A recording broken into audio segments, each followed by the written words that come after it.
he nor that affable familiar ghost, which nightly gulls him with intelligence. After the accession of James, Pembroke immediately took a high position at the new court.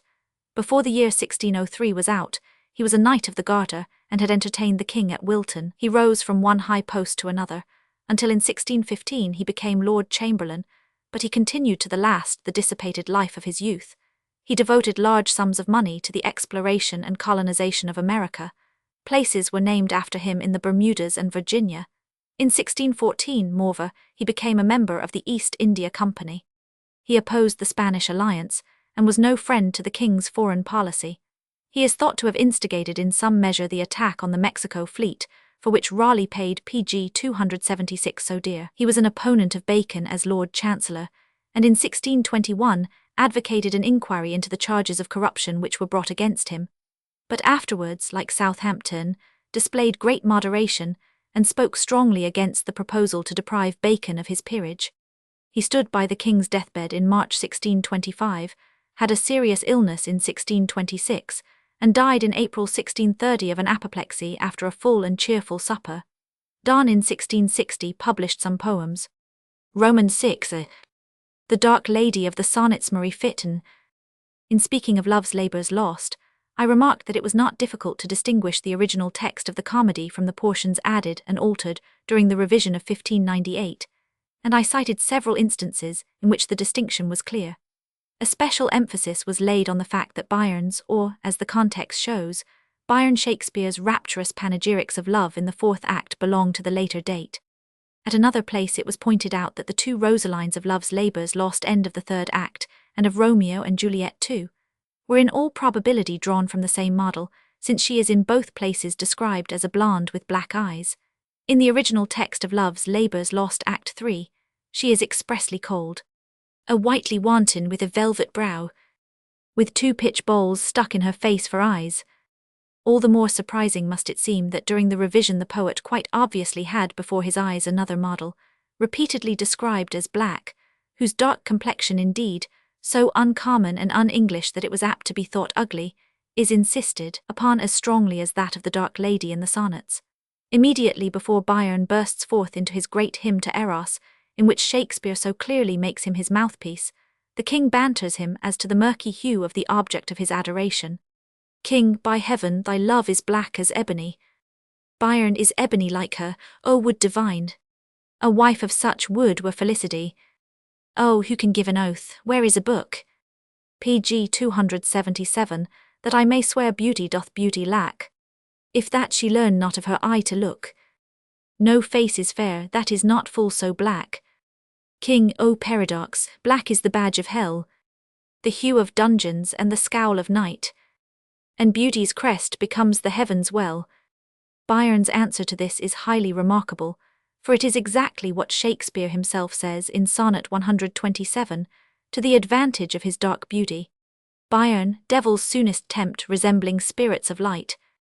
Oh, if in black my lady's brows be decked, it mourns that painting and usurping hair should ravish doters with a false aspect, and therefore is she born to make black fair.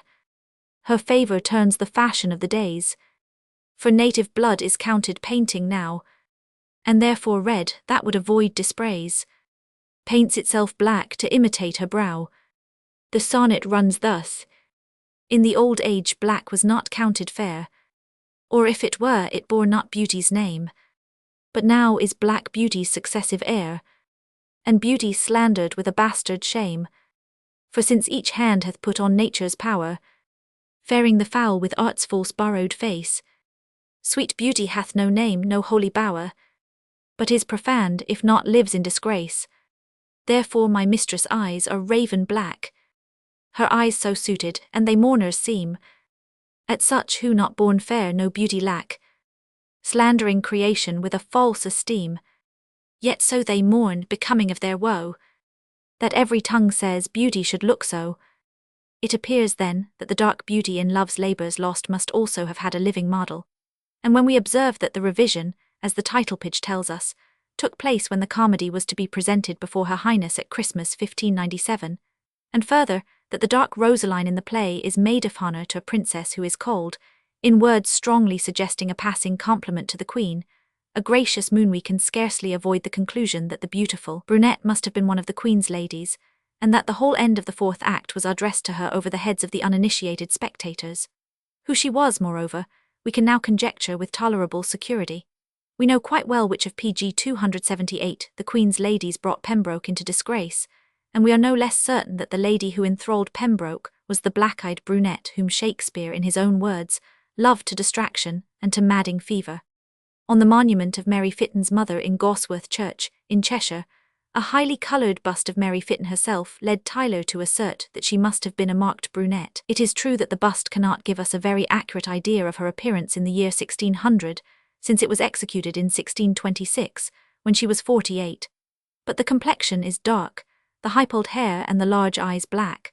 That it does not suggest a beautiful original is a point in favour of its identity with the dark lady as described in Sonnet 141. In faith I do not love thee with mine eyes, for they in thee 1,000 errors note, but 'tis my heart that loves what they despise, who in despite of view is pleased to dote.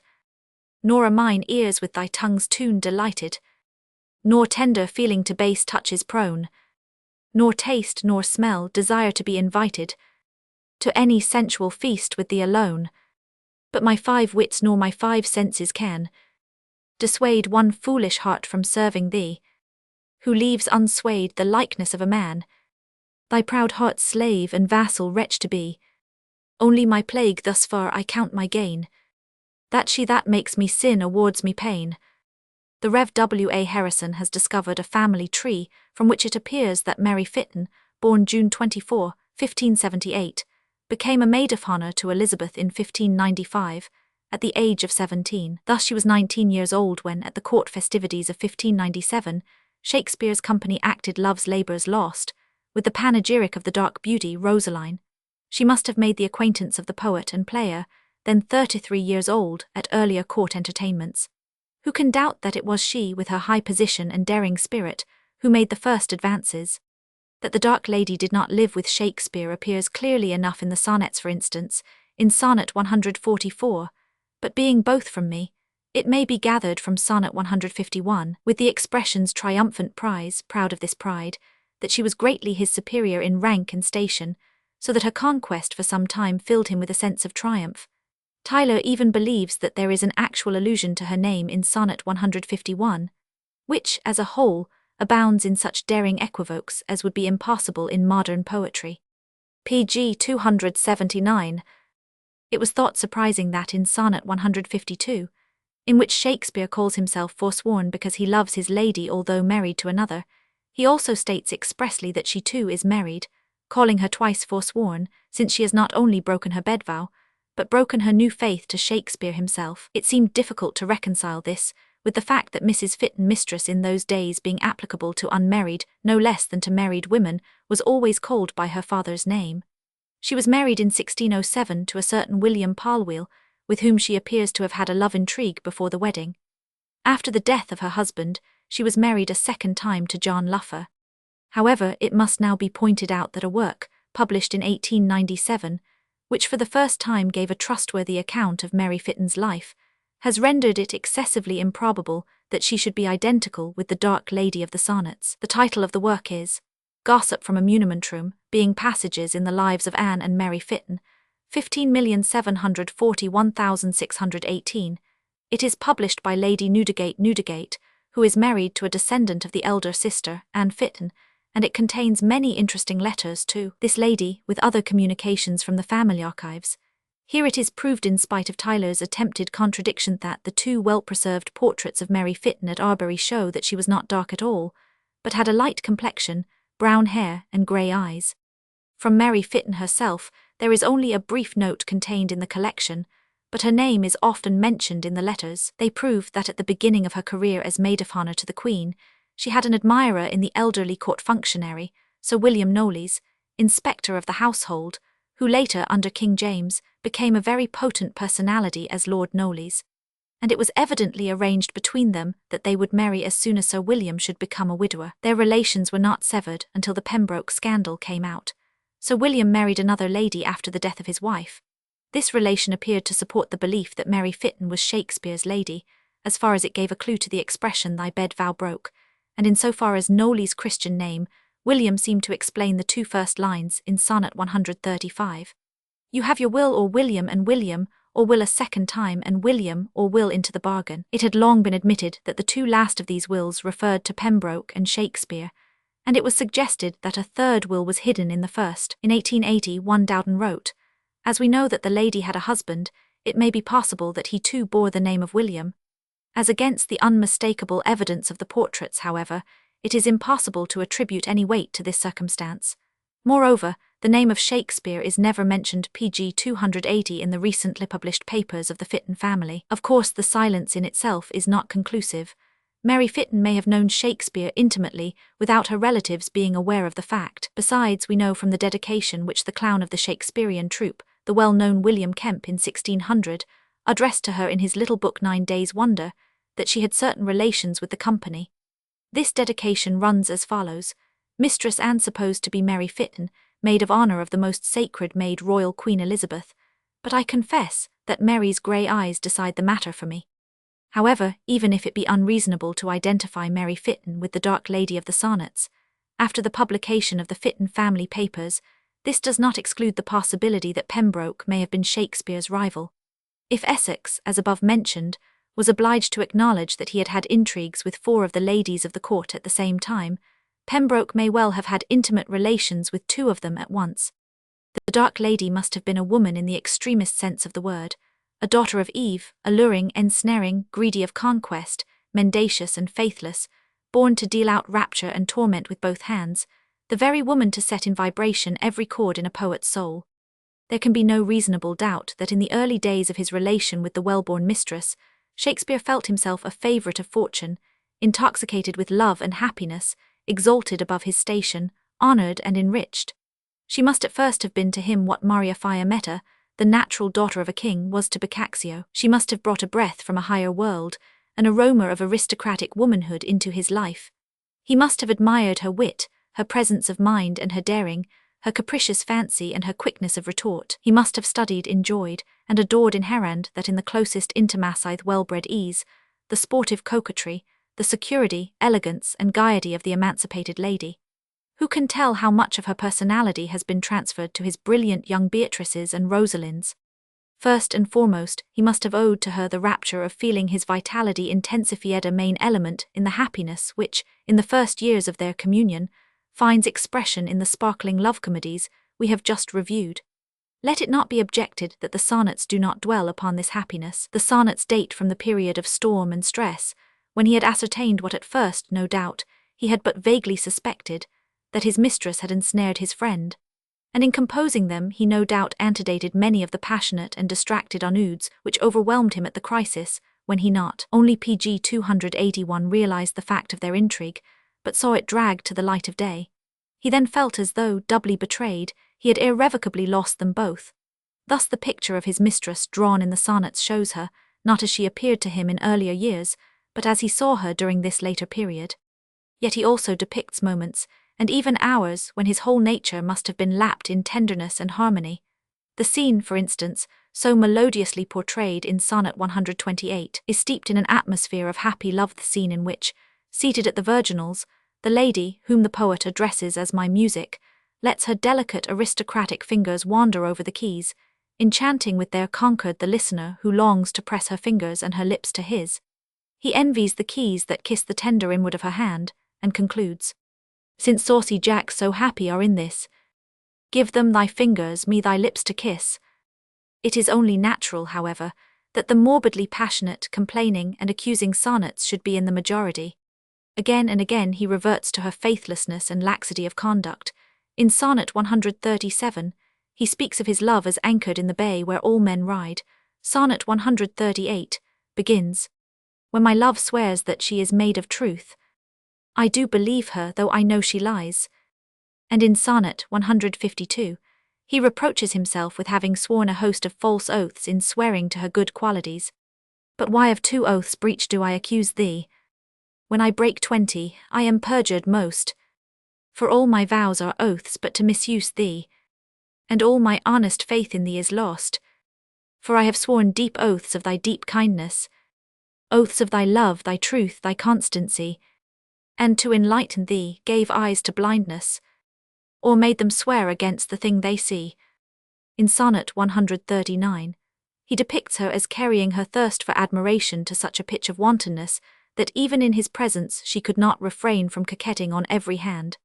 Tell me thou lovest elsewhere, but in my sight, dear heart, forbear to glance thine eye aside. What needst thou wound with cunning, when thy might is more than my ought-pressed defence can bide? She cruelly abuses her witchery over him. She is as tyrannical, he says in Sonnet 131, as those whose beauties proudly make them cruel, well knowing that to his dear doting heart she is the finest and most precious jewel.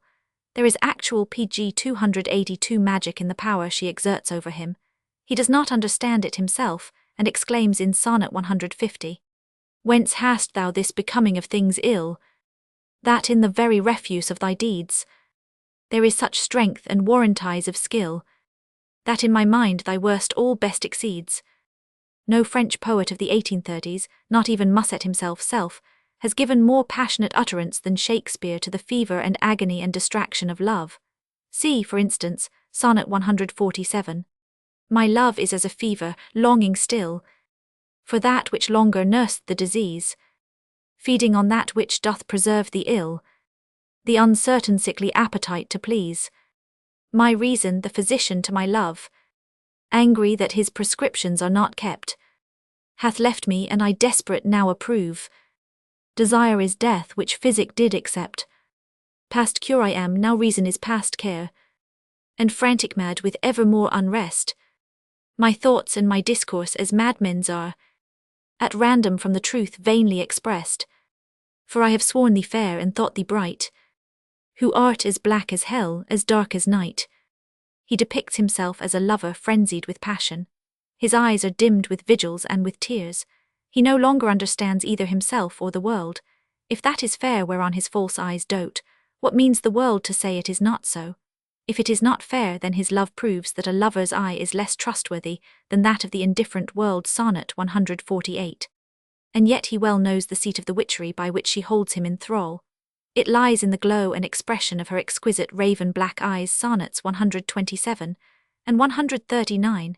He loves her soulful eyes, which, knowing the torments her disdain inflicts upon him, have put on black and loving mourners be, looking with pretty ruth upon my pain. Sonnet 132. Young as she is, her nature is all compounded of passion and will. She is ungovernable in her caprices, born for conquest and for self-surrender. While we can guess that towards Shakespeare she made the first advances, we know that she did so in the case of his friend. In more than one sonnet she is expressly spoken of as wooing pg 283 him. In Sonnet 143, Shakespeare uses an image which, in all its homeliness, is exceedingly graphic. Lo, as a careful housewife runs to catch one of her feathered creatures broke away, sets down her babe and makes all swift dispatch, in pursuit of the thing she would have stay, whilst her neglected child holds her in chase, cries to catch her whose busy care is bent, to follow that which flies before her face, not prizing her poor infant's discontent. So runn'st thou after that which flies from thee, whilst I thy babe chase thee afar behind. But if thou catch thy hope, turn back to me, and play the mother's part, kiss me, be kind. So will I pray that thou mayst have thy will, if thou turn back, and my loud crying still. The tenderness of feeling here apparent is characteristic of the poet's whole attitude of mind in this dual relation. Even when he cannot acquit his friend of all guilt, even when he mournfully upbraids him with having robbed the poor man of his one lamb, his chief concern is always lest any estrangement should arise between his friend and himself. See, for instance, the exquisitely melodious Sonnet 40. Take all my loves, my love, yea, take them all. What hast thou then more than thou hadst before? No love, my love, that thou mayst true love call. All mine was thine before thou hadst this more. I do forgive thy robbery, gentle thief, although thou steal thee all my poverty. The same tone of sentiment runs through the moving Sonnet 42, which begins, That thou hast her, it is not all my grief, and yet it may be said, I loved her dearly. That she hath thee is of my wailing chief. a loss in love that touches me more nearly. It closes with this somewhat vapid conceit. But here's the joy, my friend and I are one. Sweet flattery, then she loves but me alone. All these expressions, taken together, point not only to the enormous value which Shakespeare attached to the young Pembroke's friendship, but also to the sensual and spiritual attraction pg 284 which, in spite of everything, his fickle mistress continued to possess for him. It is not impossible that a passage in Ben Jonson's Bartholomew Fair may contain a satirical allusion to the relation portrayed in the sonnets published in 1609. In Act 5, Sc. 3 there is presented a puppet show setting forth the ancient modern history of Hero and Leander, otherwise called the touchstone of true love, with as true a trial of friendship between Damon and Pythias, two faithful friends o' the bankside. Hero is a wench o' the bankside, and Leander swims across the Thames to her. Damon and Pythias meet at her lodging, and abuse each other most violently when they find that they have but one love, only to finish up as the best friends in the world. Damon, whoremaster in thy face! Thou hast lain with her thyself, I will prove it in this place. Leatherhead, they are whoremasters both, sir, that's a plain case. Pythias, thou lie like a rogue. Leatherhead, do I lie like a rogue? Pythias, a pimp and a scab. Leatherhead, a pimp and a scab. I say, between you have both but one drab. Pythias and Damon, come now we will go together to breakfast to Hero. Leatherhead, thus, gentles, you perceive without any denial, twixt Damon and Pythias here friendship's true trial. pg 285. Romans 7. Platonism Shakespeare's and Michelangelo's sonnets. The technique of the sonnets. The fact that the person to whom Shakespeare's sonnets are dedicated is simply entitled Mr. W.H. long served to divert attention from William Herbert, as it was thought that it would have been an impossible impertinence thus to address, without his title, a nobleman like the Earl of Pembroke. To us it is clear that this form of address was adopted precisely in order that Pembroke might not be exhibited to the great public as the hero of the conflict darkly adumbrated in the sonnets. They were not, indeed, written quite without an eye to publication, as is proved by the poet's promises that they are to immortalize the memory of his friend's beauty. But it was not Shakespeare himself who gave them to the press, and bookseller Thorpe must have known very well that Lord Pembroke would not care to see himself unequivocally designated as the lover of the Dark Lady, and the poet's favoured rival, especially as that dramatic episode of his youth ended in a manner which it can scarcely have been pleasant to recall. A weighty work, A Life of Shakespeare, published in the year 1898 by Mr. Sidney Lee, has, however, thoroughly shaken the theories of those who held Pembroke to be the person to whom the sonnets were dedicated, and the youth who inspired so many of them. Mr. Lee, however, arbitrarily declines to attach any importance to the mention of Pembroke's name, and the appeal to his relations with Shakespeare in the folio edition takes it for granted that Southampton was the one literary patron to whom Shakespeare expressed his gratitude, and he concludes that he alone is the hero of the sonnets. As Mr. Lee supposes that most of them were written between the spring of 1593 and the autumn of 1594, Southampton would have been young enough to be mentioned as in the poems. As to the dedication of the sonnets, Sidney Lee declares that it would have been an impossible breach of decorum to designate a man of such high rank and importance as Pembroke was in the year 1609 as Mr. W.H. In his youthful days, even before he had a right to the title, he was always called Lord Herbert. In 1616 Thorpe dedicated a book pg 286 to him in these respectful, nay servile terms: to the Right Honourable William Earl of Pembroke, Lord Chamberlain to His Majesty, one of his most honourable Privy Council, and Knight of the Garter, etc. Sidney Lee interprets the word begetter as procurer merely, and thinks that Thorpe in the dedication simply meant to express his gratitude to a man who had procured one of the manuscripts of the sonnets, then circulating, and had given it to him. And as a dedication of the poems of the Jesuit Robert Southwell of 1606 was signed with the letters W.H., indicating another paradidditer, William Hall, Sidney Lee concludes that it was the latter who 3 years later had laid hold of the manuscript of the sonnets for Thorpe, and that Thorpe had accordingly placed his enterprise under his patronage. In a domain where all is obscure, it is difficult to uphold a definite opinion in the face of an opponent so much more learned than myself, yet I cannot but feel that there is in the wording of the dedication something quite incompatible with the idea that Thorpe addresses himself to a friend and colleague, and Sidney Lee meets this objection only with the remark that Thorpe was notably careless in the use of language.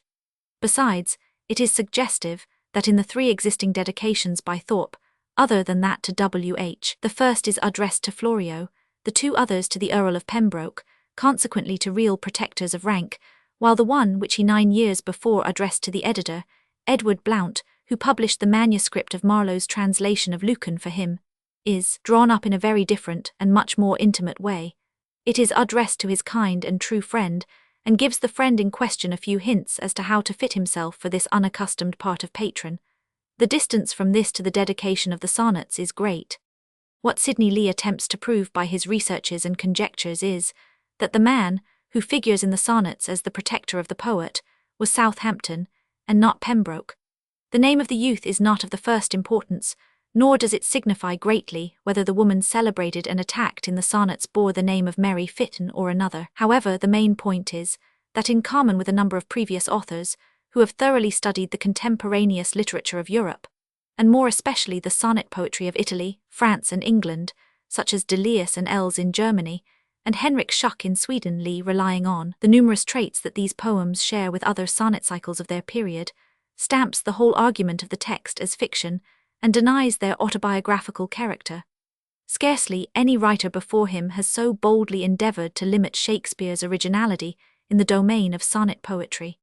In the first place, Lee points out that the whole body of pg 287 16th-century sonnets was so dependent firstly on Petrarch, then on such French writers as Ronsard, Du Bellay and Desportes, that even the finest of them, the sonnets of Spenser, Sidney, Watson, Large, Drayton and Daniel, may be characterized as imitative studies, if not simply as a mosaic of plagiarisms. Hereupon he tries to show Shakespeare's dependence on his predecessors. Shakespeare picked up, without scruple, ideas and expressions from the sonnets published by Daniel, Drayton, Watson, Barnave Barnes, Constable and Sidney. He did this as deliberately and imperturbably as in his comedies he manipulated dramas and novels by contemporary and older poets. To Drayton especially is Shakespeare indebted. As all the Englishmen imitated the Frenchmen, Shakespeare has a false air of having been directly influenced by Ronsard, de Baef and Desportes, though he scarcely knew these poets in their own language.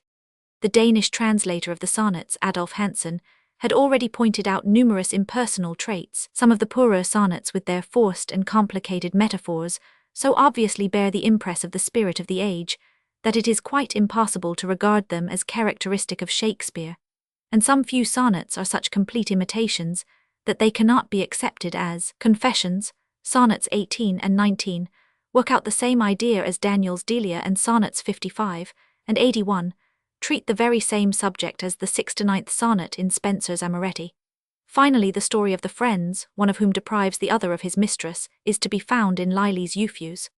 Sidney Lee maintains that when in sonnets 24 and 122, Shakespeare propounds that the image of his friend is engraved in the depths of his heart, or that his brain is a better memorandum book, as to the friend, than the book with which the latter has presented him, he is merely struggling with conceits of Ronsard's. When in sonnets Roman 44 and 45, he speaks about man as compounded of the elements earth, air, fire and water, he appropriates motives from Spenser and Barnes. Sonnets 46 and 47, on the debate of the eye and the heart, are written in terms borrowed from the 20th sonnet in Watson's Tears of Fancy, where he proclaims his assurance of the immortality of his verse, and the consequent eternity of his friend's fame. He does not speak from conviction, he only treats a motive which, following the example of Pindar, Horace and Ovid, the Frenchmen Desportes and Ronsard, and after them such English sonneteers as Spenser, Drayton and Daniel had played upon. Not even when he writes that his lady is beautiful, though dark, and consequently unlovely, is he original, for Sidney had already used a similar phrase, and when he changes his mind, and in the dark eyes and dark complexion of his lady professes to read the blackness of her soul, he is even less original, for at that period the sonnet of invective was the standard variant of the sonnet of pg 288 amorous eulogy. Nothing is more common than to find the sonneteer grossly abusing his mistress. Ronsard called his a tigress, a murderess, a Medusa. Barnave Barnes describes his as a tyrant, a gorgon, a rock. The transition from tenderness to reproach was so frequent that it was even parodied by Gabriel Harvey. Following many other critics, Sidney Lee finally points out that no weight can be attached to the fact that in sonnets 22, 62, 73 and 138. Shakespeare speaks of himself as old, for this, too, was a standing conceit of the sonnet poets of that time. Daniel in Delia, when he was only 29, speaks as if his life were finished. Richard Barnfield, only 20 years old, invites the boy Ganymedes to contemplate his silver hair, his wrinkled skin, the deep furrows of his face, all this in imitation of Petrarch. Lee admits, however, that the group of sonnets most interesting to the reader, the most mature as to ideas and style, cannot be considered to date from the poet's 30th year. He even thinks that Shakespeare continued to write sonnets until 1603, and propounds, regardless of the wording of the poem, that sonnet 107 was written in that year on the occasion of the death of Queen Elizabeth. That the word moon here means Elizabeth is obvious, but that the expression, "the mortal moon hath her eclipse endured," can mean the final eclipse of the moon is incredible. That the moon has passed through her eclipse means, I take it, that she is shining brightly again, and thus the interpretation put forth above, of a hint at the frustrated conspiracy of Essex, is far more reasonable. But then this sonnet, as well as those kindred to it in spirit and tone, point, not to the year 1603, but to 1601. Yet here details are of minor importance. We take our stand on a fundamental conception of poetic production. All art, even that of the greater artists, begins with imitation. No poet avoids influences, and up to the present time no poet has hesitated to appropriate from predecessors all that might be of use to him. Even nowadays, when the appreciation of the duty of originality is so infinitely stronger than in the 16th, 17th, and 18th centuries, it is easy to point out appropriations of foreign thoughts and turns of phrase among excellent poets, and it would be possible to enumerate a great variety of common traits among the lyrical poets of Europe. The range of subjects fit for lyrical poetry is not so very great, to be sure. As men, lyrists have after all many emotions and conditions in common. In the mode of expression alone, especially when ideas have to be expressed in an identical form of 14 lineses, it possible for the poet to manifest his true originality. No intelligent critic would think of looking to lyrical poems as to biographical sources, in the rough meaning of the term. The poetical is rarely identical with the personal ego.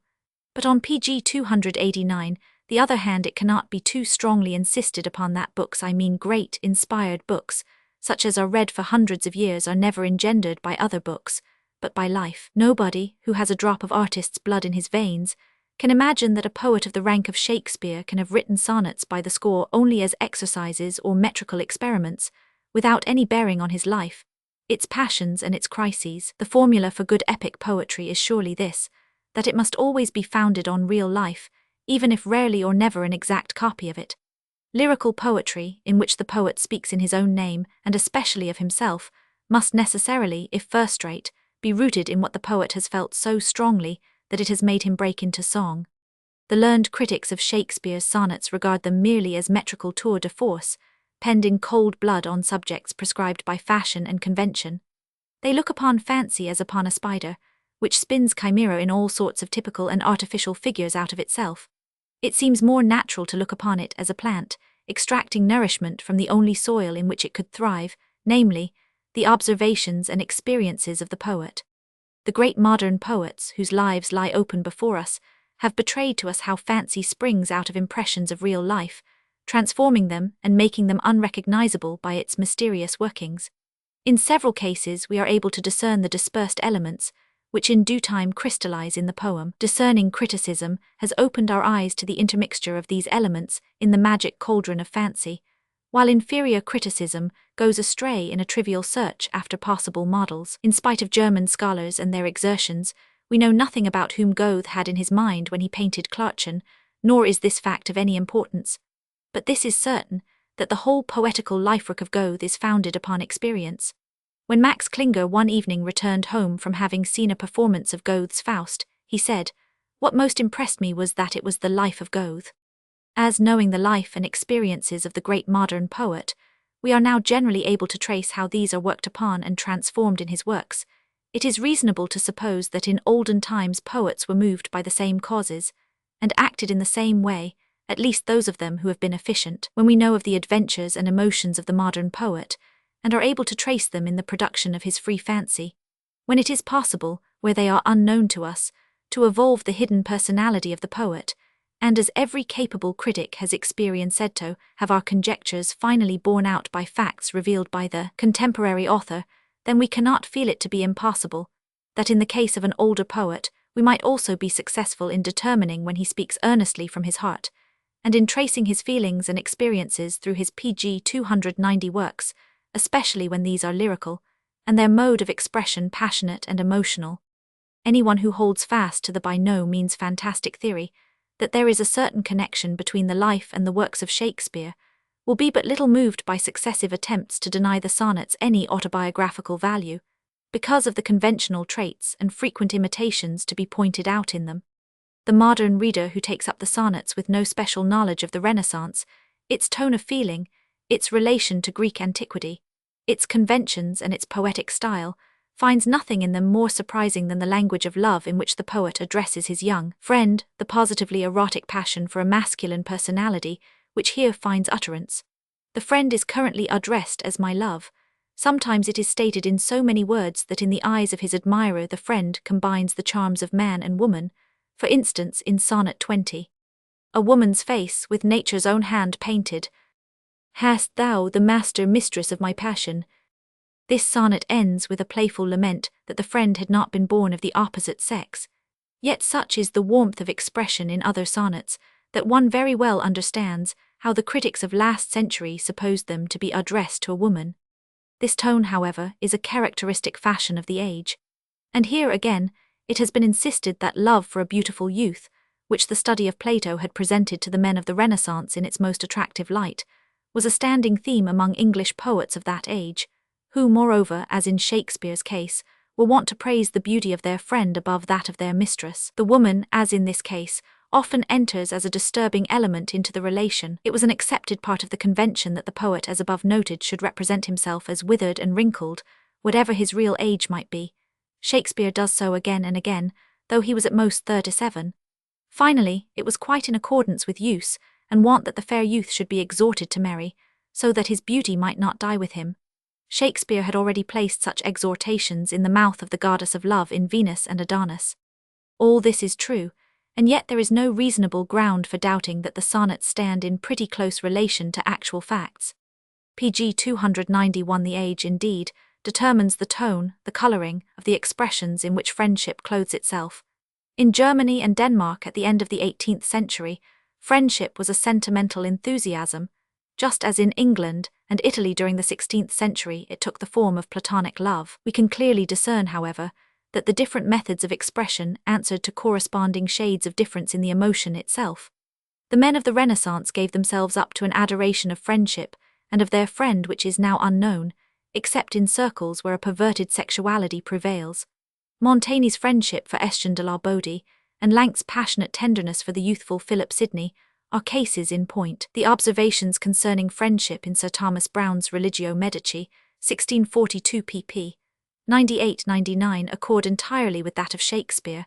I love my friend more than myself, and yet I think that I do not love him enough.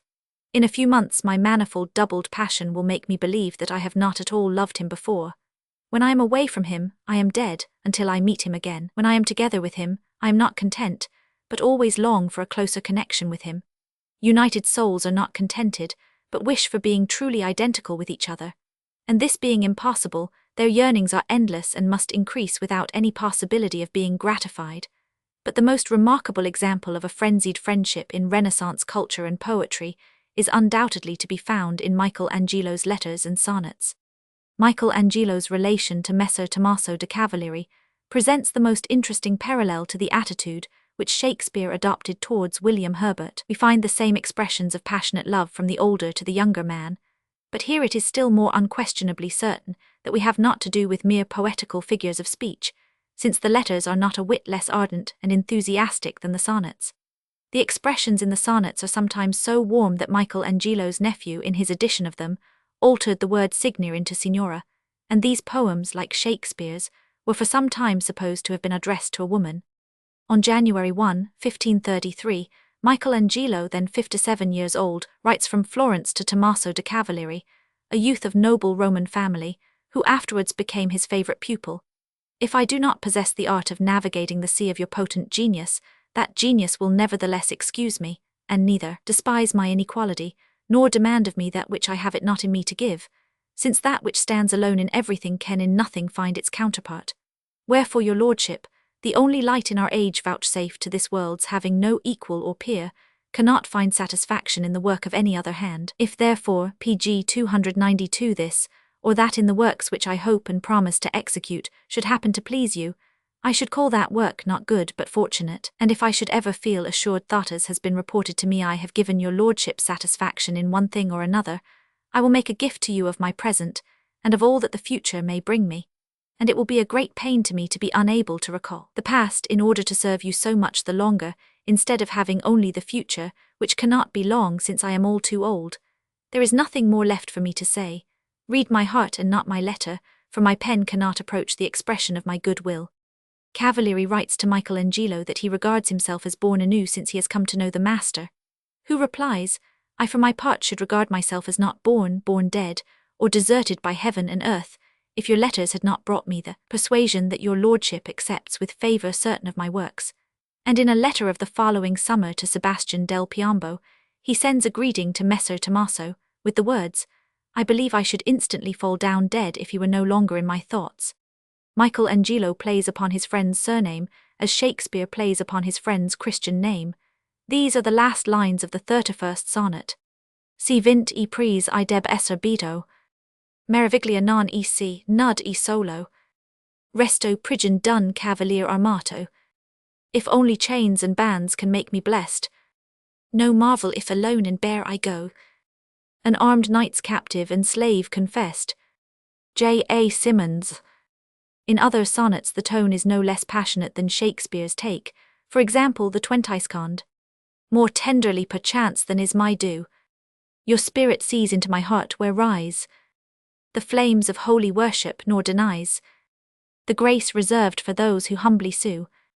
O blessed day when you at last are mine, let time stand still, and let noon's chariot stay.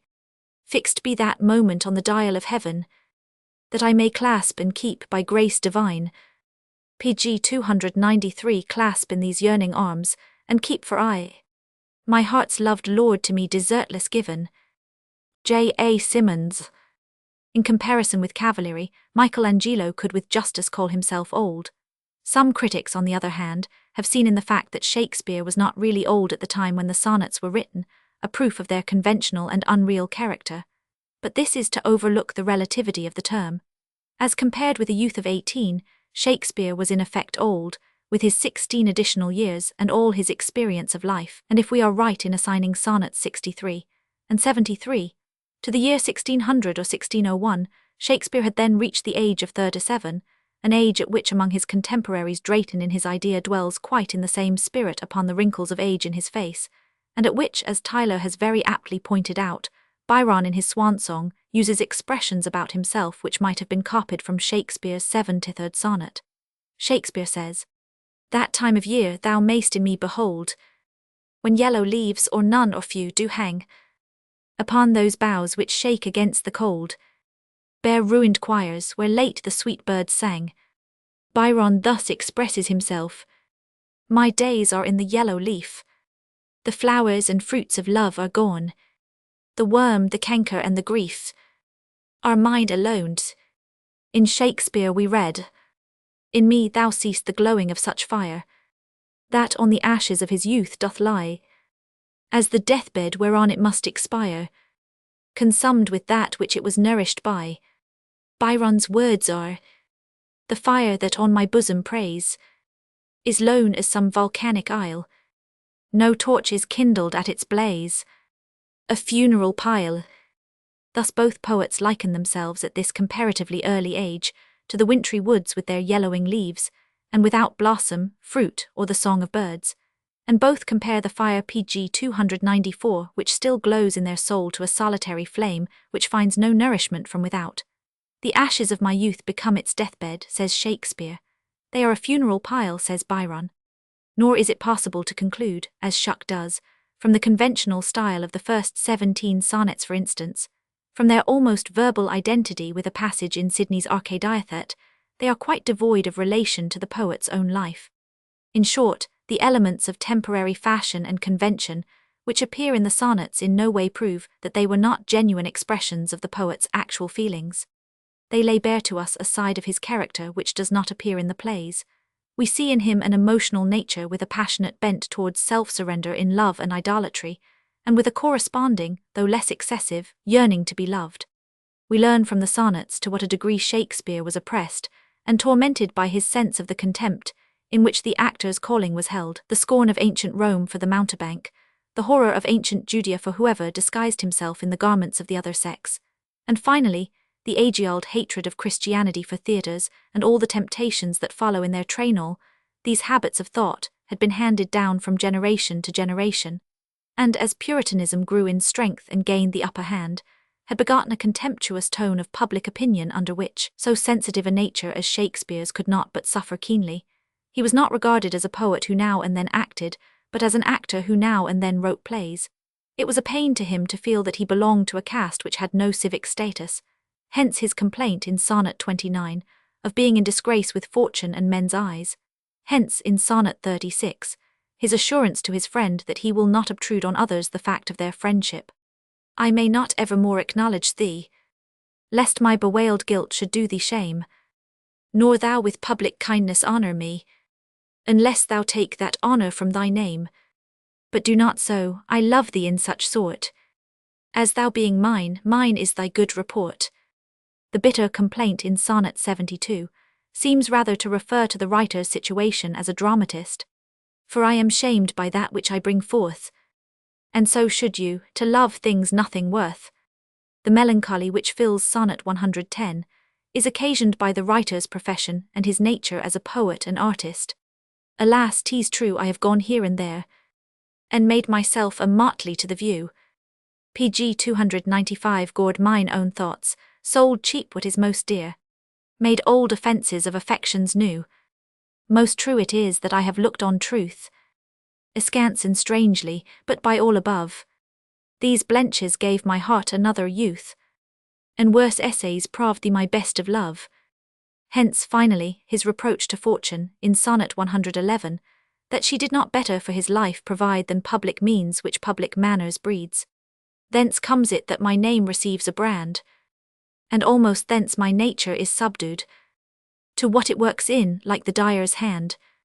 We must bear in mind this continual writhing under the prejudice against his calling and his art, and this indignation at the injustice of the attitude adopted towards them by a great part of the middle classes, if we would understand the high pressure of Shakespeare's feelings towards the noble youth who had approached him full of the art-loving traditions of the aristocracy, and the burning enthusiasm of the young for intellectual superiority.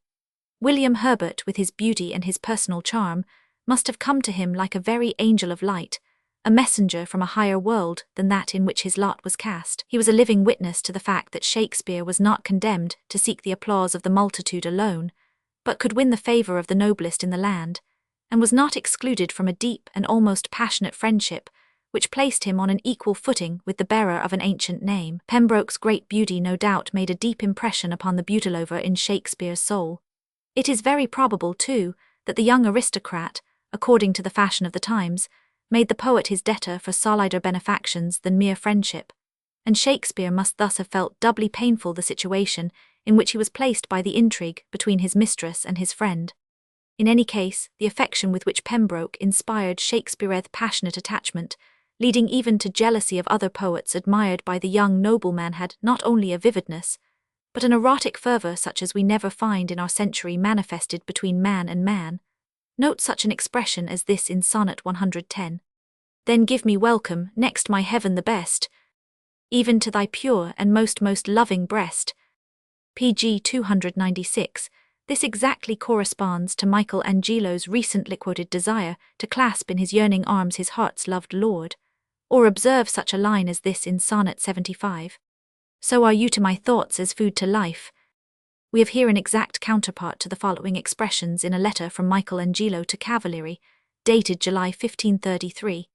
I would far rather forget the food on which I live, which wretchedly sustains the body alone, than your name, which sustains both body and soul, filling both with such happiness that I can feel neither care nor fear of death while I have it in my memory. The passionate fervour of this friendship on the Platonic model is accompanied in Shakespeare, as in Michelangelo, by a submissiveness on the part of the elder friend towards the younger, which in these two supreme geniuses affects the modern reader painfully. Each had put off every shred of pride in relation to his idolized young friend. How strange it seems to find Shakespeare calling himself young Herbert's slave, and assuring him that his time, more precious than that of any other man then living, is of no value, so that his friend may let him wait or summon him to his side as his caprice and fancy dictate. In Sonnet 58, he speaks of that God who made me first your slave. Sonnet 57 runs thus: being your slave, what should I do but tend upon the hours and times of your desire? I have no precious time at all to spend, nor services to do till you require, nor dare I chide the world without and hour, whilst I, my sovereign, watch the clock for you, nor think the bitterness of absence sour, when you have bid your servant once adieu, nor dare I question with my jealous thought, where you may be or your affairs suppose, but like a sad slave, stay and think of naught, save where you are how happy you make those. Just as Michelangelo spoke to cavalry of his works as though they were scarcely worth his friend's notice, so does Shakespeare sometimes speak of his verses.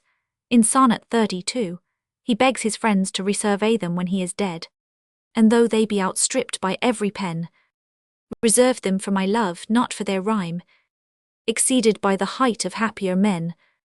This humility becomes quite despicable when a breach is threatened between the friends. Shakespeare then repeatedly pg 297 promises so to blacken himself that his friend shall reap, not shame, but honour from his faithlessness. In Sonnet 88, with mine own weakness being best acquainted, upon thy part one, can set down a story of faults concealed wherein I am attainted, that thou in losing me shalt win much glory. Sonnet 89 is still more strongly worded: thou canst not, love, disgrace me half so ill, to set a form upon desired change, as I will myself disgrace, knowing thy will. I will acquaintance strangle and look strange, be absent from thy walks, and in my tongue thy sweet beloved name no more shall dwell, lest I too much profane should do it wrong, and haply of our old acquaintance tell. For thee against myself I will vow debate, for I must ne'er love him whom thou dost hate. We are positively surprised when, in a single passage in Sonnet 62, we come upon a forcible expression of self-love, but it does not extend beyond the first half of the sonnet. In the second half this self-love is already regarded as a sin, and Shakespeare humbly effaces himself before his friend. All the more gladly does the reader welcome the few sonnets 55 and 81, in which the poet confidently predicts the immortality of these his utterances. It is true that Shakespeare is here greatly influenced by antiquity and by the fashion of his age, and it is simply as records of his friend's beauty and amiability that his verses are to be preserved through all ages to come. But no poet without a sound and vigorous self-confidence could have written either these lines in Sonnet 55. Not marble nor the gilded monuments of princes shall outlive this powerful rhyme, or these others in Sonnet 81.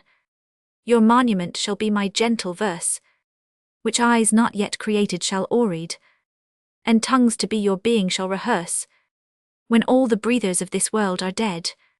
Yet as we see, the first and last thought is always that of the friend, his beauty, worth and fame, and as he will live in the future, so he has lived in the past. Shakespeare cannot conceive existence without him. In sonnets which have no direct connection with each other 59, 106, 123, he returns again and again to that strange thought of a perpetual cycle or recurrence of events, which runs through the whole of the world's history, from the Pythagoreans and Kohelet to Friedrich Nietzsche. In pg 298 view of such high-pitched idolatry, we can well understand that the friend's faithlessness, or, if you will, the mistress's conquest of the friend, and the sudden severance of the bond in 1601, must have made a deep impression upon Shakespeare's sensitive soul. The catastrophe left its mark upon him for many a long day, and at the same time another and purely personal mortification was added to his troubles.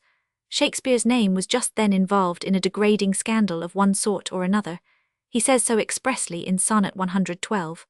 Your love and pity doth the impression fill, which vulgar scandal stamped upon my brow. He here avers that he cares very little to know his shames or praises from the tongues of others, and that his friend's judgment is all in all to him, but in Sonnet 121, where he goes more closely into the matter, he confesses that some frailty in him has given rise to these malignant rumours, and we see that for this frailty his sportive blood was to blame. He does not deny the accusation, but asks, "Why should others' false adulterate eyes give salutation to my sportive blood? Or on my frailties why are frailer spies, which in their wills count bad what I think good?" The details of this scandal are unknown to us. We can only conclude that it referred to Shakespeare's alleged relation to some woman, or implication in some amorous adventure. In discussing this point, Tyler has aptly cited two passages in contemporary writings, though of course without absolutely proving that they have any bearing on the matter. The first is the above-quoted anecdote in John Manningham's diary for March 13, 1601 New Style, 1602, as to Shakespeare's forestalling Burbage in the graces of a citizen's wife, and announcing himself as William the Conqueror, an anecdote which seems to have been widely current at the time, and no doubt arose from more or less recent events. The second passage occurs in the Return from Pernicius, dating from December 1601, in which Burbage and Kemp are introduced, and these words are placed in the mouth of Kemp. "Oh, that Ben Ianson is a pestilent fellow, he brought VP Horace geewing the poets a pill, but our fellow Shakespeare hath gewen him a purge that made him bewray his credit." The allusion is evidently to the feud between Ben Jonson on the one hand and Marston and Dekker on the other, which culminated in 1601 with the appearance of Ben Jonson's Poetaster, in which Horace serves as the poet's mouthpiece. Dekker and Marston retorted in the same year with Satyromystics, or the untrussing of the humorous poet. As Shakespeare took no direct part in this quarrel, we can only conjecture what is meant by the above pg 299 allusion. Mr. Richard Simpson has suggested that King William Rufus, in whose reign the action of Satyromystics takes place, and who presides over the untrussing of the humorous poet, may be intended for William Shakespeare. Rufus in the play is by no means a model of chastity, and carries off Walter Tyrrell's bride very much as William the Conqueror in Manningham's anecdote carries off Richard III's mistress. Simpson thinks it probable that the spectators would have little difficulty in recognizing the William the Conqueror of the anecdote in the William Rufus of the play, whose nickname, indeed, might be taken as referring to Shakespeare's complexion. If we accept this interpretation, we find in Satyromystics a further proof of the notoriety of the anecdote. Whether it be this scandal or another of the same kind to which the sonnets refer, Shakespeare seems to have taken greatly to heart the besmirching of his name. It remains that we should glance at the form of the sonnets and say a word as to their poetic value. As regards the form, the first and most obvious remark is that, in spite of their name, these poems are not in reality sonnets at all, and have indeed nothing in common with the sonnet except their 14 lines. In the structure of his so-called sonnets, Shakespeare simply followed the tradition and convention of his country.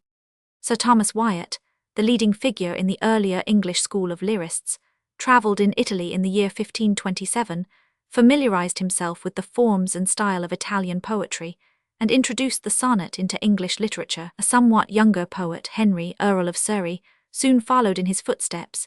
He, too, travelled in Italy and cultivated the same poetic models. Not until after the death of both poets were their sonnets published in the collection known as Tottel's Miscellany. Neither of the poets succeeded in keeping to the Petrarchan Modulan octave and assestit.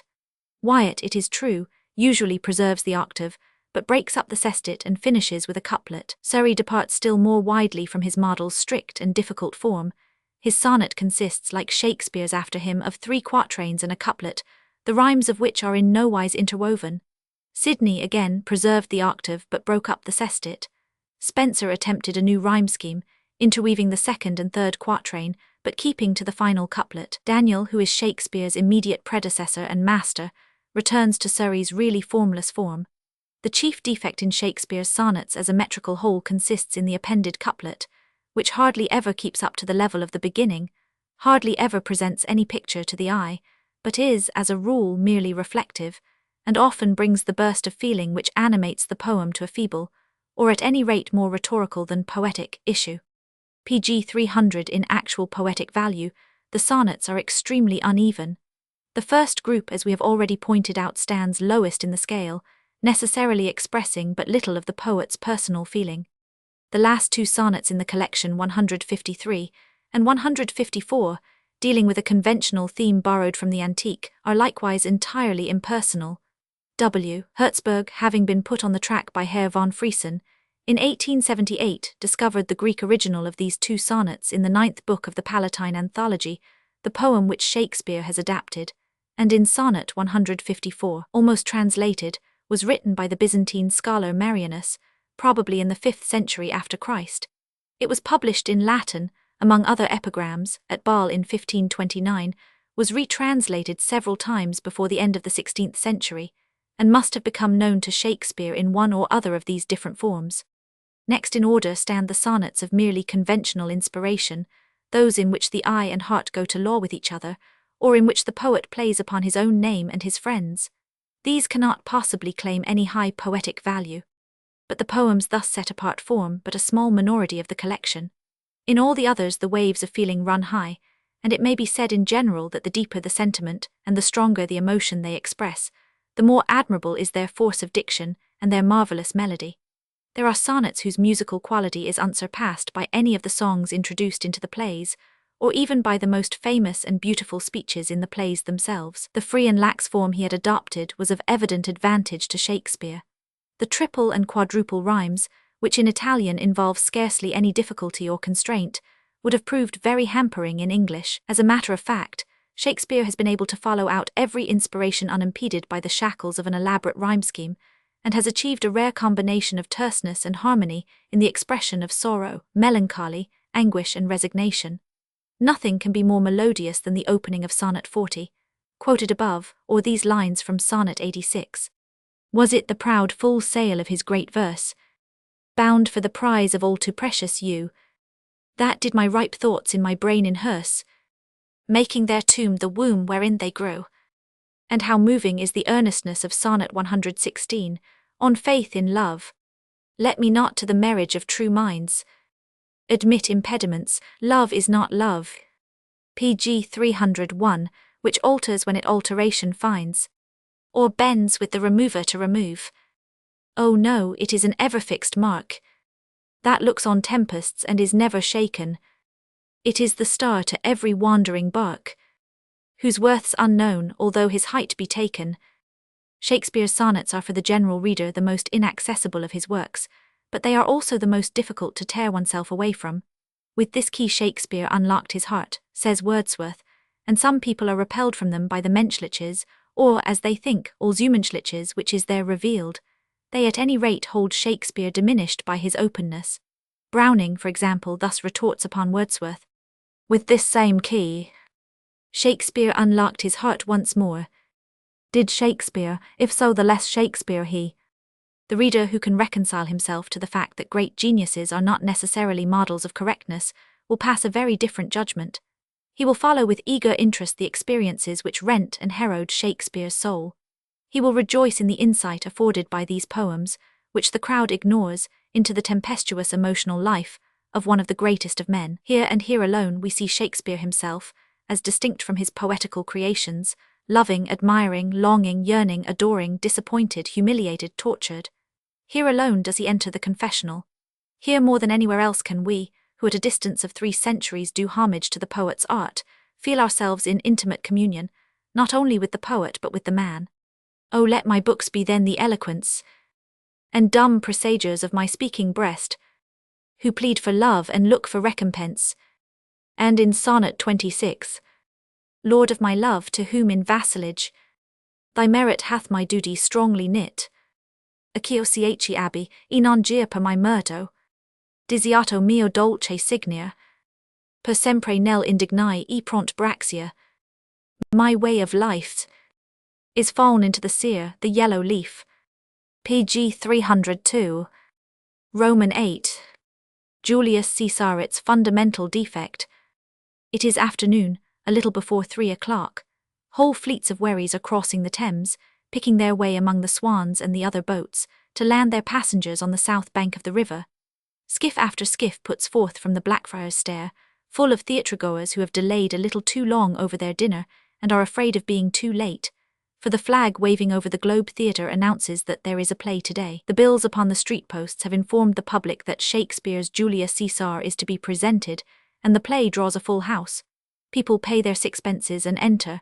The balconies and the pit are filled. Distinguished and specially favored spectators take their seats on the stage behind the curtain. Then sound the first, the second, and the third trumpet blasts. The curtain parts in the middle and reveals a stage entirely hung with black. Enter the tribunes Flavius and Marillus. They scold the rabble and drive them home because they are loafing about on a weekday without their working clothes and tools, in contravention of a London police regulation, which the public finds so natural that they and the poet can conceive it as in force in ancient Rome. At first the audience is somewhat restless. The groundlings talk in undertones as they light their pipes. But the second citizen speaks the name of Caesar. There are cries of hush, hush, and the progress of the play is followed with eager attention.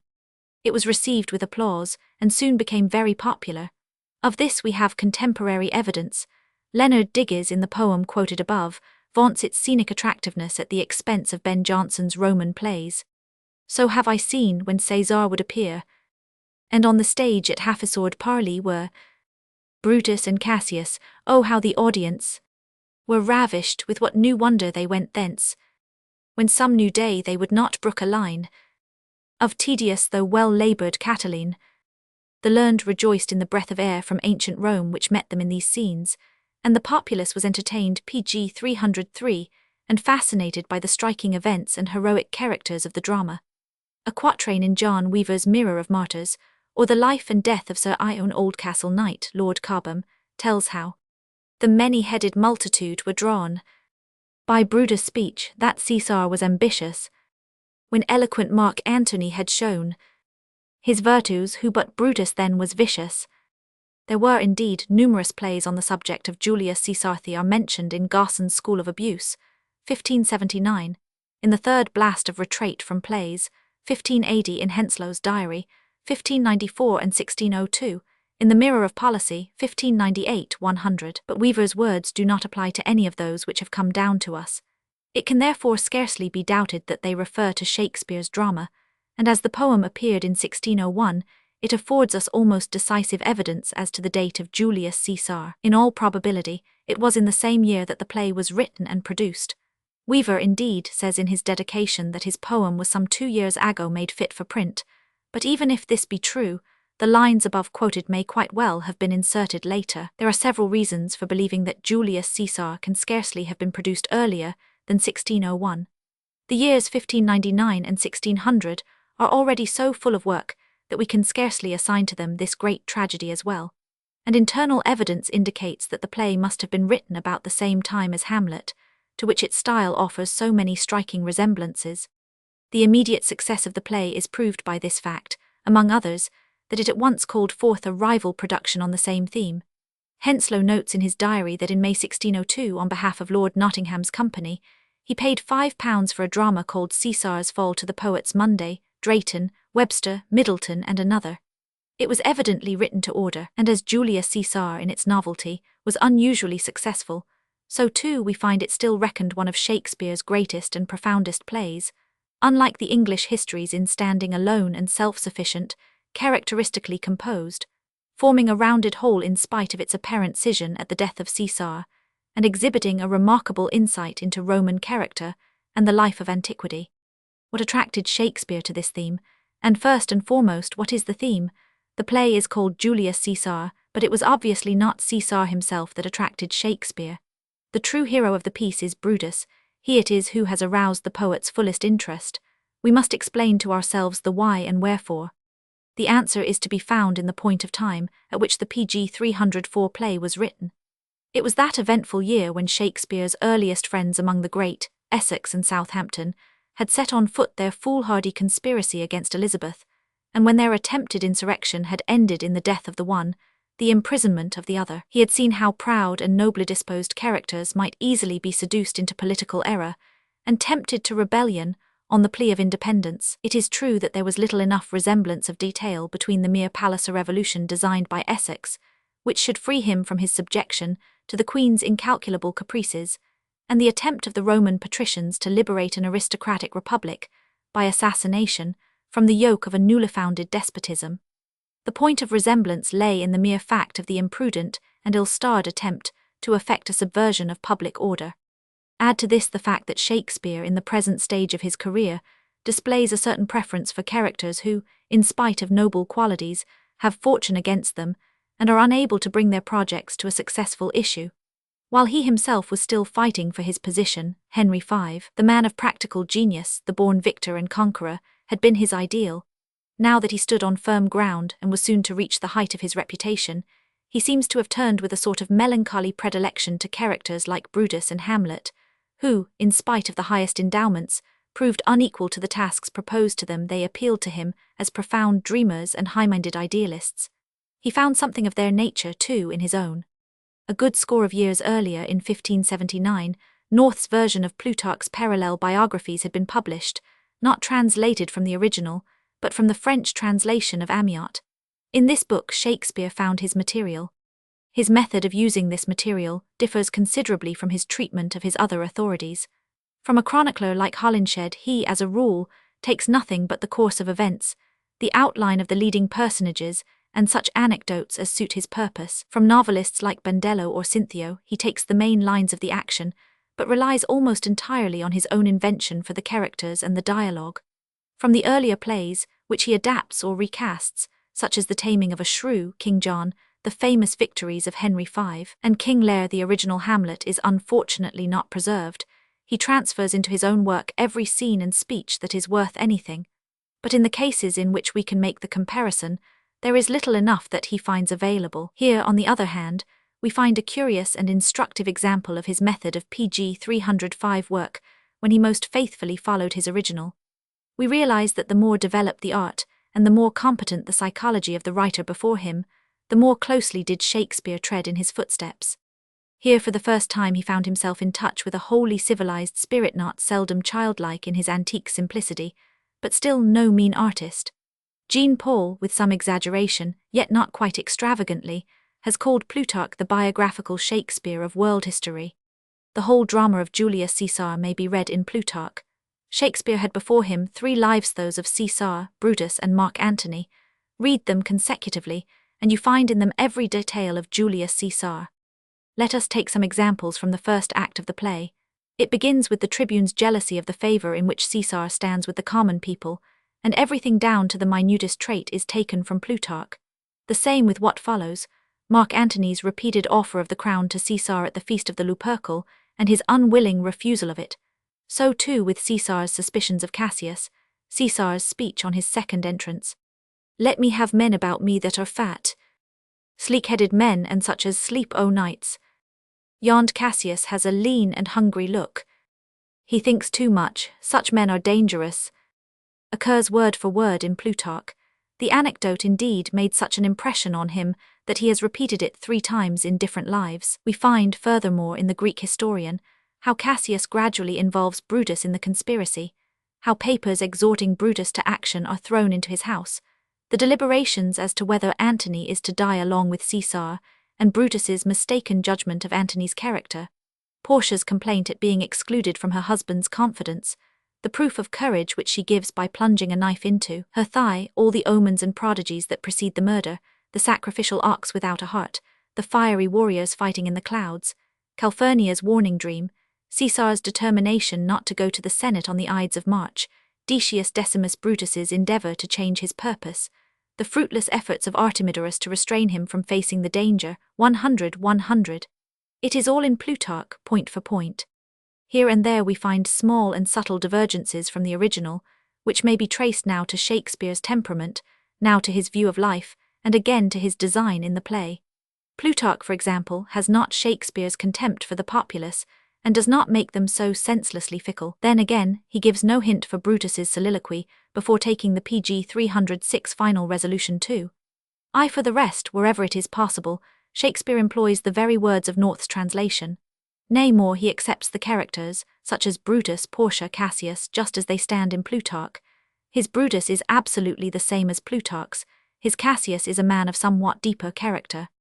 In dealing with the great figure of Caesar, which gives the play its name, Shakespeare follows faithfully the detached, anecdotic indications of Plutarch. But he, strangely enough, seems altogether to miss the remarkable impression we receive from Plutarch of Caesar's character, which for the rest, the Greek historian himself was not in a position fully to understand. We must not forget the fact, of which Shakespeare of course knew nothing, that Plutarch, who was born a century after Caesar's death, at a time when the independence of Greece was only a memory, and the once glorious Hellas was part of a Roman province, wrote his comparative biographies to remind haughty Rome that Greece had a great man to oppose to each of her greatest sons. Plutarch was saturated with the thought that conquered Greece was Rome's lord and master in every department of the intellectual life. He delivered Greek lectures in Rome and could not speak Latin, while every Roman spoke Greek to him and understood it as well as his native tongue. Significantly enough, Roman literature and poetry do not exist for Plutarch, though he incessantly cites Greek authors and poets. He never mentions Virgil or Ovid. He wrote about his great Romans as an enlightened and unprejudiced Pole might in our days write about great Russians. He, in whose eyes the old republics shone transfigured, was not specially fitted to appreciate Caesar's greatness. Shakespeare, having so arranged his drama that Brutus should be its tragic hero, had to concentrate his art on placing him in the foreground and making him fill the scene. The difficulty was not to let his lack of political insight in the case of Antony, or of practical sense in his quarrel with Cassius, detract from the impression of his superiority. He had to be the center and pivot of everything, and therefore Caesar was diminished and belittled to such a degree, unfortunately, that this matchless genius in war and statesmanship has become a miserable caricature. We find in other places clear indications that Shakespeare knew very well what this man was and was worth. Edward's young son, in Richard III, speaks with enthusiasm of Caesar as that conqueror whom death has not conquered. Horatio, in the almost contemporary Hamlet, speaks of mightiest Julius and his death. And Cleopatra, in Antony and Cleopatra, is proud of having been the mistress of Caesar. It is true that in As You Like It the playful Rosalind uses the expression, Caesar's thrasonical brag, with reference to the famous veni, vidi, vici, but in an entirely jocose context and acceptation. pg 307. But here Caesar has become in effect no little of a braggart, and is compounded on the whole of anything but attractive characteristics. He produces the impression of an invalid. His liability to the falling sickness is emphasized. He is deaf of one ear. He has no longer his old strength. He faints when the crown is offered to him. He envies Cassius because he is a stronger swimmer. He is as superstitious as an old woman. He rejoices in flattery, talks pompously and arrogantly, boasts of his firmness and is forever wavering. He acts incautiously and unintelligently, and does not realize what threatens him, while everyone else sees it clearly. Shakespeare dared not, says Gervinus, arouse too great interest in Caesar. He had to throw into relief everything about him that could account for the conspiracy. And moreover, he had Plutarch's distinct statement that Caesar's character had greatly deteriorated shortly before his death. Hudson practically agrees with this, holding that Shakespeare wished to present Caesar as he appeared in the eyes of the conspirators, so that they too might have fair and equal judgment at our hands, admitting, for the rest, that Caesar was literally too great to be seen by them, and that Caesar is far from being himself in these scenes. Hardly one of the speeches put in his mouth can be regarded as historically characteristic. Thus Hudson arrives at the astonishing result that there is an undertone of irony at work in the ordering and tempering of this composition, explaining that, when such a shallow idealist as Brutus is made to overtop and outshine the greatest practical genius the world ever saw, we are bound to assume that the intention is ironical. This is the emptiest cobweb spinning. There is no trace of irony in the representation of Brutus, nor can we fall back upon the argument that Caesar, after his death, becomes the chief personage of the drama, and as a corpse, as a memory, as a spirit, strikes down his murderers. How can so small a man cast so great a shadow? Shakespeare, of course, intended to show Caesar as triumphing after his death. He has changed Brutus's evil genius, which appears to him in the camp and at Philippi, into Caesar's ghost, but this ghost is not sufficient to rehabilitate Caesar in our estimation. Nor is it true that Caesar's greatness would have impaired the unity of the piece. Its poetic value, on the contrary, suffers from his pettiness. The play might have been immeasurably richer and deeper than it is, had Shakespeare been inspired by a feeling of Caesar's greatness. Elsewhere in Shakespeare one marvels at what he has made out of poor and meagre material. Here, history was so enormously rich that his poetry has become poor and meagre in comparison with it. Just as Shakespeare, if the portions of the first part of pg 308 Henry VI, which deal with La Pucelle, are by him represented Jeanne d'Arc with no sense for the lofty and simple poetry that breathed around her figure, a national prejudice and old superstition blinding him, so he approached the characterization of Caesar with far too light a heart, and with imperfect knowledge and care. As he had made Jeanne d'Arc a witch, so he makes Cesar a braggart. Cesar. If, like the schoolboys of later generations, he had been given Cesar's Gallic War to read in his childhood, this would not have been possible to him. Is it conceivable that, in what he had heard about the commentaries, he had naively seized upon and misinterpreted the fact that Cesar always speaks of himself in the third person and calls himself by his name? Let us compare for a moment this posing self-worshipper of Shakespeare's with the picture of Cesar which the poet might easily have formed from his Plutarch alone, thus explaining Cesar's rise to the height of autocracy on which he stands at the beginning of the play, and at the same time the gradual piling up of the hatred to which he succumbed. On the very second page of the life of Cesar, he must have read the anecdote of how Cesar, when quite a young man on his way back from Bithynia, was taken prisoner by Cilician pirates. They demanded a ransom of 20 talents, about 4,000. He answered that they clearly did not know who their prisoner was, promised them 50 talents, sent his attendants to different towns to raise this sum, and remained with only a friend and 2 servants among these notoriously bloodthirsty bandits. He displayed the greatest contempt for them and freely ordered them about. He made them keep perfectly quiet when he wanted to sleep. For the 38 days he remained among them, he treated them as a prince might his bodyguard. He went through his gymnastic exercises and wrote poems and orations in the fullest security. He often assured them that he would certainly have them hanged, or rather crucified. When the ransom arrived from Miletus, the first use he made of his liberty was to fit out some ships, attack the pirates, take them all prisoners and seize upon their booty. Then he carried them before the Praetor of Asia, Junius, whose business it was to punish them. Junius, out of avarice, replied that he would take time to reflect what should be done with the prisoners, whereupon Cesar returned to Pergamos, where he had left them in prison, and kept his word by having them all crucified.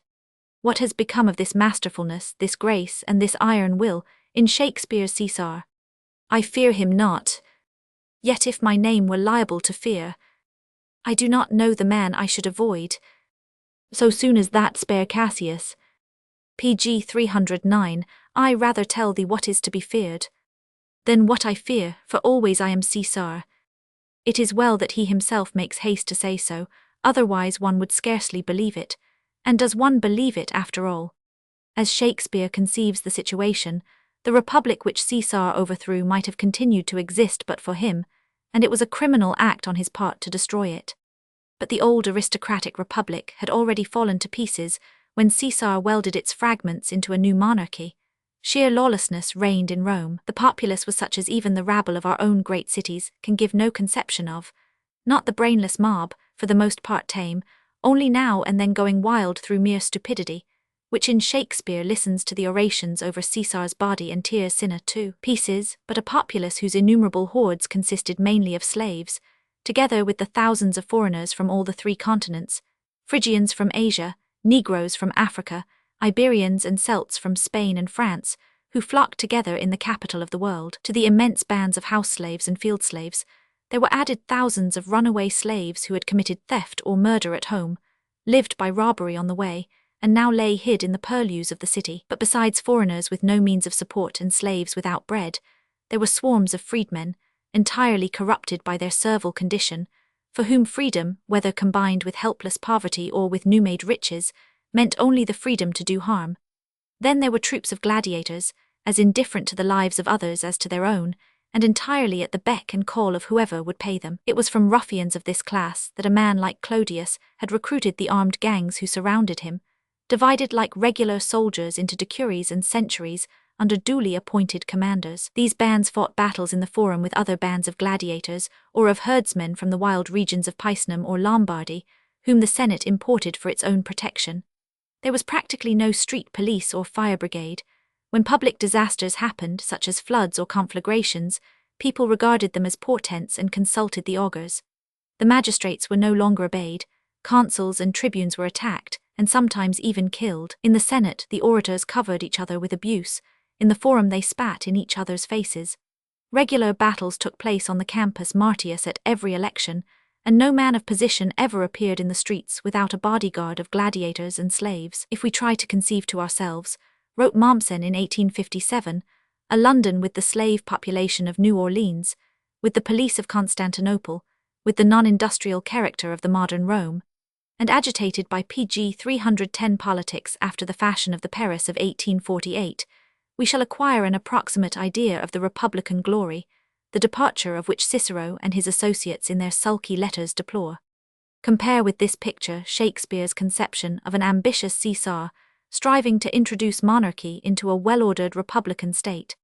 What enchanted everyone, even his enemies who came in contact with Caesar, was his good breeding, his politeness, the charm of his personality.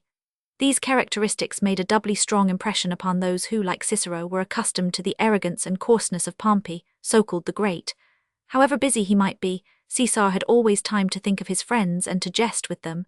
His letters are gay and amiable. In Shakespeare, when he is not familiar, he is pompous. For the space of 25 years, Caesar, as a politician, had by every means in his power opposed the aristocratic party in Rome. He had early resolved to make himself, without the employment of force, the master of the then known world, assured as he was that the Republic would fall to pieces of its own accord.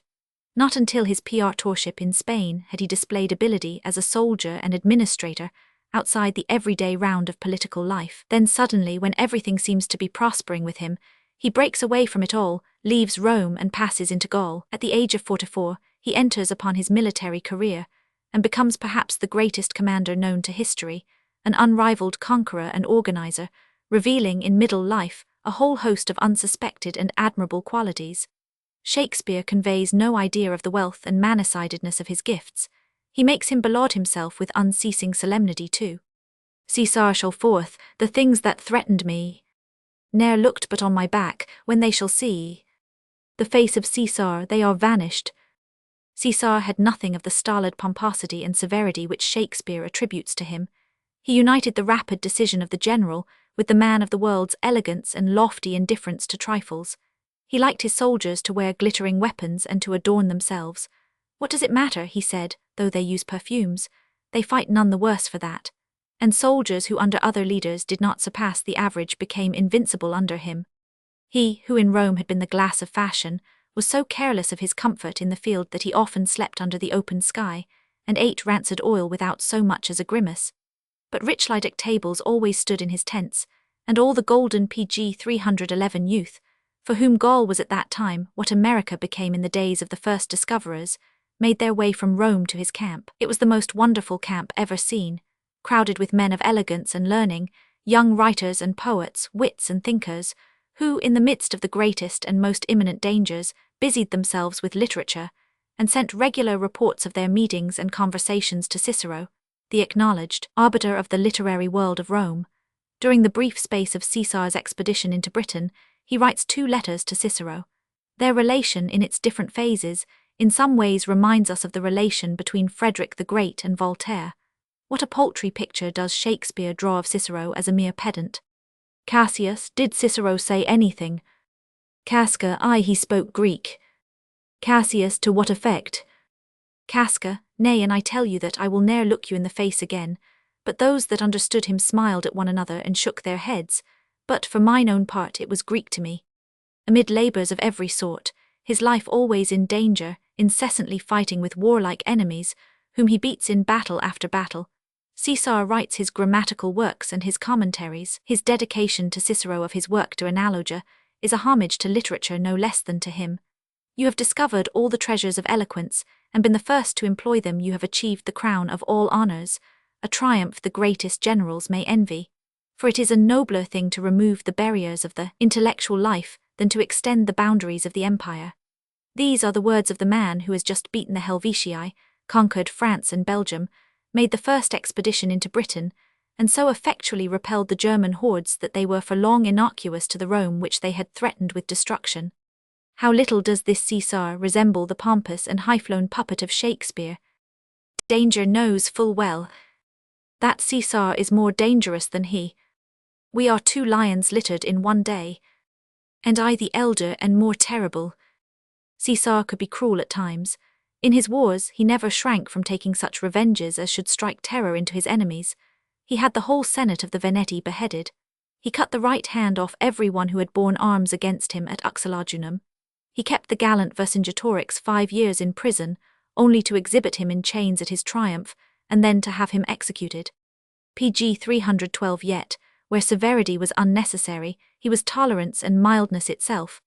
Cicero, during the civil war, went over to the camp of Pompey, and after the defeat of that party sought and received forgiveness, when he afterwards wrote a book in honor of Caesar's mortal enemy Cato, who killed himself so as not to have to obey the dictator, and thereby became the hero of all the republicans. Caesar wrote to Cicero, "In reading your book, I feel as though I myself had become more eloquent, and yet in his eyes Cato was only an uncultured personage and a fanatic for an obsolete order of things. When a slave, out of tenderness for his master, refused to hand Cato his sword wherewith to kill himself, Cato gave him such a furious blow in the face that his hand was dyed with blood. Such a trait must have spoiled for Caesar the impressiveness of this suicide. Caesar was not content with forgiving almost all who had borne arms against him at Pharsalia. He gave many of them, and among the rest Brutus and Cassius, an ample share of his power. He tried to protect Brutus before the battle, and heaped honors upon him after it. Again and again Brutus came forward in opposition to Caesar, and even in his conscientious quixotism took part against him with Pompey, although Pompey had had his father assassinated. Caesar forgave him this and everything else. He was never tired of forgiving him. He had, it appears, transferred to Brutus the love of his youth for Brutus's mother Servilia, Cato's sister, who had been passionately and faithfully devoted to Caesar.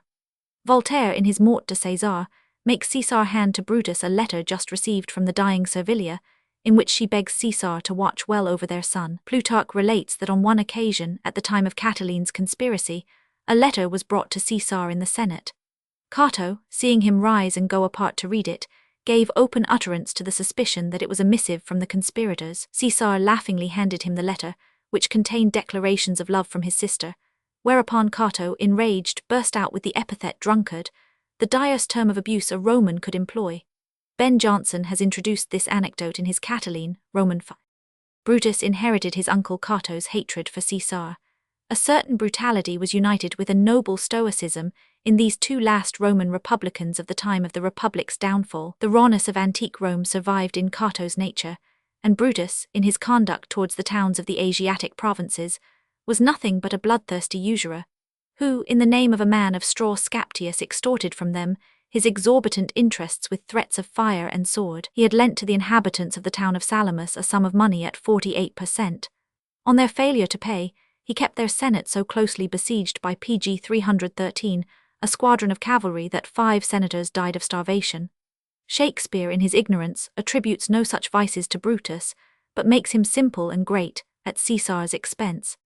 Caesar, as opposed to Cato, and afterwards, as opposed to Brutus, the manicided genius who loves life and action and power, in contradistinction to the narrow Puritan who hates such emancipated spirits, partly on principle, partly from instinct. What a strange misunderstanding that Shakespeare himself, a lover of beauty, intent on a life of activity, enjoyment, and satisfied ambition, who always stood to Puritanism in the same hostile relation in which Caesar stood, should out of ignorance take the side of Puritanism in this case, and so disqualify himself from extracting from the rich mine of Caesar's character all the gold contained in it. In Shakespeare's Caesar we find nothing of the magnanimity and sincerity of the real man. He never assumed a hypocritical reverence towards the past, not even on questions of grammar. He grasped at power and seized it, but did not, as in Shakespeare, pretend to reject it. Shakespeare has let him keep the pride which he in fact displayed, but has made it unbeautiful and eked it out with hypocrisy. This further trait, too, in Caesar's character Shakespeare has failed to understand.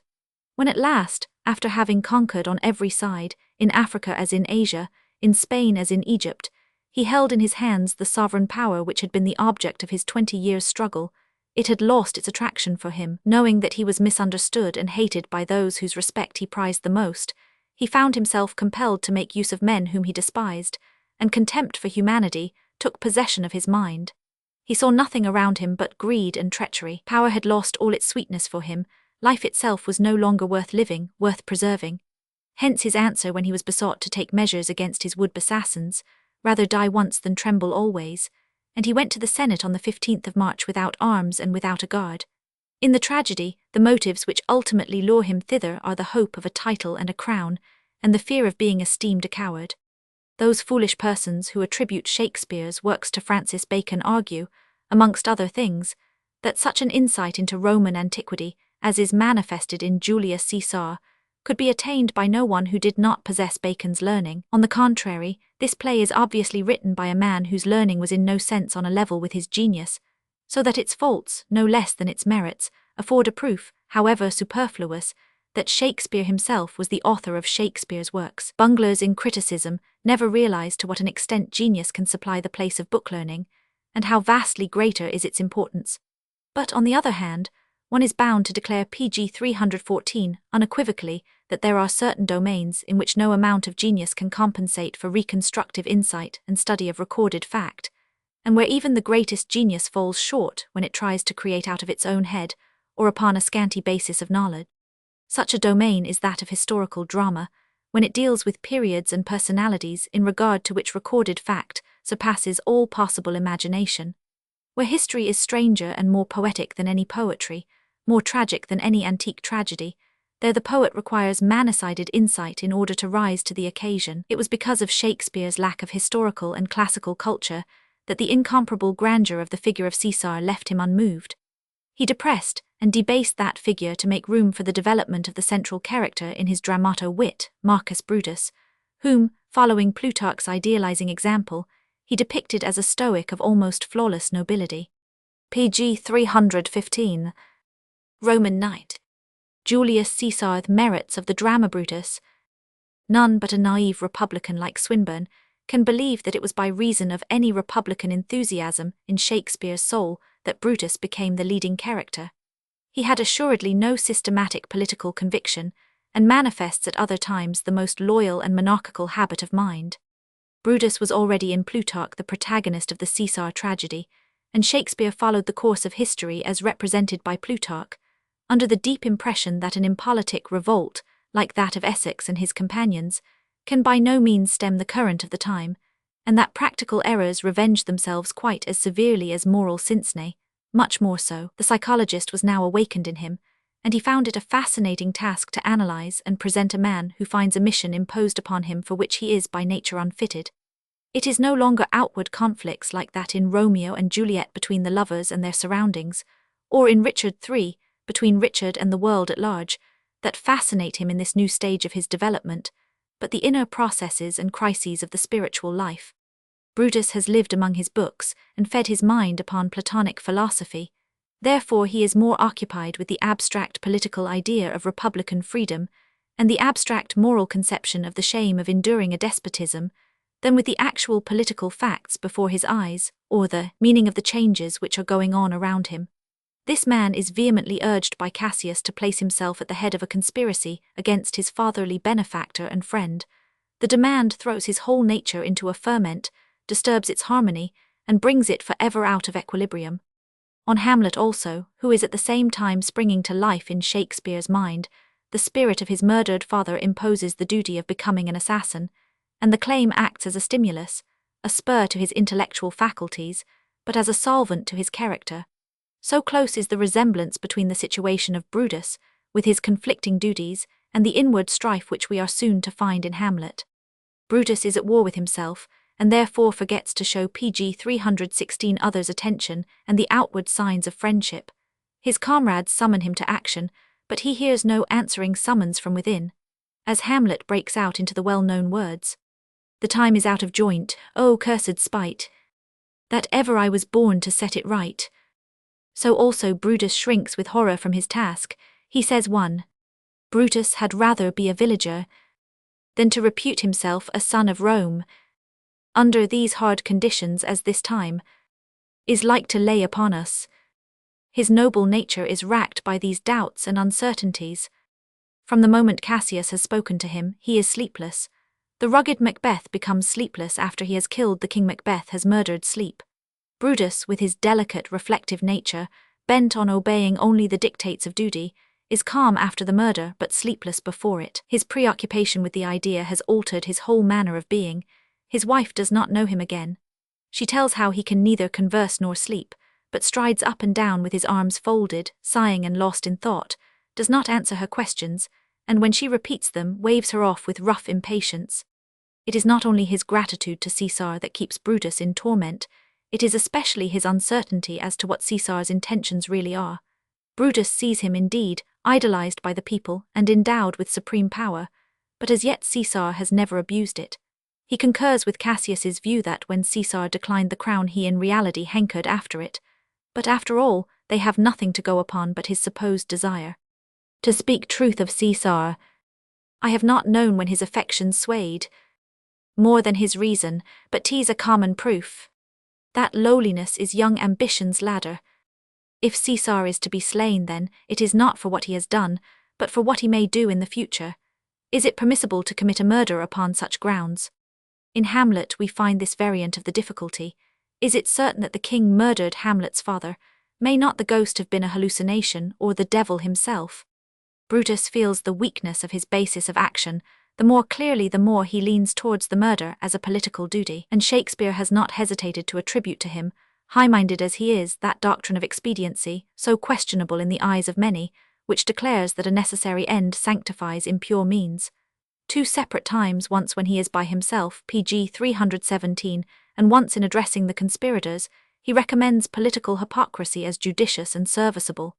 In the soliloquy he says too, "I, and since the quarrel, will bear no colour for the thing he is, fashion it thus, that what he is augmented, would run to these and these extremities.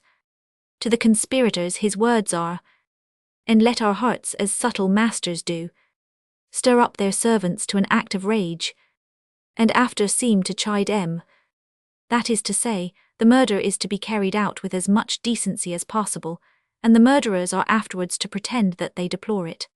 As soon as the murder is resolved upon, however, Brutus, assured of the purity of his motives, stands proud and almost unconcerned in the midst of the conspirators.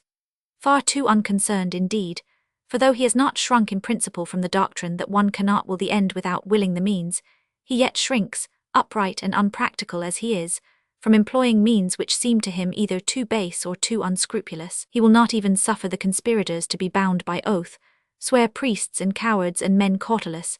They are to trust each other without the assurance of an oath, and to keep their secret unsworn. And when it is proposed that Antony shall be killed along with Caesar, a necessary step, to which as a politician he was bound to consent, he rejects it, in Shakespeare as in Plutarch, out of humanity. Our course will seem too bloody, Caius Cassius. He feels that his will is as clear as day, and suffers at the thought of employing the methods of night and darkness. O conspiracy!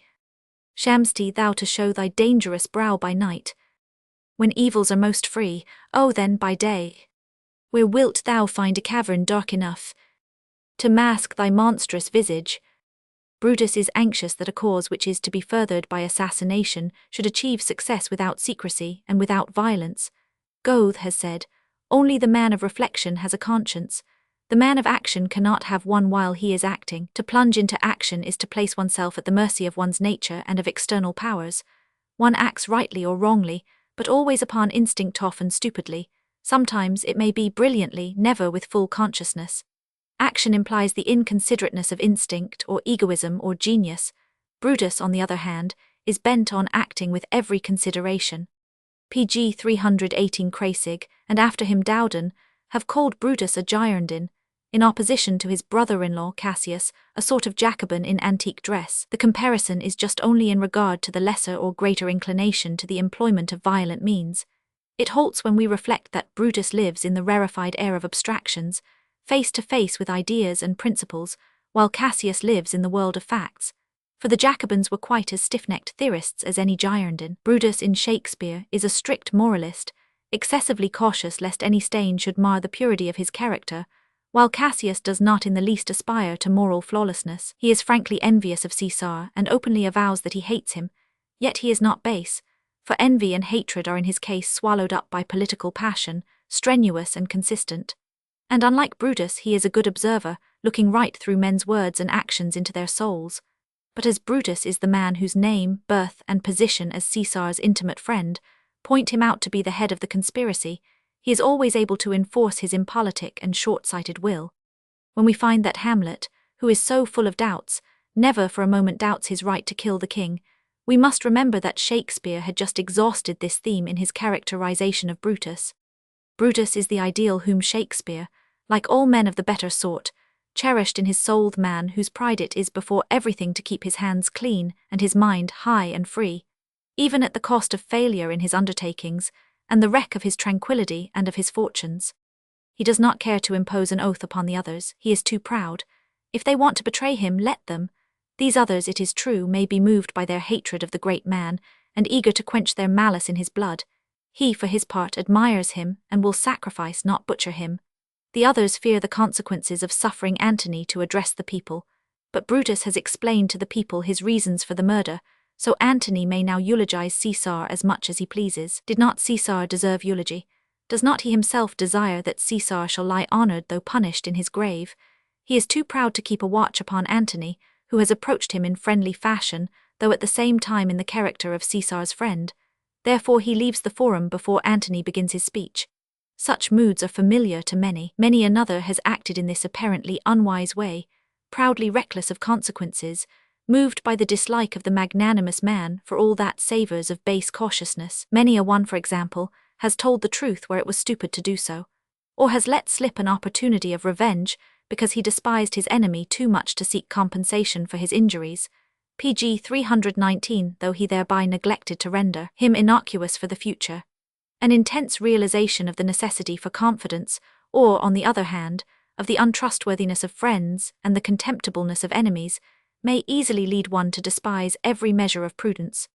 It was upon the basis of an intense feeling of this nature that Shakespeare created Brutus. With the addition of humour and a touch of genius he would be Hamlet, and he becomes Hamlet. With the addition of despairing bitterness and misanthropy he would be Timon, and he becomes Timon. Here he is the man of uncompromising character and principle, who is too proud to be prudent and too bad an observer to be practical. And this man is so situated that not only the life and death of another and of himself, but the welfare of the state, and even, as it appears, that of the whole civilized world, depend upon the resolution at which he arrives. At Brutus's side Shakespeare places the figure which forms his female counterpart, the kindred spirit who has become one with him, his cousin and wife, Cato's daughter married to Cato's disciple. He has here, and here alone, given us a picture of the ideal marriage as he conceived it. In the scene between Brutus and Portia, the poet takes up afresh a motive which he has handled once before with anxious wife, beseeching her husband to initiate her into his great designs. It first appears in Henry IV, Part 1, where Lady Percy implores her Harry to let her share his counsels. See above, the description which she gives of Hotspur's manner and conduct exactly corresponds to Portia's description of the transformation which has taken place in Brutus. Both husbands, indeed, are nursing a similar project, but Lady Percy learns nothing. Her Harry no doubt loves her now and then, between two skirmishes, briskly and gaily, but there is no sentiment in his love for her, and he never dreams of any spiritual communion between them. When Portia, in this case, begs her husband to tell her what is weighing on his mind, he at first, indeed, replies with evasions about his health.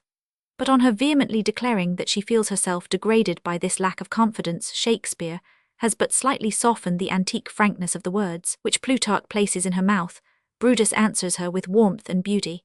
And when again, as in Plutarch, she tells of the proof she has given of her steadfastness, by thrusting a knife into her thigh and never complaining of the voluntary wound, he bursts forth with the words which Plutarch places in his mouth.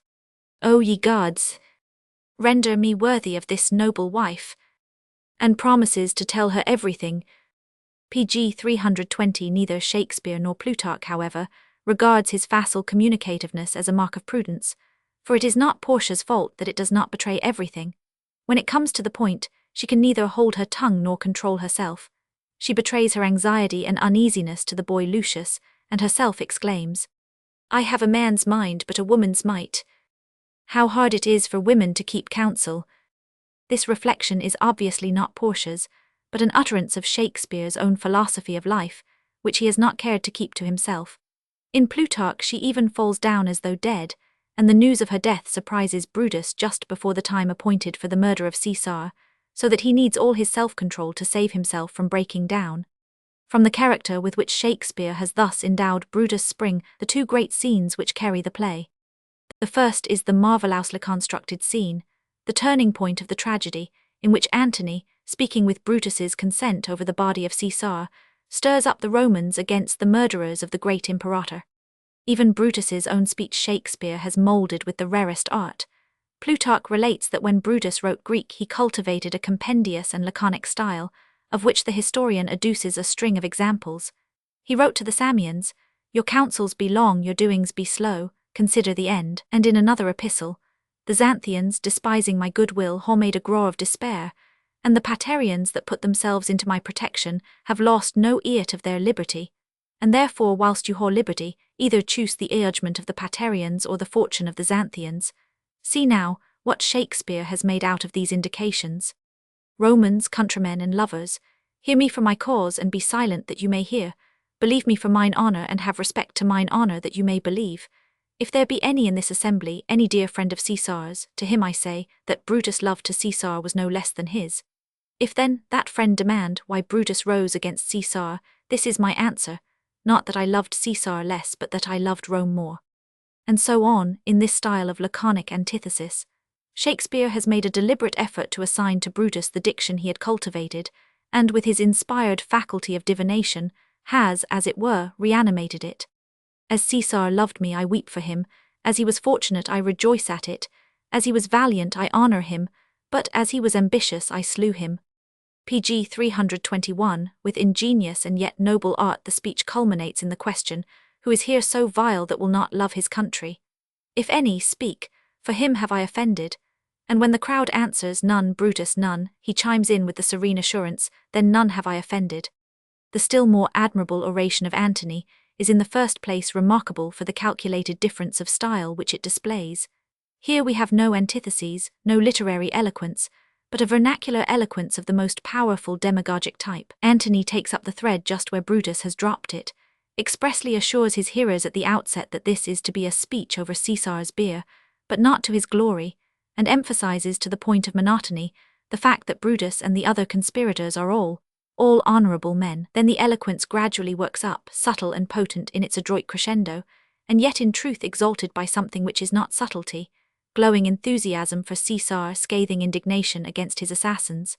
The contempt and anger are at first masked, out of consideration for the mood of the populace, which has for the moment been won over by Brutus. Then the mask is raised a little, then a little more and a little more, until with a wild gesture it is torn off and thrown aside. Here again Shakespeare has utilized in a masterly fashion the hints he found in Plutarch, scanty as they were. Afterwards, when Caesar's body was brought into the marketplace, Antonius, making his funeral oration in praise of the dead, according to the ancient custom of Rome, and perceiving that his words moved the common people to compassion, he framed his eloquence to make their hearts yearn the more. Mark what Shakespeare has made of this. Friends, Romans, countrymen, lend me your ears. I come to bury Caesar, not to praise him. The evil that men do lives after them. The good is oft interred with their bones. So let it be with Caesar. The noble Brutus hath told you Caesar was ambitious. If it were so, it was a grievous fault, and grievously hath Caesar answered it. Here under leave of Brutus and the rest. For Brutus is an honourable man. So are they all honourable men. Come I to speak in Caesar's funeral. He was my friend, faithful and just to me. But Brutus says he was ambitious. And Brutus is an honourable man. Then Antony goes on to insinuate doubts as to Caesar's ambition, and tells how he rejected the kingly diadem, rejected Pg 322 it 3 times. Was this ambition? Thereupon he suggests that Caesar after all was once beloved, and that there is no reason why he should not be mourned. Then with a sudden outburst, O judgment, thou art fled to brutish beasts, and men have lost their reason, bear with me. My heart is in the coffin there with Caesar, and I must pause till it come back to me.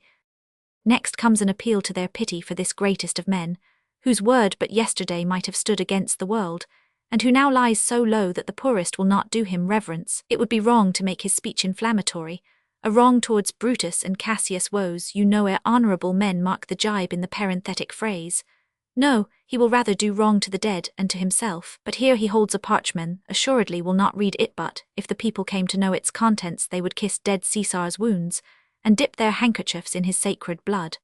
And then, when cries for the reading of the will mingle with curses upon the murderers, he stubbornly refuses to read it.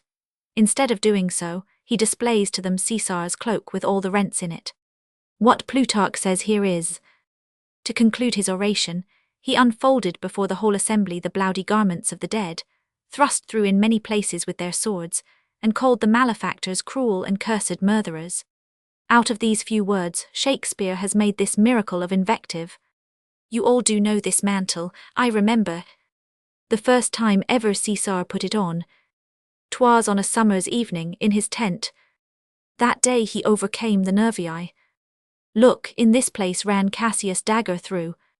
See what a rent the envious Casca made. Through this the well-beloved Brutus stabbed. And as he plucked his cursed steel away, mark how the blood of Caesar followed it, as rushing out of doors to be resolved, if Brutus so unkindly knocked or no. For Brutus, as you know, was Caesar's angel. Judge, O you gods, how dearly Caesar loved him. This was the most unkindest cut of all. For when the noble Caesar saw him stab, ingratitude, more strong than traitors' arms, quite vanquished him, then burst his mighty heart, and in his mantle muffling up his face, pg 323, even at the base of Pompey's statua, which all the while ran blood, great Caesar fell. Oh, what a fall was there, my countrymen! Then I and you and all of us fell down, whilst bloody treason flourished over us. Oh, now you weep, and I perceive you feel the dint of pity. These are gracious drops. Kind souls, what weep you when you but behold our Caesar's vesture wounded? Look you here. Here is himself marred, as you see, with traitors. He uncovers Caesar's body, and not till then does he read the will, overwhelming the populace with gifts and benefactions. This climax is of Shakespeare's own invention. No wonder that even Voltaire was so struck with the beauty of this scene, that for its sake he translated the first 3 acts of the play. At the end of his own Mort de César too, he introduced a feeble imitation of the scene, and he had it in his mind when, in his Discours sur la tragédie, dedicated to Bolingbroke, he expressed so much enthusiasm and envy for the freedom of the English stage. In the last 2 acts, Brutus is overtaken by the recoil of his deed. He consented to the murder out of noble, disinterested and patriotic motives. Nevertheless, he is struck down by its consequences and pays for it with his happiness and his life. The declining action of the last 2 acts is usual with Shakespeare less effective and fascinating than the rising action which fills the first 3. But it has one significant, profound, and brilliantly constructed and executed scene, quarrel and reconciliation between Brutus and Cassius in the 4th act, which leads up to the appearance of Caesar's ghost. This scene is significant because it gives a man-sided picture of the 2 leading characters, sternly upright Brutus, who is shocked at the means employed by Cassius to raise the money without which their campaign cannot be carried on, and Cassius, a politician entirely indifferent to moral scruples, but equally unconcerned as to his own personal advantage. The scene is profound because it presents to us the necessary consequences of the law-defying, rebellious act, cruelty, unscrupulous policy, and lax tolerance of dishonorable conduct in subordinates, when the bonds of authority and discipline have once been burst. The scene is brilliantly constructed because, with its quick play of passion and its rising discord, which at last passes over into a cordial and even tender reconciliation, it is dramatic in the highest sense of the word. The fact that Brutus was in Shakespeare's own mind, the true hero of the tragedy, appears in the clearest light when we find him ending the play with the eulogy which Plutarch, in pg 324 his Life of Brutus, places in the mouth of Antony. I mean the famous words, "This was the noblest Roman of them all. All the conspirators, save only he, did that they did in envy of great Caesar. He only in a general honest thought, and common good to all made one of them. His life was gentle, and the elements so mixed in him that nature might stand up and say to all the world this was a man." The resemblance between these words and a celebrated speech of Hamlet's is unmistakable. Everywhere in Julius Caesar we feel the proximity of Hamlet. The fact that Hamlet hesitates so long before attacking the king, finds so many reasons to hold his hand, is torn with doubts as to the act and its consequences, and insists on considering everything even while he upbraids himself for considering so long. This is partly due, no doubt, to the circumstance that Shakespeare comes to him directly from Brutus. His Hamlet has, so to speak, just seen what happened to Brutus, and the example is not encouraging, either with respect to action in general, or with respect to the murder of a stepfather in particular. It is not difficult to conceive that Shakespeare may at this period have been subject to moments of skepticism, in which he could scarcely understand how anyone could make up his mind to act, to assume responsibility, to set in motion the rolling stone, which is the type of every action. If we once begin to brood over the incalculable consequences of an action, and all that circumstance may make of it, all action on a great scale becomes impossible. Therefore it is that very few old men understand their youth. They dare not and could not act again, as in their recklessness of consequences, they acted then. Brutus forms the transition to Hamlet, and Hamlet no doubt grew up in Shakespeare's mind during the working out of Julius Caesar. The stages of transition are perhaps these. The conspirators, in egging Brutus on to the murder, are always reminding him of the elder Brutus, who pretended madness and drove out the Tarquins. This may have led Shakespeare to dwell upon his character as drawn by Livy, which had always been exceedingly popular. But Brutus the elder is an antique Hamlet, and the very name of Hamlet, as he found it in the older play and in Saxo, seems always to have haunted Shakespeare. It was the name he had given to the little boy whom he lost so early. pg 325. X. Ben Jonson and his Roman plays. In precisely the same year as Shakespeare, his famous brother poet Ben Jonson made his first attempt at a dramatic presentation of Roman antiquity. His play, The Poetaster, was written and acted in 1601. Its purpose is the literary annihilation of two playwrights, Marston and Dekker, with whom the author was at feud. But its action takes place in the time of Augustus, and Jonson, in spite of his satire on contemporaries, no doubt wanted to utilize his thorough knowledge of ancient literature in giving a true picture of Roman manners. As Shakespeare's Julius Caesar was followed by two other tragedies of antique Rome, Antony and Cleopatra and Coriolanus, so Ben Jonson also wrote two other plays on Roman themes, the tragedies of Sejanus and Catiline. It is instructive to compare his method of treatment with Shakespeare's, but a general comparison of the two creative spirits must precede this comparison of artistic processes in a single limited field. Ben Jonson was 9 years younger than Shakespeare, born in 1573, a month after the death of his father, the son of a clergyman whose forefathers had belonged to the gentry. He was a child of the town, while Shakespeare was a child of the country, and the fact is not without significance, though town and country were not then so clearly opposed to each other as they are now. When Ben was 2 years old, his mother married a worthy master bricklayer, who did what he could to procure his stepson a good education, so that, after passing some years at a small private school, he was sent to Westminster. Here the learned William Camden, his teacher, introduced him to the two classical literatures, and seems, moreover, to have exercised a not altogether fortunate influence upon his subsequent literary habits, for it was Camden who taught him first to write out in prose whatever he wanted to express in verse. Thus the foundation was laid at school, not only of his double ambition to shine as a scholar and a poet, or rather as a scholar-poet, but also of his heavy and rhetorically emphatic verse. In spite of his worship of learning, his dislike to all handicraft, and his unfitness for practical work, he was forced by pg 326 poverty to break off his studies in order to enter the employment of his bricklayer stepfather, a fact which, in his subsequent literary feuds, always procured him the nickname of the bricklayer. He could not long endure this occupation, went as a soldier to the Netherlands, killed one of the enemy in single combat under the eyes of both camps, returned to London and married almost as early as Shakespeare at the age of only 19.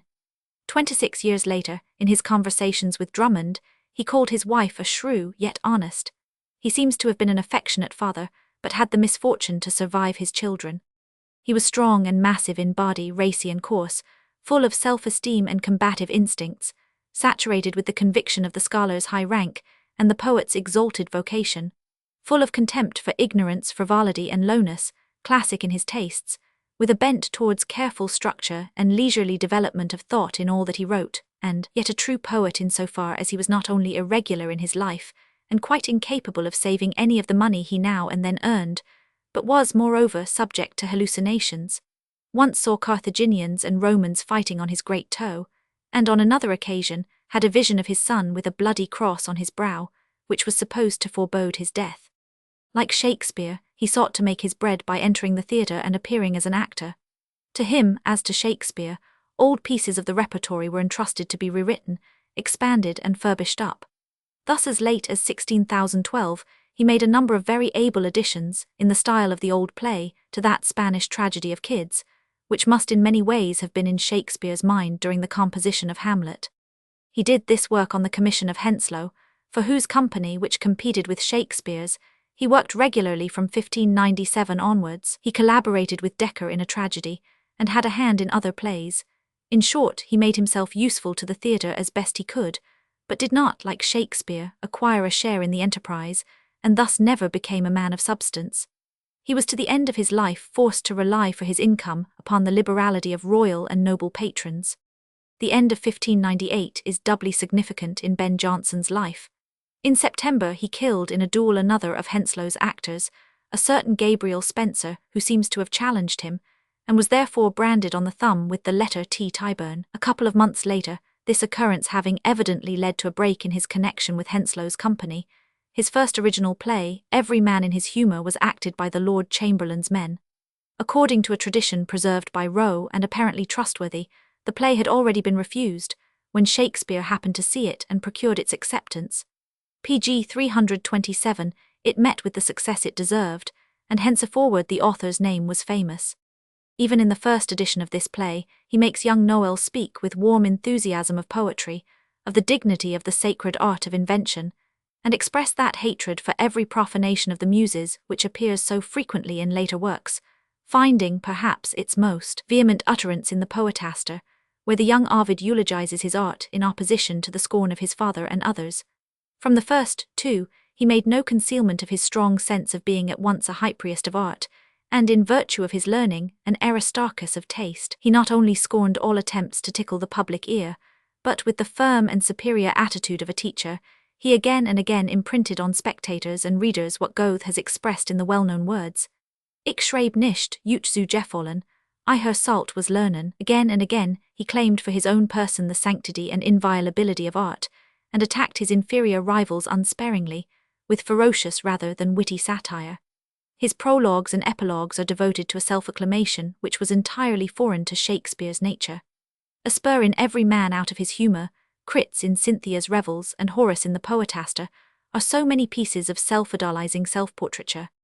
All who, in his judgment, degrade art are made to pay the penalty in scathing caricatures. In the Poetaster, for example, his taskmaster Henslowe is presented under the name of Histrio as a depraved slave-dealer, and his colleagues Marston and Dekker are held up to ridicule under Roman names, as intrusive and despicable scribblers. Their attacks upon the admirable poet Horace, whose name and personality the extremely dissimilar Ben Jonson has arrogated to himself, spring from contemptible motives, and receive a disgraceful punishment. This whole warfare must not be taken too seriously. The worthy Ben could be at the same time an indignant moralist and a genial boon companion. We presently find him taking service afresh with the very Henslowe whom he has just treated with such withering contempt. And though his attack of 1601 had been met by a most malicious retort in Marston and Dekker's Satyromystics, he, 3 years afterwards, accepts the dedication of Marston's Malcontent, and in 1605 collaborates with this lately lampooned colleague, and with Chapman in the comedy of Eastward Ho. One could not but think of the German proverb, Pack schlagt sich, Pack vertragt sich, were it not that Jonson's action at this juncture reveals him in anything but a vulgar light. Marston and Chapman having been thrown into prison for certain jibes at the Scotch in this play, which had come to the notice of the king, and being reported to be in pg 328 danger of having their noses and ears cut off, Ben Jonson, of his own free will, claimed his share in the responsibility and joined them in prison. At a supper which, after their liberation, he gave to all his friends, his mother clinked glasses with him, and at the same time showed him a paper, the contents of which she had intended to mix with his drink in prison if he had been sentenced to mutilation. She added that she herself would not have survived him, but would have taken her share of the poison. She must have been a mother worthy of such a son. While Ben lay in durance on account of his duel, he had been converted to Catholicism by a priest who attended Hema conversion, at which his adversaries did not fail to jeer. He does not seem, however, to have embraced the Catholic dogma with any great fervour, for 12 years later he once more changes his religion and returns to the Protestant Church. Equally characteristic of Ben and of the Renaissance is his own statement, preserved for us by Drummond, that at his first communion after his reconciliation with Protestantism, in token of his sincere return to the doctrine which gave laymen, as well as priests, access to the chalice, He drained at one draught the whole of the consecrated wine. Not without humour, Moroverto used Johnson's own favourite wordies, his story of the way in which Raleigh's son, to whom he acted as governor during a tour in France while Raleigh himself was in the Tower, took a malicious pleasure in making his mentor dead drunk, having him wheeled in a wheelbarrow through the streets of Paris, and showing him off to the mob at every street corner. Ben's strong insistence on his spiritual dignity was not infrequently counterbalanced by an extreme carelessness of his personal dignity. With all his weaknesses, however, he was a sturdy, energetic, and high-minded man, a commanding, independent, and very comprehensive intelligence, and from 1598, when he makes his first appearance on Shakespeare's horizon, throughout the rest of his life, he was, so far as we can see, the man of all his contemporaries whose name was oftenest mentioned along with Shakespeare's. In after days, especially outside England, the name of Ben Jonson has come to sound small enough in comparison with the name of solitary greatness with which it was once bracketed. But at that time, although Jonson was never so popular as Shakespeare, they were commonly regarded in literary circles as the dramatic twin brethren of the age. For us it is still more interesting to remember that Ben Jonson was one of the few with whom we know that Shakespeare was on terms of constant familiarity, and moreover, that he brought to this intercourse a set of definite artistic principles, widely different from Shakespeare's own. Though his society may have been somewhat PG 329 fatiguing, it must nevertheless have been both instructive and stimulating to Shakespeare, since Ben was greatly his superior in historical and linguistic knowledge, while as a poet he pursued a totally different ideal. Ben Jonson was a great dramatic intelligence. He never, like the other poets of his time, took this or that novel and dramatized it as it stood, regardless of its more or less incoherent structure, its more or less flagrant defiance of topographical, geographical, or historical reality. With architectural solidity was he not the stepson of a master builder. He built up his dramatic plan out of his own head, and, being a man of great learning, he did his best to avoid all incongruities of local colour. If he is now and then negligent in this respect, if the characters in Volpone now and then talk as if they were in London, not in Venice, and those in the Poetaster as if they were in England, not in Rome, it is because of his satiric purpose, and not at all by reason of the indifference to such considerations which characterizes all other dramatists of the time, Shakespeare not the least. The fundamental contrast between them can be most shortly expressed in the statement that Ben Jonson accepted the view of human nature set forth in the classic comedies and the Latin tragedies. He does not represent it as manicided, with inward developments and inconsistencies, but fixes character in typical forms, with one dominant trait thrown into high relief. He portrays, for example, the crafty parasite, or the eccentric who cannot endure noise, or the braggart captain, or the depraved anarchist Catiline, or the stern man of honour Cat, and all these personalities are neither more nor less than the labels imply, and act up to their description always and in all circumstances. The pencil with which he draws is hard, but he wields it with such power that his best outlines subsist through the centuries, unforgettable, despite their occasional oddity of design, in virtue of the indignation with which wickedness and meanness are branded, and the racy merriment with which the caricatures are sketched, the farces worked out. Some of Molière's farces may now and then remind us of Jonson's, but as regards the pitiless intensity of the satire, we shall find no counterpart to his Volpone until we come in our own times to Gogol's Revisor. The Graces stood by Shakespeare's cradle, not by Jonson's, and yet this heavy-armed warrior has now and then attained to grace as well as now, and then given a holiday to his sound systematic intelligence and his solidly constructed logic, and like a true poet of the Renaissance, soared into the rarer atmosphere of pure fantasy. He shows himself very much at home in the allegorical masques which were performed at court festivals, and in the PG 330 pastoral play, The Sad Shepherd, which seems to have been written upon his deathbed, he proved that even in the purely romantic style he could challenge comparison with the best writers of his day. Yet it is not in this sphere that he displays his true originality. It is in his keen and faithful observation of the conditions and manners of his time, which Shakespeare left on one side, or depicted only incidentally and indirectly. The London of Elizabeth lives again in Jonson's plays, both the lower and higher circles, but especially the lower. The haunters of taverns and theatres, the men of the riverside and the markets, rogues and vagabonds, poets and players, watermen and jugglers, bear-leaders and hucksters, rich city dames, Puritan fanatics and country squires, English oddities of every class and kind, each speaking his own language, dialect, or jargon. Shakespeare never kept so close to the life of the day.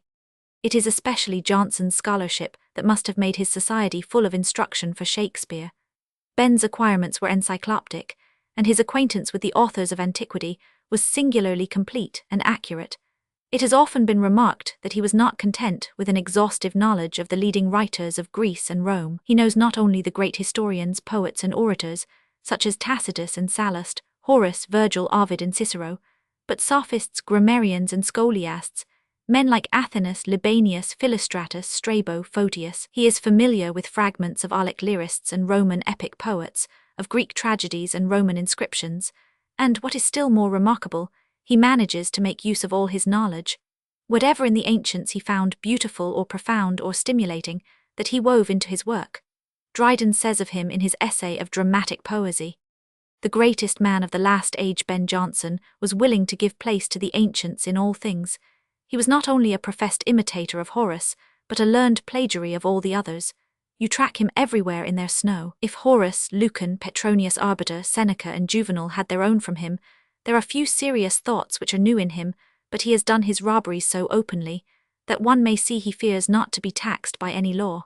He invades authors like a monarch, and what would be theft in other poets is only victory in him. Certain it is that an uncommon learning and an extraordinary memory supplied him with an immense store of small touches, poetical and rhetorical details, which he could not refrain from incorporating in his plays. Yet his mass of learning was not of a merely verbal or rhetorical nature.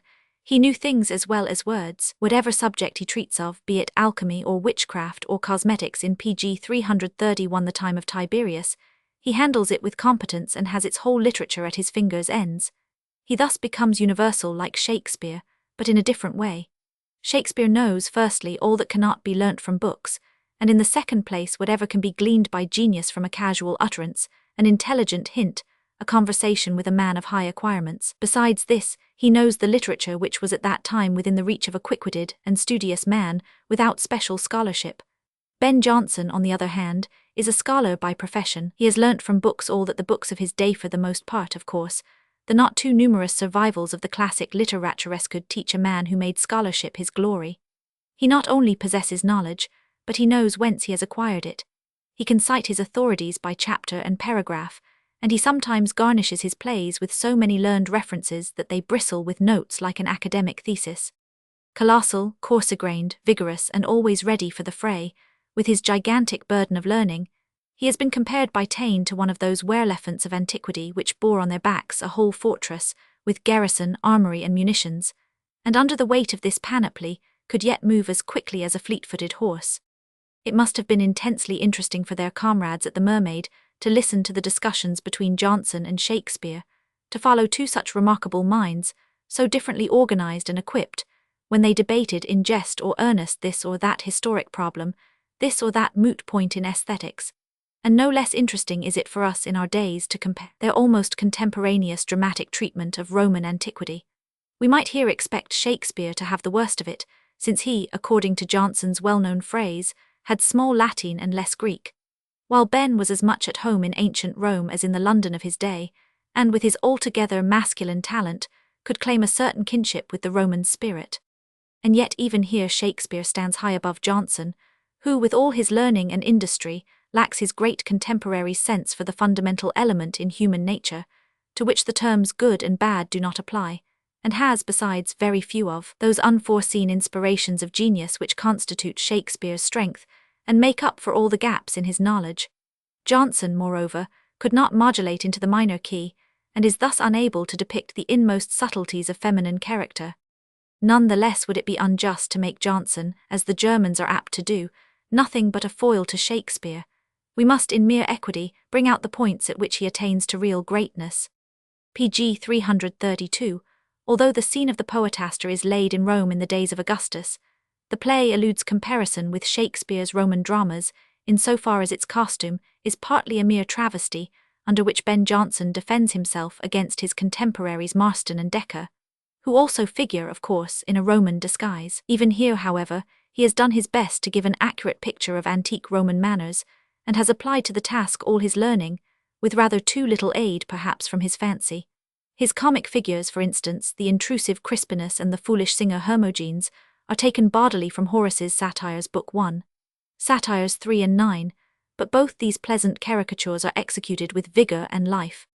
Ben Jonson has in this play woven together three different actions, one only of which has a symbolic meaning outside the frame of the picture. In the first place, he presents Ovid's struggle for leave to follow his poetic vocation, his suspected love affair with Augustus's daughter, Julia, and his banishment from the court when Augustus discovers the intrigue between the young poet and his child.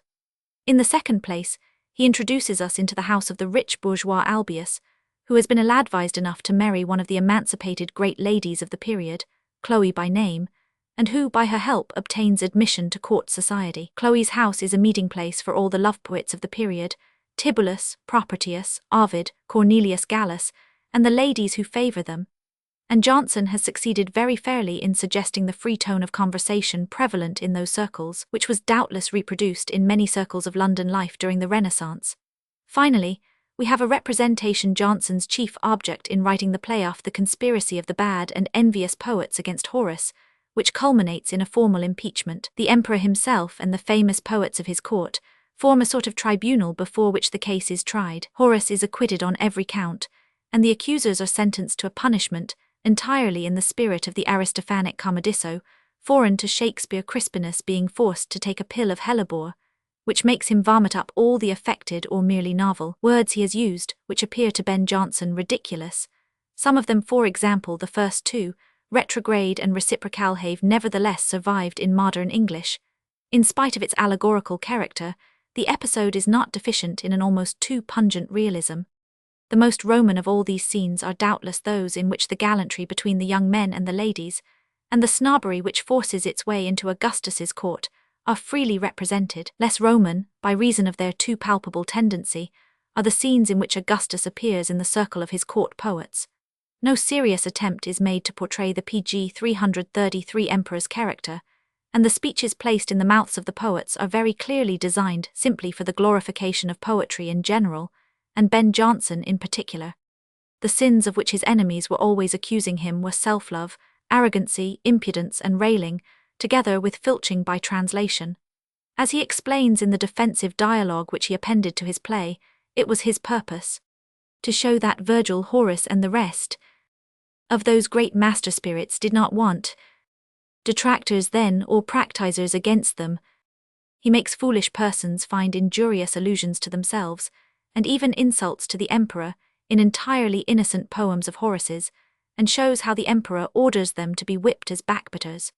Horace's literary relation to the Greeks, be it noted, was not unlike that of Ben Jonson himself to the Latin writers. A special interest attaches for us to the passage in the fifth act, where immediately before Virgil's entrance, the different poets, at the suggestion of the emperor, express their judgment of his genius, and where Horace, after warmly protesting against the common belief that one poet is necessarily envious of another, joins in the general eulogy of his great rival. There is this remarkable circumstance about the encomiums on Virgil, here placed in the mouths of Gallus, Tibullus, and Horace, that while some of them are appropriate enough to the real Virgil, else all verisimilitude would have been sacrificed, others seem unmistakably to point away from Virgil towards one or other famous contemporary of Jonson's own. Look for a moment at these speeches 5.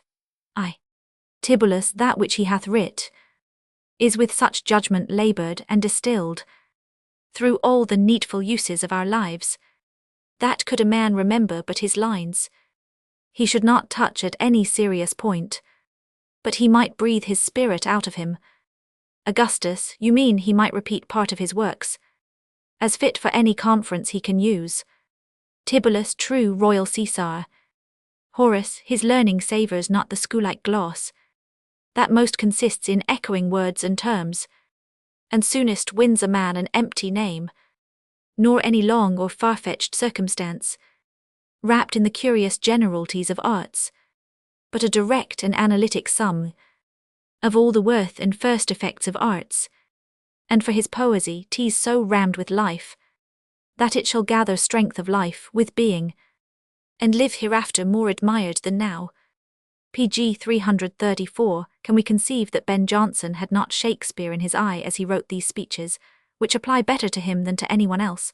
It is true that a Shakespeare scholar of such authority as the late 100 1000. Ingleby, the compiler of Shakespeare's Century of Praise, has declared against this theory, together with Nicholson and Furnivall.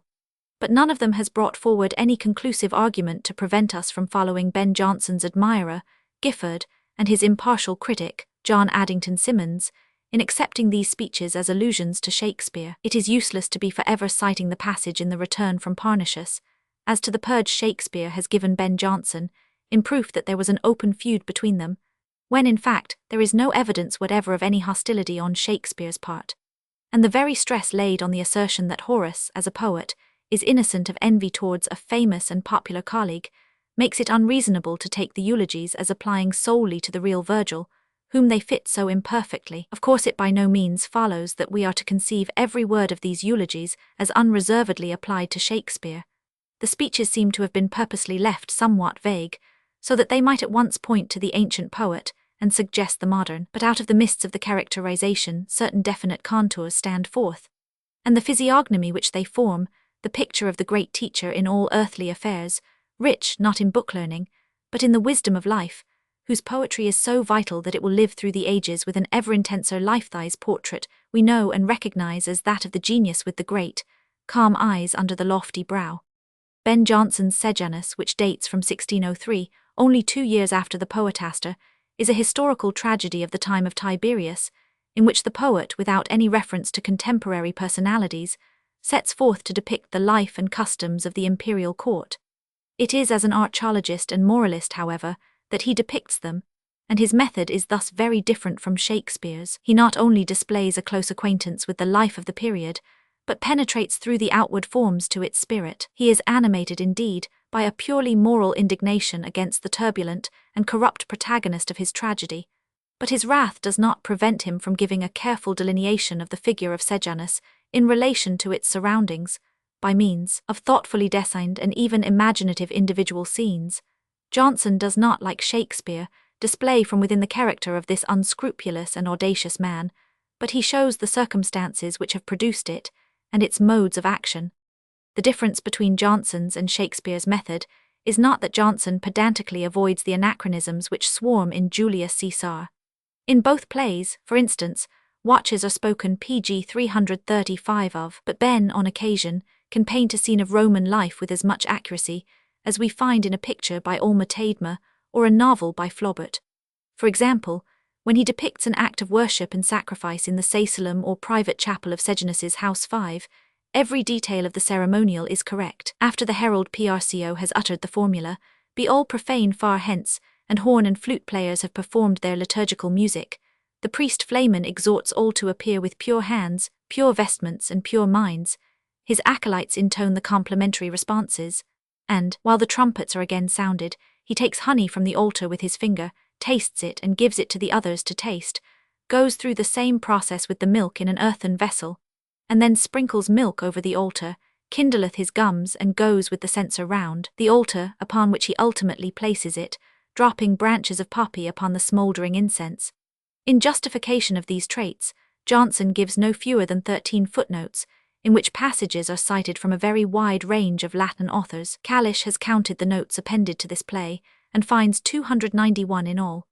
The ceremonial is here employed to introduce a scene in which Great Mother Fortune, to whom the libation is made, averts her face from Sejanus, and thereby portends his fall, whereupon, in an access of fury, he overturns her statue and altar.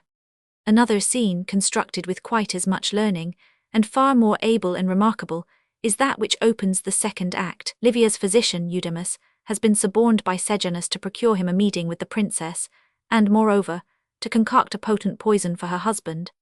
In the act of assisting his mistress to rouge her cheek, and recommending her an effective dentrifice and a prepared pomatum to smooth the skin, he answers her casual questions as to who is to present the poisoned cup to Drusus, and induce him to drink it. Here again, Ben Jonson's mastery of detail displays itself. Eudemus's remark, for example, that the ceruse on Livia's cheeks has faded in the sun, is supported by a reference to an epigram of Martial, from which it appears that this cosmetic was injured by heat. But here all these details are merged in the potent general impression, produced by the dispassionate and businesslike calmness with which the impending murder is arranged in the intervals of a disquisition upon those devices of the toilet which are to enchain the contriver of the crime. Ben Jonson possesses the undaunted insight and the vigorous pessimism which render it possible to represent Roman depravity and wild-beast-like ferocity under the first emperors without extenuation and without declamation. He cannot indeed dispense with a sort of chorus of honourable Romans, but they express themselves, as a rule, pithily and without prolixity. And he has pg 336 enough sense of art and of history never to let his ruffians and courtesans repent. Now and then he even attains to a Shakespearean level, the scene in which Sejanus approaches Eudemus first with jesting talk, and then, with wily insinuations, worms himself into his acquaintance and makes him his creature, while Eudemus, with crafty civility, shows that he can take a half-spoken hint, and without for a moment committing himself, offers his services as pander, and Acinthes passage is in no way inferior to the scene in Shakespeare's King John, in which the king suggests to Hubert the murder of Arthur. The most remarkable scene, however, is that 5 in which the Senate is assembled in the Temple of Apollo to hear messages from Tiberius in his retreat at Capri. The first letter confers upon Sejanus the tribunicial dignity and power, with expressions of esteem, and the Senate loudly acclaims the favourite. Then the second letter is read. It is expressed in a strangely contorted style, begins with some general remarks on public policy, hypocritical in tone, then turns, like the first, to Sejanus, and, to the astonishment of all, dwells with emphasis upon his low origin and the rare honours to which he has been preferred. Already the hearers are alarmed, but the impression is obliterated by new sentences of flattery. Then unfavourable opinions and judgments regarding the favourite are cited and dwelt upon with a certain complacency, then they are refuted with some vehemence. Finally, they are brought forward again, and this time in a manner unmistakably hostile to Sejanus. Immediately the senators who have swarmed around him withdraw from his neighbourhood, leaving him in the centre of an empty space. And the reading continues until Laco enters with the guards, who are to arrest the hitherto all-powerful favourite and lead him away. We can find no parallel to this reading of the letter, and the vacillations it produces among the cringing senators, save in Antony's speech over the body of Caesar, and the consequent revulsion in the attitude and temper of the Roman mob. Shakespeare's scene is more vividly projected, and shines with the poet's humour. Jonson's scene is elaborated with grim energy, and worked out with the moralist's bitterness. But in the dramatic movement of the moralist's scene, no less than of the poet's, antique Rome lives again. Jonson's Catiline, written some time later, appeared in 1611, and was dedicated to Pembroke. Although executed on the same principles, it is on the whole inferior to Sejanus, but it is better fitted for comparison with Julius Caesar in so far as its action belongs to the same period, and Caesar himself appears in it. The second act of the tragedy is in its way a masterpiece. As soon as Jonson enters upon the political action proper, he transcribes endless speeches from Cicero, and becomes intolerably pg 337 tedious, but so long as he keeps to the representation of manners, and seeks, as in his comedies, to paint a quite unemotional picture of the period, he shows himself at his best. This second act takes place at the house of Fulvia, the lady who, according to Sallust, betrayed to Cicero the conspirator's secret. The whole picture produces an entirely convincing effect. She first repels with unfeeling coldness an intrusive friend and protector, Catiline's fellow conspirator, Curius. But when he at last turns away in anger, telling her that she will repent her conduct when she finds herself excluded from participation in an immense booty which will fall to the share of others, she calls him back, full of curiosity and interest, becomes suddenly friendly, and even caressing, and wrings from him his secret, instantly recognizing, however, that Cicero will pay for it without stint, and that this money is considerably safer than the sum which might fall to her share in a general revolution. Her visit to Cicero, with his craftily friendly interrogatory, first of her, and then of her lover Curius, whom he summons and converts into one of his spies, deserves the highest praise. These scenes contain the concentrated essence of Sallust's Catiline, and of Cicero's orations and letters. The Cicero of this play rises high above the Cicero to whom Shakespeare has assigned a few speeches. Caesar, on the other hand, comes off no better at Ben Jonson's hands than at Shakespeare's.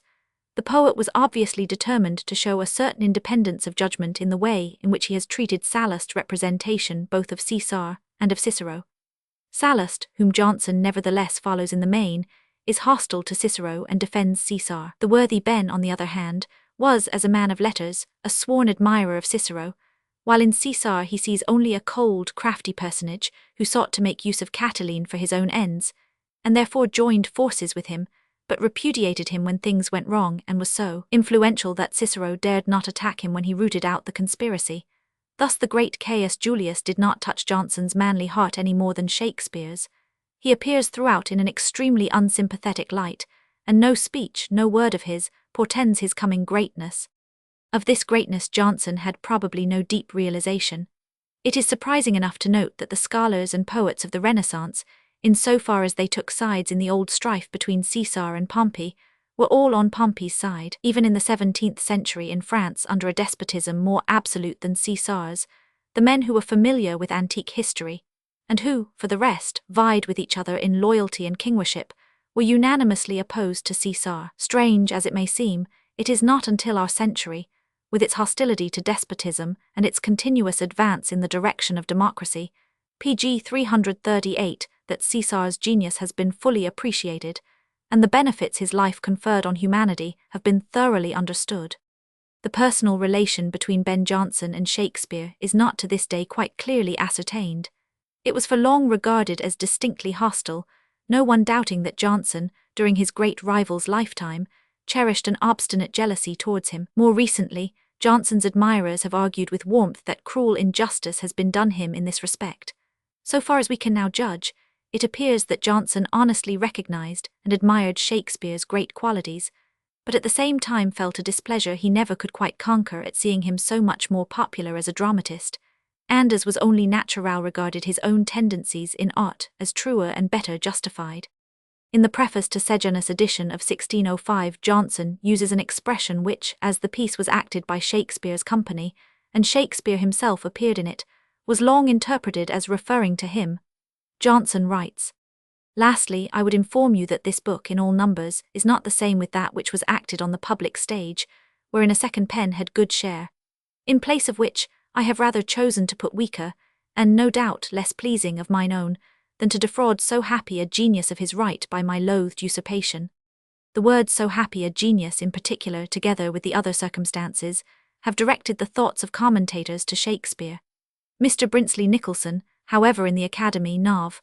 14th, 1874, has shown it to be far more probable that the person alluded to is not Shakespeare, but a very inferior poet, Samuel Shepherd. The marked politeness of Jonson's expressions may be due to his having inflicted on his collaborator a considerable disappointment, almost an insult, by omitting his portion of the work, and at the same time excluding his name from the title page. It seems, at any rate, that Samuel Shepherd felt wounded by this proceeding, since, more than 40 years later, he claimed for himself the honour of having collaborated in Sejanus, in a verse which is ostensibly a panegyric on Jonson. Symonds, so late as 1888, nevertheless maintains in his Ben Jonson that the preface most probably refers to Shakespeare, but he pg 339 does not refute or even mention Nicholson's carefully marshalled argument.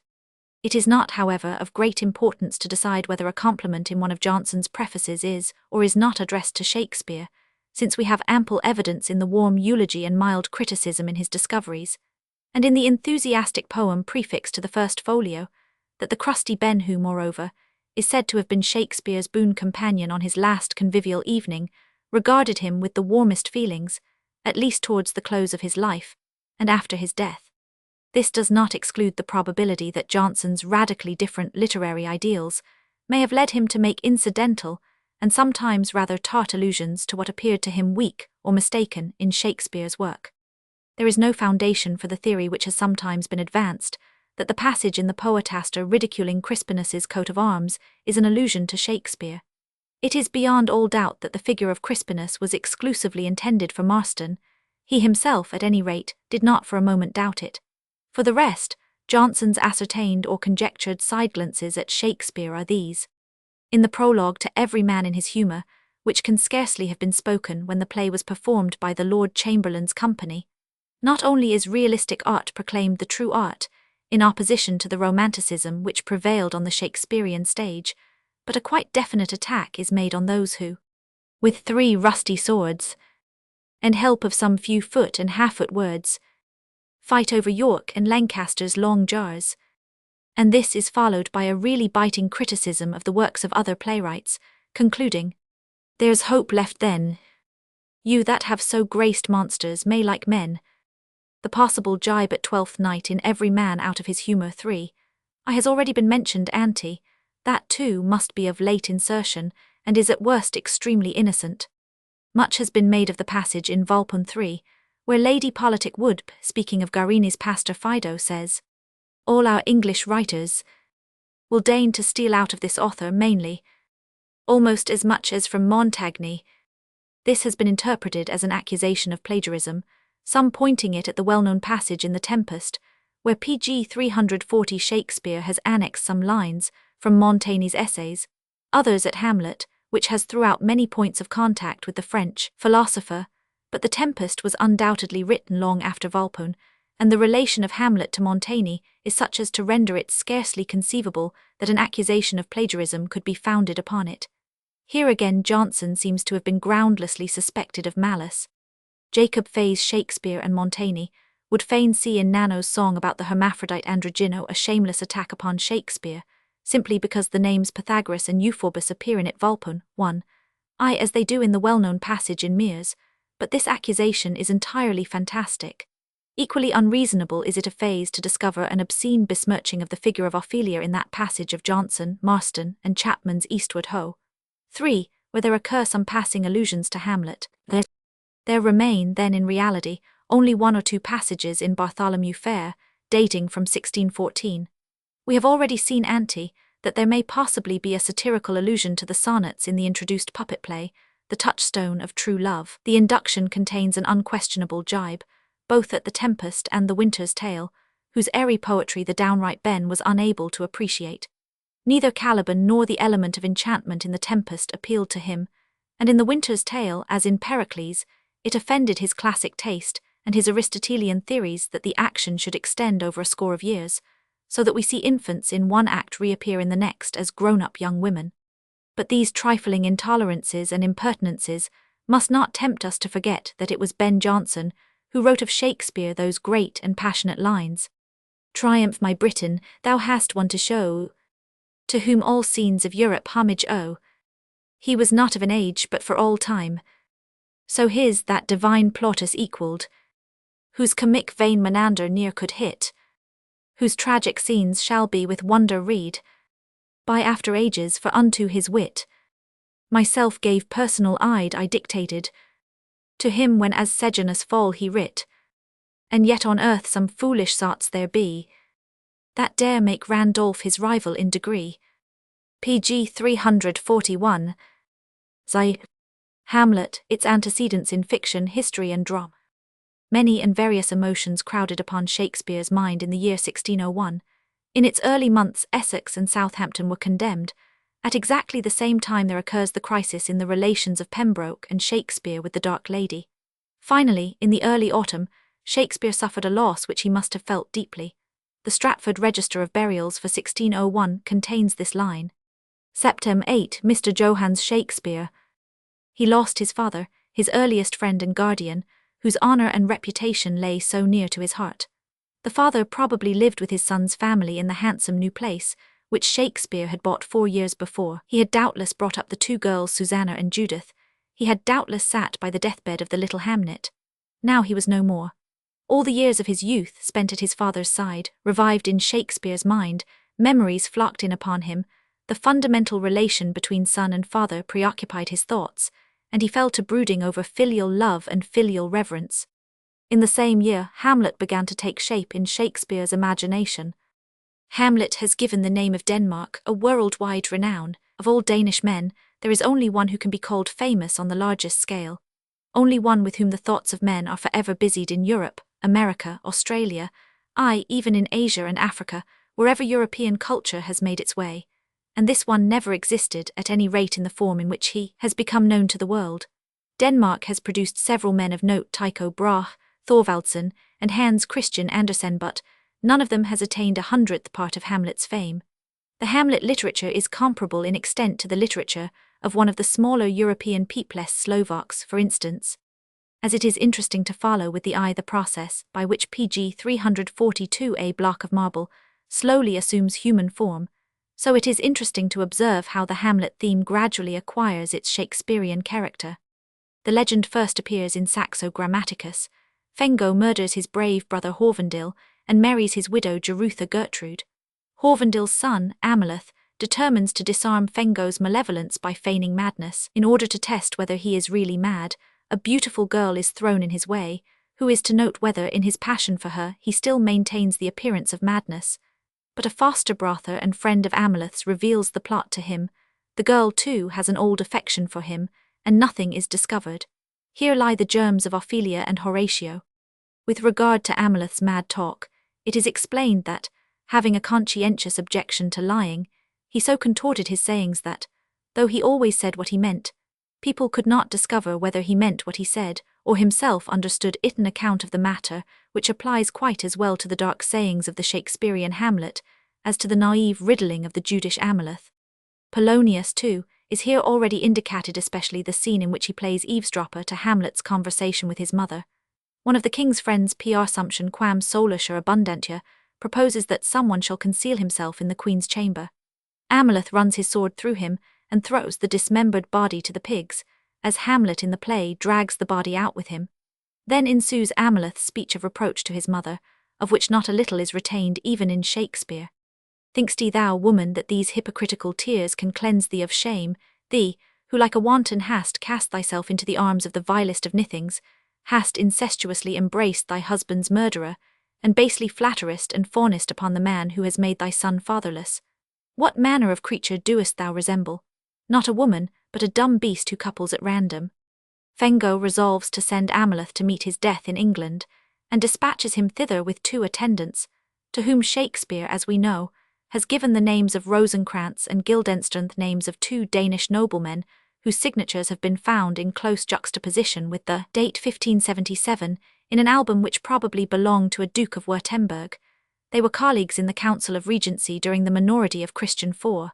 These attendants, according to Saxo, had runestaves with them, on which Amaleth altered the runes, as in the play he rewrites the letters. One more little touch is, as it were, led up to in Saxo, the PG 343 exchange of the swords. Amaleth, on his return, finds the king's men assembled at his own funeral feast. He goes around with a drawn sword, and on trying its edge against his nails, he once or twice cuts himself with it.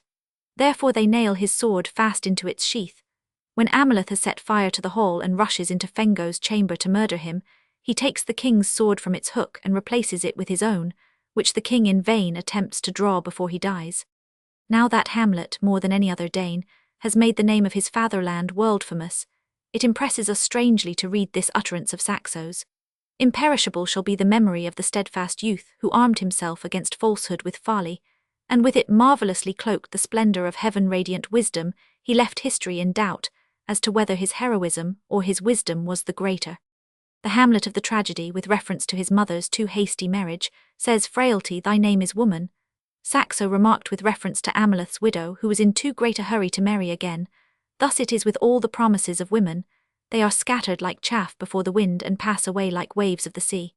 Who then will trust to a woman's heart, which changes as flowers shed their leaves, as seasons change, and as new events wipe out the traces of those that went before?" In Saxo's eyes, Amaleth represented not only wisdom, but bodily strength, while the Hamlet of Shakespeare expressly emphasizes the fact that he is anything but Herculean, my father's brother, but no more like my father than I to Hercules. Saxo expressly compares his hero to the club-bearer whose name is a synonym for strength, and the fame of men shall tell of him that, if it had been given him to live his life fortunately to the end, his excellent dispositions would have displayed themselves in deeds greater than those of Hercules, and would have adorned his brows with the demigod's wreath. It sounds almost as though Shakespeare's Hamlet entered a protest against these words of Saxo. In the year 1559, the legend was reproduced in French in Belleforest's Histoires Tragiques, and seems in this form to have reached England, where it furnished material for the older Hamlet drama, now lost, but to which we find frequent allusions. It cannot be proved that this play was founded upon Paviour's English translation of Belleforest, or even that Shakespeare had Paviour before him, for the oldest edition of the translation which has come down to us, reprinted in Collier's Shakespeare's Library, ed. 1875 pt. 1 vol. 2, dates from 1608, and contains certain details such as the eavesdropper's concealment behind the arras, and Hamlet's exclamation of a rat, before he kills Polonius, of which there is no trace in Belleforest, and which pg 344 may quite as well have been taken from Shakespeare's tragedy, as borrowed by him from an unknown older edition of the novel. The earliest known allusion to the old Hamlet drama is the phrase of Thomas Nash, dating from 1589, quoted above. In 1594, the Lord Chamberlain's men, Shakespeare's company, acting together with the Lord Admiral's men at the Newington Butts Theatre under the management of Henslowe and others, performed a Hamlet with reference to which Henslowe notes in his account book for June 9th RD. At Hamlet Romanate S, this play must have been the old one, for Henslowe would otherwise have added the letters ni nu, and the receipts would have been much greater. His share, as we see, was only 8 shillings, whereas it was sometimes as much as £9. The chief interest of this older play seems to have centred in a figure added by the dramatist Ghost of the Murdered King, which cried Hamlet, revenge. This cry is frequently quoted. It first appears in 1596 in Thomas Lodge's Wit's Misery, where it is said of the author that he looks as pale as the vizard of ye ghost, which cried so miserably at ye theatre like an oyster wife, Hamlet, revenge. It next occurs in Decker's Satyromystics, 1602, where Tucker says, my name's Hamlet, revenge. In 1605 we find it in Thomas Smith's Voyage and Entertainment in Russia, and it is last found in 1620 in Samuel Rowland's Night Raven, where, however, it seems to be an inaccurate quotation from the Hamlet we know. Shakespeare's play was entered in the Stationer's Register on the 26th of July, 1602, under the title A Book called The Revenge of Hamlet, Prince of Denmark, as it was lately acted by the Lord Chamberlain his servants. That it made an instant success on the stage is almost proved by the fact that so early as the 7th of July, the opposition manager Henslowe pays Chettle 20 shillings for the Danish tragedy, evidently a furbishing up of the old play. The publication of Shakespeare's Hamlet, however, did not take place till 1603. Then appeared the first quarto, indubitably a pirated edition, either founded entirely on shorthand notes, or on shorthand notes eked out by aid of the actors' parts, and completed in certain passages from memory. Although this edition certainly contains a debased and corrupt text, it is impossible to attribute to the misunderstandings or oversights of a copyist or stenographer all its divergences from the carefully printed quarto of the following year, which is practically identical with the first folio text. The differences are so great as to exclude such a theory. We have evidently before us Shakespeare's first sketch of the play, although in a very defective form, and as far as we can see, this first sketch keeps considerably closer than the definitive text to the old Hamlet drama, on which Shakespeare pg 345 based his play. Here and there, though with considerable uncertainty, we can even trace scenes from the old play among Shakespeare's, and touches of its style mingling with his. It is very significant also that there are more rhymes in the first than in the second quarto. The most remarkable feature in the 1603 edition is a scene between Horatio and the Queen in which he tells her of the king's frustrated scheme for having Hamlet murdered in England. The object of this scene is to absolve the Queen from complicity in the king's crime, a purpose which can also be traced in other passages of this first edition, and which seems to be a survival from the older drama. So far as we can gather, Horatio appears to have played an altogether more prominent part in the old play. Hamlet's madness appears to have been wilder, and Polonius probably bore the name of Corymbus, which is prefixed to his speeches in the edition of 1603. Finally, as we have seen, Shakespeare took the important character of the ghost, not indicated in either the legend or the novel, from this earlier Hamlet tragedy. The theory that it is the original of the German tragedy, Der Bestraft Brudermord, published by Cohn from a manuscript of 1710, is unsupported by evidence. Looking backward through the dramatic literature of England, we find that the author of the old Hamlet drama in all probability sought inspiration in his turn in Kyd's Spanish tragedy. It appears from allusions in Johnson's Cynthia's Revels and Bartholomew Fair that this play must have been written about 1584. It was one of the most popular plays of its day with the theatre-going public. So late as 1632, Prynne in his Histriomystics speaks of a woman who, on her deathbed, instead of seeking the consolations of religion, cried out, Hieronimo, Hieronimo, oh let me see Hieronimo acted. The tragedy opens, after the fashion of its models in Seneca, with the apparition of the murdered man's ghost, and his demand for vengeance. Thus the ghost in Shakespeare's Hamlet is lineally descended from the spirit of Tantalus in Seneca's Thyestes, and from the spirit of Thyestes in Seneca's Agamemnon. Hieronimo, who has been driven mad by sorrow for the loss of his son, speaking to the villain of the piece, gives half ironical, half crazy expression to the anguish that is torturing him. Lorenzo, why so? Hieronimo, use me. Hieronimo, who you, my lord? I reserve your favour for a greater honour. This is a very toy, my lord, a toy. Law, all's one. Hieronimo, acquaint me with it. Hiera, I faith, my lord, 'tis an idle thing. The murder of a son or so. A thing of nothing, my lord. PG 346, these phrases foreshadow Hamlet's speeches to the king. But Hieronimo is really mad, although he speaks of his madness much as Hamlet does, or rather denies it point blank. Villain, thou liest, and thou dost not. But tell me I am mad, thou liest I am not mad. I know thee to be Pedro, and he Jacks. I will prove it to thee, and were I mad, how could I? Here and there, especially in Ben Jonson's editions, we come across speeches which lie very close to passages in Hamlet. A painter who also has lost his son says to Hieronimo, "Ay, sir, no man did hold a son so dear," whereupon he answers, "What not as thine, that is a lie. As massy as the earth, I had a son, whose least unvalued hair did weigh 1,000 of thy sons, and he was murdered." Thus Hamlet cries to Laertes, "I loved Ophelia, 40,000 brothers, could not, with all their quantity of loves, make up my sum." Hieronimo, like Hamlet, again and again postpones his vengeance. All times fit not for revenge. Thus therefore will I rest me in unrest, dissembling quiet in unquietness, not seeming that I know their villainies, that my simplicity may make them think, that ignorantly I will let all slip. At last he determines to have a play acted, as a means to his revenge. The play is Kyd's own Solomon and Perseda, and in the course of it the guilty personages who play the chief parts are slaughtered, not in make-believe but in reality. Crude and naive though everything still is in the Spanish tragedy, which resembles Titus Andronicus in style rather than any other of Shakespeare's works, it evidently, through the medium of the earlier Hamlet play, contributed a good deal to the foundations of Shakespeare's Hamlet.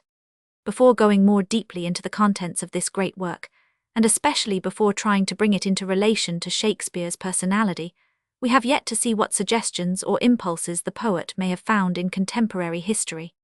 We have already remarked upon the impression which the Essex family tragedy must have made upon Shakespeare in his early youth. Before he had even left Stratford, all England was talking of the scandal. How the Earl of Leicester, who was commonly suspected of having had Lord Essex poisoned, immediately PG 347 after his death had married his widow, Lady Lettice, whose lover no one doubted that he had been during her husband's lifetime. There is much in the character of King Claudius to suggest that Shakespeare has here taken Leicester as his model. The two have in common ambition, sensuality, an ingratiating conciliatory manner, astute dissimulation, and complete unscrupulousness. On the other hand, it is quite unreasonable to suppose, with Herman Conrad, that Shakespeare had Essex in his eye in drawing Hamlet himself. Almost as near to Shakespeare's own day as the Essex-Leicester catastrophe had been the similar events in the royal family of Scotland. Mary Stuart's second husband, Lord Darnley, who bore the title of King of Scotland, had been murdered in 1567 by her lover, the daring and unscrupulous Bothwell, whom the Queen almost immediately afterwards married. Her contemporaries had no doubt whatever of Mary's complicity in the assassination, and her son James saw in his mother and his stepfather his father's murderers. The leaders of the Scottish rebellion displayed before the captive Queen a banner bearing a representation of Darnley's corpse, with her son kneeling beside it and calling to heaven for vengeance. Darnley, like the murdered king in Hamlet, was an unusually handsome, Bothwell an unusually repulsive man. James was brought up by his mother's enemies, and during her lifetime and after her death was perpetually wavering between her adherents, who had defended her legal rights, and her adversaries, who had driven her from the country and placed James himself upon the throne. He made one or two efforts indeed to soften Elizabeth's feelings towards his mother, but refrained from all attempt to avenge her death. His character was irresolute. He was learned, and what Hamlet is very far from being a superstitious pedant, but like Hamlet, he was a lover of the arts and sciences, and was especially interested in the art of acting. Between 1599 and 1601, he entertained in Scotland a portion of the company to which Shakespeare belonged, but it is uncertain whether Shakespeare himself ever visited Scotland. There is little doubt, on the other hand, that when, after Elizabeth's death in 1603, James made his entrance into London, Shakespeare, richly habited in a uniform of red cloth, walked in his train along with Burbage and a few others of the leading players. Their company was henceforth known as His Majesty's servants. Although there is in all this no lack of parallels to Hamlet's circumstances, it is, of course, as ridiculous to take James as to take Essex for the actual model of Hamlet. Nothing could at that time have been stupider or more tactless than to remind the heir presumptive to the throne, or the new king, of the deplorable pg 348 circumstances of his early history. This does not exclude the supposition, however, that contemporary history supplied Shakespeare with certain outward elements, which in the moment of conception contributed to the picture bodied forth by the creative energy of his genius. From this point of view, too, we must regard the piles of material which well-meaning students bring to light, in the artless belief that they have discovered the very stones of which Shakespeare constructed his dramatic edifice. People do not distinguish between the possibility that the poet may have unconsciously received a suggestion here and there for details of his work, and the theory that he deliberately intended an imaginative reproduction of definite historic events. No work of imagination, assuredly, and least of all such a work as Hamlet, comes into existence in the way these theorists assume. It springs from within, has its origin in an overmastering sensation in the poet's soul, and then in the process of growth assimilates certain impressions from without. Pg 349. Roman 12. Hamlet Montaigne and Giordano Bruno antecedents in ethnography, along with motives from novel, drama and history, impressions of a philosophical and quasi-scientific order went to the making of Hamlet. Of all Shakespeare's plays, this is the profoundest and most contemplative. A philosophically atmosphere breathes around it. Naturally enough, then, criticism has set about inquiring to what influences we may ascribe these broodings over life and death and the mysteries of existence. Several students, such as Kischwitz and Koenig, have tried to make out that Giordano Bruno exercised a preponderating influence upon Shakespeare. Passages suggesting a cycle in nature, such as Hamlet's satirical outburst to the king about the dead Polonius IV, have directed their thoughts to the Italian philosopher. In some cases they have found or imagined a definite identity between sayings of Hamlet's and of Brunos. For instance, on determinism, Bruno has a passage in which he emphasizes the necessity by which everything is brought about.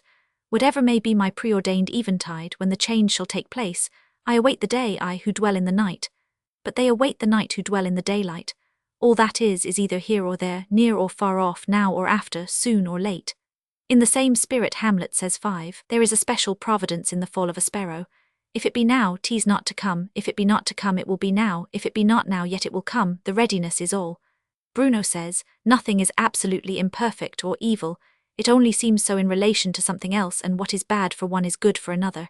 In Hamlet, too, there is nothing either good or bad, but thinking makes it so.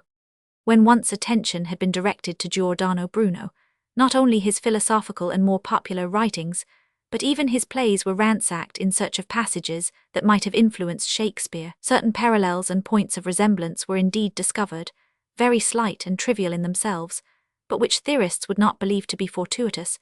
Pg 350 Since it was known that Giordano Bruno had passed some time in England in Shakespeare's day, and had frequented the society of the most distinguished men. As soon as the matter was closely investigated, however, the probability of any direct influence vanished almost to nothing. Giordano Bruno remained on English ground from 1583 to 1585, coming from France, where he had instructed Henry III in the Lullian art, a mechanical mnemotechnic method for the solution of all possible scientific problems. He brought with him a letter of recommendation to Mauvissiere, the French ambassador, in whose house he was received as a friend of the family during the whole of his stay in London. He made the acquaintance of many leading men of the time, such as Walsingham, Leicester, Burghley, Sir Philip Sidney and his literary circle, but soon went on to Oxford in order to lecture there and disseminate the doctrines which lay nearest his heart. These were the Copernican system in opposition to the Ptolemaic, which still held the field at Oxford, and the theory that the same principle of life is diffused through everything, atoms and organisms, plants, animals, human beings, and the universe at large. He quarrelled with the Oxford scholars, and held them up to ridicule and contempt in his dialogue La Scena de la Scenery, published soon after, in which he speaks in the most disparaging terms of the coarseness of English manners. The dirtiness of the London streets, for example, and the habit of letting one goblet go round the table, from which every one drank, aroused his dislike and scorn scarcely less than the rejection of Copernicus by the pedants of the university. At the very earliest, Shakespeare cannot have come to London until the year of Bruno's departure from England, and can therefore scarcely have met him. The philosopher exercised no influence upon the spiritual life of the day in England.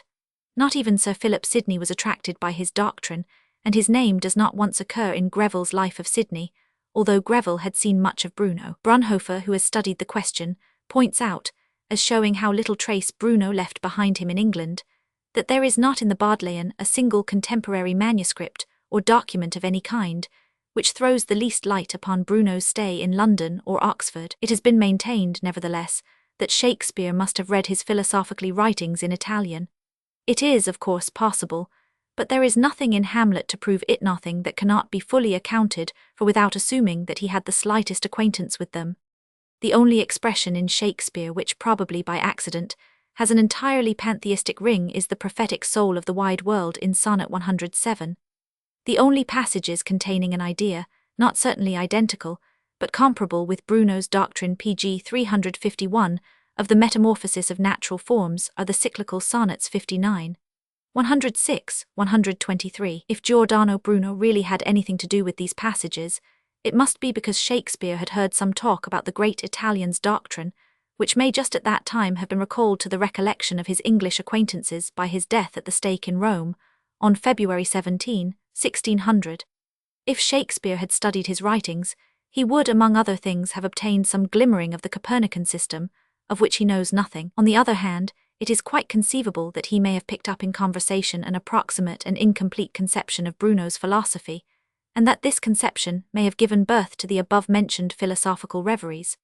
All the passages in Hamlet which have been attributed to the influence of Bruno really stand in much closer relation to writers under whose literary and philosophical influence we know beyond a doubt that Shakespeare fell. There is preserved in the British Museum a copy of Florio's translation of Montaigne's essays, folio, London, 1603, with Shakespeare's name written on the flyleaf. The signature is, I believe, a forgery, but that Shakespeare had read Montaigne is clear beyond all doubt. There are many evidences of the influence exerted by Montaigne's essays on English readers of that date. It was only natural that the book should vividly impress the greatest men of the age, for there were not at that time many such books as Montaigne's Non, perhaps, containing so living a revelation, not merely of an author, but of a human being, natural, man-sided, full of ability, rich in contradictions. Outside of Hamlet, we trace Montaigne quite clearly in one passage in Shakespeare, who must have had the essays lying on his table while he was writing The Tempest. Gonzalo says too, I, the Commonwealth, I would by contrary execute all things, for no kind of traffic would I admit, no name of magistrate. Letters should not be known, riches, poverty, and use of service none, contract, succession, born, bound of land, tilth, vineyard none, no use of metal, corn or wine or oil, no occupation, all men idle all, and women too. We find this speech almost word for word in Montaigne Book 1. Chap. 30. It is a nation that hath no kind of traffic, no knowledge of letters, no intelligence of numbers, no name of magistrate, nor of politic superiority, no VSC of service, of riches or of poverty, no contracts, no successions, no partitions, no occupation but idle, no manuring of lands, no VSC of wine, corn or metal. pg 352. Since it is thus proved beyond a doubt that Shakespeare was acquainted with Montaigne's essays, it is not improbable that the resemblance between passages in that book and passages in Hamlet are due to something more than chance. When such passages occur in the first quarto, we must assume either that Shakespeare knew the French original, or Thottas is likely enough may have had an opportunity of reading Florio's translation before it was published. It happened not infrequently in those days that a book was handed round in manuscript among the author's private friends 5 or 6 years before it was given to the public. Florio's close connection with the household of Southampton renders it almost certain that Shakespeare must have been acquainted with him, and his translation had been entered in the stationer's register as ready for publication so early as 1599.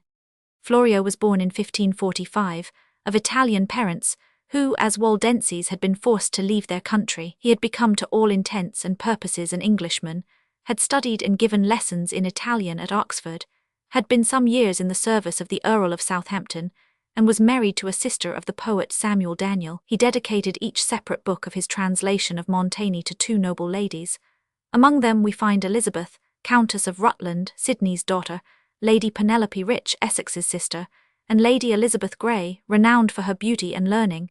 Each of these ladies was celebrated in a sonnet.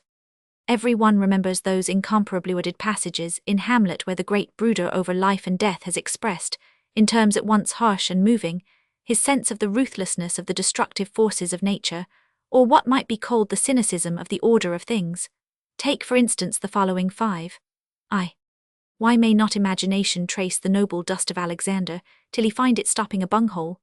As thus, Alexander died, Alexander was buried, Alexander returneth into dust, the dust is earth, of earth we make loam, and why of that loam whereto he was converted might they not stop a beer barrel?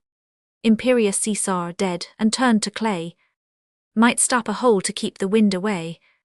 Oh, that that earth which kept the world in awe should patch a wall to expel the winter's flaw. Hamlet's grisly jest upon the worms who are eating Polonius is a variation on the same theme. 4. A man may fish with the worm that hath eat of a king, and eat of the fish that hath fed of that worm. King, what dost thou mean by this? pg 353 Nothing, but to show you how a king may go a progress through the guts of a beggar. An attempt has been made to attribute these passages to the influence of Giordano Bruno. But, as Robert Beiersdorf has strikingly demonstrated, this theory assumes that Bruno's doctrine was an atomistic materialism, whereas it was, in fact, pantheism, a perpetual insistence upon the unity of God and nature. The very atoms in Bruno partake of spirit and life. It is not their mechanical conjunction that produces life. No, they are monads. While cynicism is the keynote of these utterances of Hamlet, enthusiasm is the keynote of Bruno's. 3 passages from Bruno's writings de la Corsa and La Scena de la Scenery have been cited as coinciding with Hamlet's words as to the transformations of matter, but in the first Bruno is speaking of the transformation of natural forms and of the emanation of all forms from the universal soul. In the second, he is insisting that in all compound bodies there live numerous individuals who remain immortal after the dissolution of the bodies. In the third, he treats of the globe as a vast organism, which, just like animals and men, is renewed by the transformation of matter. The whole resemblance, then, between these passages and Hamlet's bitter outburst is that they treat of transformations of form and matter in nature. In spirit they are radically different. Bruno maintains that even what seems to belong entirely to the world of matter is permeated with soul. Hamlet, on the contrary, asserts the wretchedness and transitoriness of human existence. But precisely in these points, Hamlet comes very near to Montaigne, who has many expressions like those above quoted, and speaks of Sulla very much as Hamlet speaks of Alexander and Caesar. On a close comparison of Shakespeare's expressions with Montaigne's, their similarity is very striking. Hamlet, for example, says that Polonius is at supper, not where he eats but where he is eaten. A certain convocation of politic worms are e'en at him. Your worm is your only emperor for diet. We fat all creatures else to fat us, and we fat ourselves for maggots. Your fat king, pg 354, and your lean beggar is but variable service, 2 dishes but to 1 table, that's the end. Compare Montaigne, Book 2, Chap. 12. He man need not a whale, an elephant, nor a crocodile, nor any such other wilder beast, of which one alone is of power to defeat a great number of men. Seely lice are able to make Sulla give over his dictatorship. The heart and life of a mighty and triumphant emperor is but the breakfast of a seely little worm. We have seen that an attempt has been made to trace to Bruno Hamlet's utterance as to the relativity of all concepts. In reality it may rather be traced to Montaigne. Hamlet having remarked too, that Denmark is a prison, Rosencrantz replies, "We think not so, my lord," whereupon Hamlet rejoins, "Why then 'tis none to you, for there is nothing either good or bad, but thinking makes it so."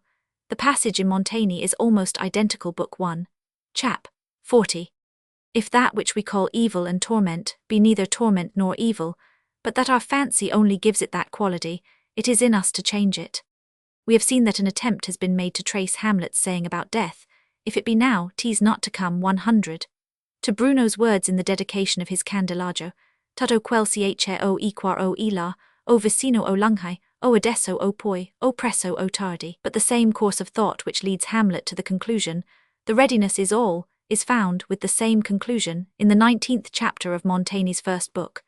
That to philosophy is to learn how to do a chapter which has inspired a great many of Hamlet's graveyard cogitations. Montaigne says of death, "Let us not forget how many ways our joys or our feastings be subject unto death, and by how many holdfasts she threatens us and them, it is uncertain where death looks for us. Let us expect her everywhere. I am ever prepared about that, which I may be a man should ever be ready booted to take his journey. What matter is it when it cometh, since it is unavoidable? Furthermore, we find striking points of resemblance between the celebrated soliloquy, To be or not to be, and the passage in Montaigne Book 3. Chap. 12, where he reproduces the substance of Socrates' apology. Socrates, as we know, suggests several different possibilities. Death is either an amendment of our condition or the annihilation of our being, but even in the latter case it is an amendment to enter upon a long and peaceful pg 355 night, for there is nothing better in life than a deep, calm, dreamless sleep. Shakespeare seems to have had no belief in an actual amelioration of our condition at death. Hamlet does not even mention it as a possible contingency, whereas the poet makes him dwell upon the thought of an endless sleep and on the possibility of horrible dreams. Now and then we seem to find traces in Hamlet of Plato's monologue, in the vesture given to it by Montaigne. In the French text there is mention of the joy of being free in another life from having to do with unjust and corrupt judges. Hamlet speaks of freeing himself from the oppressor's wrong, the proud man's contumely. Some lines added in the edition of 1604 remind us forcibly of a passage in Florio's translation. Florio reproduces Montaigne's Si c'est un anéantissement de notre être by the phrase, if it be a consummation of one's being. Hamlet, using a word which occurs in only 2 other places in Shakespeare, says, a consummation devoutly to be wished. Many other small coincidences can be pointed out in the use of names and turns of phrase, which do not, however, actually prove anything. Where Montaigne is describing the anarchic condition of public affairs, his words are rendered in Florio by the curiously poetic expression, all is out of frame. This bears a certain resemblance to the phrase which Hamlet, already in the 1603 edition, employs to describe the disorganization which has followed his father's death. The time is out of joint. The coincidence may be fortuitous, but as one among many other points of resemblance, it supports the conjecture that Shakespeare had read the translation before it was published. For the rest, Rushton, in Shakespeare's Euphuism, and after him Beiersdorff, have pointed out not a few parallels to Hamlet in Lilly's Euphues, precisely at the points where critics have sought to trace the much more improbable influence of Bruno. Beiersdorff sometimes goes too far in trying to find in Euphues the origin of ideas, which it would be an insult to suppose that Shakespeare needed to borrow from such a source. But sometimes there is a real analogy. It has been alleged that the king must have borrowed from Bruno's philosophy the topics of consolation, whereby 1. He seeks to convince Hamlet of the unreasonableness of obstinate condolement over his father's death. As a matter of fact, the letter of Euphues to Ferrado on his daughter's death contains precisely the same arguments. Knowest thou not, Ferrado, that life is the gift of God, death the due of nature? As we receive the one as a benefit, so must we abide the other of necessity. 100. It has been suggested that where Hamlet too speaks of the satirical rogue who, in the book he is reading, makes merry over pg 356 the decrepitude of old age, Shakespeare must have been alluding to a passage in Bruno's Spazio, where old men are described as those who have snow on their head and furrows in their brow. But if we insist on identifying the satirical rogue with any actual author, a quite unreasonable proceeding, Lilly at once presents himself as answering to the description. Again and again in Euphues, where old men give good advice to the young, they appear with hoary hair and watery eyes. And Euphues repulses, quite in the manner of Hamlet, an old gentleman whose moralizing he regards as nothing more than the envy of decrepit age for lusty youth, and whose intellect seems to him as tottering as his legs. Finally, an attempt has been made to refer Hamlet's harsh sayings to Ophelia, and his contemptuous utterances about women in general frailty, Thy name is woman, 100, to a dialogue of Bruno's de la Cosa 4, in which the pedant Polinio appears as a woman-hater, but the resemblance seems trifling enough when we find that in this case, woman is attacked in sound theological fashion as the source of original sin and the cause of all our woe. Many expressions in Euphues lie infinitely nearer to Hamlet's. What means your lordship? Ophelia asks 3. And Hamlet replies that if you be honest and fair, your honesty should admit no discourse to your beauty. Compare in Euphues Ferrado's words to Lucilla.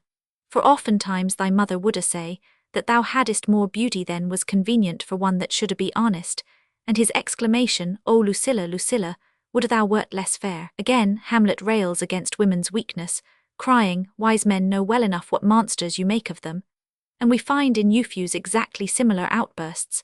I perceive they be rather woe vnto men, By their falsehood, jealousy, inconstancy, I see they will be coraceus corrosives. Beiersdorff, moreover, is no doubt right in suggesting that the artificial style of Euphues is apparent in such speeches as this of Hamlet's.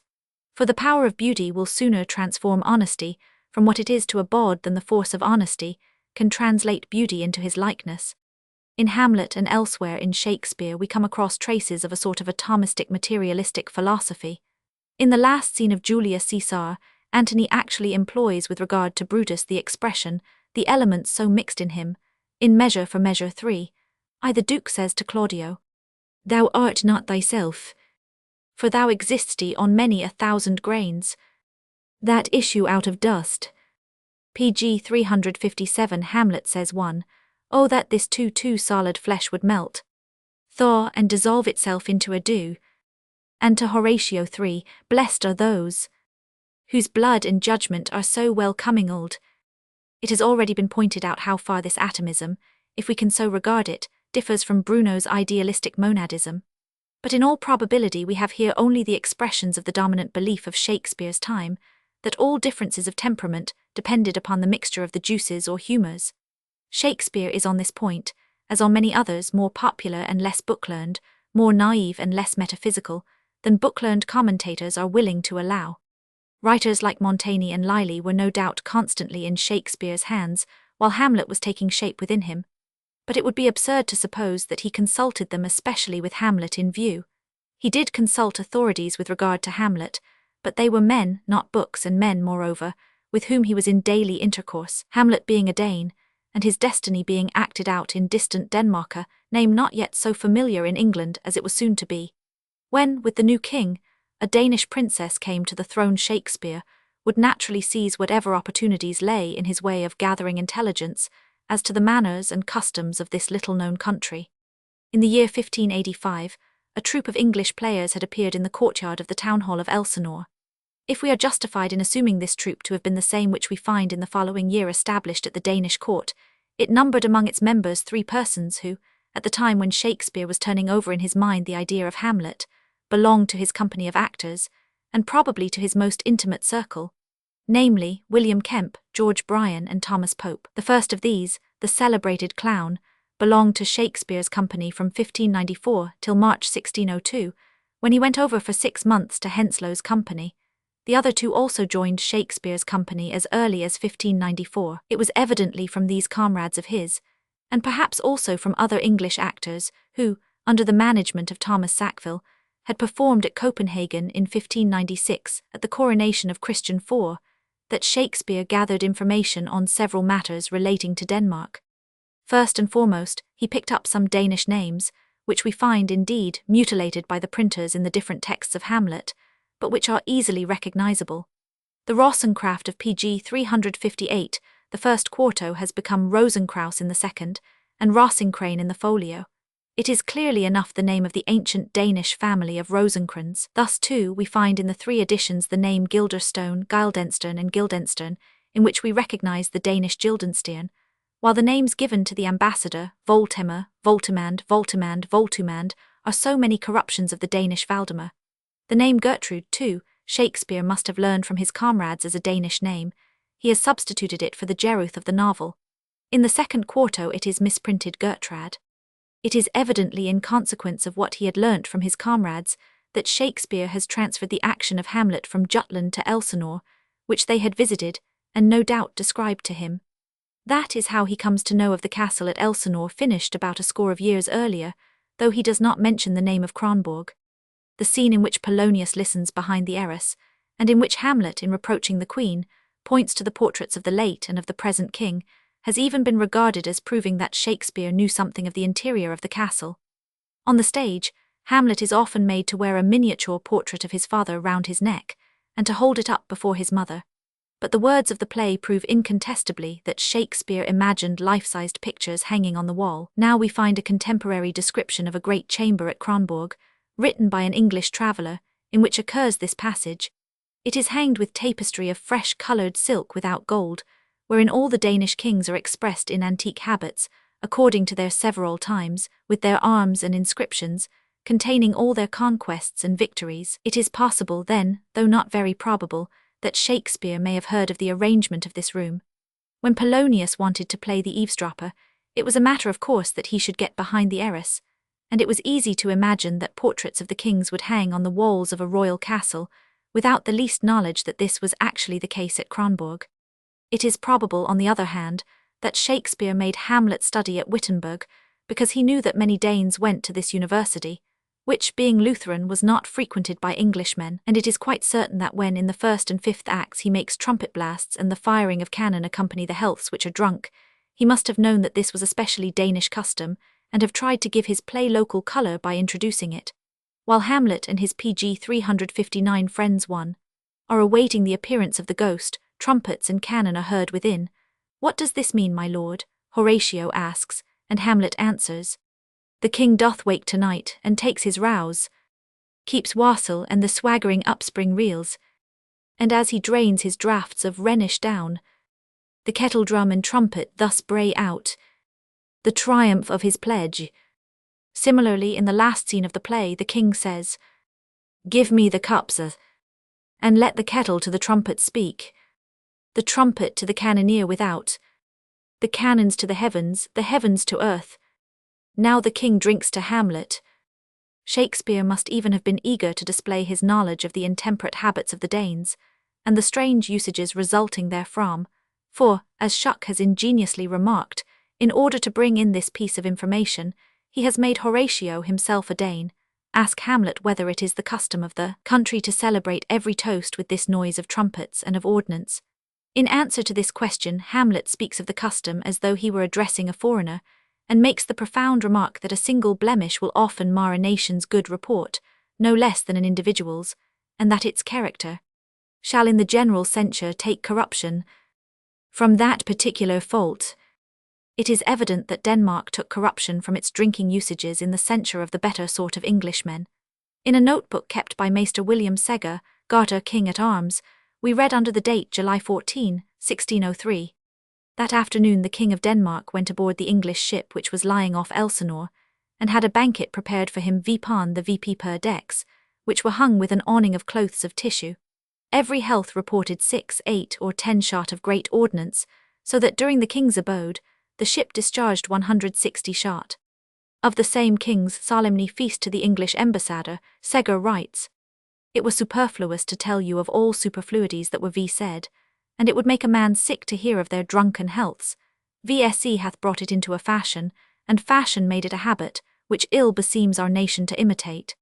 PG 360, the king here spoken of is Christian IV, then 26 years of age. When he, 3 years afterwards, visited England, it seems as though the court, which had previously been very sober, justified the fears of the worthy diarist by catching the infection of Danish intemperance. Noble ladies as well as gentlemen took to overindulgence in wine. The Rev. H. Harrington, in his Nug Antique Edit, 1779 too, prints a letter from Sir John Harrington to Mr. Secretary Barlow, giving a very humorous description of the festivities in which the Danish king took part. One day after dinner, he relates, the representation of Solomon his temple, and the coming of the Queen of Sheba was made. But alas, the lady who played the queen, and who was to bring precious gifts to both their majesties, forgetting the steps arising to the canopy, overset her caskets into his Danish majesty's lap, and fell at his feet, though I rather think it was in his face. Much was the hurry and confusion. Cloths and napkins were at hand to make all clean. His majesty then got up and would dance with the Queen of Sheba, but he fell down and humbled himself before her, and was carried to an inner chamber and laid on a bed of state, which was not a little defiled with the presence of the queen, which had been bestowed upon his garments, such as wine, cream, jelly, beverage, cakes, spices, and other good matters. The entertainment proceeded, but most of the presenters fell down. Wine did so occupy their upper chambers. Now there entered in gorgeous array Faith, Hope, and Charity. Hope did essay to speak, but could not manage it, and withdrew, stammering excuses to the king. Faith staggered after her. Charity alone succeeded in kneeling at the king's feet, and when she returned to her sisters, she found them lying very sick in the lower hall. Then Victory made her entrance in bright armour, but did not triumph long, having to be led away a silly captive, and left to sleep upon the antechamber stairs. Last of all came Peace, who, much contrary to her semblance, most rudely made war with her olive branch upon those who tried, from motives of propriety, to get her out of the way. Shakespeare then conceived intemperance in drinking, and glorification of drunkenness as a polite and admirable accomplishment, to be a Danish national vice. It is clear enough, however, that no more here than elsewhere was it his main purpose to depict a foreign people.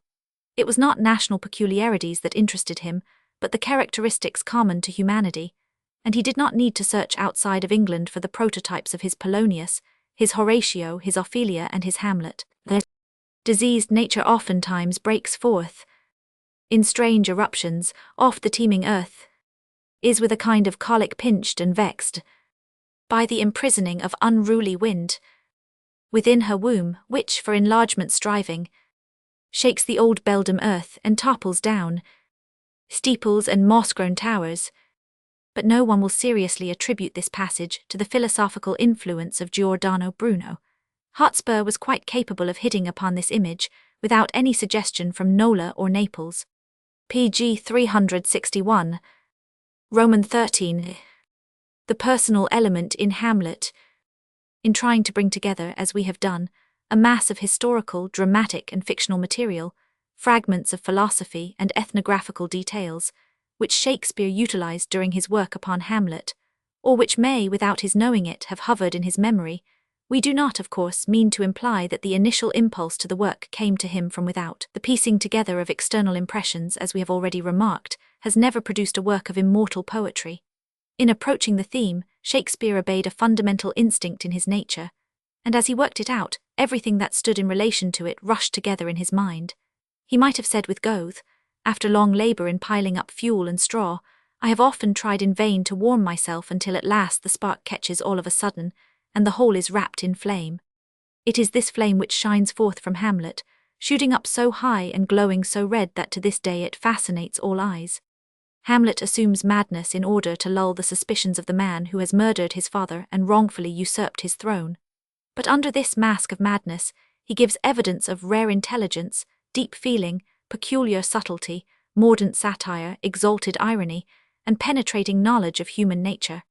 Here lay the point of attraction for Shakespeare. The indirect form of expression had always allured him. It was the favorite method of his clowns and humorists. Touchstone employs it, and it enters largely into the immortal wit of Falstaff. We have seen how Jacks in As You Like It envied those whose privilege it was to speak the truth under the disguise of folly. We remember his sigh of longing for as large a charter as the wind to blow on whom he pleased. He it was who declared motley the only wear, and in his melancholy and longing Shakespeare disguised his own, exclaiming through his mouth, "Invest me in my motley, give me leave to speak my mind, and I will through and through cleanse the foul body of th infected world." pg 362. In Hamlet, Shakespeare put this motley coat on his own shoulders. He seized the opportunity of making Hamlet, in the guise of apparent madness, speak sharp and bitter truths in a way that would not soon be forgotten. The task was a grateful one, for earnestness cuts the deeper the more it sounds like jest or triviality, and wisdom appears doubly wise when it is thrown out lightly under the mask of folly, instead of pedantically asserting itself as the fruit of reflection and experience. Difficult for anyone else, to Shakespeare the enterprise was merely alluring. It was, in fact, to do what no other poet had as yet succeeded in doing, to draw a genius. Shakespeare had not far to go for his model, and genius would seem doubly effective when it wore the mask of madness, now speaking through that mouthpiece, and again unmasking itself in impassioned monologues. It cost Shakespeare no effort to transform himself into Hamlet. On the contrary, in giving expression to Hamlet's spiritual life, he was enabled quite naturally to pour forth all that during the recent years had filled his heart and seethed in his brain. He could let this creation drink his inmost heart's blood. He could transfer to it the throbbing of his own pulses.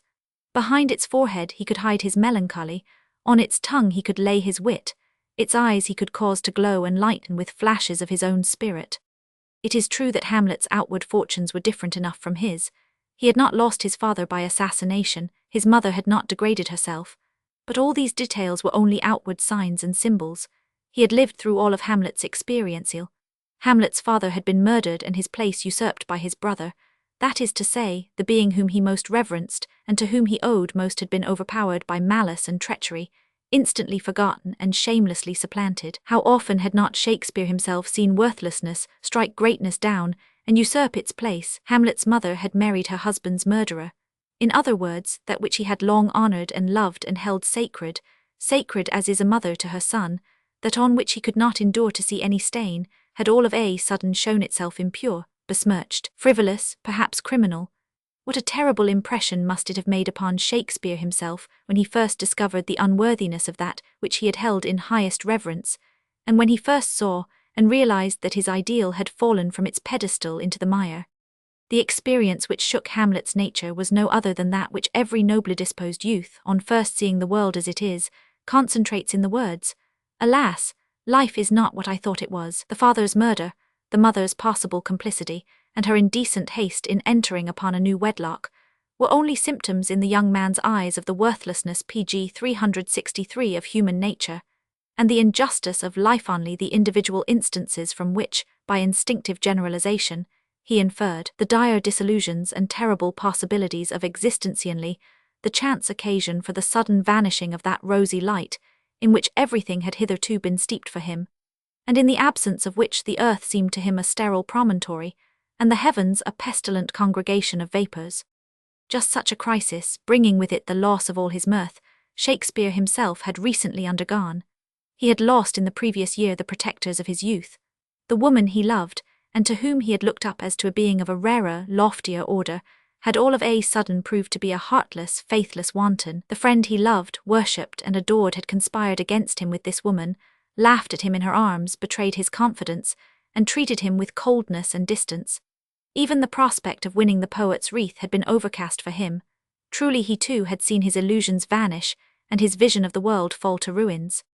In his first consternation he had been submissive, had stood defenceless, had spoken words without a sting, had been all mildness and melancholy. But this was not his whole, nor his inmost nature. In his heart of hearts he knew himself a power. He was incomparably armed, quick and keen of fence, full of wit and indignation, the master of them all and infinitely greater than his fate. Burrow as they might, it should go hard but he would delve 1 yard below their minds. He had suffered many a humiliation, but the revenge which was denied him in real life he could now take incognito through Hamlet's bitter and scathing invectives. He had seen highborn gentlemen play a princely part in the society of artists, players, men whom public opinion undervalued and contemned. Now he himself would be the highborn gentleman, would show how the truly princely spirit bore itself towards the poor artists, and give utterance to his own thoughts about art, and his conception of its value and significance. He merged himself in Hamlet. He felt as Hamlet did.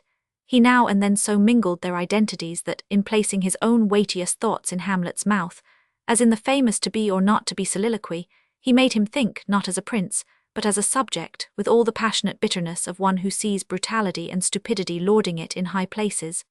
Thus it was that he made Hamlet say, "For who would bear the whips and scorns of time, the oppressor's wrong, the proud man's contumely, the pangs of despised love, the law's delay, the insolence of office and the spurns, that patient merit of the unworthy takes." pg 364, when he himself might his quietus make. With a bare bodkin. Every one can see that this is felt and thought from below upwards, not from above downwards, and that the words are improbable, almost impossible, in the mouth of the prince. But they embody feelings and thoughts to which Shakespeare had recently given expression in his own name in Sonnet 66. "Turd with all these, for restful death I cry, as to behold desert a beggar born, and needy nothing trimmed in jollity, and purest faith unhappily forsworn, and gilded honour shamefully misplacked, and maiden virtue rudely strumpeted, and right perfection wrongfully discracked, and strength by limping sway disabled, and art made tongue-tied by authority, and folly doctor-like controlling skill, and simple truth miscalled simplicity, and captive good attending captain ill. Turd with all these, from these would I be gone, save that to die I leave my love alone." The bright view of life which had prevailed in his youth was overclouded. He saw the strength of malignity, the power of stupidity, unworthiness exalted, true desert elbowed aside. Existence turned its seamy side towards him. Through what experiences had he not come? How often in the year that had just passed must he have exclaimed, like Hamlet in his first soliloquy, "Frailty, thy name is woman," and how much cause had he had to say, "Let her not walk I the sun. Conception is a blessing, but not as your daughter may conceive." So far had it gone with him that, finding everything weary, stale, flat, and unprofitable, he thought it monstrous that such an existence should be handed on from generation to generation, and that ever new hordes of miserable creatures should come into existence. Get thee to a nunnery. Why wouldst thou be a breeder of sinners? The glimpse of high life which he had seen, his relations with the court, and the gossip from Whitehall and Greenwich which circulated through the town, had proved to him the truth of the couplet. Cog lie flatter in face. 4 ways in court to win men grace. Sheer criminals such as Leicester and Claudius flourished and waxed fat at court. What did men do at court but truckle to the great? What throve except wordy morality, mutual espionage, artificial wit, PG 365 double-tongued falsity, inveterate lack of principle, perpetual hypocrisy? What were these great ones but flatterers and lip-servers, always ready to turn their coats according to the wind? And so Polonius and Osric, Rosencrantz and Guildenstern took shape in his imagination. They knew how to bow and cringe, they were masters of elegant phrases, they were members of the great guild of time-servers. To be honest as this world goes is to be one man picked out of 10,000. And the Danish court was only a picture in little of all Denmark, that Denmark in whose state there was something rotten, and which was to Hamlet a prison. Then is the world one, says Rosencrantz, and Hamlet does not recoil from the conclusion. A goodly one, he replies, in which there are many confines, wards, and dungeons. The court world of Hamlet was but an image of the world at large. But if this is how matters stand, if a pure and princely nature is thus placed in the world and thus surrounded, we are necessarily confronted with the great and unanswerable questions. How comes it, and why is it? The problem of the relation of good and evil in this world, an unsolved riddle, involves further problems as to the government of the world, as to a righteous providence, as to the relation between the world and a God. And thought Shakespeare's no less than Hamlet's beats at the locked door of the mystery. PG 366. Roman 14. The psychology of Hamlet. Though there are in Hamlet more direct utterances of the poet's inmost spiritual life than in any of his earlier works, he has none the less succeeded in thoroughly disengaging his hero's figure and making it an independent entity. What he gave him of his own nature was its unfathomable depth. For the rest, he retained the situation and the circumstances much as he found them in his authorities. It cannot be denied that he thus involved himself in difficulties which he by no means entirely overcame. The old legend, with its harsh outlines, its medieval order of ideas, its heathen groundwork under a varnish of dogmatic Catholicism, its assumption of vengeance as the unquestionable right, or rather duty, of the individual, did not very readily harmonize with the rich life of thoughts, dreams, and feelings which Shakespeare imparted to his hero. There arose a certain discrepancy between the central figure and his surroundings, a prince who is the intellectual peer of Shakespeare himself, who knows and declares that no traveller returns from beyond the grave, yet sees and holds converse with a ghost, a royal youth of the Renaissance, who has gone through a foreign university, whose chief bent is towards philosophically brooding, who writes verses, who cultivates music, elocution, and rapier-fencing, and proves himself an expert in dramatic criticism, is at the same time preoccupied with thoughts of personal and bloody vengeance. Now and then, in the course of the drama, a rift seems to open between the shell of the action and its kernel. But Shakespeare, with his consummate instinct, managed to find an advantage precisely in this discrepancy, and to turn it to account. His Hamlet believes in the ghost andouts. He accepts the summons to the deed of vengeance and delays. Much of the originality of the figure, and of the drama as a whole, springs almost inevitably from this discrepancy between the medieval character of the fable and its Renaissance hero, who is so deep and manicided that he has almost a modern air.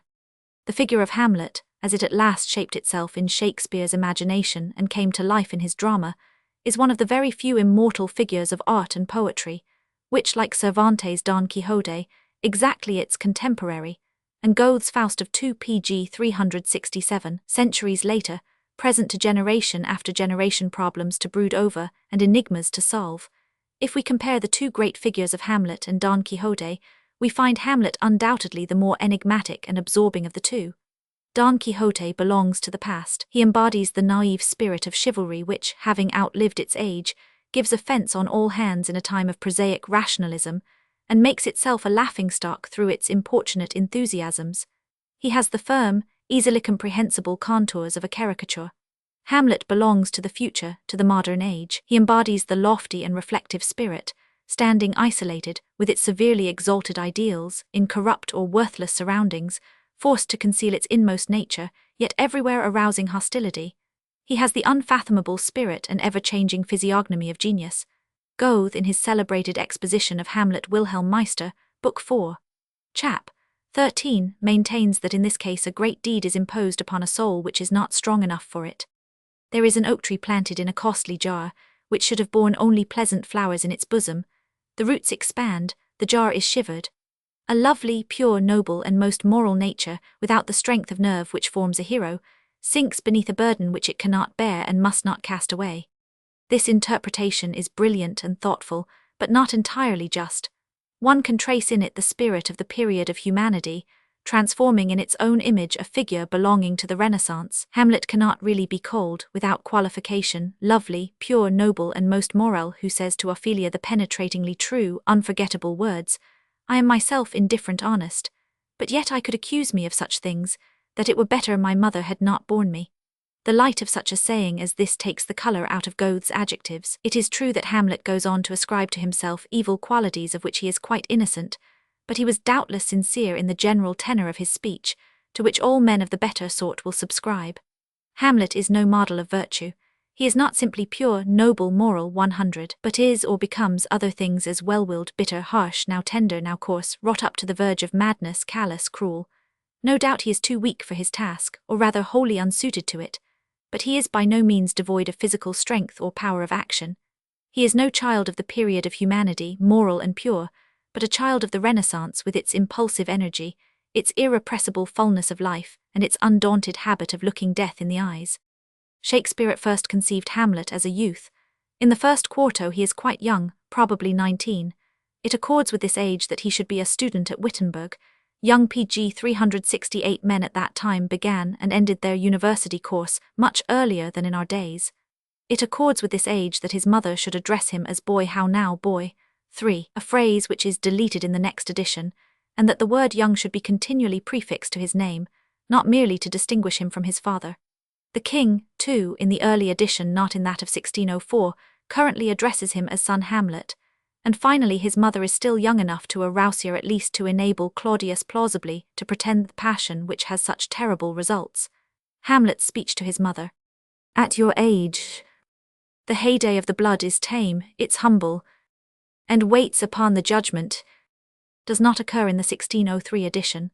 The decisive proof, however, of the fact that Hamlet at first appeared in Shakespeare's eyes much younger, 11 years, to be precise, than he afterwards made him, is to be found in the graveyard scene 5. In the older edition, the first gravedigger says that the skull of the jester Yorick has lain a dozen years in the earth. In the edition of 1604, this is changed to 23 years. Here too it is explicitly indicated that Hamlet, who as a child knew Yorick, is now 30 years old. For the gravedigger first states that he took to his trade on the very day on which Prince Hamlet was born, and a little later adds, "I have been sexton here, man and boy, 30 years. It accords with this that the player king now mentions 30 years as the time that has elapsed since his marriage with the queen, and that Ophelia 3. I speaks of Hamlet as the unmatched form of blown one, immature youth. The process of thought in Shakespeare's mind is evident. At first it seemed to him as if the circumstances of the case demanded that Hamlet should be a youth, for thus the overwhelming effect produced upon him by his mother's prompt forgetfulness of his father and hasty marriage seemed most intelligible. He had been living far from the great world, in quiet Wittenberg, never doubting that life was in fact as harmonious as it is apt to appear in the eyes of a young prince. He believed in the realization of ideals here on earth, imagined that intellectual nobility and fine feelings ruled the world, that justice reigned in public, faith and honor in private life. He admired his great father, honored his beautiful mother, passionately loved the charming Ophelia, thought nobly of humankind, and especially of women. From the moment he loses his father, and is forced to change his opinion of his mother, this serene view of life is darkened. If his mother has been able to forget his father and marry this man, what is woman worth? And what is life worth? At the very outset then, when he has not even heard of his PG 369 father's ghost, much less seen or held converse with it, sheer despair speaks in his monologue. "Oh, that this too solid flesh would melt, thaw and resolve itself into a dew, or that the everlasting had not fixed his canon 'gainst self-slaughter, Hence also his naive surprise that one may smile and yet be a villain. He regards what has happened as a typical occurrence, a specimen of what the world really is. Hence his words to Rosencrantz and Guildenstern, "I have of late but wherefore I know not lost all my mirth," and those others, "What a piece of work is a man, how noble in reason, how infinite in faculty, in action how like an angel, in apprehension how like a god, the beauty of the world." These words express his first bright view of life, but that has vanished and the world is no longer anything to him but a foul and pestilent congregation of vapours. And man, what is this quintessence of dust to him? He has no pleasure in man or woman. Hence arise his thoughts of suicide. The finer a young man's character, the stronger is his desire on entering life, to see his ideals consummated in persons and circumstances. Hamlet suddenly realizes that everything is entirely different from what he had imagined, and feels as if he must die because he cannot set it right. He finds it very difficult to believe that the world is so bad, therefore he is always seeking for new proofs of it. Therefore, for instance, he plans the performance of the play. His joy whenever he tears the mask from baseness is simply the joy of realization, with deep sorrow in the background abstract satisfaction produced by the feeling that at last he understands the worthlessness of the world. His divination was just events confirm it. There is no cold-hearted pessimism here. Hamlet's fire is never quenched, his wound never heals. Leart's poisoned blade gives the quietus to a still tortured soul. All this, though we can quite well imagine it of a man of 30, is more natural, more what we should expect in one of 19. But as Shakespeare worked on at his drama, and came to deposit in Hamlet's mind, as in a treasury, more and more of his own life-wisdom, of his own experience, and of his own keen and virile wit, he saw that early youth was too slight a framework to support this intellectual weight, and gave Hamlet the age of ripening manhood. pg 370 Hamlet's faith and trust in humankind are shattered before the ghost appears to him. From the moment when his father's spirit communicates to him a far more appalling insight into the facts of the situation, his whole inner man is in wild revolt. This is the cause of the leave-taking, the silent leave-taking, from Ophelia, whom in letters he had called his soul's idol. His ideal of womanhood no longer exists. Ophelia now belongs to those trivial fond records which the sense of his great mission impels him to efface from the tablets of his memory. There is no room in his soul for his task, and for her, passive and obedient to her father as she is. Confide in her he cannot. She has shown how unequal she is to the exigencies of the situation by refusing to receive his letters and visits. She actually hands over his last letter to her father, which means that it will be shown and read at court. At last, she even consents to play the spy upon him. He no longer believes or can believe in any woman. He intends to proceed at once to action, but too many thoughts crowd in upon him. He broods over that horror which the ghost has revealed to him, and over the world in which such a thing could happen. He doubts whether the apparition was really his father, or perhaps a deceptive, malignant spirit. And lastly, he has doubts of himself, of his ability to upraise and restore what has been overthrown, of his fitness for the vocation of avenger and judge. His doubt as to the trustworthiness of the ghost leads to the performance of the play within the play, which proves the king's guilt. His feeling of his own unfitness for his task leads to continued procrastination. During the course of the play, it is sufficiently proved that he is not, in the main, incapable of action. He does not hesitate to stab the eavesdropper behind the arras. Without wavering and without pity he sends Rosencrantz and Guildenstern to certain death. He boards a hostile ship, and never having lost sight of his purpose, he takes vengeance before he dies. But it is clear, none the less, that he has a great inward obstacle to overcome before he proceeds to the decisive act. Reflection hinders him. His resolution is sicklied o'er with the pale cast of thought, as he says in his soliloquy. He has become to the popular mind the great type of the procrastinator and dreamer, and far on into this century, hundreds of individuals and even whole races have seen themselves reflected in him as in a mirror. We must not forget, however, that this dramatic curiosity a hero who does not act was, to a certain extent, demanded by the technique of this particular drama. If Hamlet had killed the king directly after receiving the ghost's revelation, the play would have come to an end with the first act. It was, therefore, absolutely necessary that delays should arise. pg 371 Shakespeare is misunderstood when Hamlet is taken for that entirely modern product, a mind diseased by morbid reflection, without capacity for action. It is nothing less than a freak of ironic fate that he should have become a sort of symbol of reflective sloth, this man who has gunpowder in every nerve, and all the dynamite of genius in his nature. It was undeniably and indubitably Shakespeare's intention to give distinctness to Hamlet's character by contrasting it with youthful energy of action, unhesitatingly pursuing its aim. While Hamlet is letting himself be shipped off to England, the young Norwegian prince Fortinbras arrives with his soldiers, ready to risk his life for a patch of ground that hath in it no profit but the name.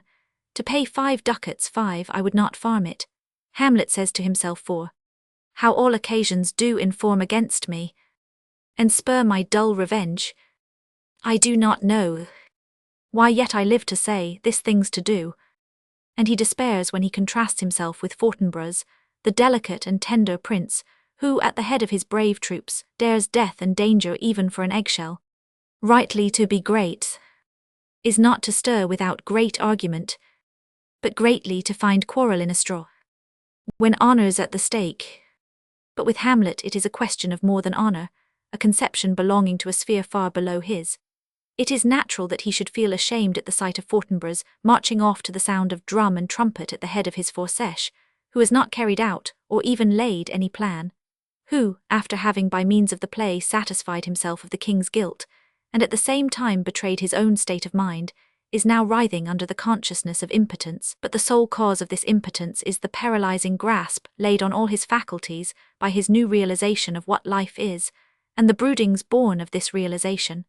Even his mission of vengeance sinks into the background of his mind. Everything is at strife within him: his duty to his father, his duty to his mother, reverence, horror of crime, hatred, pity, fear of action and fear of inaction. He feels, even if he does not expressly say so, how little is gained by getting rid of a single noxious animal.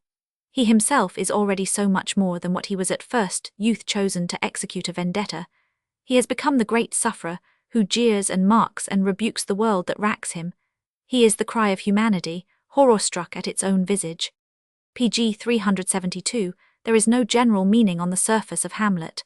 Lucidity was not the ideal Shakespeare had before him while he was producing this tragedy, as it had been when he was composing Richard III. Here there are plenty of riddles and self-contradictions, but not a little of the attraction of the play depends on this very obscurity. We all know that kind of well-written book which is blameless in form, obvious in intention, and in which the characters stand out sharply defined. We read it with pleasure, but when we have read it we are done with it.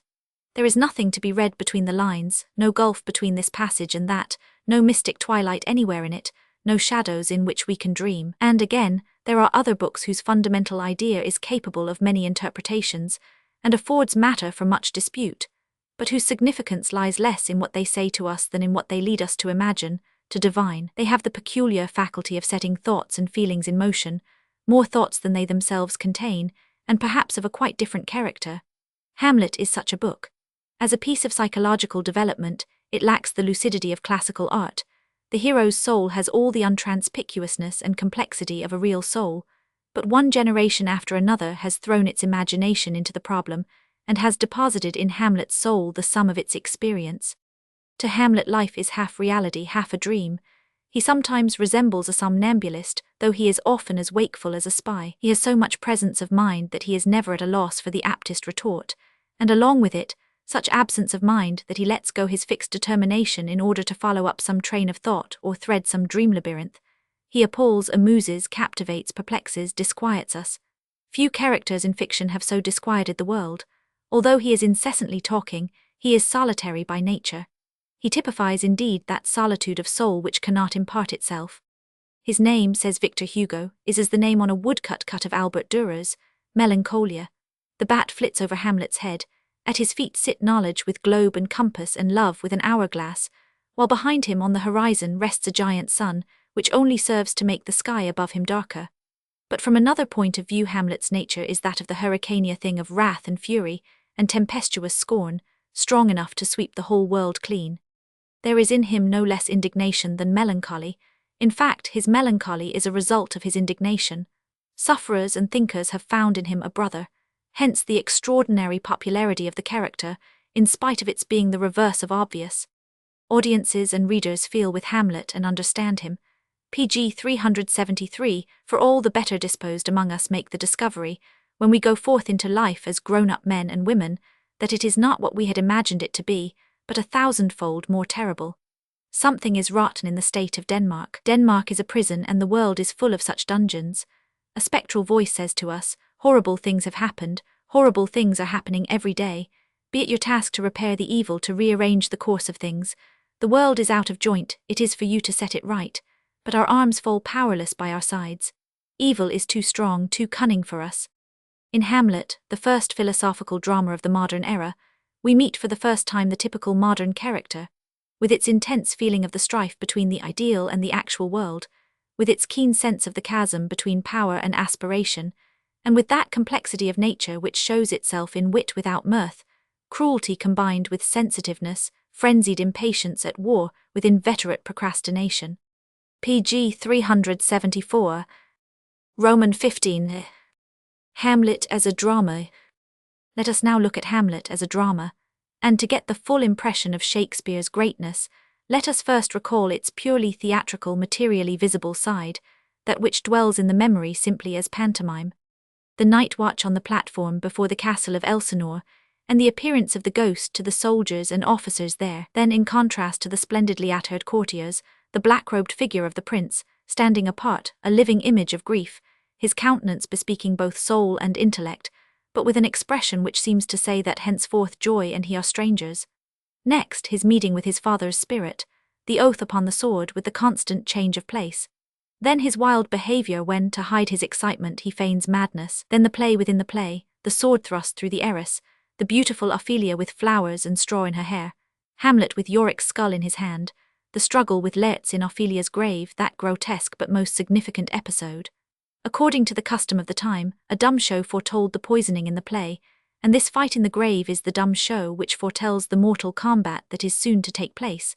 Both are presently to be swallowed up by the grave in which they stand. Then follows the fencing scene, during the course of which the queen dies by the poison which the king destined for Hamlet, and Laertes by the stroke of the poisoned sword also prepared for the prince, who with a last great effort kills the king, and then sinks down poisoned.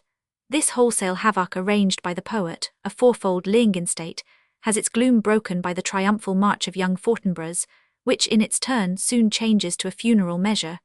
The whole is as effective to the eye as it is great and beautiful. And now add to this ocular picturesqueness of the play, the fascination which it owes to the sympathy Shakespeare has made us feel for its principal character, the impression he has given us of the agonies of a strong and sensitive spirit, surrounded by corruption and depravity. Hamlet was by nature candid, enthusiastic, pg 375 trustful, loving. The guile of others forces him to take refuge in guile. The wickedness of others drives him to distrust and hate, and the crime committed against his murdered father calls upon him from the underworld for vengeance. His indignation at the infamy around him is heartrending, his contempt for it is stimulating. By nature he is a thinker. He thinks not only when he is contemplating and planning a course of action, but also from a passionate longing for comprehension in the abstract. Though he is merely making use of the players to unmask the murderer, he gives them apt and profound advice with regard to the practice of their art. When Rosencrantz and Guildenstern question him as to the reason of his melancholy, he expounds to them in words of deep significance his rooted distaste for life. The feeling produced in him by any strong impression never finds vent in straightforward, laconic words. His speeches never take the direct, the shortest way to express his thoughts. They consist of ingenious, far-fetched similes and witty conceits, apparently remote from the matter in hand. Sarcastic and enigmatical phrases conceal his emotions. This dissimulation is forced upon him by the very strength of his feelings. In order not to betray himself, not to give way to the pain he is suffering, he must smother it in fantastic and boisterous ejaculations. Thus he shouts after having seen the apparition, "Hillo, ho, ho, boy, come, bird, come." Thus he apostrophizes the ghost, "Well said, old mole, canst work I the earth so fast?" And therefore, after the play has made the king betray himself, he cries, "Ah ha, come some music, come the recorders." His feigned madness is only an intentional exaggeration of this tendency. The horrible secret that has been discovered to him has upset his equilibrium. The show of madness enables him to find solace in expressing indirectly what it tortures him to talk of directly, and at the same time his seeming lunacy diverts attention from the real reason of his deep melancholy. He does not altogether dissemble when he talks so wildly.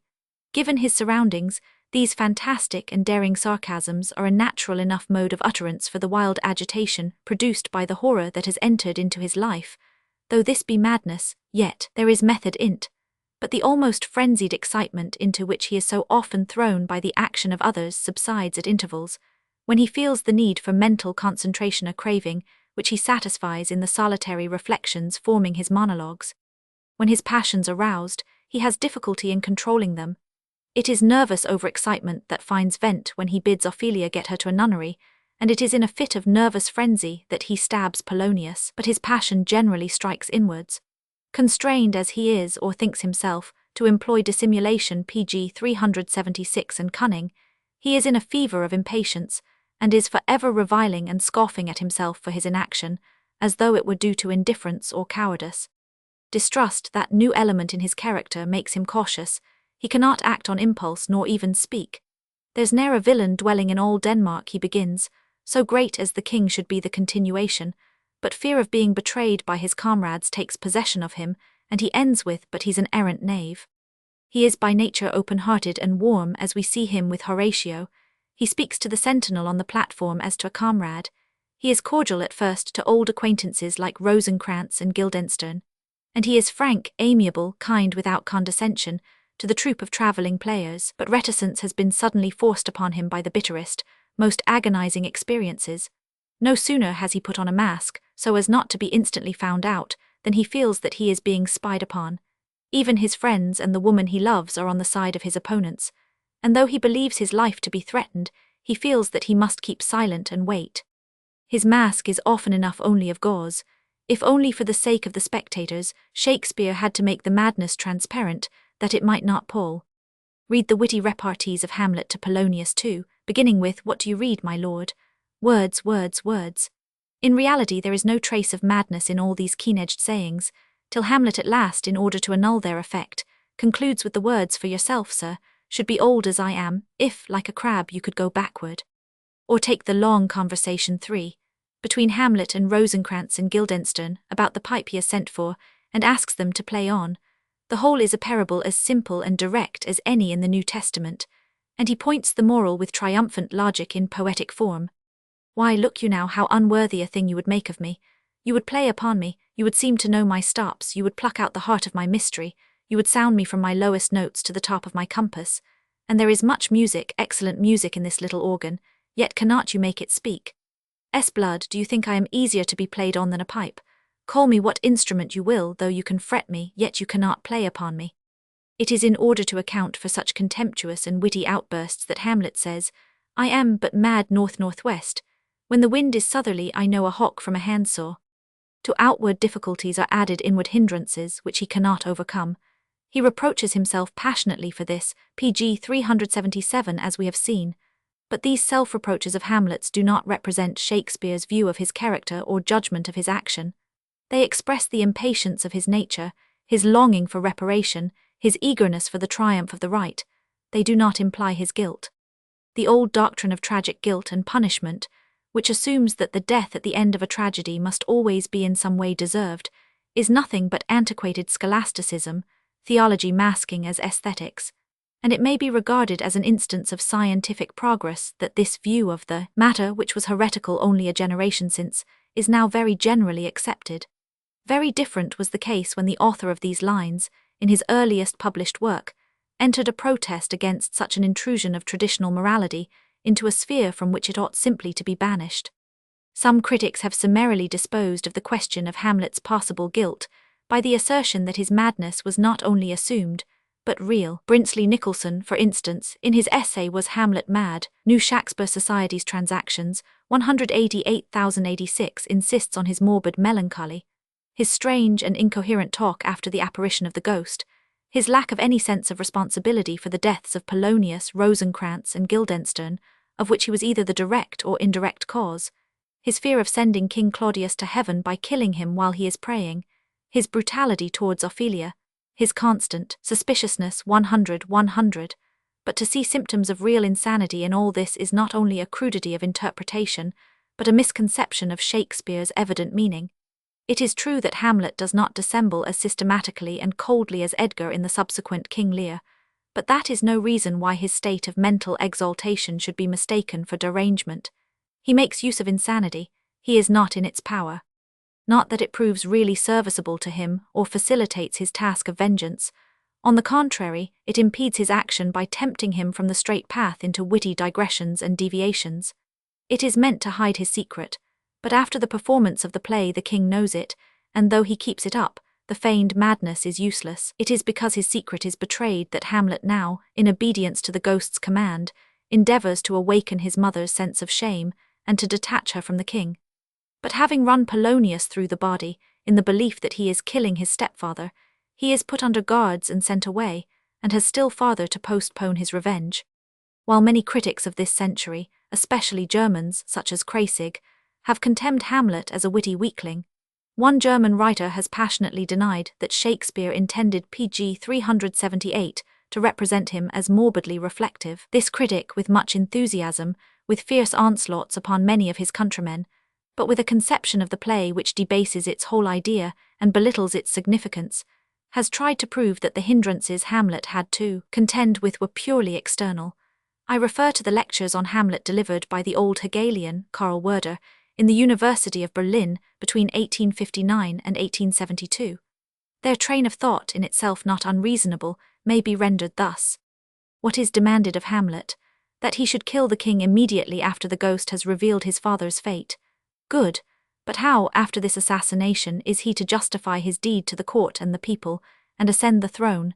He can produce no proof whatever of the truth of his accusation. A ghost has told him, that is all his evidence. He himself is not the hereditary supreme judge of the land, deprived of his throne by a usurper. The queen is jointress to this warlike state.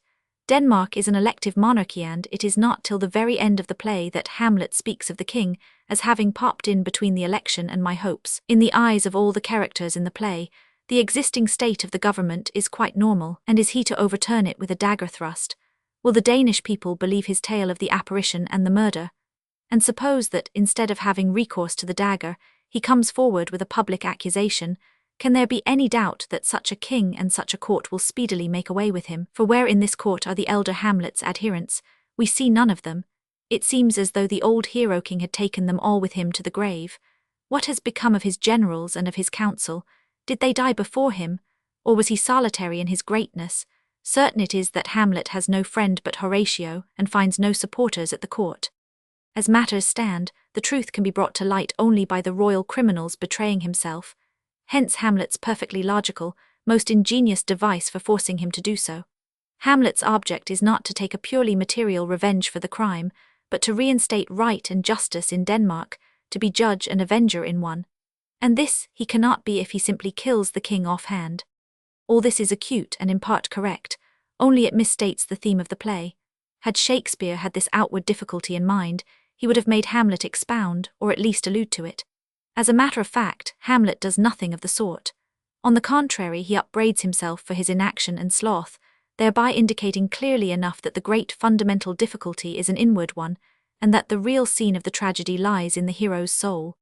pg 379 Hamlet himself is comparatively planless, but, as Goethe has profoundly remarked, the play is not therefore without a plan.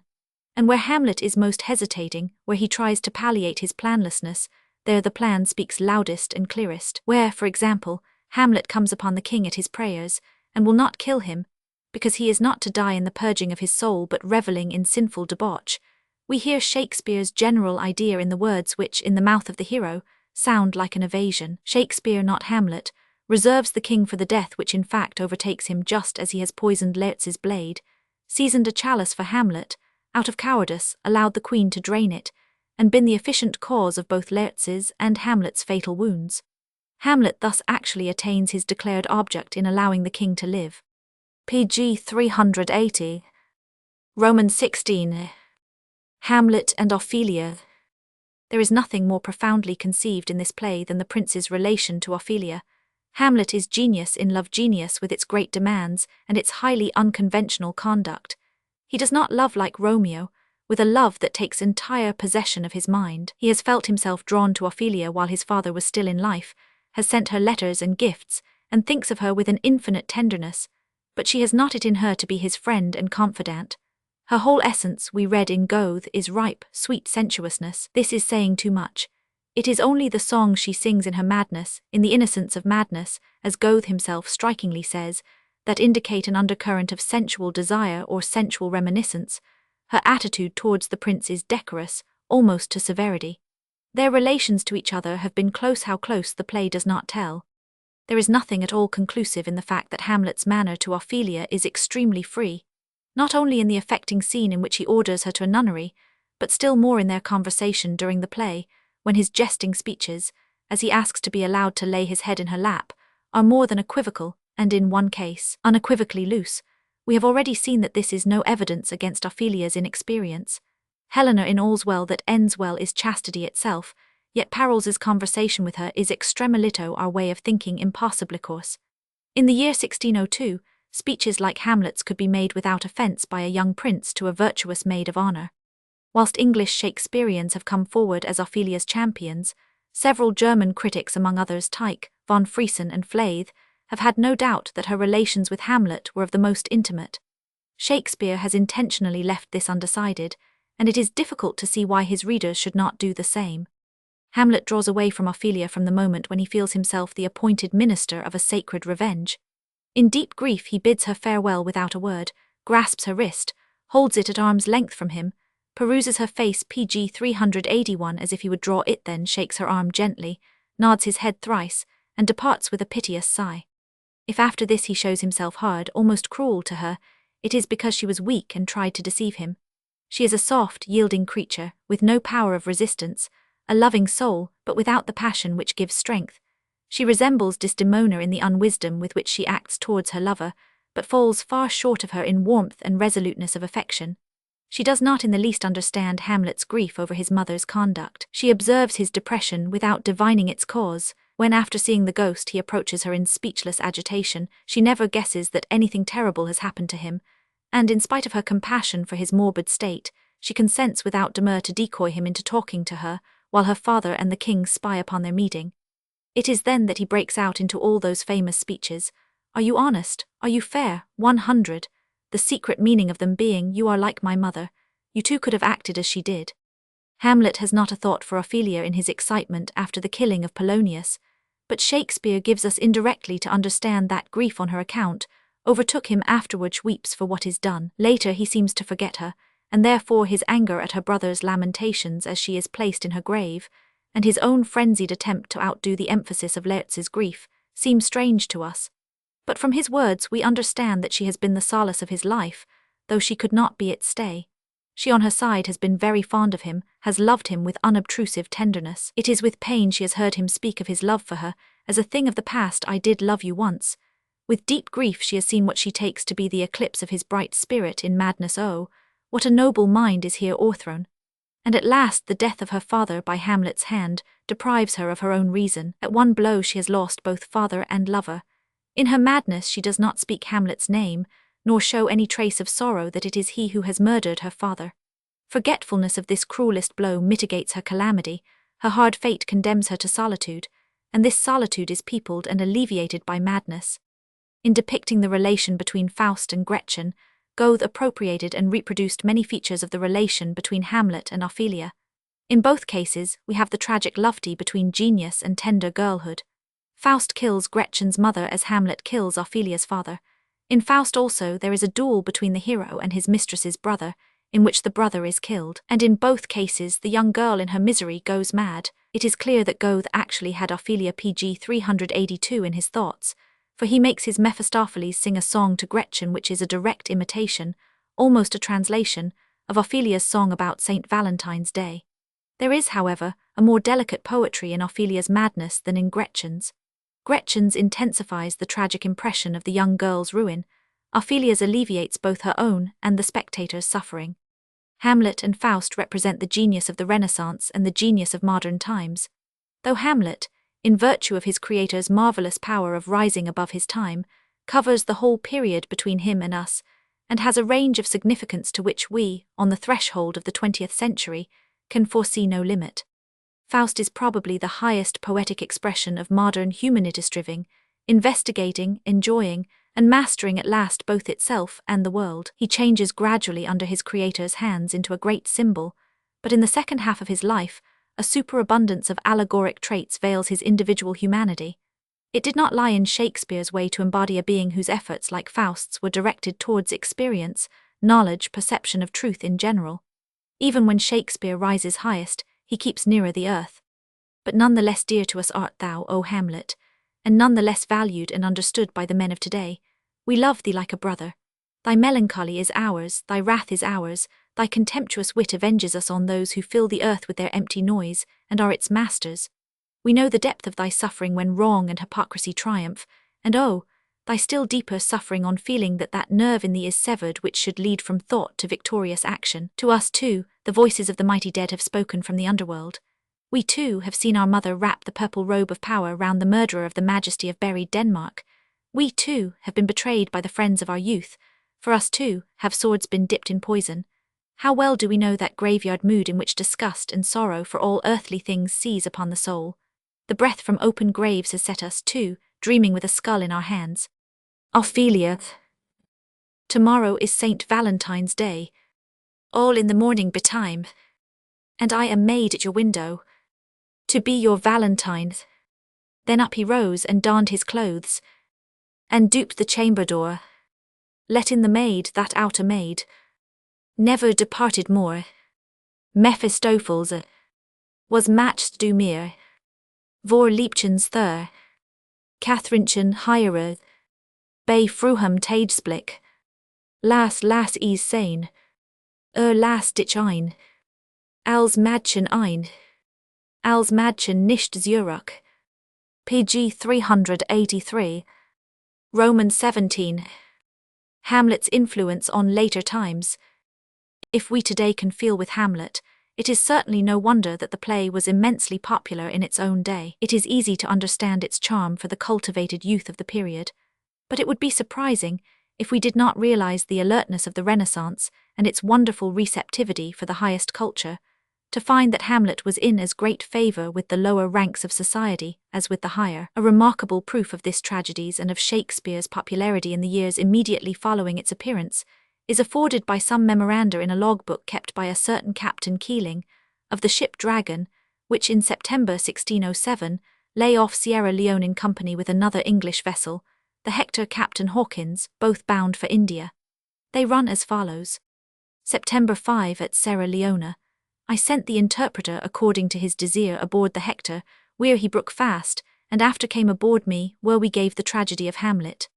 Sept 30, Captain Hawkins dined with me, where my companions acted King Richard II. 31, I invited Captain Hawkins to a fish dinner, and had Hamlet acted aboard me. WCH I permit to keep my people from idleness and unlawful games or sleep. Who could have imagined that Hamlet, 3 years after its publication, would be so well known and so dear to English sailors that they could act it for their own amusement at a moment's notice? Could there be a stronger proof of its universal popularity? It is a true picture of the culture of the Renaissance, this tragedy of the Prince of Denmark acted by common English sailors off the west coast of Africa.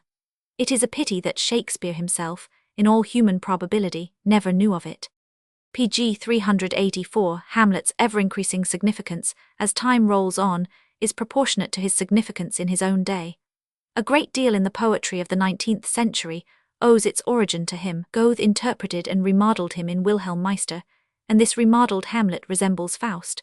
The trio Faust, Gretchen, Valentin in Goethe's drama answers to the trio Hamlet, Ophelia, Leertz. Faust transplanted into English soil produced Byron's Manfred, a true though far-off descendant of the Danish prince. In Germany again, the Byronic development assumed a new and Hamlet-like, or rather Yorick-like form in Heine's bitter and fantastic wit, in his hatreds and caprices and intellectual superiority. Born is the first to interpret Hamlet as the German of his day, always moving in a circle and never able to act. But he feels the mystery of the play, and says aptly and beautifully, over the picture hangs a veil of gauze. We want to lift it to examine the painting more closely, but find that the veil itself is painted. In France, the men of Alfred de Musset's generation, whom he has portrayed in his Confessions d'un enfant du siècle, remind us in many ways of Hamlet nervous, inflammable as gunpowder, broken-winged, with no sphere of action commensurate with their desires, and with no power of action in the sphere which lay open to them, and Laurens Axio, perhaps Musset's finest male character, is the French Hamlet practised in dissimulation, procrastinating, witty, gentle to women yet wounding them with cruel words, morbidly desirous to atone for the emptiness of his evil life by one great deed, and acting too late, uselessly, desperately. Hamlet, who centuries before had been young England, and was to Musset for a time, young France became in the 40s, as Bourne had foretold, the accepted type of Germany. Hamlet is Germany, sang Freiligrath. Kindred political conditions determined that the figure of Hamlet should at the same period, and 20 years later to a still greater extent, dominate Russian literature. Its influence can be traced from Pushkin and Gogol to Goncharov and Tolstoy, and it actually pervades the whole lifework of Turgenev. But in this case, Hamlet's vocation of vengeance is overlooked. The whole stress is laid on the general discrepancy between reflection and power of action. In the development of Polish literature, too, during this century, there came a time when the poets were inclined to say, "We are Hamlet. Hamlet is Poland." We find marked traits of PG 385 his character towards the middle of the century in all the imaginative spirits of Poland, in Mickiewicz, in Slowacky, in Krasinski. From their youth they had stood in his position. Their world was out of joint, and was to be set right by their weak arms. Highborn and noble-minded they feel, like Hamlet, all the inward fire and outward impotence of their youth. The conditions that surround them are to them one great horror. They are disposed at one and the same time to dreaming and to action, to overmuch reflection and to recklessness. Like Hamlet, they have seen their mother, the land that gave them birth, profaned by passing under the power of a royal robber and murderer. The court to which at times they are offered access strikes them with terror, as the court of Claudius struck terror to the Danish prince, as the court in Krasinski's Temptation, a symbolic representation of the court of St. Petersburg, strikes terror to the young hero of the poem. These kinsmen of Hamlet are, like him, cruel to their Ophelia and forsake her when she loves them best. Like him, they allow themselves to be sent far away to foreign lands, and when they speak they dissemble like him, clothe their meaning in similes and allegories. What Hamlet says of himself applies to them. Yet have I something in me dangerous. Their peculiarly Polish characteristic is that what enervates and impedes them is not their reflective, but their poetic bias. Reflection is what ruins the German of this type, wild dissipation the Frenchman, indolence, self-mockery and self-despair the Russian, but it is imagination that leads the Pole astray and tempts him to live apart from real life. The Hamlet character presents a multitude of different aspects. Hamlet is the doubter. He is the man whom over-scrupulousness or over-deliberation condemns to inactivity. He is the creature of pure intelligence, who sometimes acts nervously, and is sometimes too nervous to act at all. And lastly, he is the avenger, the man who dissembles that his revenge may be the more effectual. Each of these aspects is developed by the poets of Poland. There is a touch of Hamlet in several of Mickiewicz's creations in Wallenrod, in Gustave, in Conrad, in Roebuck. Gustave speaks the language of philosophically aberration. Conrad is possessed by the spirit of philosophically brooding. Wallenrod and Roebuck dissemble or disguise themselves for the sake of revenge, and the latter, like Hamlet, kills the father of the woman he loves. In Slowacky's work, the Hamlet type takes a much more prominent place. His Korjan is a Hamlet who follows his vocation of avenger, but has not the strength for it. The Polish tendency to fantasticating interposes between him and his projected tyrannicide. And while Slowacky gives us the radical Hamlet type, so we find the corresponding conservative Hamlet in Krasinski. The hero of Krasinski's undivine comedy has more than one trait in PG 386 common with the Prince of Denmark. He has Hamlet's sensitiveness and power of imagination. He is addicted to monologues and cultivates the drama. He has an extremely tender conscience, but can commit most cruel actions. He is punished for the excessive irritability of his character by the insanity of his wife, very much as Hamlet, by his feigned madness, leads to the real madness of Ophelia. But this Hamlet is consumed by a more modern doubt than that which besets his Renaissance prototype. Hamlet doubts whether the spirit on whose behest he is acting is more than an empty phantasm. When Count Henry shuts himself up in the castle of the Holy Trinity, he is not sure that the Holy Trinity itself is more than a figment of the brain. In other words, nearly 2 centuries and a half after the figure of Hamlet was conceived in Shakespeare's imagination, we find it living in English and French literature, and reappearing as a dominant type in German and 2 Slavonic languages. And now, 300 years after his creation, Hamlet is still the confidant and friend of sad and thoughtful souls in every land. There is something unique in this. With such piercing vision has Shakespeare searched out the depths of his own, and at the same time of all human nature, and so boldly and surely has he depicted the outward semblance of what he saw, that, centuries later, men of every country and of every race have felt their own being moulded like wax in his hand, and have seen themselves in his poetry as in a mirror. Deutschland ist Hamlet, Ernst und Stumm. In seinen Thoren Gede nackt. Jate die Begrabni Freiheit und winkt den Männern auf der Wacht. De State die Hohe blank beweihet. Und sagt dem Zodre der nach Zweifelt. Sei mir ein rascher sie den Schwert. Man hat mir Gift ins Ohr getrefelt. pg 387. Roman 18th. Hamlet as a critic. Along with so much else, Hamlet gives us what we should scarcely have expected, an insight into Shakespeare's own ideas of his art as poet and actor, and into the condition and relations of his theatre in the years 16,023.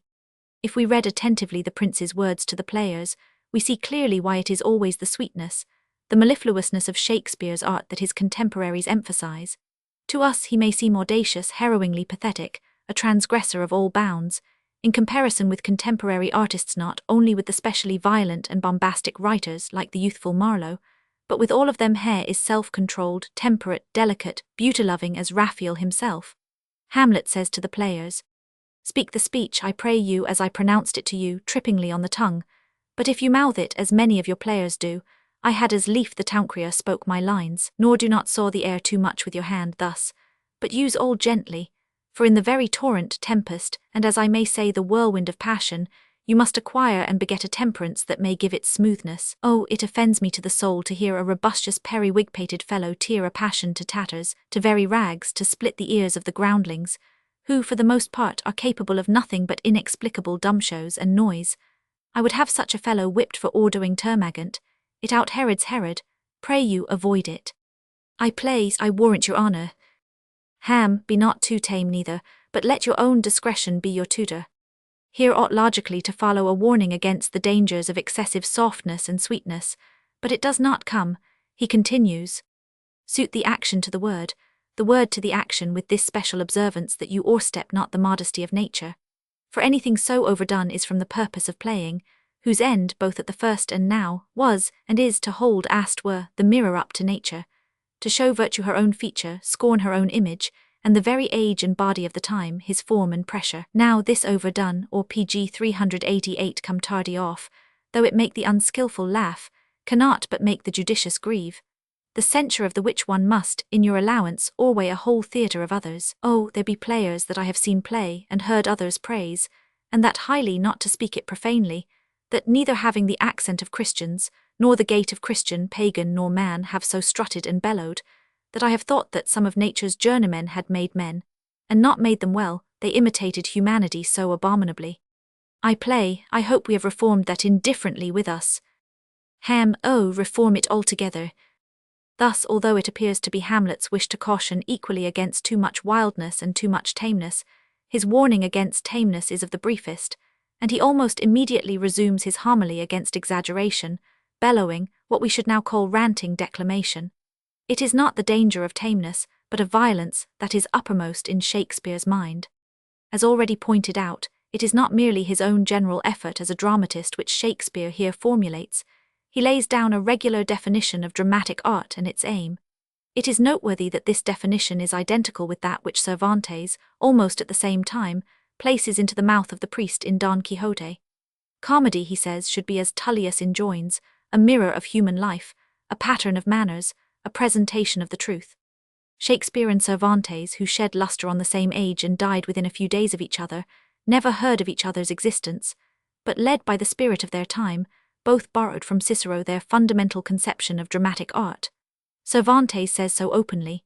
Shakespeare, who did not wish his Hamlet to pose as a scholar, indicates it in the words, whose end both at the first and now was and is. And as Shakespeare here, by the mouth of Hamlet, has expressed his own idea of his art's unalterable nature and aim, he has also for once given vent to his passing artistic anxieties, his dissatisfaction with the position of his theatre at the moment. We have already noticed the poet's complaint of the harm done to his company at this time by the rivalry of the troupe of choir boys from St. Paul's Cathedral playing at the Blackfriars Theatre. It is in Hamlet's dialogue with Rosencrantz that this complaint occurs. There is a bitterness about the wording of it, as though the company had for the time been totally worsted. This was no doubt largely due to the circumstance that its most popular member, its clown, the famous Kemp, had just left it in 1602 and gone over to Henslow's troupe. Kemp had from the beginning played all the chief low-comedy parts in Shakespeare's dramas, Peter and Balthazar in Romeo and Juliet, Shallow in Henry IV, Lancelot in The Merchant of Venice, Dogberry in PG 389, Much Ado About Nothing, Touchstone in As You Like It. Now that he had gone over to the enemy, his loss was deeply felt. The above-mentioned little book, dedicated to Mary Fitton, gives us a most interesting glimpse into the English life of that age. The most important duty of the clown was not to appear in the play itself, but to sing and dance his jig at the end of it, even after a tragedy, in order to soften the painful impression. The common spectator never went home without having seen this afterpiece, which must have resembled the comic turns of our variety shows. Kemp's jig of the kitchen stuff woman, for instance, was a screaming farrago of rude verses, some spoken, others sung, of good and bad witticisms, of extravagant acting and dancing. It is of such a performance that Hamlet is thinking when he says of Polonius, "He's for a jig, or a tale of bawdry, or he sleeps." As the acknowledged master of his time in the art of comic dancing, Kemp was immoderately loved and admired. He paid professional visits to all the German and Italian courts, and was even summoned to dance his Morris dance before the Emperor Rudolph himself at Augsburg. It was in his youth that he undertook the 9 days' dance from London to Norwich, which he describes in his book. He started at 7 o'clock in the morning from in front of the Lord Mayor's house, and half London was astir to see the beginning of the great exploit. His suite consisted of his taborer, his servant, and an overseer or umpire to see that everything was performed according to promise. The journey was almost as trying to the taborer as to Kemp, for he had his drum hanging over his left arm and held his flageolet in his left hand while he beat the drum with his right. Kemp himself, on this occasion, contributed nothing to the music except the sound of the bells which were attached to his gaiters. He reached Romford on the first day, but was so exhausted that he had to rest for 2 days. The people of Stratford Langton, between London and Romford, had got up a bear-baiting show in his honour, knowing how well he loved the sport, but the crowd which had gathered to see him was so great that he himself only succeeded in hearing the bear roar and the dogs howl. On the second day he strained his hip, but cured the strain by dancing. At Burntwood such a crowd had gathered to see him that he could scarcely make his way to the tavern. There, as he relates, 2 cutpurses were caught in the act, who had followed with the crowd from London. They declared that they had laid a wager upon the dance, but Kemp recognised one of them as a noted thief whom he had seen tied to a post in the theatre. Next day he reached Chelmsford, but here the crowd which had accompanied him from London had dwindled away to a couple of hundred people. PG 390 in Norwich, the city waits received him in the open marketplace with an official concert in the presence of thousands. He was the guest of the town and entertained at its expense, received handsome presents from the mayor, and was admitted to the Guild of Merchant Venturers, being thereby assured a share in their yearly income to the amount of 40 shillings. The very buskins in which he had performed his dance were nailed to the wall in the Norwich Guild Hall and preserved in perpetual memory of the exploit. So popular an artist as this must of course have felt himself at least Shakespeare's equal. He certainly assumed the right to address one of Her Majesty's maids of honour with no slight familiarity. The tone in which he dedicates this catchpenny performance to Mrs. Fitton offers a remarkable contrast to the profoundly respectful tone in which professional authors couch their dedications to their noble patrons or patronesses. In the wane of my little wit I am forced to desire your protection, else every ballad singer will proclaim me bankrupt of honesty to show my duty to your honourable self, whose favours among other bountiful friends make me despite this sad world urge my hurt cork and my heel's feathers, so that methinks I could fly to Rome, at least hop to Rome, as the old proverb is with a mortar on my head. His description of the 9 days' wonder, with its arrogant dedication, has shown us how conceited he must have been. Hamlet lets us see that he had frequently annoyed Shakespeare by the irrepressible freedom of his gags and interpolations. From the text of the plays of an earlier period which have come down to us, we can understand that the clowns were in those days as free to do what they pleased with their parts as the Italian actors in the Commedia dell'arte. Shakespeare's rich and perfect art left no room for such improvisations. Now that Kemp was gone, the poet sent the following shaft after him from the lips of Hamlet. And let those that play your clowns speak no more than is set down for them, for there be of them that will themselves laugh, to set on some quantity of barren spectators to laugh too, though in the meantime some necessary question of the play be then to be considered. That's villainous, and shows a most pitiful ambition in the fool that uses it. This reproof is, however, as the reader sees, couched in quite general terms, wherefore it was allowed to stand when Kemp returned to the company, but a far sharper and much more personal attack, which appears in the edition of 1603, was expunged in the following editions, and consequently from our text of the play, as being no longer in place after the return of the Wanderer. It speaks of a clown whose witticisms are so popular, pg 391, that they are noted down by the gentlemen who frequent the theatre. A whole series of extremely poor specimens of his burlesque sallies is given mere circus clown drolleries, and then Hamlet disposes of the wretched buffoon by remarking that he cannot make a jest unless by chance, as a blind man catcheth a hare. It is notorious that an artist will more easily forgive an attack on himself than warm praise of a rival in the same line. There can be very little doubt that Shakespeare, in making Hamlet praise the dead Yorick, had in view the lamented Tarleton, Kemp's amiable and famous predecessor. If there had been no purpose to serve by making the skull that of a jester, it might quite as well have belonged to some old servant of Hamlet's. But if Shakespeare, in his first years of theatrical life, had known Tarleton personally, and Kemp's objectionable behaviour vividly recalled by contrast his predecessor's charming whimsicality, it was natural enough that he should combine with the attack on Kemp a warm eulogy of the great jester. Tarleton was buried on the 3rd of September 1588. This date accords with the statement in the first quarto that Yorick has lain in the earth for a dozen years. Not till we have these facts before us can we fully understand the following strong outburst of feeling. Alas, poor Yorick, I knew him, Horatio, a fellow of infinite jest, of most excellent fancy, he hath borne me on his back 1,000 times, and now how abhorred in my imagination it is, my gorge rises at it. Here hung those lips that I have kissed I know not how oft. Where be your jibes now, your gambols, your songs, your flashes of merriment that were wont to set the table on a roar? Alas, poor Yorick, Hamlet's heartfelt lament will keep his memory alive when his hourglass jests recorded in print are utterly forgotten. His fooling was equally admired by the populace, the court, and the theatrical public. He is said to have told Elizabeth more truths than all her chaplains, and cured her melancholy better than all her physicians.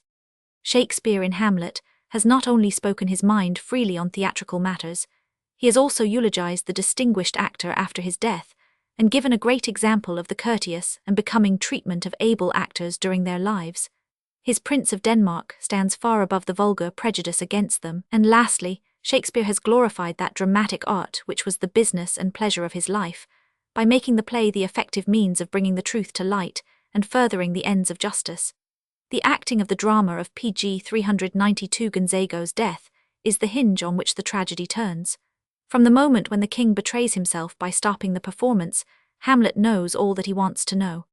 When James ascended the throne, Hamlet received, as it were, a new actuality from the fact that his Queen Anne was a Danish princess. At the splendid festival held on the occasion of the triumphal procession of King James, Queen Anne, and Prince Henry Frederick, from the Tower through the city, the Danish march was brilliantly performed, out of compliment to the Queen, by a band consisting of 9 trumpeters and a kettledrum, stationed on a scaffolding at the side of St. Mildred's Church.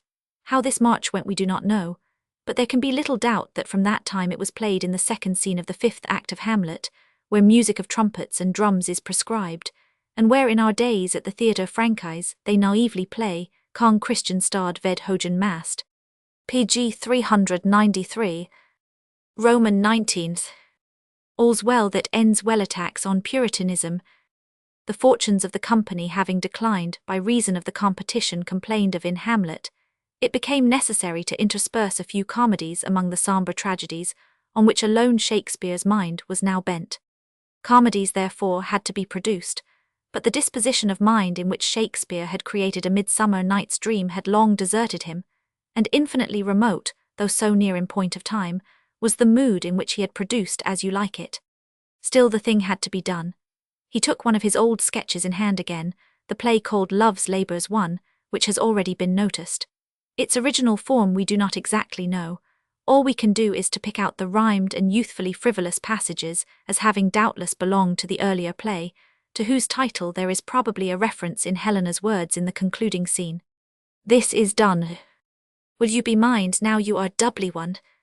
It is clear that Shakespeare in his young days took hold of the subject with the purpose of making a comedy out of it. But now it did not turn out a comedy. The time was past when Shakespeare's chief strength lay in his humour. We could quite well imagine his subsequent tragedies to have been written by his Hamlet, if Hamlet had had life before him, and in the same way we could imagine this and the following play, Measure for Measure, to have been written by his Jacks. We find many indications in All's Well That Ends Well most, as was natural, in the first two acts of Shakespeare's having come straight from Hamlet. In the very first scene, the Countess chides Helena for the immoderate grief with which she mourns her father. It is wrong to let oneself be so overwhelmed. Just so the king speaks to Hamlet of the obstinate condolement to which he gives himself up. The Countess's advice to her son, when he is setting off for France, reminds us strongly of the advice pg 394 Polonius gives to Laertes in exactly the same situation. She says, for instance, "Thy blood and virtue contend for empire in thee, and thy goodness share with thy birthright, love all, trust a few, do wrong to none, be able for thine enemy, rather in power than use, and keep thy friend under thy own life's key, be checked for silence, but never taxed for speech." Compare with these injunctions those of Polonius. "Give thy thoughts no tongue, nor any unproportioned thought his act. Be thou familiar, but by no means vulgar. The friends thou hast, and their adoption tried, grapple them to thy soul with hoops of steel, but do not dull thy palm with entertainment. Of each new-hatched unfledged comrade, beware of entrance to a quarrel, but being in, bear't that the opposed may beware of thee. Give every man thine ear, but few thy voice." Notice also in this comedy the numerous sallies against court life and courtiers, which are quite in the spirit of Hamlet.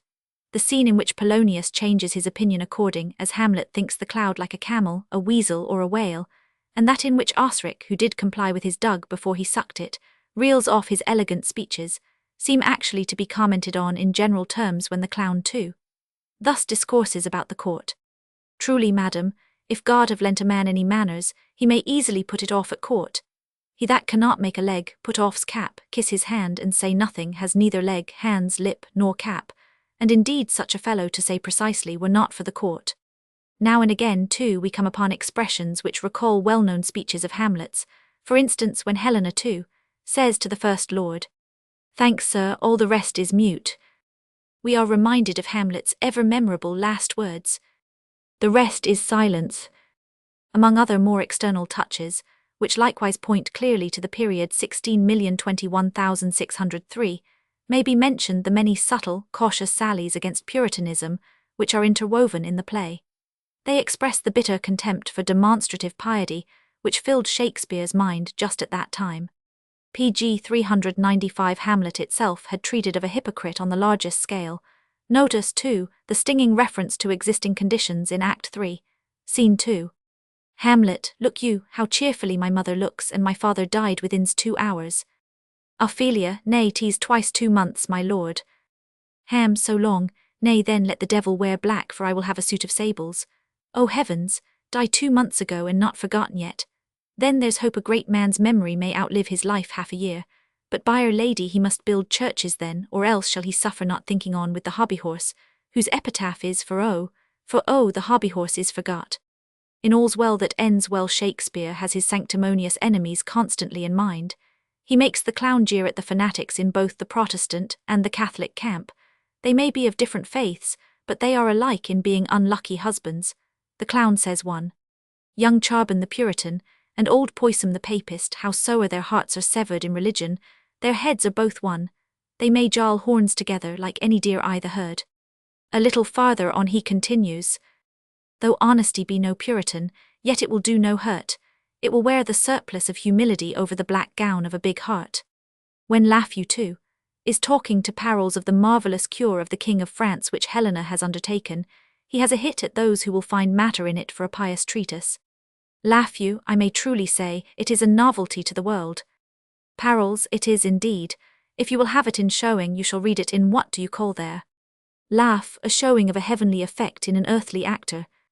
Shakespeare clearly took a mischievous pleasure in imitating the title of a puritanic work of edification.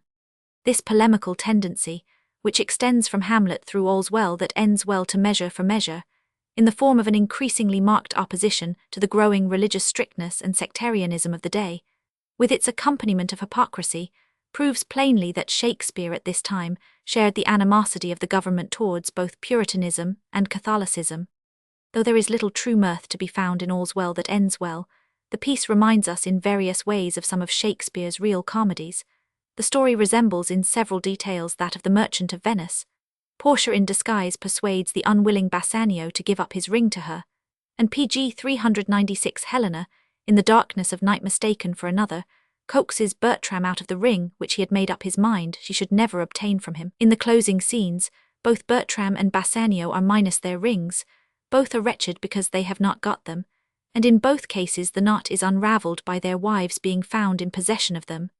There is a more essential relation, that of direct contrast between the story of All's Well That Ends Well and that of The Taming of the Shrew. The earlier comedy sets forth in playful fashion how a man, by means of the attributes of his sex physical superiority, boldness, and coolness shelped out by imperiousness, bluster, noise, and violence, wins the devotion of a passionately recalcitrant young woman. All's Well That Ends Well shows us how a woman, by means of the attributes of her sex gentleness, goodness of heart, cunning, and finesse, conquers a vehemently recalcitrant man, and in both cases the pair are married before the action proper of the play begins.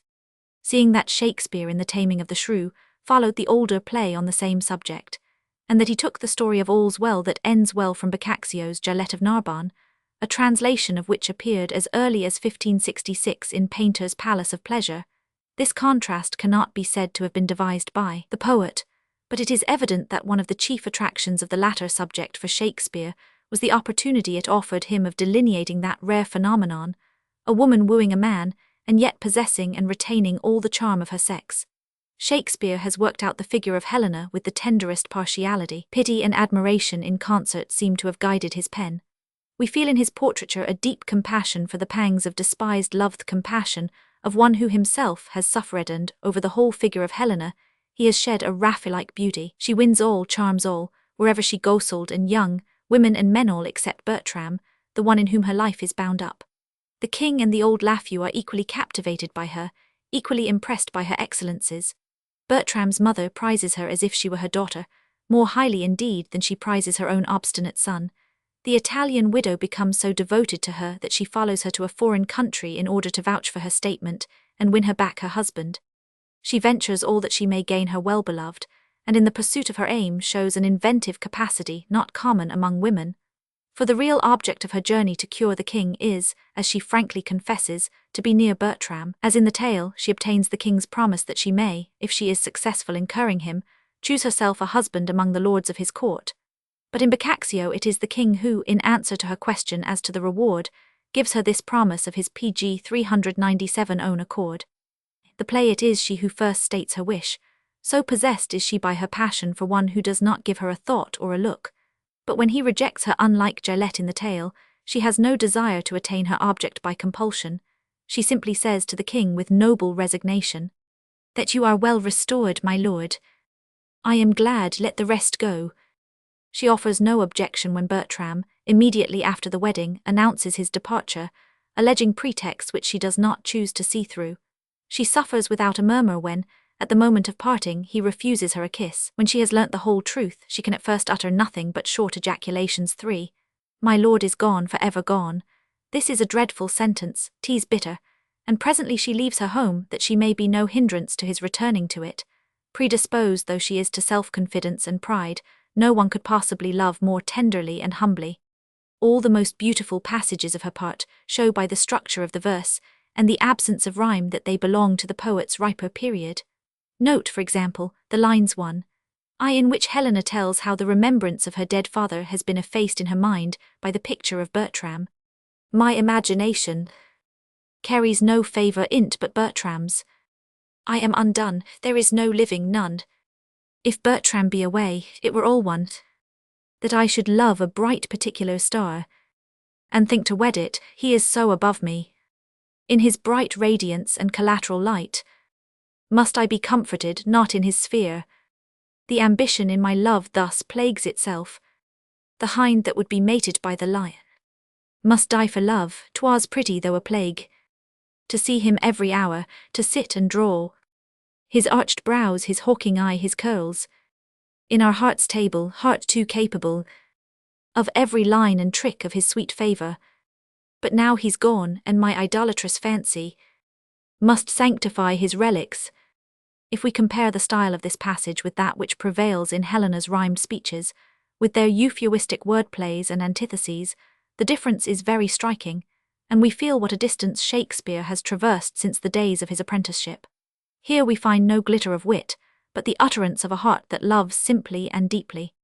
Though the play as a whole was evidently not one of those which Shakespeare cared most about, and though he has allowed PG 398 things to stand in it, which preclude the possibility of a satisfactory and harmonious end, yet he has evidently concentrated his whole poetic strength on the development and perfection of Helena's most winning character. These are the terms one in which, speaking to Bertram's mother, she makes confession of her love. Be not offended, for it hurts not him that he is loved of me. I follow him not by any token of presumptuous suit, nor would I have him till I do deserve him, yet never know how that desert should be. I know I love in vain, strive against hope, yet in this captious and untenable sieve, I still pour in the waters of my love, and lack not to lose still. Thus Indian-like, religious in mine error, I adore the sun that looks upon his worshipper, but knows of him no more. There is something in her nature which anticipates the charm, earnestness, and boundless devotion with which Shakespeare afterwards endows Imogen.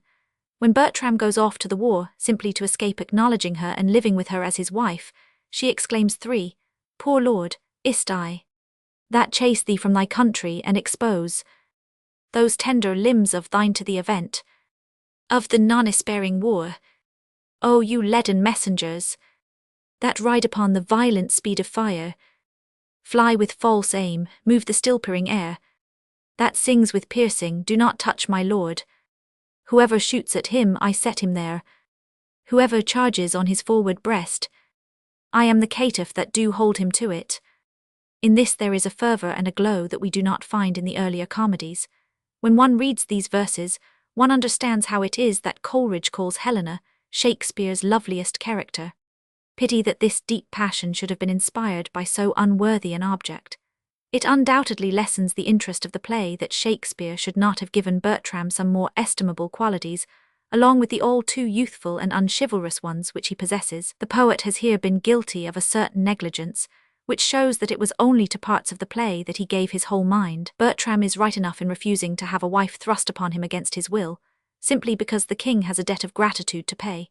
But this first PG 399 motive for refusing gives place to one with which we have less sympathy, to wit, pride of rank, which makes him look down on Helena as being of inferior birth, though king, courtiers, and his own mother consider her fit to rank with the best. Even this, however, need not lower Bertram irretrievably in our esteem, but he adds to it traits of unmanliness, even of baseness.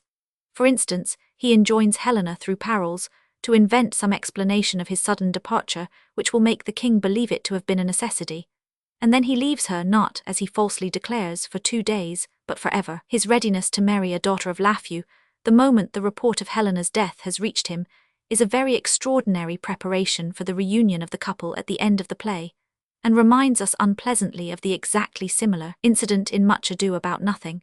But worst of all, and an indisputable dramatic mistake, is his entangling himself, just before the final reconciliation, in a web of mean lies with reference to the Italian girl to whom he had laid siege in Tuscany. It was to make Helena's position more secure, and to avoid any suspicion of the adventuress about her, that Shakespeare invented the character of the Countess, that motherly friend whose affection sets a seal on all her merits. In the same way, Parolles was invented with the purpose of making Bertram less guilty. Bertram is to be considered as ensnared by this old fool, notorious liar, and coward as Helena at once calls him, who figures in the play as his evil genius. Parolles in Love's Labours I was doubtless a gay and purely farcical figurette, first slight sketch for Falstaff. Coming after Falstaff, he necessarily seems a weak repetition, but this is no fault of the poet's. Still, it is very plain that in the rewriting Shakespeare's attempt at gaiety missed fire. His frame of mind was too serious. The view of the subject from the moral standpoint displaces and excludes pure pleasure in its comicality. Parolles, who has Falstaff's vices without a gleam of his genius, brings anything but unmixed merriment in his train. The poet is at pains to impress on us the lesson we ought to learn from Parolles's self-stultification, and the shame that attends on his misdeeds. Thus the second Lord IV, speaking of the rascality he displays in his outpourings when he is blindfolded, says, "I will never trust a man again for keeping his sword clean, nor believe he can have everything in him by wearing his apparel neatly." And Parolles himself says when his effrontery is crushed, for, "If my heart were great, 'twould burst at this, Captain, I will be no more. But I will eat and drink, and sleep as soft as Captain shall, simply the thing I am. PG 400 shall make me live, who knows himself a braggart.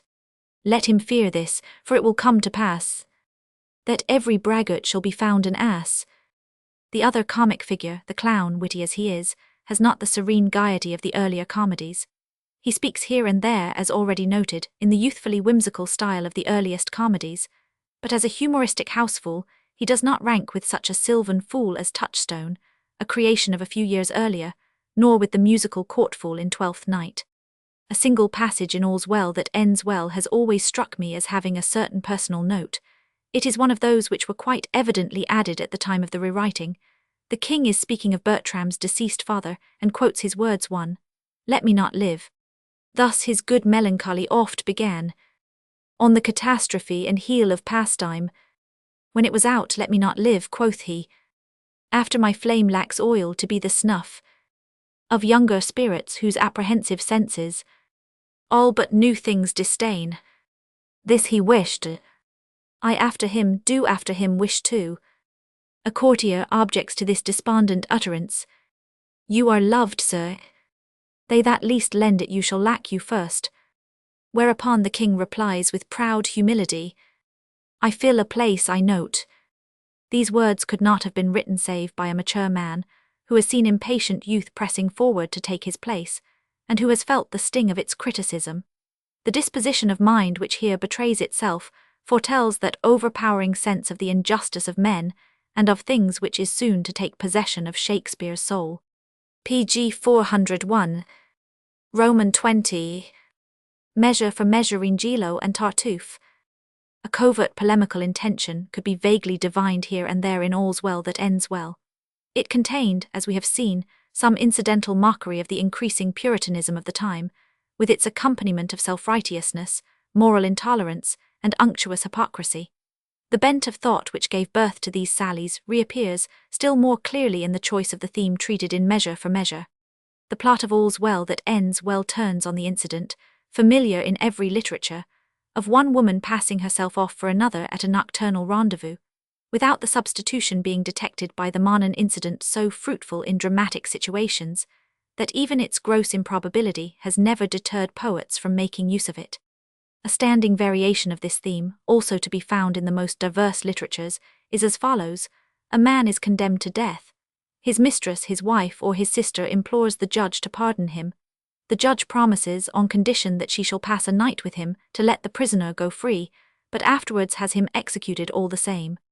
This subject has been treated over and over again from medieval times down to our own days, its latest appearances, probably, being in Paul Hayes's novel, Der Kinder Sund der Vater Flutch, and in Victorian Sardou's play La Tosca. In Shakespeare's time it appeared in the form of an Italian novella in Geraldi Cinthio's Hecatomythi, on which an English dramatist, George Whetstone, founded his play, the right excellent and famous history of Promos and Cassandra, and also a prose story in his Heptameron of Civil Discourses, published in 1582.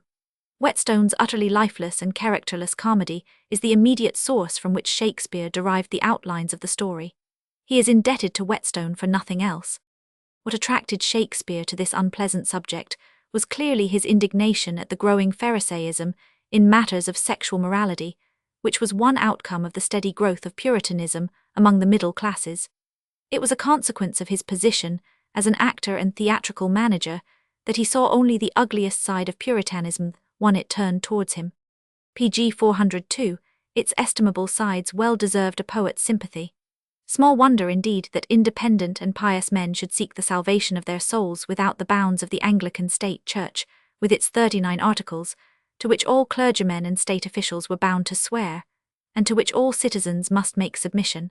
It was a punishable offence to use any other ritual than the official one, or even to refuse to go to church. The Puritans, who dreamed of leading the Christian Church back to its original purity, and who had returned home after their banishment during the reign of Mary with the ideal of a democratic church before their eyes, could not possibly approve of a state church subject to the crown, or of such an institution as episcopacy. Some of them looked to Scottish Presbyterianism as a worthy model, and desired to see church government by laymen, the elders of the congregation, introduced into England in place of the spiritual aristocracy of the bishops. Others went still farther, denied the necessity of one common form of worship for all, and desired to have the church broken up into independent congregations, in which any believer might officiate as priest. We have here the germs of the great party division in Cromwell's time into Presbyterians and Independents. So far as we can see, Shakespeare took no interest whatever in any of these ecclesiastical or religious movements.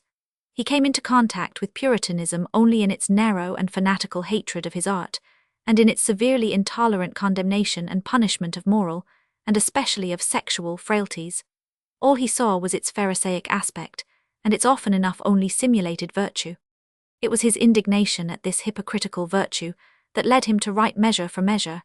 He treated the subject as he did, because the interests of the theatre demanded that the woof of comedy should be interwoven with the severe and sombre warp of tragedy. But what a comedy!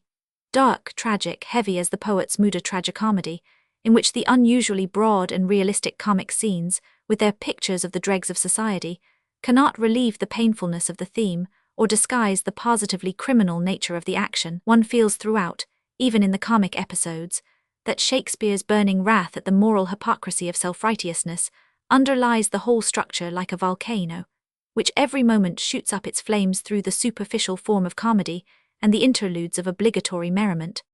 And yet it is not really against hypocrisy that his attack is aimed. At this stage of his development, he is far too great a psychologist to depict a ready-made, finished hypocrite. No, he shows us how weak even the strictest Pharisee will prove, if only he happens to come across the temptation which really tempts him, and how such a man's desire, if it meets with opposition, pg 403 reveals in him quite another being, a villain, a brute beast who allows himself actions worse 100-fold than those which, in the calm superiority of a spotless conscience, he has hitherto punished in others with the utmost severity.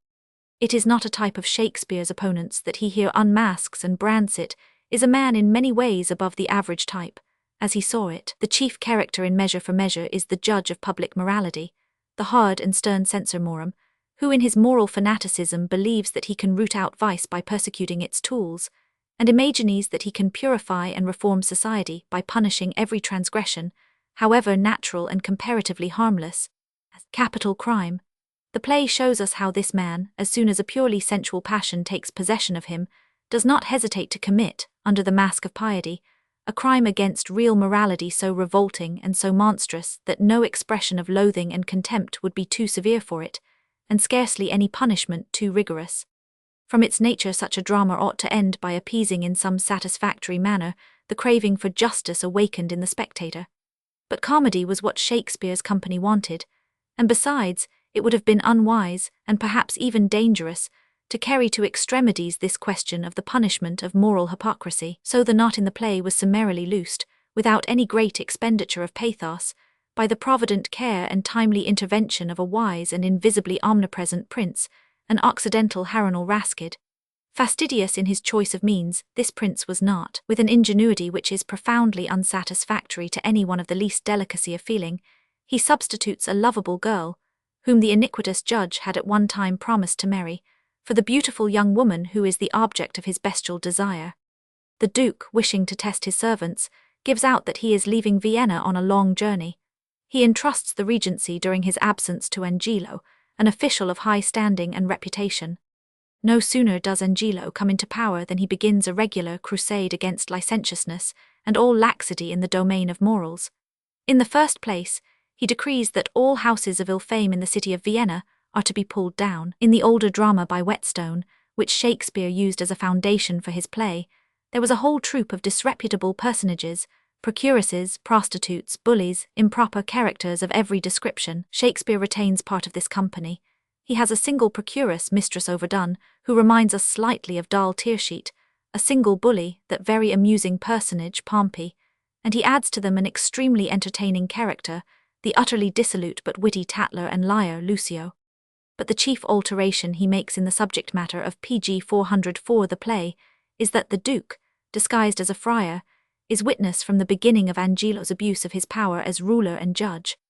Among other advantages resulting from this modification, we must reckon the fact that the spectators are thus reassured in advance as to the final issue. On the Duke's disguise, moreover, depends most of the comic effect arising out of the character of Lucio, who is constantly repeating to him the most absurd slanders about himself, as if he had them from the best authority. Further, the Duke's concealed presence is essential to the other great change made in the story, namely, that Isabella is not really required to sacrifice herself for her brother, her place being filled, as in All's Well That Ends Well, by a woman who has old claims on the man concerned. In this manner, the too revoltingly painful part of the subject is avoided.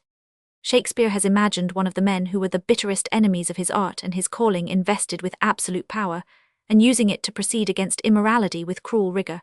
The first step is his attack on common prostitution, which he persuades himself he can exterminate. This vain imagination is repeatedly ridiculed. "What shall become of me?" says Mistress Overdone. "Come, fear not, you good counsellors lack no clients." In the Act 2, SCI we read, "Escalus, how would you live, Pompey, by being a bawd? What do you think of the trade, Pompey? Is it a lawful trade?" Pompey, "If the law would allow it, sir." Escal, "But the law will not allow it, Pompey, nor it shall not be allowed in Vienna." Pomp, "Does your worship mean to geld and splay all the youth of the city?" Escal, "No, Pompey." Pomp, "Truly, sir, in my poor opinion they will tot then." And Lucio 3 also ridicules Angelo's severity as fruitless. Lucio, "A little more lenity to lechery would do no harm in him. Something too crabbed that way, friar." Duke, "It is too general a vice, and severity must cure it." Lucio, "Yes, in good sooth the vice is of a great kindred. It is well allied, but it is impossible to extirpate quite, friar, till eating and drinking be put down. They say this Angelo was not made by man and woman after this downright way of creation. Is it true, think you? But besides taking strict proceedings against actual debauchery, Angelo revives an old law which has long been in disuce according to the Duke for 14, according to Claudio for 19 years, making death the punishment of all sexual commerce without marriage. And by this law young Claudio is condemned to death for his relation to Juliet. PG 405, it was an innocent relation. He says 1. She is fast my wife. Save that we do the denunciation lack. Of outward order, this we came not to. Only for propagation of a dower, remaining in the coffer of her friends. But this avails nothing. An example is to be made. It is in vain that even the highly respectable provost feels compassion for him, and says 2. All sects, all ages smack of this vice, and he to die for it. The young men of the town cannot explain this insane severity in any other way than by the supposition that Lord Angelo is a man with snowbroth in his veins, in place of blood. It soon appears, however, that he is not the man of ice he is taken to be. Escalus, an old honourable nobleman, bids him bear in mind that though his own virtue be of the straitest, it has perhaps never been tempted. Had it been exposed to temptations, it might not have stood the test better than that of others. Angelo answers haughtily that to be tempted is one thing, to fall another. But now comes Claudio's sister, Isabella, young, charming, and intelligent, and beseeches him to spare her brother's life too. Good, good my lord, bethink you. Who is it that hath died for this offence? There's many have committed it. He is inexorable. She shows the unreason of punishing so stringently the errors of love. Isab, could great men thunder, as Jove himself does, Jove would ne'er be quiet. For every pelting, petty officer would use his heaven for thunder, nothing but thunder. Merciful heaven, thou rather with thy sharp and sulphurous bolt splitst the unwedgeable and gnarled oak than the soft myrtle. And she continues in such a strain that we cannot but hear the poet's voice through hers. But man, proud man, dressed in a little brief authority, most ignorant of what he's most assured, his glassy essence like an angry ape, plays such fantastic tricks before high heaven, as make the angels weep, who with our spleens would all themselves laugh mortal. PG 406, and she appeals to his own self-knowledge. Go to your bosom, knock there and ask your heart what it doth know. That's like my brother's fault. He invites her to come again the next day, And hardly is she gone when, in a monologue, he reveals his hateful passion, and even hints at his still more hateful purpose of forcing her to gratify it in payment for her brother's release. He makes her his proposal. She is appalled. She now sees, like Hamlet, what life can be, what undreamed-of horrors can happen, to what a pitch villainy can be carried, even on the judgment seat. Oh, 'tis the cunning livery of hell, the damned body to invest and cover. In princely guards, dost thou think, Claudio, if I would yield him my virginity, thou mightst be freed? She cannot even denounce him, for, as he himself points out to her, no one will believe her. His stainless name, his strict life and high rank, will stifle the accusation if she dares to make it. Feeling himself safe, he is doubly audacious. Thus, when, at the conclusion of the play 5, she lays her indictment before the reinstated Duke, Angelo says brazenly, "My lord, her wits, I fear me, are not firm." Then follows, as if in continuation of Isabella's just-quoted speech, the fiery protest springing from the poet's intensest conviction. "Make not impossible that which but seems unlike, 'tis not impossible. But one, the wickedst caitiff on the ground, may seem as shy, as grave, as just, as absolute, as Angelo. See." But the protest has no immediate result. Isabella is, for the time being, sent to prison for slandering a man of unblemished honor, and the irony is kept up to the last. The Duke, in his character as a friar, has learnt bitter lessons, amongst others that there is hardly enough honesty in the world to hold society together. But when he himself, in his disguise, relates what he has witnessed, his own faithful servants are on the point of sending him also to prison. In his role of Harold Raskid, he has seen and realized that law is made to serve as a screen for might.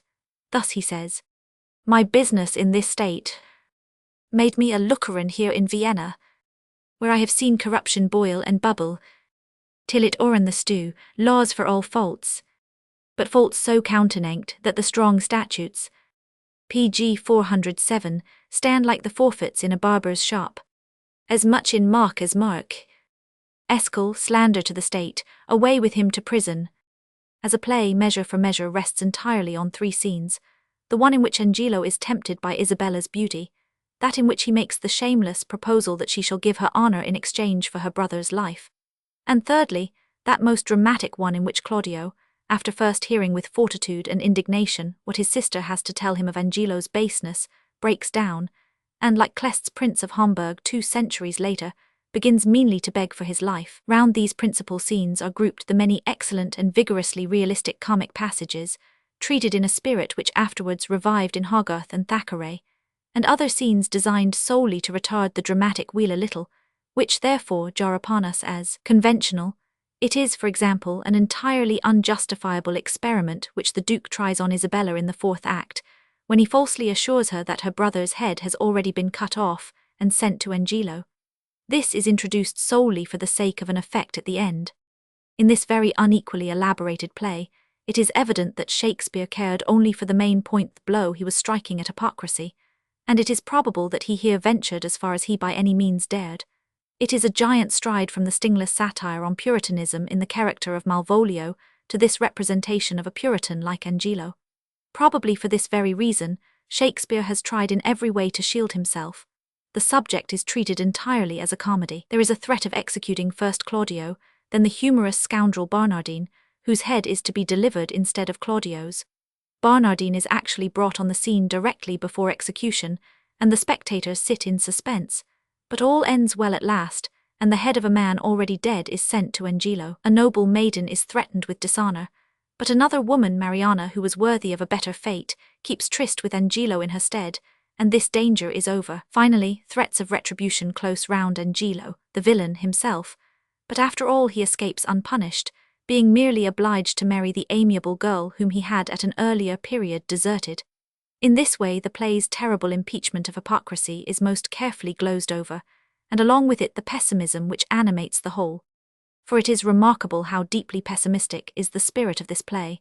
When the Duke is exhorting Claudio 3, I not to fear his inevitable fate, he goes farther in his depreciation of human life than Hamlet himself when his mood is blackest. "Reason thus with life. If I do lose thee, I do lose a thing. pg 408 that none but fools would keep, a breath thou art. Servile to all the sky influences. that do this habitation where thou keep'st thee, hourly afflict, merely thou art death's fool. For him thou labour'st he by thy flight to shun, and yet run'st toward him still. Happy thou art not, for what thou hast not, still thou striv'st to get, and what thou hast forget'st, thou art not certain, for thy complexion shifts to strange effects. After the moon, if thou art rich thou'rt poor, for like an ass whose back with ingots bows, thou bear'st he thy heavy riches but a journey, and death unloads thee, friends hast thou none, for thine own bowels which do call thee sire, the mere effusion of thy proper loins, do curse the gout, serpigo and the rheum, for ending thee no sooner, thou hast nor youth nor age, but as it were an after-dinner's sleep, dreaming on both for all thy blessed youths, becomes as aged and doth beg the alms of palsied eld, and when thou art old and rich, thou hast neither heat, affection, limb nor beauty, to make thy riches pleasant. What's yet in this, that bears the name of life, yet in this life lie hid more thousand deaths, yet death we fear, that makes these odds all even. Note with what art and care everything is here assembled that can confound and abash the normal instinct that makes for life. Here for the first time Shakespeare anticipates Schopenhauer. It is clear that in this play the poet was earnestly bent on proving his own standpoint to be the moral one. In hardly any other play do we find such persistent emphasis laid, with small regard for consistency of character, upon the general moral. For example, could there be a more direct utterance than the Duke's monologue at the end of Act 3? He who the sword of heaven will bear should be as holy as severe, pattern in himself to know, grace to stand and virtue go, more nor less to others paying, than by self-offences weighing, shame to him whose cruel striking kills for faults of his own liking, twice treble shame on Angelo, to weed my vice and let his grow. Pg 409 similarly, and in a like spirit, the moral pointer comes into play wherever there is an opportunity of showing how apt princes and rulers are to be misjudged, and how recklessly they are disparaged and slandered. Thus the Duke says towards the close of Act 3, "No might nor greatness in mortality can censure scape, black-wand in calumny. The whitest virtue strikes, what king so strong can tie the gall up in the slanderous tongue, and later force eyes again? O place and greatness, millions of false eyes are stuck upon thee, volumes of report run with these false and most contrarious quests upon thy doings." It is quite remarkable how this dwelling on baseless criticism by subjects is accompanied by a constant tendency to invoke the protection of the sovereign, or in other words, of James I, who had just ascended the throne, and who, with his long-accumulated bitterness against Scottish Presbyterianism, was already showing himself hostile to English Puritanism. Hence the politic insistence at the close upon a point quite irrelevant to the matter of the play, all other sins being declared pardonable, save only slander or criticism of the sovereign. Lucio alone, who, to the great entertainment of the spectators, has told lies about the Duke, and though only in jest has spoken ill of him, is to be mercilessly punished. To the last moment it seems as if he were to be first whipped, then hanged, and even after this sentence is commuted in order that the tone of comedy may be preserved, and he is commanded instead to marry a prostitute, it is expressly insisted that whipping and hanging ought by rights to have been his punishment. "Slandering a prince deserves it," says the Duke at the beginning of the final speech. This attitude of Shakespeare's presents an exact parallel to that of Molière in the concluding scene of Tartuffe. 60 years later, the prince, in accordance with James of Scotland's theories of princely duty, appears as the universally vigilant guardian of his people. He alone chastises the hypocrite, whose lust of power and audacity distinguish him from the rest. The appeal to the prince in Measure for Measure answers exactly to the great Deus ex machina speech in Tartuffe, which relieves the leading characters from the nightmare that has oppressed them. Nous vivons sous un prince, ennemi de la fraude. Un prince don't laisse you si font Jourdans les cœurs, et que ni put tromper tout, l'art des imposteurs. In the 17th century, kings were still the protectors of art and artists against moral and religious fanaticism. Pg 410. Roman 21. Accession of James and Anna Raleigh's fate. Shakespeare's company become His Majesty's servant. Scotch influence. In Measure for Measure, it is not only the monarchical tone of the play, but some quite definite points that mark it out as having been produced at the time of James's accession to the throne in 1603. In the very first scene there is an allusion to the new king's nervous dislike of crowds. This peculiarity, which caused much surprise on the occasion of his entrance into England, is here placed in a flattering light. The Duke says, "I will privily away, I love the people, but do not like to stage me to their eyes. Though it do well, I do not relish well their loud applause and aves vehement, nor do I think the man of safe discretion that does affect it." It is also with unmistakable reference to James's antipathy for a throng that Angelo, in Act 2, sc. 4, describes the crowding of the people round a beloved sovereign as an inadmissible intrusion. So play the foolish throngs with one that swoons. Come all to help him, and so stop the air, by which he should revive, and even so the general, subject to a well-wished king, quit their own part, and in obsequious fondness crowd to his presence, where their untaught love must needs appear offence. Elizabeth had breathed her last on the 24th of March 1603. On her deathbed, when she could no longer speak, she had made the shape of a crown above her head with her hands, to signify that she chose as her successor one who was already a king. Her ministers had long been in secret negotiation with James VI of Scotland, and had promised him the succession, in spite of a provision in Henry VIII's will which excluded his elder sister's Scottish descendants from the throne. This had to be set aside, for there was not in the younger line any personage of sufficient PG 411 distinction to be at all eligible. There was obvious advantage, too, in uniting the crowns of England and Scotland on one head. Too long had the neighbour kingdoms wasted each other's energies in mutual feuds. All parties in the nation agreed with the ministers in looking to James as Elizabeth's natural successor. The Protestants felt confidence in him as a Protestant. The Catholics looked for better treatment from the son of the Catholic martyr queen. The Puritans hoped that he, as a new and peace-loving king, would sanction such alterations in the statutory form of worship as should enable them to take part in it without injury to their souls. Great expectations greeted him. Hardly was the breath out of Queen Elizabeth's body when Sir Robert Carey, a gentleman on whom she had conferred many benefits, but who, in his anxiety to ensure the new king's favour, had post-horses standing ready at every station, galloped off to be the first to bring the news to James in Edinburgh. On the way he was thrown from his horse, which kicked him on the head, but in spite of this he reached Holyrood on the evening of the 26th of March, just after the king had gone to bed. He was hurriedly conducted into the bedchamber, where he knelt and greeted James by the title of King of England, Scotland, France and Ireland. "He gave me his hand to kiss," writes Carey, "and bade me welcome." He also promised Carey a place as gentleman of the bedchamber, and various other things in reward for his zeal, but forgot all these promises as soon as he stood on English ground. In London all preparations had been carefully made. A proclamation of James as king had been drawn up by Cecil during Elizabeth's lifetime, and sent to Scotland for James's sanction. This the Prime Minister read, a few hours after the Queen's death, to an assembly of the Privy Council and chief nobility, and a great crowd of the people, amidst universal approbation. 3 heralds with a trumpeter repeated the proclamation in the Tower, whereof as well prisoners as others rejoiced, namely, the Earl of Southampton, in whom all signs of great gladness appeared. Not without reason, for almost the first order James gave was that a courier should convey to Southampton the king's desire that he should at once join him and accompany him on his progress through England to London, where he was to receive the oath of allegiance and to be crowned. On the 5th of April 1603, James I of Great Britain left Edinburgh to take possession of his new kingdom. His royal progress was a very slow one, for every nobleman and gentleman whose house he passed invited him to enter. He accepted all invitations, spent day after day in festivities, and rewarded hospitality by distributing knighthoods in unheard-of and excessive numbers.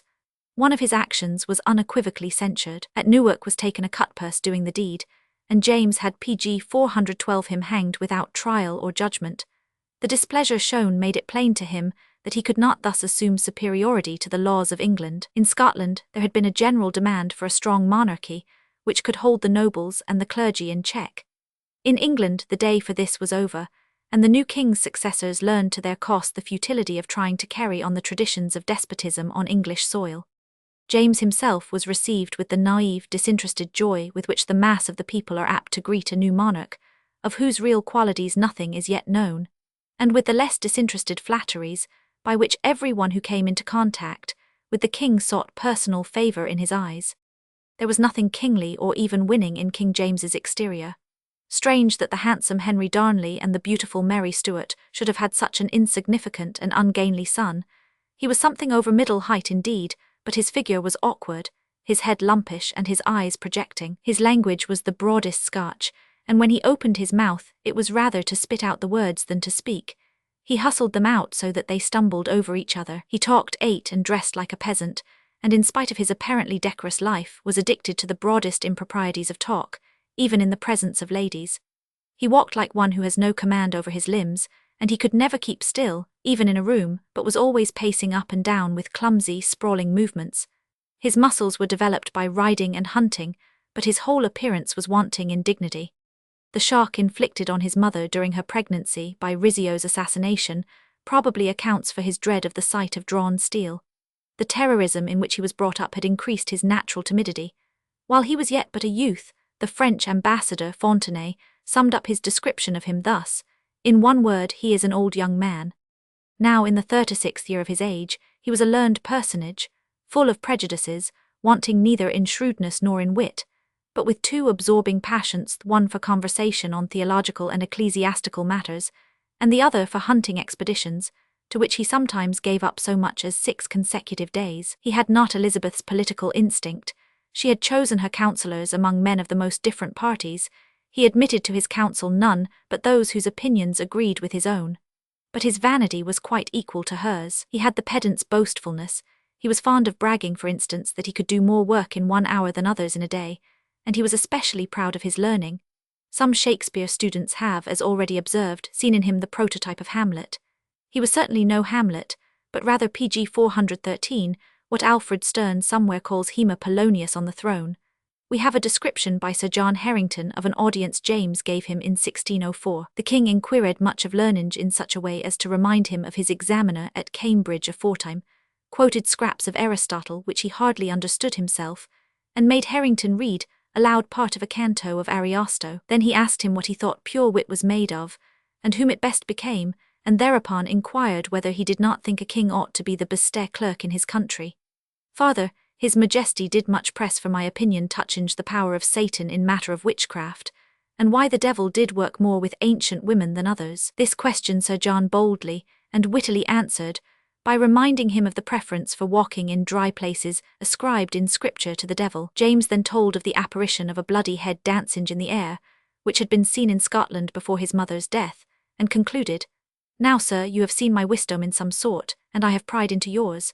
I pray you, do me justice in your report, and in good season I will not fail to add to your understanding, in such point as I may find you lackey amendment. Perhaps only one European sovereign since James has so plumed himself on his own omniscience." James's relations with England during Elizabeth's reign had not been invariably friendly, nourishing a lively ill will to the Presbyterian clergy who were always trying to interfere in matters of state. He had in 1584, at the age of 18, appealed to the Pope for assistance for himself and his imprisoned mother. But the very next year, in consideration of the payment of a pension of 4,000 a year, he concluded a treaty with Elizabeth. When this was ratified in 1586, his mother disinherited him and nominated Philip II, her successor. At the very time when the trial of Mary Stuart was going on, James made application to have his title as heir to the throne of England acknowledged. This unworthy, unchivalrous proceeding made it impossible for him in any way to interfere with the carrying out of whatever sentence the English government chose to pronounce in his mother's case. Nevertheless, her execution naturally affected him painfully, and it was his resentment that made him hasten on his long-planned marriage with the Danish Princess Anne, daughter of Frederick II, an alliance which he knew to be disagreeable to Elizabeth. He gained a political advantage by it, Denmark waiving her claim to the Orkney Islands. His bride, born at Skanderborg towards the close of 1574, was at the time of her marriage not 15 years old, a pretty, fair-skinned, golden-haired girl. Daughter of a Lutheran father and the Lutheran Sophia of Mecklenburg, she had been brought up in Lutheran orthodoxy. She had received some instruction in PG 414 chemistry from Tycho Brahe, but her education, on the whole, had been rather that of a spoilt child. Great ideas had been instilled into her of what it meant to belong to the royal house of Denmark, so that she agreed with her future husband in a conviction of the importance of kingly state. Other features of her character were good humour, inborn wit, and a superficial gaiety which sometimes went to unguarded lengths. Her behaviour, only 3 years after her marriage, gave rise to a scandal, public opinion doubtless unjustly making James accessory to the assassination of the Earl of Murray, whom it was supposed that he had good reasons for wishing out of the way. The difficulties which beset Anne's voyage from Denmark to Scotland in 1589 are well known. A storm, for raising which many Danish witches and no fewer than 200 luckless Scottish crones had to suffer at the stake, drove the bride to Oslo in Norway. The impatient bridegroom then undertook the one romantic adventure of his life, and set off in search of her. He found her at Oslo, was married there, and spent the winter in Denmark. As Queen of Scotland, Anne already showed herself possessed by the same mania for building which characterized her brother, Christian IV. As Queen of England she aroused dissatisfaction by her constant coquetting with Roman Catholicism. By her own wish, the Pope sent her gifts of all sorts of Catholic gimcracks. They were taken from her, and the bearer was consigned to the Tower. She showed a certain amiable independence in the sympathy and goodwill which she displayed towards Sir Walter Raleigh, whom her husband imprisoned in the Tower. But on the whole she was an insignificant woman, pleasure-loving and pomp-loving, consequently patroness of those poets who, like Ben Jonson, wrote masques for court festivals, and in contrast to the economical Elizabeth, so extravagant that she was always in debt. Very soon after her arrival in England, she owed enormous sums to jewellers and other merchants. The new king soon disappointed the hopes which Puritans and Catholics had cherished as to his tolerance. Even during the course of his journey from Edinburgh to London, numerous petitions for the better treatment of dissenters had been handed to him, and he seemed to give good promises to both parties. But as early as January 1604, on the occasion of a conference he summoned at Hampton Court, there was a rupture between him and the Puritans, very mention of the word presbyter making him furious. The formula, no bishop, no king, though not invented by him, expressed his principles, and when the House of Commons favoured measures of a Puritan tendency, he retaliated by proroguing Parliament. After rebuking the House in undignified and boastful terms, he complained in this speech that whereas in Scotland he had been regarded not pg 415 only as a king, but as a counsellor in England on the contrary, there was nothing but curiosity from morning to evening to find fault with his propositions. There all things warranted that came from me. Here all things suspected 100. The Puritan clergy who refused to accept the Anglican ritual were driven from their livings. The Catholics fared still worse. James had at first intended to lighten the heavy penalties to which they were subject, but the discovery of Catholic conspiracies led him to change his mind. The Catholic priests and the pupils of the Jesuit schools were banished. After the discovery of Guy Fawkes's great gunpowder plot in 1605, the position of the Catholics naturally became as bad as possible. One of the most marked traits in James's political character was his eagerness to bring about and preserve peace with Spain. While yet on the way to London, he ordered a cessation of all hostilities, and by 1604 he had concluded peace. One of the reasons for his at once assuming a hostile attitude towards Raleigh was that he was well acquainted with Raleigh's hatred of Spain and disinclination to peace with that country. And Raleigh increased the king's displeasure during the following months by constantly urging upon him a war policy. But there were other and less impersonal reasons for the king's hostility. Raleigh had been Elizabeth's favourite, and had in 1601 presented to her a state paper drawn up by himself on the dangers of a Spanish faction in Scotland, the rumoured contents of which had so alarmed James that he offered Elizabeth the assistance of 3,000 Scottish troops against Spain. Raleigh had been an opponent of Essex, who had sought support from James and attached himself to his fortunes. And what was worse, he had an enemy, though he scarcely knew it, in the person of a man who had opposed Essex much more strongly than he, but who had, even before the Queen's death, assured James of his absolute devotion. This was Robert Cecil, who feared Raleigh's ambition and ability.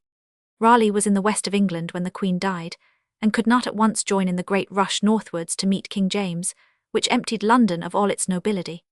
By the time he started with a large retinue to wait on the king, he had already received a kind of command not to do so, in the shape of one of the orders dispensing the recipient from attendance on the king, which James had sent in blank to Cecil, to be filled in with the names of those whom Cecil thought he should keep at a distance. There James received Raleigh ungraciously, and at once told him with a bad pun on his name that he had been prejudiced against him, On my soul, man, I have heard but rawly of thee. A few weeks later he was deprived, though not without compensation, of the office of Captain of the Guard, which was given to a PG 416 Scotchman, Sir Thomas Erskine. And within the same month he was ordered immediately to give up to the Bishop of Durham the town palace of that see, which he had occupied, and on which he had spent great sums of money. At last, one day in July 1603, as he was standing ready to ride out with the king, he was arrested and imprisoned on a charge of high treason. This was the beginning of a long series of base proceedings against this eminent man, who had deserved so well of his country. He was a prisoner in the Tower for 13 years, and the persecution ended only with the judicial murder which was committed when, in 1618, after making the most beautiful speech ever heard from the scaffold, he laid his head on the block with incomparable courage and calm dignity. It is difficult for us today to understand how a man of Raleigh's worth could at that time be the best stated man in England. For us he is simply, as Gardiner has expressed it, the man who had more genius than all the Privy Council put together, or, as Gosse has called him, the figure which takes the same place in the field of action which Shakespeare takes in that of imagination, and Bacon in that of thought. But that he was generally hated at the time of his imprisonment is certain. Many disliked him as the enemy of Essex. It was said that in Essex's last hours Raleigh had jeered at him. Raleigh himself wrote in 1618, "It is said I was a persecutor of my Lord of Essex, that I puffed out tobacco in disdain when he was on the scaffold. But I take God to witness I shed tears for him when he died. I confess I was of a contrary faction, but I knew he was a noble gentleman. Those that set me up against him, evidently Cecil, did afterwards set themselves against me. But what mattered the falseness of the accusation if it was believed?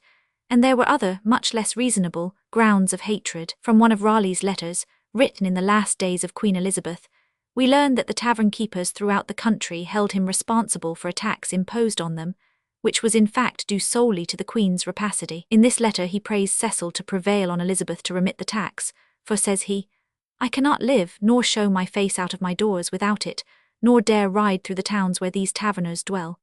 It seems as if his very greatness had marked him out for universal hatred, and being conscious of his worth, he would not stoop to a truckling policy. There was much that was popularly winning about the tall, vigorous, rather larger-boned Raleigh, with his bright complexion and his open expression. But like a true son of the Renaissance, he challenged dislike by his pride and magnificence. His dress was always splendid, and he loved, like a Persian Shah or Indian PG 417 Raja of our day, to cover himself down to his shoes with the most precious jewels. When he was arrested in 1603, he had gems to the value of 4,000, about 20,000 in modern money, on his breast, and when he was thrown into prison for the last time in 1618, his pockets were found full of jewels and golden ornaments which he had hastily stripped off his dress. He was worshipped by those who had served under him. They valued his qualities of heart as well as his energy and intellect. But the crowd, whom he treated with disdain, and the courtiers and statesmen with whom he had competed for Elizabeth's favour, saw nothing in him but matchless effrontery and unscrupulousness. In spite of the favour he enjoyed, his rivals prevented his ever attaining any of the highest posts. On those naval expeditions in which he most distinguished himself, his place was always second in command. He was balked even in the desire which he cherished during Elizabeth's later years for a place in the Privy Council. He was now over 50, and aged before his time.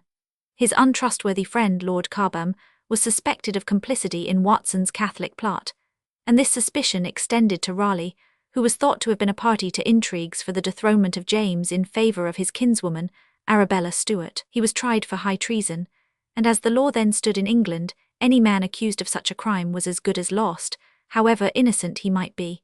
A century later, says Mr. Gardiner, Raleigh might well have smiled at the evidence which was brought against him. Then the law was as cruel as it was unjust. The accused was considered guilty until he proved his innocence. No advocate was allowed to plead his cause. Unprepared at a moment's notice, he had to refute charges which had been carefully accumulated and marshalled against him during a long period. That a man should be suspected of such an enormity as desiring to bring Spanish armies on to the free soil of England was enough to deprive him at once of all sympathy. Little wonder that Raleigh, a few days after his indictment, tried to commit suicide. His famous letter to his wife, written before the attempt, gives consummate expression to a great man's despair in face of a destiny which he does not fear, yet cannot master. While this tragedy was being enacted in the Tower, London was making magnificent preparations for the state entrance of King James and Queen Anne into their new capital. 7 beautiful triumphal arches were erected. England's Caesar, as Henry Petto in his coronation ode with some little exaggeration entitled James, was exalted and glorified by the poets of the day with as great enthusiasm as though his exploits had already rivaled those of mightiest Julius. Henry Chettle wrote the Shepherd's Spring Song for the PG 418 entertainment of King James, our most potent sovereign. Samuel Daniel, a panegyrite congratulatory to the King's majesty. Michael Drayton, to the majesty of King James, a gratulatory poem. The actor Thomas Green composed A Poet's Vision and A Prince's Glory, dedicated to the high and mighty Prince James, King of England, Scotland, France and Ireland, and scores of other poets lifted up their voices in song. Daniel wrote a masque which was acted at Hampton Court. Dekker, a description of the King's triumphant passage with poetic dialogues, Ben Jonson a similar description, and Drayton a pan triumphal.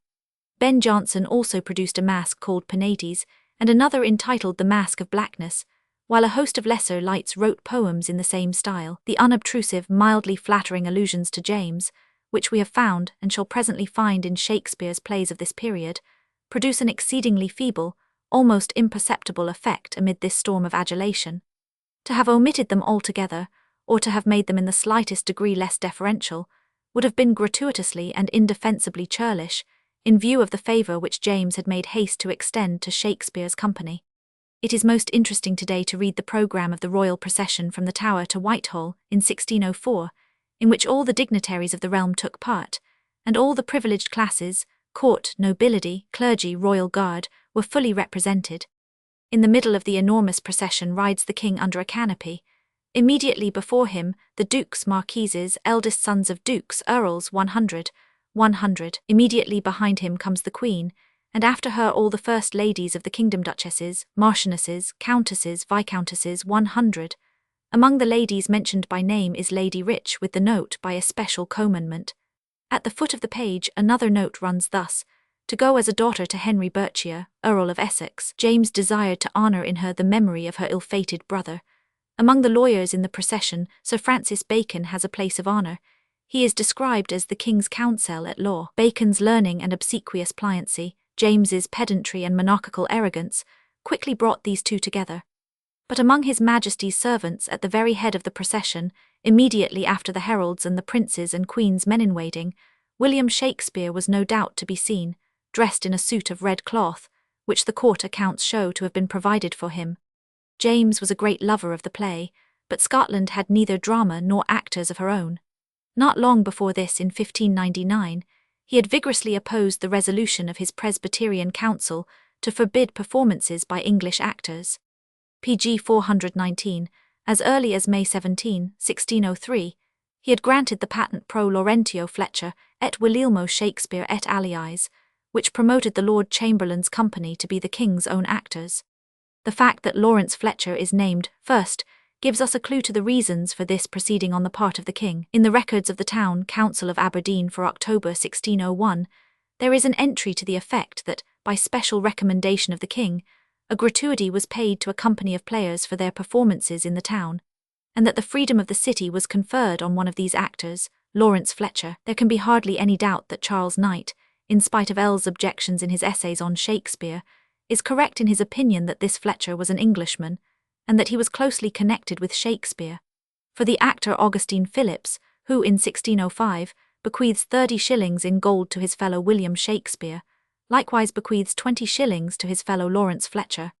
James arrived in London on the 7th of May 1603, removed to Greenwich on account of the plague on the 13th, and, as already mentioned, dated the patent from there on the 17th. It can scarcely be supposed that, in so short a space of time, the Lord Chamberlain's men should not only have played before James, but so powerfully impressed him that he at once advanced them to be his own company.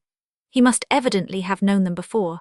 Perhaps he already, as King of Scotland, had some of them in his service. This supposition is supported by the fact that, as we have seen, some members of Shakespeare's company were in Aberdeen in the autumn of 1601. It is even probable that Shakespeare himself was in Scotland with his comrades. In Macbeth, he has altered the meadowland, which Holinshed represents as lying around Inverness, into the heath which is really characteristic of the district, and the whole play, with its numerous allusions to Scottish affairs, bears the impress of having been conceived on Scottish soil. Possibly Shakespeare's thoughts were hovering round the Scottish tragedy while he passed along in the procession with the royal arms on his red dress. pg 420. Roman 22. Macbeth and Hamlet difficulties arising from the state of the text. Dowden somewhere remarks that if Shakespeare had died at the age of 40, posterity would have said that this was certainly a great loss, but would have found comfort in the thought that Hamlet marked the zenith of his productive power, could hardly have written another such masterpiece. And now follow in rapid succession Macbeth, Othello, King Lear, Antony and Cleopatra, and the rest. Hamlet was not the conclusion of a career. Hamlet was the springboard from which Shakespeare leaped forth into a whole new world of mystery and awe. Dowden has happily compared the tragic figures that glide one after the other across his field of vision between 1604 and 1610 with the bloody and threatening apparitions that pass before Macbeth in the witch's cavern. The natural tendency of his youth had been to see good everywhere. He had even felt with his King Henry that there is some soul of goodness in things evil. Now, when the misery of life, the problem of evil, presented itself to his inward eye, it was especially the potency of wickedness that impressed him as strange and terrible. We have seen him brooding over it in Hamlet and Measure for Measure. He had of course recognized it before and represented it on the grandest scale, but in Richard III, the main emphasis is still laid on outward history. Richard is the same man from his first appearance to his last. What now fascinates Shakespeare is to show how the man into whose veins evil has injected some drops of its poison becomes bloated, gangrened, foredoomed to self-destruction or annihilation, like Macbeth, Othello, Lear. Lady Macbeth's ambition, Iago's malice, the daughter's ingratitude, lead, step by step, to irresistible, ever-increasing calamity. It is my conviction that Macbeth was the first of these subjects which Shakespeare took in hand. All we know with certainty, indeed, is that the play was acted at the Globe Theatre in 1610. Dr. Simon Forman, in his Book of Plays and Notes thereon, gave a detailed account of a performance of it at which he was present on the 20th of April of this year. But in the comedy of pg 421, The Puritan, dating from 1607, we find an unmistakable allusion to Banquo's ghost, and the lines in the play itself for and some I see, that twofold bowls and treble sceptres carry, a reference to the union of England and Scotland, and their conjunction with Ireland under Jameswood, have had little effect unless spoken from the stage shortly after the event. As James was proclaimed King of Great Britain and Ireland on the 20th of October 1604, we may conclude that Macbeth was not produced later than 16,041,605. At James's accession a breath of Scottish air blew over England. We feel it in Macbeth. The scene of the tragedy is laid in the country from which the new king came, and most true to nature is the reproduction in this dark drama of Scotland's forests and heaths and castles, her passions and her poetry. There is much to indicate that an unbroken train of thought led Shakespeare from Hamlet to Macbeth. The personality of Macbeth is a sort of counterpart to that of Hamlet. The Danish prince's nature is passionate, but refined and thoughtful. Before the deed of vengeance which is imposed upon him, he is restless, self-reproachful and self-tormenting, but he never betrays the slightest remorse for a murder once committed, though he kills 4 persons before he stabs the king. The Scottish Thane is the rough, blunt soldier, the man of action. He takes little time for deliberation before he strikes, but immediately after the murder he is attacked by hallucinations both of sight and hearing, and is hounded on, wild and vacillating and frenzied, from crime to crime. He stifles his self-reproaches and falls at last, after defending himself with the hopeless fury of the bear tied to the stake. Hamlet says, and thus the native hue of resolution is sicklied o'er with the pale cast of thought. Macbeth, on the contrary, declares from this moment, the very firstlings of my heart shall be the firstlings of my hand. They stand at opposite poles. Hamlet, the dreamer, Macbeth, the captain, Bellona's bridegroom. Hamlet has a superabundance of culture and of intellectual power. His strength is of the kind that wears a mask. He is a master in the art of dissimulation. Macbeth is unsophisticated to the point of clumsiness, betraying himself when he tries to deceive. His wife has to beg him not to show a troubled countenance, but to sleek o'er his rugged looks. pg 422 Hamlet is the born aristocrat, very proud, keenly alive to his worth, very self-critical, too self-critical to be ambitious in the common acceptation of the word. To Macbeth, on the contrary, a sounding title is honour and a wreath on the head, a crown on the brow, greatness, when the witches on the heath, and another witch, his wife in the castle, have held up before his eyes the glory of the crown and the power of the sceptre, he has found his great goal a tangible prize in this life, for which he is willing to risk his welfare in the life to come. Whilst Hamlet, with his hereditary right, hardly gives a thought to the throne of which he has been robbed, Macbeth murders his king, his benefactor, his guest, that he may plunder him and his sons of a chair with a purple canopy. And yet there is a certain resemblance between Macbeth and Hamlet. One feels that the two tragedies must have been written close upon each other. In his first monologue 1, Macbeth stands hesitating with Hamlet-like misgivings. If it were done when 'tis done, then 'twere well. It were done quickly, if the assassination could trammel up the consequence and catch with his surcease success, that but this blow might be the be-all and the end-all here. But here, upon this bank and shoal of time, we would jump the life to come, but in these cases we still have judgment here. Hamlet says, were we sure that there is no future life, we should seek death. Macbeth thinks, did we not know that judgment would come upon us here, we should care little about the life to come. There is a kinship in these contradictory reflections, but Macbeth is not hindered by his cogitations. He pricks the sides of his intent, as he says, with the spur of ambition, well knowing that it will o'erleap itself and fall. He cannot resist when he is goaded onward by a being superior to himself, a woman. Like Hamlet, he has imagination, but of a more timorous and visionary cast. It is through no peculiar faculty in Hamlet that he sees his father's ghost. Others had seen it before him and see it with him.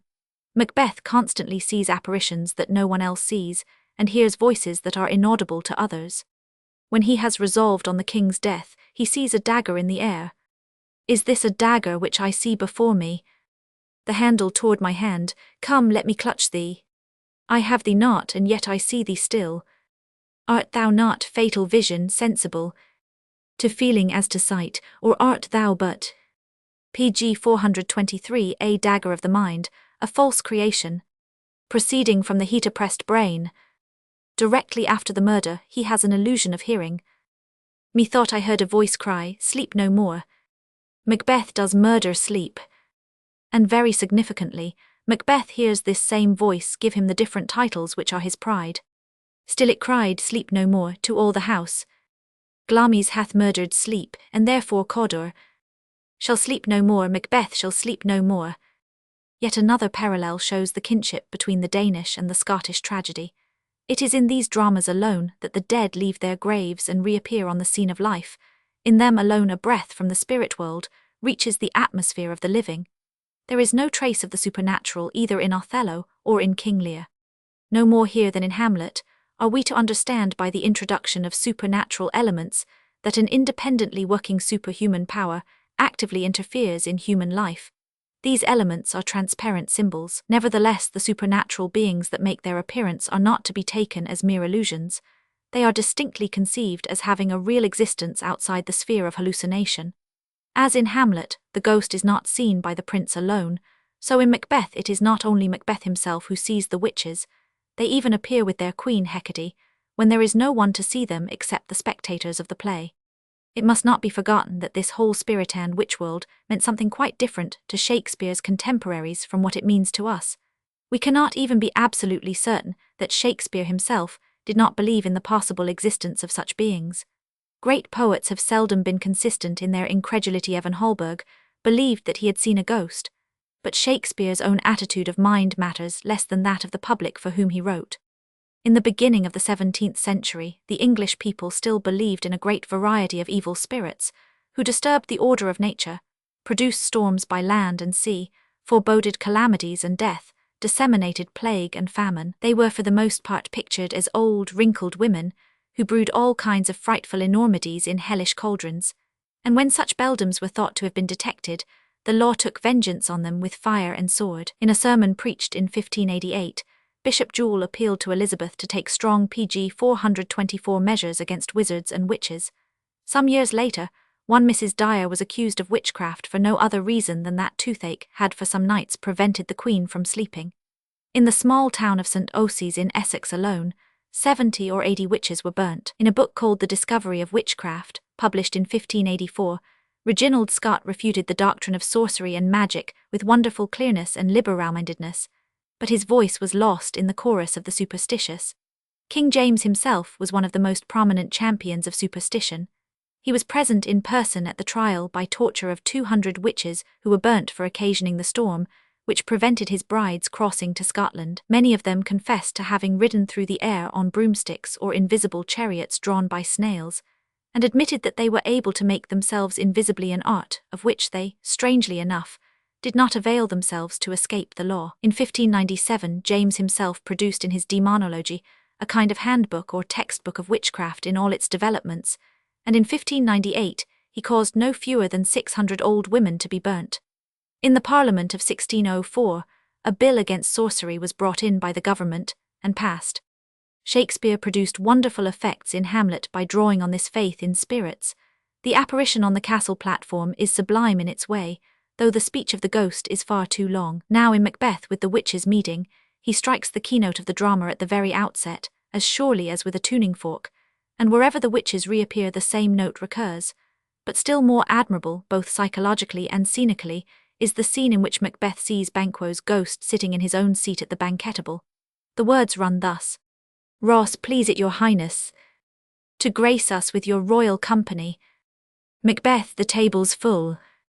Lennox, here is a place reserved, sir. Macbeth, where? Len, here, my good lord. What is't that moves your highness? Macbeth, which of you have done this? Lords, what, my good lord? Macbeth, thou canst not say I did it, never shake thy gory locks at me." The grandeur, depth, and extraordinary dramatic and theatrical effect of this passage are almost unequalled in the history of the drama. The same may be said of wellnigh the whole outline of this tragedy. From a dramatic and theatrical point of view, it is beyond all praise. The witches on the heath, the scene before the murder of Duncan, the sleepwalking of Lady Macbeth, so pg 425 potent is the effect of these and other episodes that they are burnt forever on the spectator's memory. No wonder that Macbeth has become in later times Shakespeare's most popular tragedy, his typical one, appreciated even by those who, except in this instance, have not been able to value him as he deserves. Not one of his other dramas is so simple in composition as this. No other keeps like this to a single plane. There is no desultoriness or halting in the action as in Hamlet, no double action as in King Lear. All is quite simple and according to rule. The snowball is set rolling and becomes the avalanche. And although there are gaps in it on account of the defective text, and although there may here and there be ambiguities in the character of Lady Macbeth, for instance sake there is nothing enigmatic, there are no riddles to perplex us. Nothing lies concealed between the lines, all is grand and clear, grandeur and clearness itself. And yet I confess that this play seems to me one of Shakespeare's less interesting efforts, not from the artistic, but from the purely human point of view. It is a rich, highly moral melodrama, but only at occasional points in it do I feel the beating of Shakespeare's heart. My comparative coolness of feeling towards Macbeth may possibly be due in a considerable degree to the shamefully mutilated form in which this tragedy has been handed down to us. Who knows what it may have been when it came from Shakespeare's own hand? The text we possess, which was not printed till long after the poet's death, is clipped, pruned, and compressed for acting purposes. We can feel distinctly where the gaps occur, but that is of no avail. The abnormal shortness of the play is in itself an indication of what has happened. In spite of its wealth of incident, it is distinctly Shakespeare's shortest work. There are 39:24 lines in Hamlet, 35:99 in Richard III, 100:100, while in Macbeth there are only 19:93.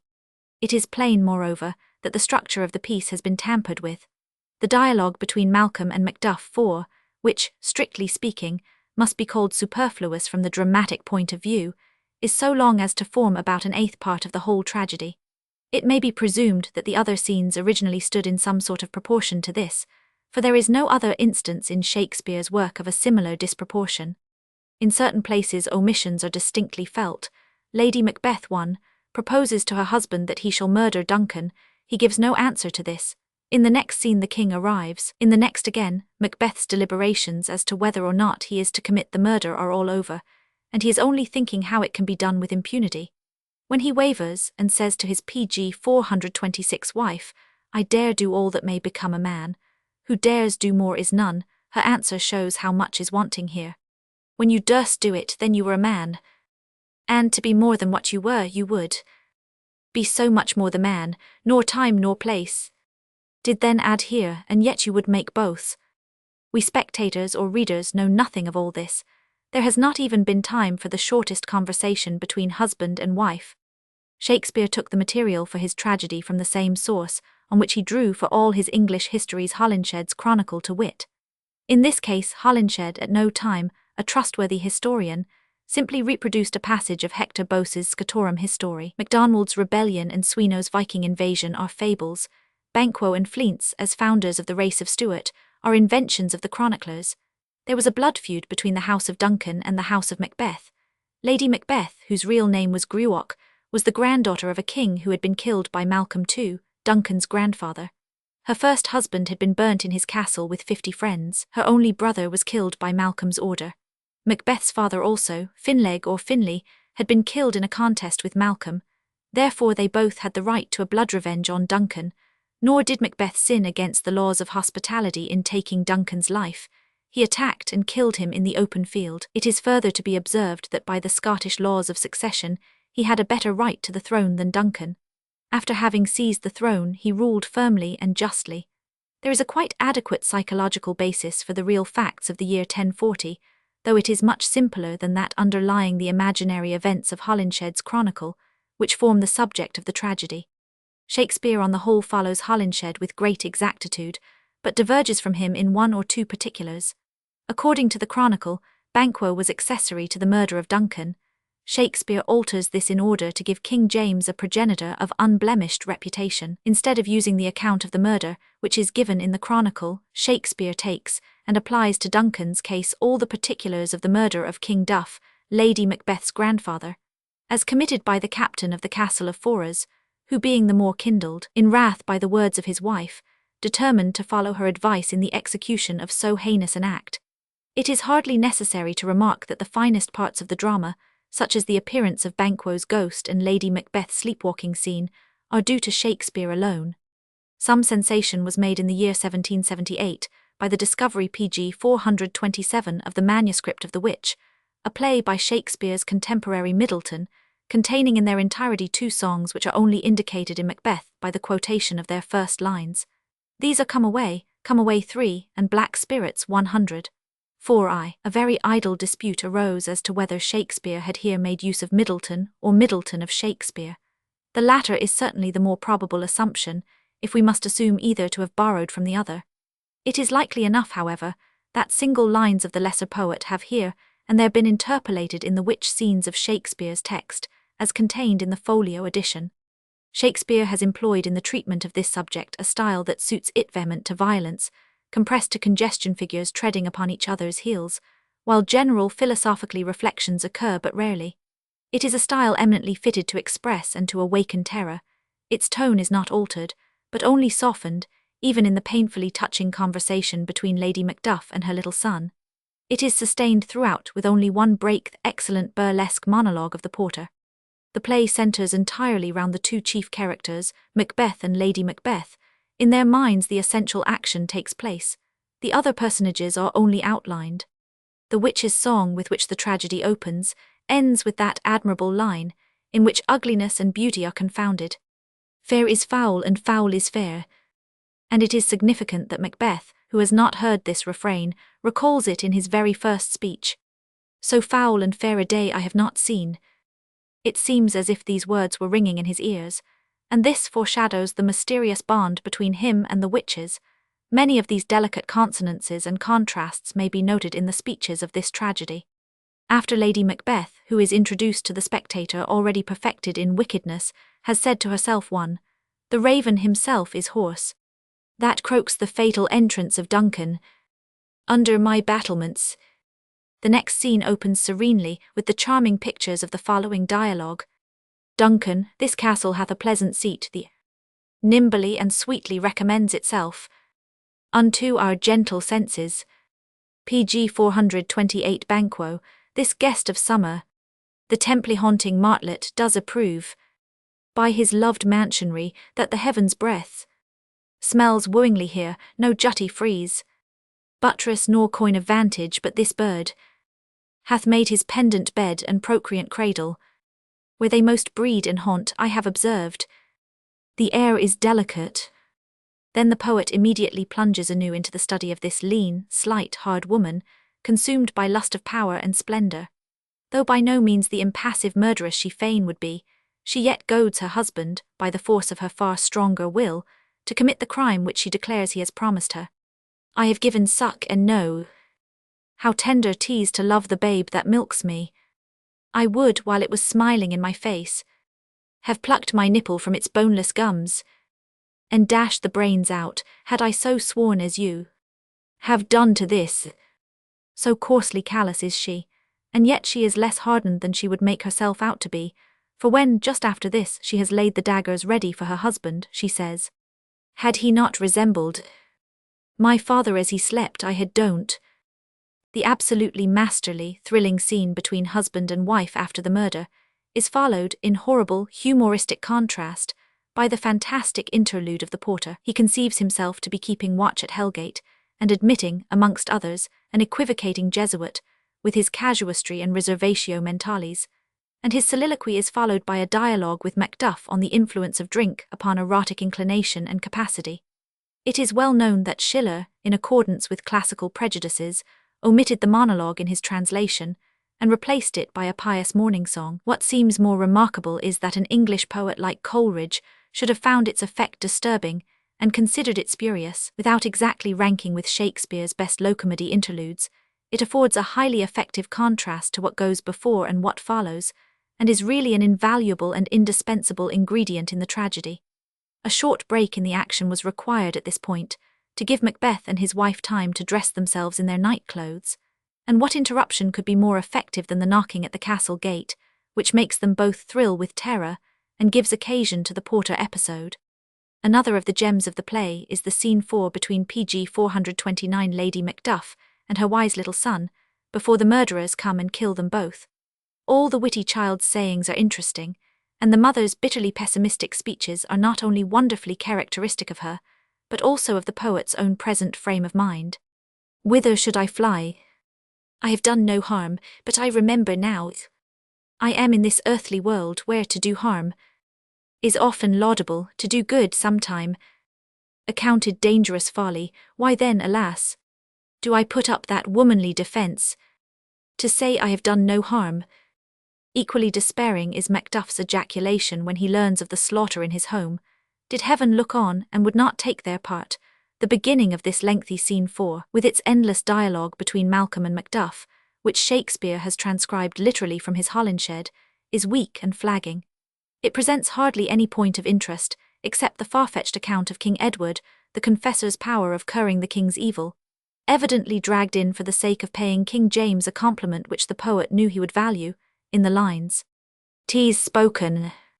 To the succeeding royalty he leaves the healing benediction. But the close of the scene is admirable, when Ross breaks the news to Macduff of the attack on his castle and the massacre of his family. "Macked my children too. Ross, wife, children, servants all that could be found. Macked, and I must be from thence. My wife killed too. Ross, I have said. Mal, be comforted. Let's make us medicines of our great revenge, to cure this deadly grief. Macked, he has no children, all my pretty ones. Did you say all, oh Hellkite, all? What, all my pretty chickens and their dam? At one fell swoop. My, dispute it like a man. Macked, I shall do so. But I must also feel it as a man. I cannot but remember such things were, that were most precious to me, did heaven look on, and would not take their part." PG 430, the voice of revolt makes itself heard in these words, the same voice that sounds later through the despairing philosophy of King Lear. "As flies to wanton boys are we to the gods, they kill us for their sport." But immediately afterwards Macduff falls back on the traditional sentiment. "Sinful Macduff, they are all struck for thee, not that I am. Not for their own demerits but for mine. Fell slaughter on their souls." Among these horror-stricken speeches there is one in particular that gives matter for reflection. Macduff's cry, "He has no children." At the close of the third part of Henry VI, there is a similar exclamation of quite different import. There, when King Edward, Gloucester and Clarence have stabbed Margaret of Anjou's son before her eyes, she says, "You have no children, butchers. If you had, the thought of them would have stirred up remorse." Many interpreters have attributed the same sense to Macduff's cry of agony, but their mistake is plain, for the context undeniably shows that the one thought of the now childless father is the impossibility of an adequate revenge. But there is another noticeable point about this speech. He has no children, which is, that elsewhere we are led to believe that he has children. Lady Macbeth says, "I have given suck, and know how tender 'tis to love the babe that milks me," and we have neither learned that these children are dead nor that they were born of an earlier marriage. Shakespeare never mentions the former marriage of the historical Lady Macbeth. Furthermore, not only does she talk of children, but Macbeth himself seems to allude to sons. He says 3.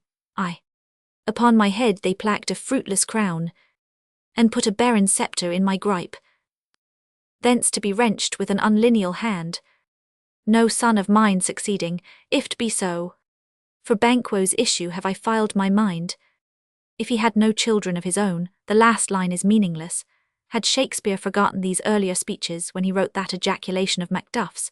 It is improbable, and in any case they must have been constantly brought to his mind again at rehearsals and performances of the play. We have here one of the difficulties which would be solved if we were in possession of a complete and authentic text. The crown which the witches promised to Macbeth soon becomes his fixed idea. He murders his king and sleep. He slays and sees the slain forever before him. All that stand pg 431 between him and his ambition are cut down, and afterwards raise their bloody heads as bodeful visions on his path. He turns Scotland into one great charnel house. His mind is full of scorpions. He is sick with the smell of all the blood he has shed. At last life and death become indifferent to him. When, on the day of battle, the tidings of his wife's death are brought to him, he speaks those profound words in which Shakespeare has embodied a whole melancholy life philosophy. "She should have died hereafter. There would have been a time for such a word.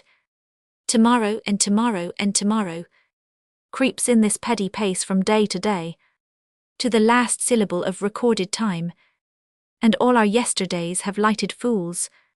The way to dusty death, out brief candle.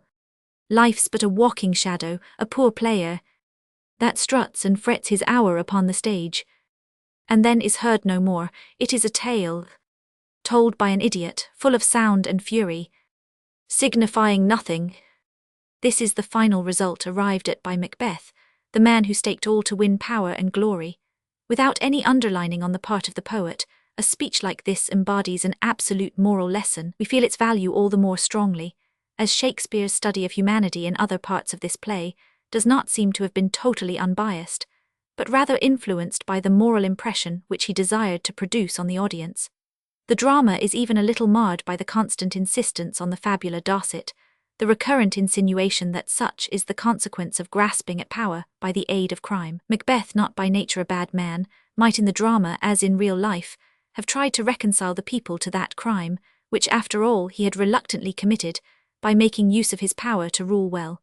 The moral purport of the play excludes this possibility. The ice-cold, stony Lady Macbeth might be conceived as taking the consequences of her counsel and action as calmly as the high-born Locusters of the Renaissance, Catherine de' Medici, or the Countess of Somerset, but in this case we should have missed the moral lesson conveyed by her ruin, and what would have been worse, the incomparable sleepwalking scene, which, whether it be perfectly motived or not, shows us in the most admirable manner how the sting of an evil conscience, even though it may be blunted by day, is sharpened again at night, and robs the guilty one of sleep and health.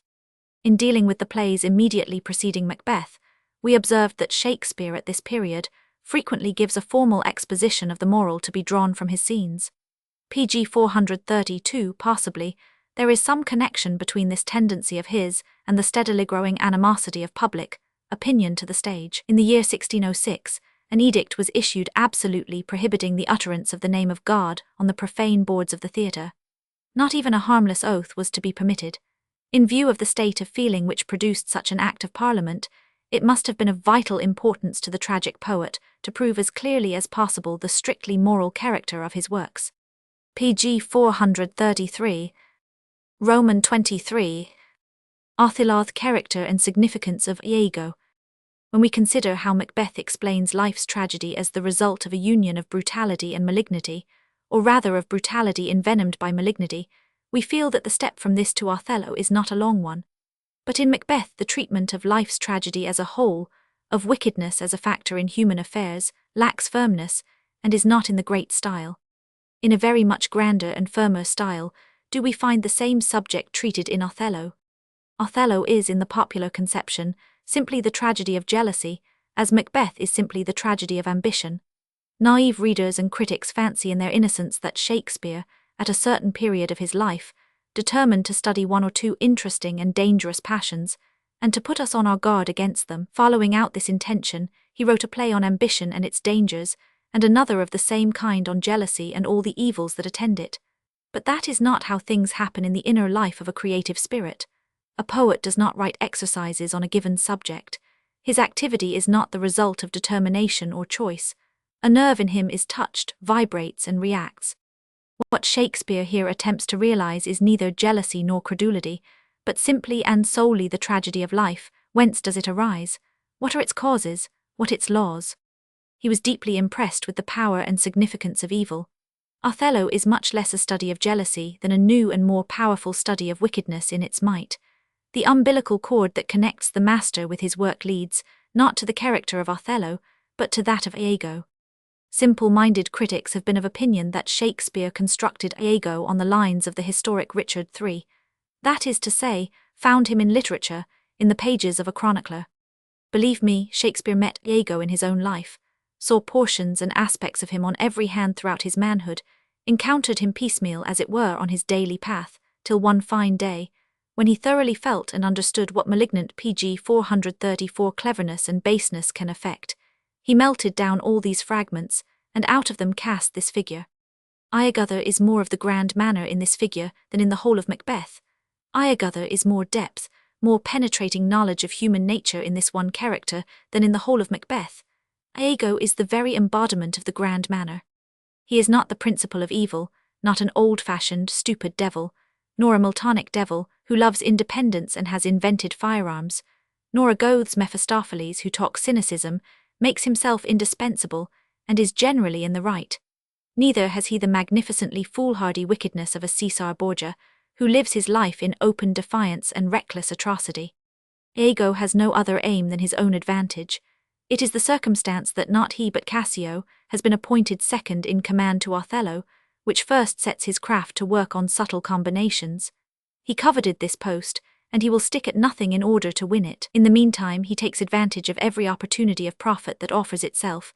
He does not hesitate to fool Rodrigo out of his money and his jewels.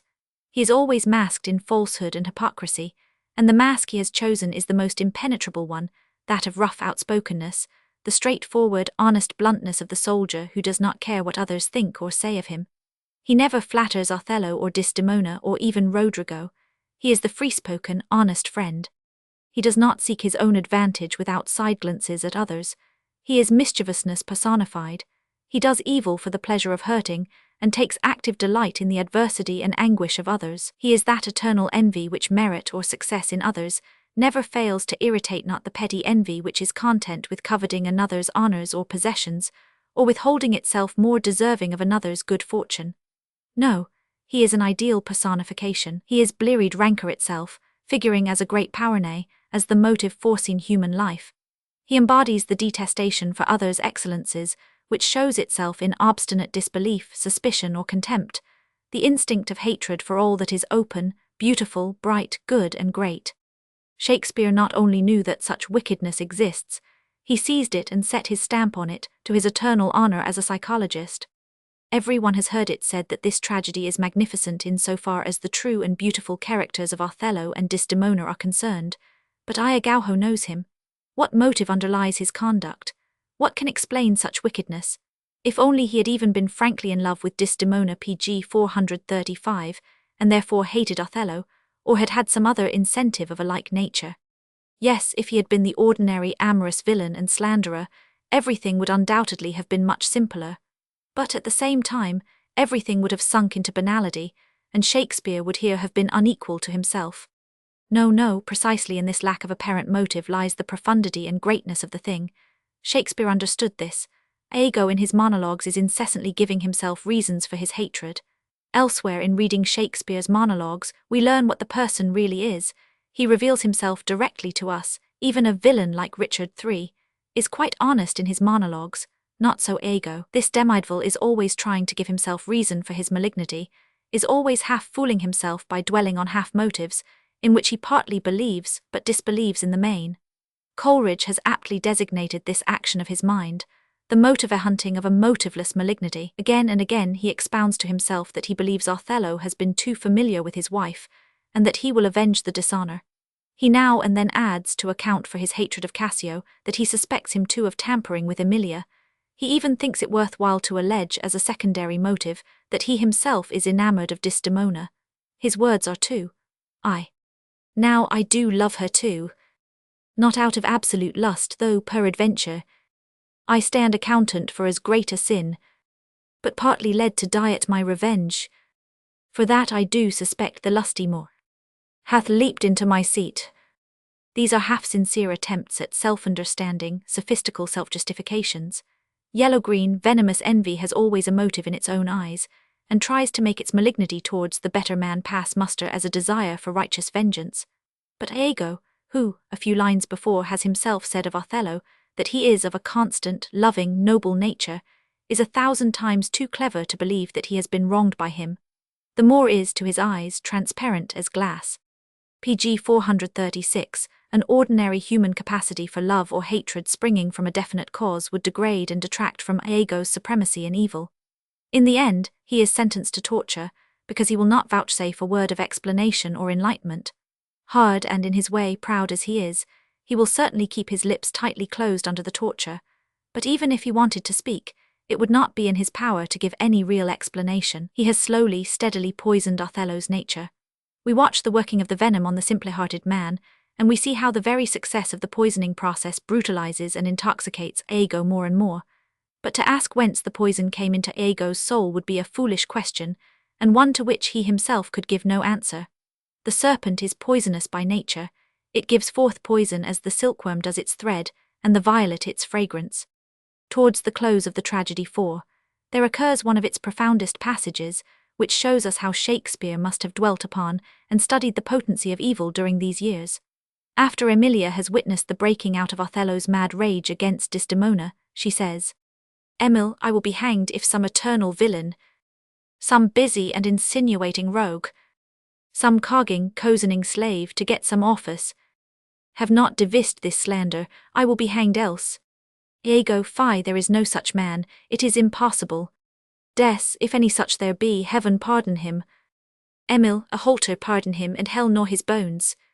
All three characters stand out in clear relief in these short speeches, but Iago's is the most significant. His fie, there is no such man, it is impossible, expresses the thought under shelter of which he has lived and is living. Other people do not believe that such a being exists. Here we meet once more in Shakespeare the astonishment of Hamlet at the paradox of evil, and once more, too, the indirect appeal to the reader which formed the burden, as it were, of Hamlet and Measure for Measure. The now thrice repeated say not, think not that this is impossible. The belief in the impossibility of utter turpitude is the very condition of existence of such a king as Claudius, such a magistrate as Angelo, such an officer as Iago. Hence Shakespeare's "Verily I say unto you, this highest degree of wickedness is possible in the world." It is one of the two factors in life's tragedy. Stupidity is the other. On these two foundations rests the great mass of all this world's misery. I hate the Moor, and it is thought abroad that twixt my sheets has done my office. I know not if 't be true, but I for mere suspicion in that kind will do as if for surety. He adds too, I will have our Michael Cassio on the hip, abuse him to the Moor in the rank garb, for fear Cassio with my nightcap too. pg 437, Roman 24. Othello's theme and its treatmenta monograph in the great style. A manuscript preserved in the Record Office, of doubtful date, but probably copied from an authentic document, contains the following entry. The Players 1605, the Poets WCH. By the King's Halama's day being the Maid the Plays. Mateys Players 1st of November a play. In the banqueting house Shaxford. At withal called the Moor of Venice. Thus Othello was probably produced in the autumn of 1605. After this we have no proof of its performance till 4.5 years later, when we hear of it again in the journal of Prince Ludwig Friedrich of Württemberg, written by his secretary, Hans Wurmser.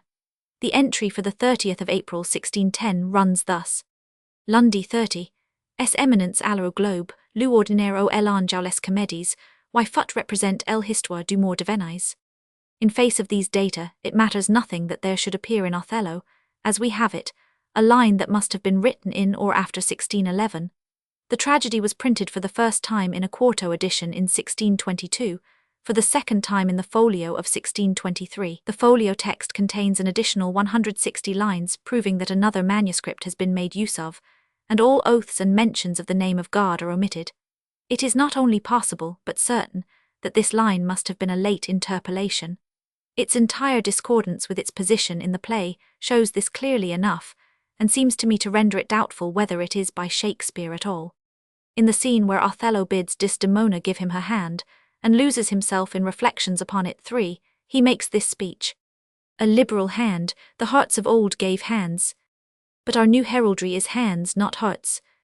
Pg 438. Here there is an allusion, which could only be understood by contemporaries, to the title of baronet, created and sold by James, which gave its possessors the right of bearing in their coat of arms a bloody hand on a field argent.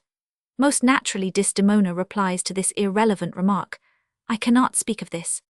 In Cinthio's Italian collection of tales, where he had found the plot of Measure for Measure, Shakespeare at the same time in Decade 3, Novella 7 came upon the material for Othello. The story in the Hecatomythy runs as follows. A young Venetian lady named Desdemona falls in love with a Moor, a military commander not from feminine desire, but because of his great qualities, and marries him in spite of the opposition of her relatives. They live in Venice in complete happiness. No word ever passed between them that was not loving. When the Moor is ordered to Cyprus to take command there, his one anxiety is about his wife. He is equally unwilling to expose her to the dangers of the sea voyage, and to leave her alone. She settles the question by declaring that she will rather follow him anywhere, into any danger, than live in safety apart from him. Whereupon he rapturously kisses her, with the ejaculation, May God long preserve you so loving, my dearest wife.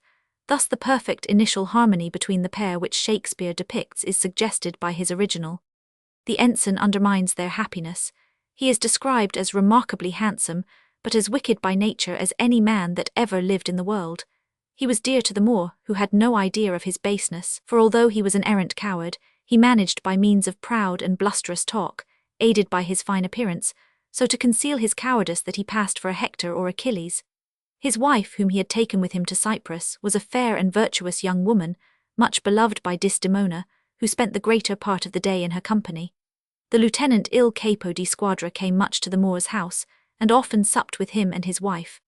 The wicked ensign is passionately in love with Desdemona, but all his attempts to win her love are entirely unsuccessful, as she has not a thought for anyone but the Moor. The ensign, however, imagines that the reason for her rejection of him must be that she is in love with the lieutenant, and therefore determines to rid himself of this rival, while his love for Desdemona is changed into the bitterest hatred. From this time forward, his object is not only to bring about the death of the lieutenant, but to prevent the Moor from finding the pleasure in Desdemona's love which is denied to himself. He goes to work as in the drama, though of course with some differences of detail. In the novel, for example, the ensign steals Desdemona's handkerchief whilst she is visiting his wife, and playing with their little girl. Pg 439. Desdemona's death scene is more horrible in the tale than in the tragedy. By command of the Moor, the ensign hides himself in a room adjoining Othello's and Desdemona's bedchamber. He makes a noise, and Desdemona rises to see what it is, whereupon the ensign gives her a violent blow on the head with a stocking filled with sand. She calls to her husband for help, but he answers by accusing her of infidelity. She in vain protests her innocence and dies at the third blow of the stocking. The murder is concealed, but the Moor now begins to hate his ensign and dismisses him.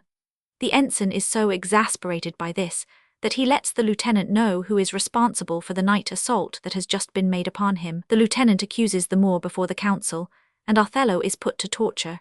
He refuses to confess and is sent into banishment. The wicked ensign, who has brought a false accusation of murder against one of his comrades, is himself in turn accused by the innocent man and subjected to torture until he dies. To the characters in the novel, Shakespeare has added 2, Brabantio and Rodrigo. Only one of the names he uses is found in the original. Desdemona, which seems made to designate the victim of an evil destiny, Shakespeare has changed into the sweeter-sounding Desdemona. The other names are of Shakespeare's own choosing. Most of them are Italian. Othello itself is a Venetian noble name of the 16th century. Others, such as Iago and Rodrigo, are Spanish. With his customary adherence to his original, Shakespeare, like Cinthio, calls his protagonist a Moor. But it is quite unreasonable to suppose from this that he thought of him as a Negro. It was, of course, inconceivable that a Negro should attain the rank of general and admiral in the service of the Venetian Republic, and Iago's mention of Mauritania as the country to which Othello intends to retire shows plainly enough that the Moor ought to be represented as an Arab. It is no argument against this that men who hate and envy him apply to him epithets that would befit a Negro.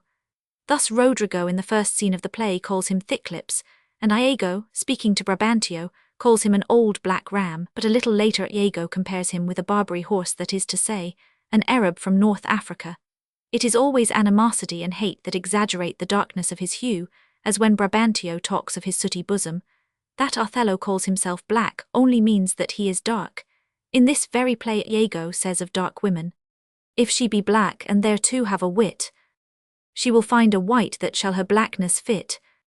And we have seen how in the sonnets and in Love's Labours Lost, black is constantly employed in the sense of dark-complexioned. As a Moor, Othello has a complexion sufficiently PG 440 swarthy to form a striking contrast to the white and even blonde Desdemona, and there is also a sufficiently marked race contrast between him, as a Semite, and the Aryan girl. It is quite conceivable, too, that a Christianized Moor should reach a high position in the army and fleet of the Republic. It ought further to be noted that the whole tradition of the Venetian Moor has possibly arisen from a confusion of words. Rawdon Brown, in 1875, suggested the theory that Giraldi had founded his tale on the simple misunderstanding of a name. In the History of Venice we read of an eminent patrician, Cristoforo Moro by name, who in 1498 was podesta of Ravenna, and afterwards held similar office in Faenza, Ferrara and the Romagna, then became governor of Cyprus, in 1508 commanded 14 ships, and later still was proveditore of the army. When this man was returning from Cyprus to Venice in 1508, his wife the third, who is said to have belonged to the family of Barbarigo, note the resemblance to Brabantio, died on the voyage, and there seems to have been some mystery connected with her death. In 1515 he took as his fourth wife a young girl, who is said to have been nicknamed Demonio Biancarth White Demon. From this the name Desdemona may have been derived, in the same way as Moor from Moro. The additions which Shakespeare made to the story as he found it in Cinthio Desdemona's abduction, the hurried and secret marriage, the accusation, to us so strange, but in those days so natural and common, of the girl's heart having been won by witchcraft, these all occur in the history of Venetian families of the period. Be this as it may, when Shakespeare proceeds to the treatment of the subject, he arranges all the conditions and circumstances so that they present the most favourable field for Iago's operations, and he so fashions Othello as to render him more susceptible than any other man would be to the poison which Iago, like Lucianus in the play scene in Hamlet, drops into his ear. Then he lets us trace the growth of the passion from its first germ, through every stage of its development, until it blasts and shatters the victim's whole character. Othello's is an inartificial soul, a simple, straightforward soldier nature. He has no worldly wisdom, for he has lived his whole life in camps. And little of this great world can I speak, more than pertains to feats of broil and battle. A good and true man himself, he believes in goodness in others, especially in those who make a show of outspokenness, bluffness, undaunted determination to blame where blame is due, like Iago, who characteristically says of himself to Desdemona, "For I am nothing if not critical," pg 441, and Othello not only believes in Iago's honesty, but is inclined to take him for his guide, as being far superior to himself in knowledge of men and of the world. Again, Othello belongs to the noble natures that are never preoccupied with the thought of their own worth. He is devoid of vanity. He has never said to himself that such exploits, such heroic deeds, as have won him his renown, must make a far deeper impression on the fancy of a young girl of Desdemona's disposition than the smooth face and pleasant manners of a Cassio. He is so little impressed with the idea of his greatness that it almost at once appears quite natural to him that he should be scorned. Othello is the man of despised race, with the fiery African temperament. In comparison with Desdemona, he is old more of an age with her father than with herself. He tells himself that he has neither youth nor good looks to keep her love with, not even affinity of race to build upon. Iago exasperates Brabantio by crying, "Even now, very now, an old black ram is tupping your white ewe." Othello's race has a reputation for low sensuality, therefore Roderigo can inflame the rage of Desdemona's father by such expressions as gross clasps of a lascivious Moor. That she should feel attracted by him must have seemed to outsiders like madness or the effect of sorcery.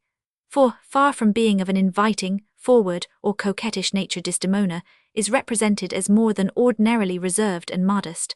Her father calls her one, "a maiden never bold, of spirit so still and quiet that her motion blushed at herself." She has been brought up as a tenderly nurtured patrician child in rich, happy Venice. The gilded youth of the city have fluttered around her daily, but she has shown favour to none of them. Therefore, her father says one, "For I will refer me to all things of sense, if she in chains of magic were not bound." Whether a maid so tender, fair and happy, so opposite to marriage that she shunned the wealthy curled darlings of our nation, would ever have to incur a general mock, run from her guardage to the sooty bosom of such a thing as thou. Shakespeare, who knew everything about Italy, knew that the Venetian youth of that period had their hair curled and wore a lock down on the forehead. Othello, on his part, at once feels himself strongly drawn to PG 442 Desdemona, and it is not merely the fair, delicate girl in her that allures him. Had he not loved her only with burning passion, he would never have married her, for he has the fear of marriage that belongs to his wild, freedom-loving nature, and he in no wise considers himself honoured and exalted by this connection with a patrician family. He is descended from the princes of his country. One, "I fetch my life and being from men of royal siege," and he has shrunk from binding himself. "But that I love the gentle Desdemona, I would not my unhoused free condition put into circumscription and confine for the sea's worth." Truly there is magic in it, not the gross and common sorcery, which the others believe in and suppose to have been employed, not the foul charms and drugs or minerals that weaken motion, to which her father alluded, but the sweet, alluring magic by which a man and a woman are mysteriously enchained. Othello's speech of self-vindication in the council chamber, in which he explains to the Duke how he came to win Desdemona's sympathy and tenderness, has been universally admired. Having gained her father's favour, he was often asked by him to tell the story of his life, of its dangers and adventures.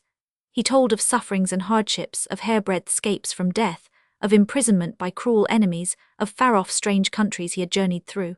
The fantastic catalogue, it may be noted, is taken from the fabulous books of travel of the day. Desdemona loved to listen, but was often called away by household cares, always returning when these were dispatched to follow his story with a greedy ear. He found means to draw from her a request to tell her his history, not in fragments but entire. He consented, and often her eyes were filled with tears when she heard of the distresses of his youth. With innocent candour she bade him at last, if ever he had a friend that loved her, to teach him how to tell her Othello's story and that would woo her. In other words, she is not won through the eye, though we must take Othello to have been a stately figure, but through the ere eye saw Othello's visage in his mind. She becomes his through her sympathy with him in all he has suffered and achieved. She loved me for the dangers I had passed, and I loved her that she did pity them. This only is the witchcraft I have us 500. Duke, I think this tale would win my daughter too. PG 443. Such, then, is the relation in which the poet has decreed that these two shall stand to each other.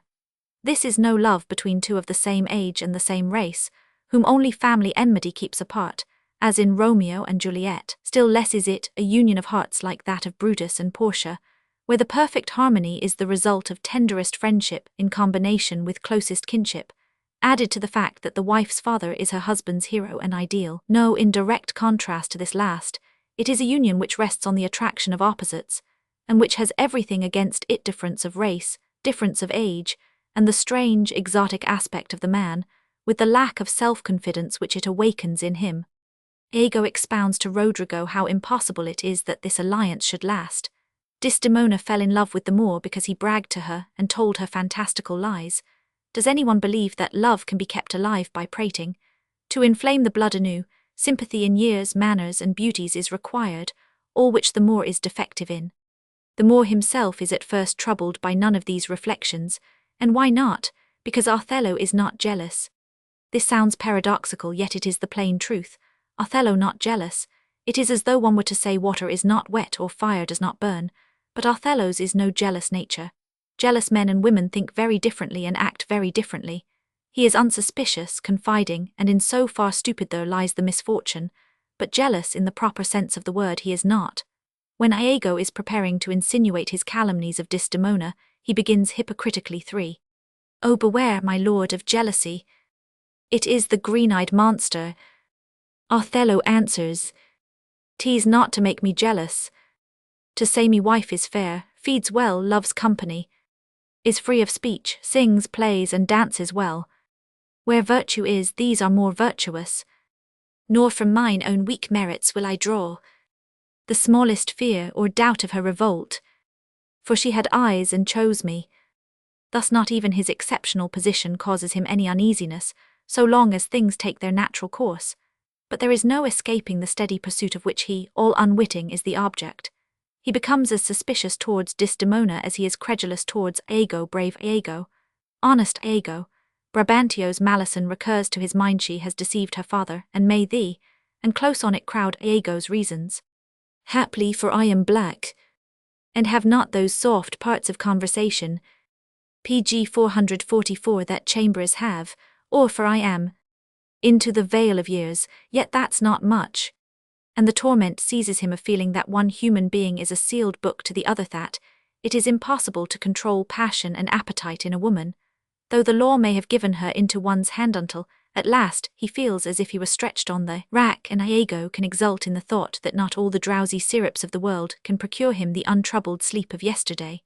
Then follows the mournful farewell to all his previous life, and on this sadness once more follows doubt, and despair at the doubt. I think my wife be honest, and think she is not. I think that thou art just, and think thou art not. Until all his thoughts are centered in the craving for revenge and blood. Not naturally jealous, he has become so through the working of the base but devilishly subtle slander, which he is too simple to penetrate and spurn. In these masterly scenes, the third and fourth of the third act, there are more reminiscences of other poets than we find elsewhere in Shakespeare within such narrow compass, and they are of interest as showing us what he knew, and what his mind was dwelling upon in those days. In Burney's Orlando Innamorato Canto 51, stanza I, we come upon Iago's declaration. Who steals my purse steals trash, 'tis something nothing. 'Twas mine, 'tis his, and has been slave to thousands. But he that filches from me my good name robs me of that which not enriches him, and makes me poor indeed. The passage in Burney runs thus: Kai ruber un corno, un cavallo, un anilo, e simul cos ha qualch disgraziani, e patreb chiamasi ladroncello, ma quel chi ruba la reputazioni, e de paltri fatic si fa bello, si più chiamere assassino e ladron. A reminiscence also lies hidden in Othello's exquisite farewell to a soldier's life. Oh, now for ever! Farewell the tranquil mind, farewell content, farewell the plumed troops and the big wars that make ambition virtue, oh farewell! Farewell the neighing steed and the shrill trump, the spirit-stirring drum, the ear-piercing fife, pg 445 the royal banner, and all quality, pride, pomp, and circumstance of glorious war. It is clear that there must have lurked in Shakespeare's mind a reminiscence of an apostrophe contained in the old play, a pleasant comedy called Common Conditions, which he must doubtless have seen as a youth in Stratford. In it the hero says, "But farewell now, my coursers brave, a trap to the ground. Farewell, adieu, all pleasures eke, with comely hawk and hound. Farewell, ye nobles all, farewell each martial knight. Farewell, ye famous ladies all, in whom I did delight." The study of Ariosto in Italian has also left its trace. It is where Othello, talking of the handkerchief, says, "A sibyl that had numbered in the world the sun to course 200 compasses, in her prophetic fury sowed the work." In Orlando Furioso Canto 46, stanza 80 we read, "Una donzella della terradilia, avia il furor proftico congiunto, con studio di gran tempo, e con vigilia, Lo fis di sua man di tutto punto. The agreement here cannot possibly be accidental. And what makes it still more certain that Shakespeare had the Italian text before him is that the words prophetic fury, which are the same in Othello as in the Italian, are not to be found in Harrington's English translation, the only one then in existence. He must thus, whilst writing Othello, have been interested in Orlando, and had Burney's and Ariosto's poems lying on his table. Desdemona's innocent simplicity in these scenes rivals the boundless and actually tragic simplicity of Othello. In the first place, she is convinced that the Moor, whom she sees wrought up to the verge of madness, cannot possibly suspect her, and is unassailable by jealousy. Emilia, is he not jealous? Desdemona, who, I think the son where he was born, drew all such humours from him. So she acts with foolish indiscretion, continuing to tease Othello about Cassio's reinstatement, although she ought to feel that it is her harping on this topic that enrages him. Then follow Iago's still more monstrous lies. The confession he pretends to have heard Cassio make in his sleep, the story that she has presented the precious handkerchief to Cassio, and the pretense that Desdemona is the subject of the words which Othello, from his hiding place, hears Cassio let fall as to his pg 446 relations with the courtesan Bianca. To hear his wife, his beloved, thus derided, stings the more to frenzy. It is such a consistently sustained imposture that there is, perhaps, only one at all comparable to it, in Historithe intrigue of the diamond necklace, in which Cardinal de Rohan was as utterly duped and ruined as Othello is here. And now Othello has reached the stage at which he can no longer think coherently, or speak except in ejaculations for, I. Iago, lie with her. Othello, with her. Iago, with her on her what you will. Othello, lie with her, lie on her, we say lie on her when they belie her. Lie with her, that's fulsome. Handkerchief, confessions, handkerchief, to confess and be hanged for his labour. First to be hanged and then to confess. It is not words that shakes me thus. Pish, noses, ears and lips, is it possible? Confess, handkerchief, O devil. With the mind's eye he sees them in each other's arms. He is seized with an epileptic fit and falls. This is not a representation of spontaneous, but of artificially induced jealousy, in other words, of credulity poisoned by malignity. Hence the moral which Shakespeare, through the mouth of Iago, bids the audience take home with them. Thus credulous fools are caught, and many worthy and chaste dames even thus. All guiltless meet reproach. It is not Othello's jealousy, but his credulity that is the prime cause of the disaster, and even so must Desdemona's noble simplicity bear its share in the blame. Between them they render possible the complete success of a man like Iago. When Othello bursts into tears before Desdemona's eyes, without her suspecting the reason for, he says most touchingly that he could have borne affliction and shame, poverty and captivity, could even have endured to be made the butt of mockery and scorn, but that he cannot bear to see her, whom he worshipped, the object of his own contempt. He does not suffer most from jealousy, but from seeing the fountain from the which his pg 447 current runs a dreed-up swamp, or a cistern for foul toads to knot and gender in. This is pure, deep sorrow at seeing his idol sullied, not mean frenzy at the idol's preferring another worshipper.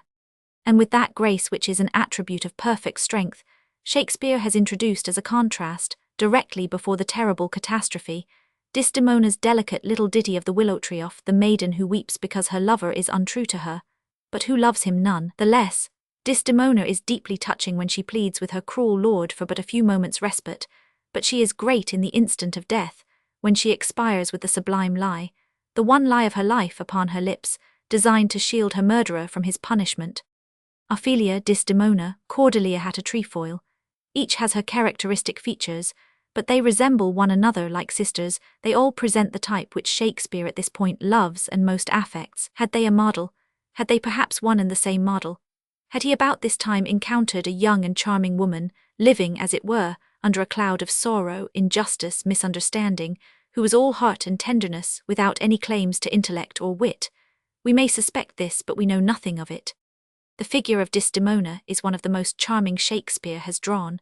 She is more womanly than other women, as the noble Othello is more manly than other men, so that after all there is a very good reason for the attraction between them. The most womanly of women feels herself drawn to the manliest of men. The subordinate figures are worked out with hardly less skill than the principal characters of the tragedy. Emilia especially is inimitable good-hearted, honest, and not exactly light, but but still sufficiently the daughter of Eve to be unable to understand Desdemona's naive and innocent chastity. At the end of Act 4, in the bedroom scene, Desdemona asks Emilia if she believes that there really are women who do what Othello accuses her of. Emilia answers in the affirmative. Then her mistress asks again, "Wouldst thou do such a deed for all the world?" and receives the jesting answer, "The world is a huge thing, 'tis a great price for a small vice. Mary, I would not do such a thing for a joint ring, nor for measures of lawn, nor for gowns, petticoats, nor caps, nor any petty exhibition, but for the whole world. Why, the wrong is but a wrong i' the world, and having the world for your labour, 'tis a wrong in your own world, and you might quickly make it right." In passages like this, a mildly playful note is struck in the very midst of the horror, and according to his habit and the custom of the times, Shakespeare also introduces, by means of pg 448 the clown, one or two deliberately comic passages, but the clown's merriment is subdued, as Shakespeare's merriment at this period always is. The composition of Othello is closely akin to that of Macbeth. In these two tragedies alone there are no episodes, the action moves onward uninterrupted and undissipated, but the beautiful proportion of all its parts and articulations gives Othello the advantage over the mutilated Macbeth which we possess. Here the crescendo of the tragedy is executed with absolute maestria. The passion rises with a positively musical effect. Iago's devilish plan is realized step by step with consummate certainty. All details are knit together into one firm and well-nigh inextricable knot, and the carelessness with which Shakespeare has treated the necessary lapse of time between the different stages of the action has, by compressing the events of months and years into a few days, heightened the effect of strict and firm cohesion which the play produces. There are some inaccuracies in the text as we have it. At the close of the play there is a passage, to account for which we must almost assume that part of a vitiated text, adapted to some special performance, has been interpolated. In the full rush of the catastrophe, when only Othello's last speeches are wanting, Lodovico volunteers some information as to what has happened, which is not only superfluous for the spectator, but quite out of the general style and tone of the play. Lodovico, "Sir, you shall understand what hath befallen, which as I think you know not. Here is a letter, found in the pocket of the slain Rodrigo, and here another, the one of them imports the death of Cassio to be undertook by Rodrigo. Othello, O villain! Cassio, most heathenish and most gross. Laud, now here's another discontented paper, found in his pocket too, 100. These speeches and yet a third are all aimed at making Othello understand how shamefully he has been deceived, but they are nerveless and feeble and detract from the effect of the scene. This passage ought to be expunged. It is not Shakespeare's, and it forms a little stain on his flawless work of art. For flawless it is.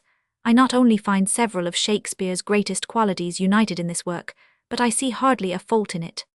It is the only one of Shakespeare's tragedies which does not treat of national events, but is a family tragedy, what was later known as tragedy domestique or bourgeoise. But the treatment is anything but bourgeois. The style is of the very grandest. 1 pg 449 gets the best idea of the distance between it and the tragedy bourgeoise of later times on comparing with it Schiller's Kabel und Liebe, which is in many ways an imitation of Othello. We see here a great man who is at the same time a great child, a noble though impetuous nature, as unsuspicious as it is unworldly. We see a young woman, all gentleness and nobility of heart, who lives only for him she has chosen, and who dies with solicitude for her murderer on her lips. And we see these two elect natures ruined by the simplicity which makes them an easy prey to wickedness. A great work Othello undoubtedly is, but it is a monograph. It lacks the breadth which Shakespeare's plays as a rule possess. It is a sharply limited study of a single and very special form of passion, the growth of suspicion in the mind of a lover, with African blood and temperament, a great example of the power of wickedness over unsuspecting nobility. Taken all in all, this is a restricted subject, which becomes monumental only by the grandeur of its treatment. No other drama of Shakespeare's had been so much of a monograph. He assuredly felt this, and with the impulse of the great artist to make his new work a complement and contrast to the immediately preceding one, he now sought and found the subject for that one of his tragedies which is least of all a monograph, which grew into nothing less than the universal tragediole, the great woes of human life concentrated in one mighty symbol. He turned from Othello to Lear. pg 450. Roman 25. King Lear feeling underlying it chroniclesidnes Arcadia, and the old play, In King Lear, Shakespeare's vision sounded the abyss of horror to its very depths, and his spirit showed neither fear, nor giddiness, nor faintness at the sight. On the threshold of this work, a feeling of awe comes over one, as on the threshold of the Sistine Chapel, with its ceiling frescoes by Michael Angelunli, that the suffering here is far more intense, the wail wilder, the harmonies of beauty more definitely shattered by the discords of despair. Othello was a noble piece of chamber music, simple and easily apprehended, powerfully affecting though it be. This work, on the other hand, is the symphony of an enormous orchestral earth's instruments sound in it, and every instrument has many stops. King Lear is the greatest task Shakespeare ever set himself, the most extensive and the most imposing. All the suffering and horror that can arise from the relation between a father and his children expressed in 5 acts of moderate length. No modern mind has dared to face such a subject, nor could anyone have grappled with it. Shakespeare did so without even a trace of effort, by virtue of the overpowering mastery which he now, in the meridian of his genius, had attained over the whole of human life. He handles his theme with the easy vigor that belongs to spiritual health, though we have here scene upon scene of such intense pathos that we seem to hear the sobs of suffering humanity accompanying the action, much as one hears by the seashore the steady plash and sob of the waves. Under what conditions did Shakespeare take hold of this subject? The drama tells plainly enough. He stood at the turning point of human life. He had lived about 42 years. 10 years of life still lay before him, but of these certainly not more than 7 were intellectually productive.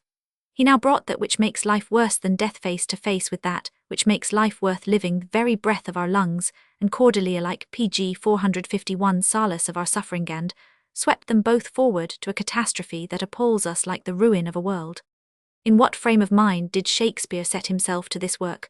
What was seething in his brain, what was moaning in his breast at the time he chanced upon this subject? The drama tells plainly enough of all the different forms of cruelty, coarseness and baseness with which life had brought him into contact, of all the vices and infamies that embitter the existence of the nobler sort of men.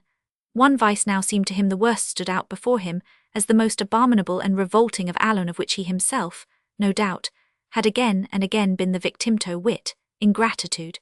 He saw no baseness more widespread or more indulgently regarded.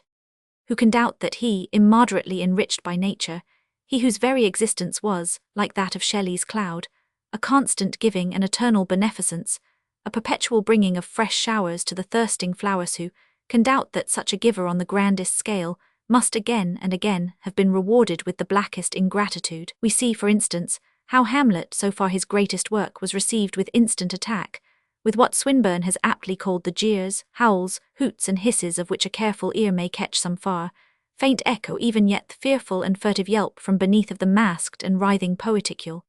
His life passed in the theatre. We can very well guess where we do not know, how comrades to whom he gave example and assistance, stage poets who envied while they admired him, actors whom he trained and who found in him a spiritual father, the older men whom he aided, the young men whom he befriended, how all these would now away from him now fall upon him, and each new instance of ingratitude was a shock to his spiritual life. For years he kept silence, suppressed his indignation, locked it up in his own breast, but he hated and despised ingratitude above all vices, because it at once impoverished and belittled his soul. His was certainly not one of those artist natures that are free-handed with money when they have it, and confer benefits with good-natured carelessness. He was a competent, energetic businessman, who spared and saved in order to gain an independence and restore the fallen fortunes of his family. But none the less he was evidently a good comrade in practical, a benefactor in intellectual life, and he felt that ingratitude impoverished and degraded him, by making it hard for him to be helpful again, and to give forth with both hands out of the royal treasure of his nature, when he had been disappointed and deceived so often, even by those for whom he had done most, and in whom he believed most. He felt that if there were pg 452 any baseness which could drive its victim to despair, to madness, it was the vice of black ingratitude. In such a frame of mind he finds, one day, when he is as usual turning over the leaves of his Holinshed, the story of King Lear, the great giver. In the same temper he reads the old play on the subject, dating from 15,934, and entitled Chronicle History of King Lear. Here he found what he needed, the half-worked clay out of which he could model figures and groups. Here, in this superficially dramatized chronicle of appalling ingratitude, was the very theme for him to develop. So he took it to his heart and brooded over it till it quickened and came to life.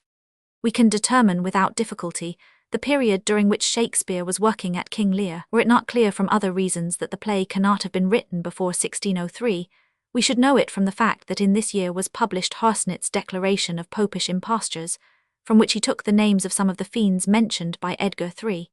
And it cannot have been produced later than 1606, for on the 26th December of that year, it was acted before King James. This we know from its being entered in the Stationer's Register on the 26th of November 1607, with the addition as it was played before the King's Majesty at Whitehall v.P. Pan, St. Stephen's night at Christmas last. But we can get still nearer than this to the time of its composition. When Gloucester I speaks of these late eclipses, he is doubtless alluding to the eclipse of the sun in October 1605, and the immediately following remarks about machinations, hollowness, treachery, and all ruinous disorders prevailing at the time, refer in all probability to the great gunpowder plot of November 1605. Thus it was towards the end of 1605 that Shakespeare began to work at King Lear. The story was old and well known. It was told for the first time in Latin by Geoffrey of Monmouth in his Historia Britannicum, for the first time in English by Layman in his Brut, about 1205.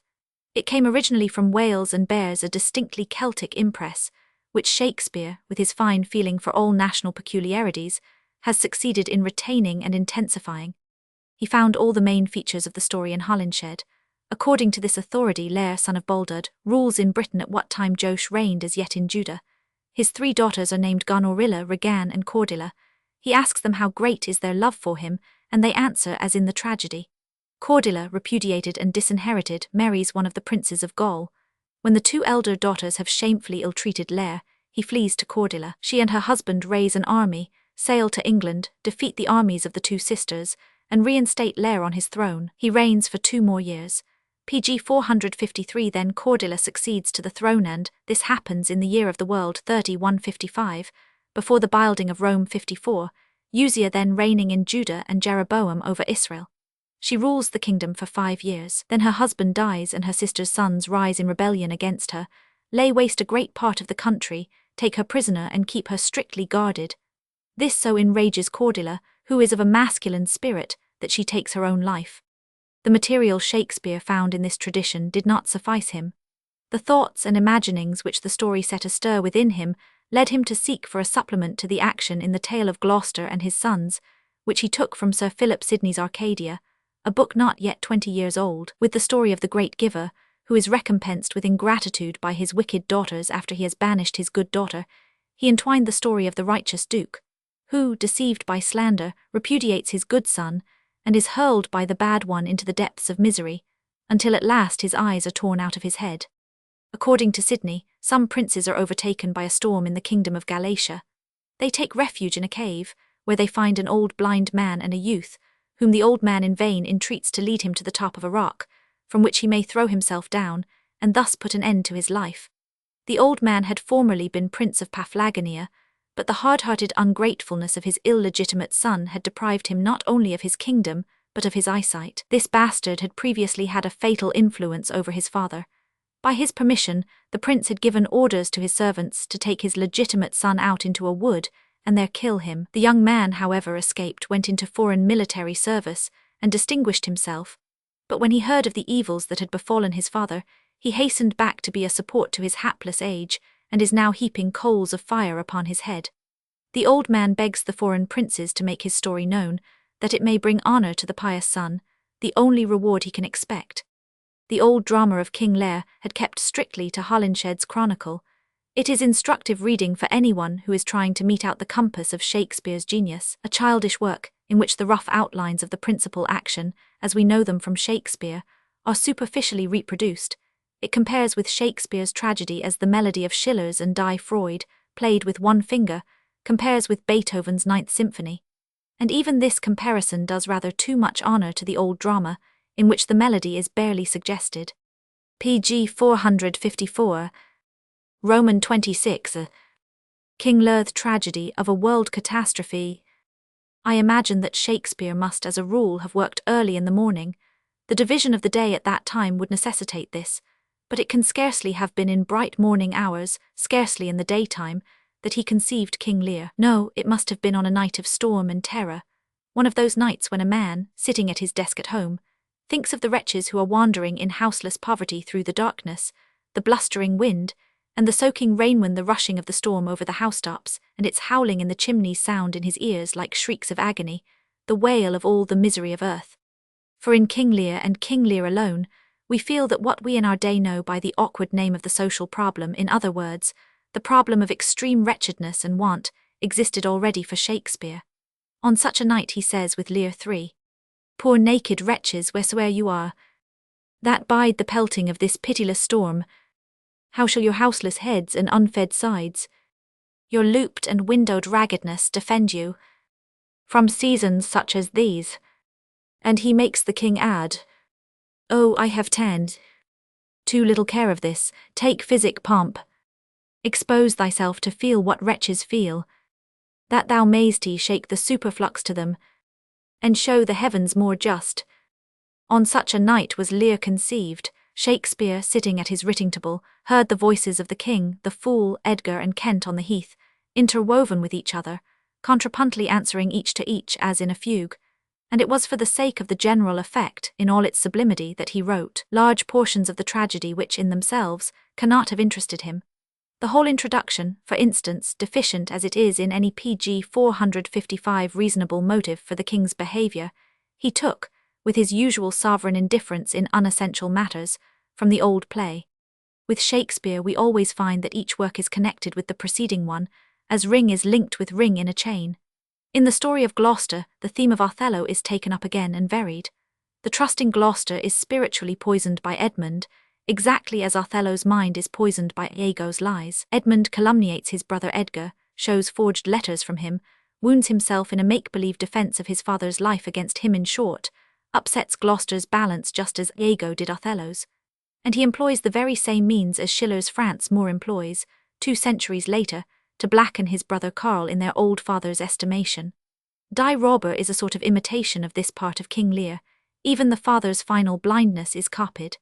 Shakespeare moves all this away back into primeval times, into the grey days of heathendom, and he welds the two originally independent stories together with such incomparable artistic dexterity that their interaction serves to bring out more forcibly the fundamental idea and feeling of the play. He skillfully contrives that Gloucester's compassion for Lear shall provide Edmund with means to bring about his father's utter ruin, and he ingeniously invents the double passion of Regan and Goneril for Edmund, which leads the two sisters to destroy each other. He fills the tame little play of the earlier writer with horrors such as he had not presented since his youthful days in Titus Andronicus, not even shrinking from the tearing out of Gloucester's eyes on the stage. He means to show pitilessly what life is. "You see how this world goes," says Lear in the play. Shakespeare has nowhere else shown evil and good in such immediate opposition, bad and good human beings in such direct conflict with each other, and nowhere else has he so deliberately shunned the customary and conventional issue of the struggled triumph of the good.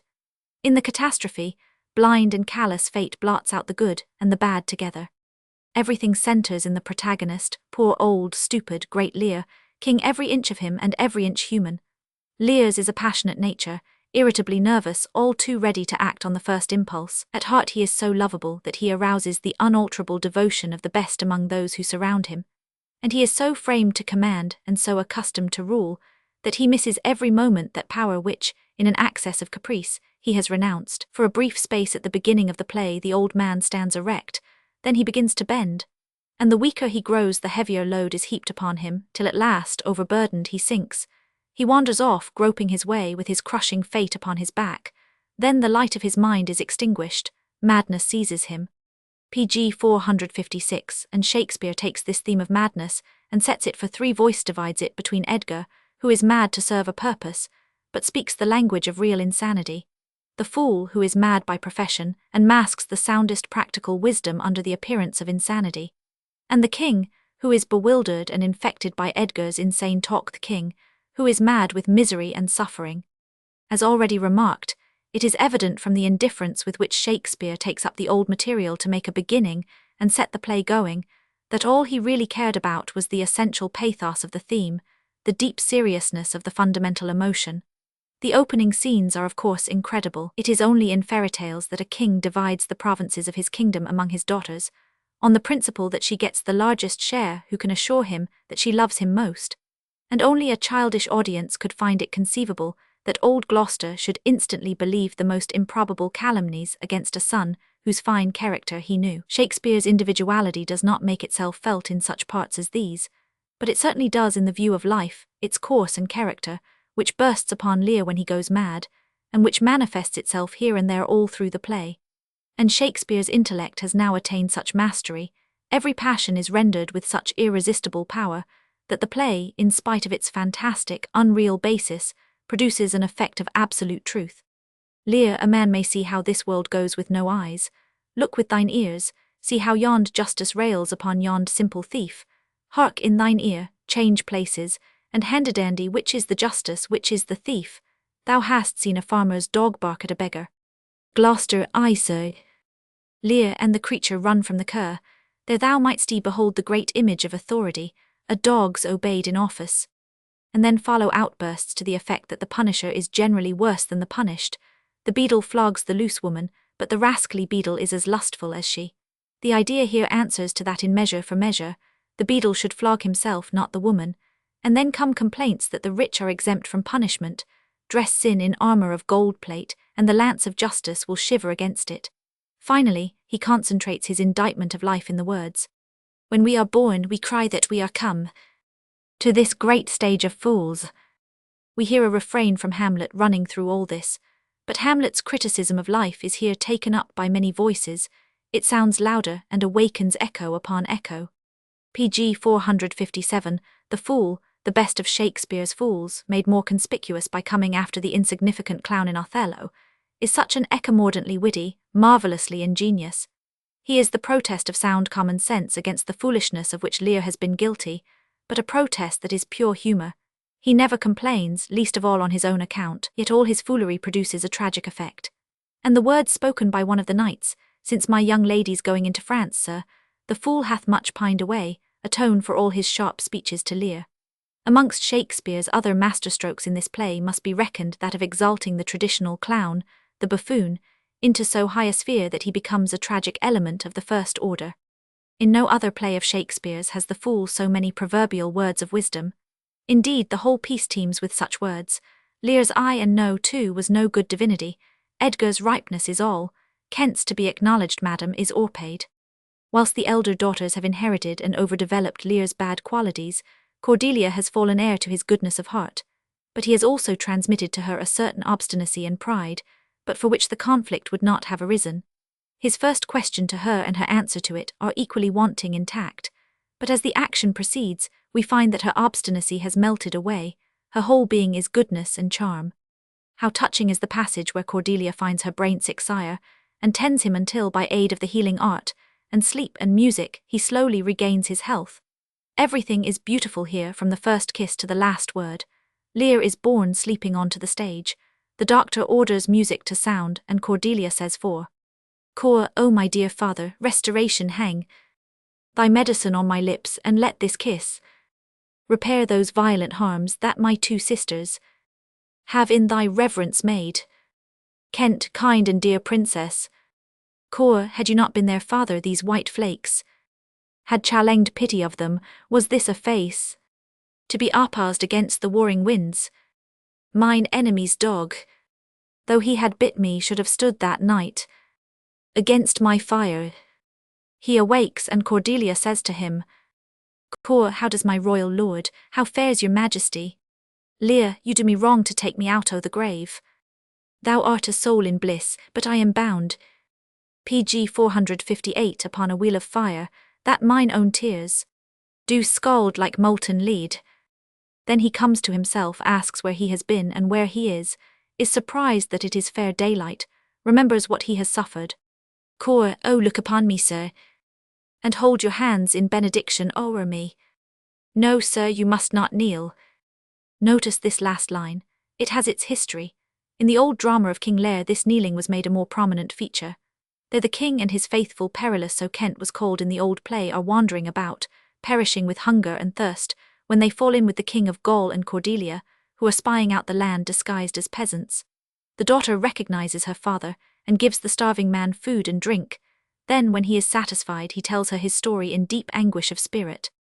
Lear, oh no men's children are kind but mine. Cordelia, condemn me not all because of others' crime. But look, dear father, look, behold and see. Thy lowing daughter speaketh to thee. She kneels. Lear, oh stand thou VP, it is my part to kneel, and ask forgiveness for my former faults. He kneels.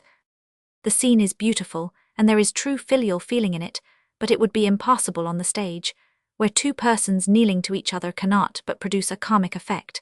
The incident, indeed, actually occurs in some of Molière's and Holberg's comedies. Shakespeare understood how to preserve and utilize this with all other traits of any value in his predecessors' work in such a manner that only its delicacy remains, while its external awkwardness disappears. Lear says to Cordelia, when they have fallen into the hands of their enemies, "Come, let's away to prison. We two alone will sing like birds i' the cage. When thou dost ask me blessing, I will kneel down, and ask of thee forgiveness, so we will live, and pray and sing and tell old tales and laugh at gilded butterflies and hear poor rogues talk of court news." The old play ends naively and innocently with the triumph of the good. The King of Gaul and Cordelia conduct Lear home again, tell the wicked daughters sharp truths to their faces, and thereupon totally rout their armies. Lear thanks and rewards pg 459 all who have been faithful to him, and passes the remainder of his days in agreeable leisure under the care of his daughter and son-in-law. Shakespeare does not take such a bright view of life. According to him, Cordelia's army is defeated, and the old king and his daughter are thrown into prison. But no past and no present adversity can crush Lear's spirit now. In spite of everything, in spite of the loss of power, of self-reliance, and for a time of reason, in spite of defeat in the decisive battle, he is as happy as an old man can be. He has his lost daughter again. Age had already isolated him. In the peace that a prison affords he will live not much more lonely than great age is of necessity, shut in with the object, now the sole object of his love. It seems for a moment as though Shakespeare would say, "Happy is that man, even though he may be in prison, who in the last years of his life has the darling of his heart beside him." But this is not the conclusion to which Shakespeare leads us. Edmund commands that Cordelia shall be hanged in prison, and the murderer executes his order. The tragedy does not culminate till Lear enters with Cordelia dead in his arms. After a wild outburst of grief, he asks for a looking-glass to see if she still breathes, and in the pause that ensues Kent says, "Is this the promised end? And Edgar, or image of that horror?" Lear is given a feather. He utters a cry of joy at Movesh is alive. Then he sees that he has been mistaken. Curses follow, and after them this exquisite touch of characterization. "Her voice was ever soft, gentle and low, an excellent thing in woman." Then the disguised Kent makes himself known, and Lear learns that the two criminal daughters are dead. But his capacity for receiving new impressions is almost gone. He can feel nothing but Cordelia's death, and my poor fool is hanged. No, no, no life, he faints and dies. Kent vex not his ghost, oh let him pass, he hates him. That would upon the rack of this tough world stretch him out longer. That this old man should lose his youngest daughter is the catastrophe which Shakespeare has made so great that it is with reason Kent asks, "Is this the promised end? Is this the end of the world?" In the loss of this daughter he loses pg 460 all, and the abyss that opens seems wide enough and deep enough to engulf a world. The loss of a Cordeliathat is the great catastrophe. We all lose or live under the dread of losing our Cordelia. The loss of the dearest and the best, of that which alone makes life worth living, that is the tragedy of life. Hence the question, is this the end of the world? Yes, it is. Each of us has only his world and lives with the threat of its destruction hanging over him. And in the year 1606, Shakespeare was in no mood to write other than dramas on the doom of worlds. For the end of all things seems to have come when we see the ruin of the moral world, when he who is noble and trustful like Lear is rewarded with ingratitude and hate, when he who is honest and brave like Kent is punished with dishonor, when he who is merciful like Gloucester, taking the suffering and injured under his roof, has the loss of his eyes for his reward, when he who is noble and faithful like Edgar must wander about in the semblance of a maniac, with a rag round his loins, when finally she who is the living emblem of womanly dignity and of filial tenderness towards an old father who has become as it were her child, when she meets her death before his eyes at the hands of assassins, what avails it that the guilty slaughter and poison each other afterwards? None the less is this the titanic tragedy of human life. There rings forth from it a chorus of passionate, jeering, wildly yearning, and desperately wailing voices. Sitting by his fire at night, Shakespeare heard them in the roar of the storm against the window-pane, in the howling of the wind in the chimney-sherd, all these terrible voices, contrapunctually inwoven one with another as in a fugue, and heard in them the torture shriek of suffering humanity. pg 461. Roman 27. Antony and Cleopatra had attracted Shakespeare to the subject. If it is the last titanic tragedy of human life that has now been written, what is there more to add? There is nothing left to write. Shakespeare may lay down his pen. So it would seem to us, but what is the actual course of events? What do we see? That for years to come work follows work in uninterrupted succession. It is with Shakespeare as with all other great, prolific geniuses. Time and again we think, now he has done his best, now he has reached his zenith, now he has touched the limit of his power, exhausted his treasury, made his crowning effort, his highest bid, when behold, he takes up a new work the day after he has let go the old, takes it up as if nothing had happened, unexhausted, unwearied by the tremendous task he has accomplished, fresh as if he had just arisen from repose, indefatigable as though he were only now setting forth with his name and fame yet to be won. King Lear makes a sensation among Shakespeare's impressionable audience. Crowds flock to the theatre to see it. The book is quickly sold out to quarto editions in 1608. All minds are occupied with it. They have not nearly exhausted its treasures of profundity, of wit, of practical wisdom, of poetry. Shakespeare alone no longer gives a moment's thought to it. He has left it behind and is deep in his next work. A world catastrophe, he has no mind now to write of anything else. What is sounding in his ears, what is filling his thoughts, is the crash of a world falling to ruin. For this music he seeks out a new text. He has not far to seek, he has found it already. Since the time when he wrote Julius Caesar, Plutarch has never been out of his hands. In his first Roman drama he depicted the fall of the world republic, but in that world, as a whole, fresh, strong forces were still at work. Caesar's spirit dominated it. We heard more of his greatness than we saw of it, but we could infer his true significance from the effects of his disappearance from the scene. And the Republic still lived in spirits proud like Brutus, or strong like Cassius, and did not expire with them. By Brutus's side stood Cato's pg 462 daughter, delicate but steadfast, the tenderest and bravest of wives. In short, there were still many sound elements in the body politic. The Republic fell by historical necessity, but there was no decadence of mind, no degeneracy, no ruin. But Shakespeare read on in his Plutarch, and came to the life of Marcus Antonius. This he read first out of curiosity, then with attention, then with eager emotion. For here was the real downfall of the Roman world. Not till now did he hear the final, fatal crash of the old world republic. The might of Rome, stern and austere, shivered at the touch of Eastern voluptuousness. Everything sank, everything fell, character and will, dominions and principalities, men and women. Everything was worm-eaten, serpent-bitten, poisoned by sensuality. Everything tottered and collapsed. Defeat in Asia, defeat in Europe, defeat in Africa, on the Egyptian coast, then self-abandonment and suicide. Again a poisoning story like that of Macbeth. In Macbeth's case the virus was ambition, in Antony's it was sensuality. But the story of Antony, with its far-reaching effects, was a very much weightier and more interesting subject than the story of the little barbarian Scottish king. Macbeth was spiritually poisoned by his wife, a woman ambitious to bloodthirstiness, an abnormal woman, more masculine than her husband, almost a virago. She speaks of dashing out the brains of babes as of one of those venial offences which one may commit on an emergency rather than break one's word, and she undertakes without a tremor to smear the faces of the murdered king's servants with his blood. What is Lady Macbeth to us? What's Hecuba to us? And what was this Hecuba now to Shakespeare? In a very different and more personal way did he feel himself attracted by Cleopatra. She poisons slowly, half involuntarily, and in wholly feminine fashion, the faculty of rule, the generalship, the courage, the greatness of Antony, ruler of half the world, and her, Cleopatra, Shakespeare knew. He knew her as we all know her, the woman of women, quintessentiated Eve, or rather Eve and the serpent in one, my serpent of old Nile, as Antony calls her. Cleopatra's name meant beauty and fascination, it meant alluring sensuality, combined with finished culture rate, meant ruthless squandering of human life and happiness, and the noblest powers. Here, indeed, was the woman who could intoxicate and undo a man, even the greatest, uplift him to such happiness as he had never known before, and then plunge him into perdition, and along with him that half of the world which it was his to rule. Who knows, if he himself, William Shakespeare, had met her, Who knows if he would have escaped with his life? And had he not met her, was it not she whom in bygone days he had met and loved, and by whom he had been beloved and betrayed? Pg 463, it moved him strongly to find Cleopatra described as so dark, so tawny. His thoughts dwelt upon this. He too had stood in close relation to a dark, ensnaring woman on whom in bitter moments he had been tempted to call a gypsy.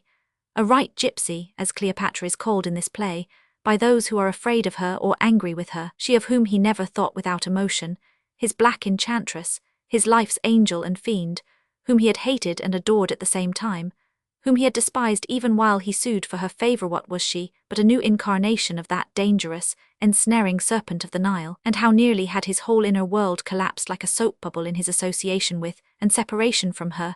That would indeed have been the ruin of a world. How he had revelled and writhed, exulted and complained in those days, played ducks and drakes with his life, squandered his days and nights. Now he was a maturer man, a gentleman, a landed proprietor and tithe farmer, but in him still lived the artist bohemian, fitted to mate with the gypsy queen. 3 times in Shakespeare Romeo and Juliet, 2, and Antony and Cleopatra 1, and 4 Cleopatra is slightingly called gypsy, probably from the word's resemblance in sound to Egyptian, but there was a certain significance in this wordplay, for the high-mindedness of the princess and the fickleness of the gypsy were mysteriously combined in her nature. And how well he knew this combination! The model for the great Egyptian queen stood living before his eyes. With the same palette which he had used not many years before to sketch the dark lady of the sonnets, he could now paint this monumental historical portrait. This figure charmed him, attracted him strongly. He came fresh from Cordelia. He had built up that whole titanic tragedy of King Lear as a pedestal for her. And what is Cordelia? The ideal which one's imagination reads on a young girl's white brow, and which the young girl herself hardly understands, much less realizes. She was the ray of white light, the great clear symbol of the purity and nobility of heart which were expressed in her very name. He believed in her. He had looked into her innocent eyes, whose expression inspired him with the idea of her character. He had chanced upon that obstinate, almost ungracious truthfulness in young women, which seems to augur a treasure of real feeling behind it, but he had not known or associated with Cordelia in daily life.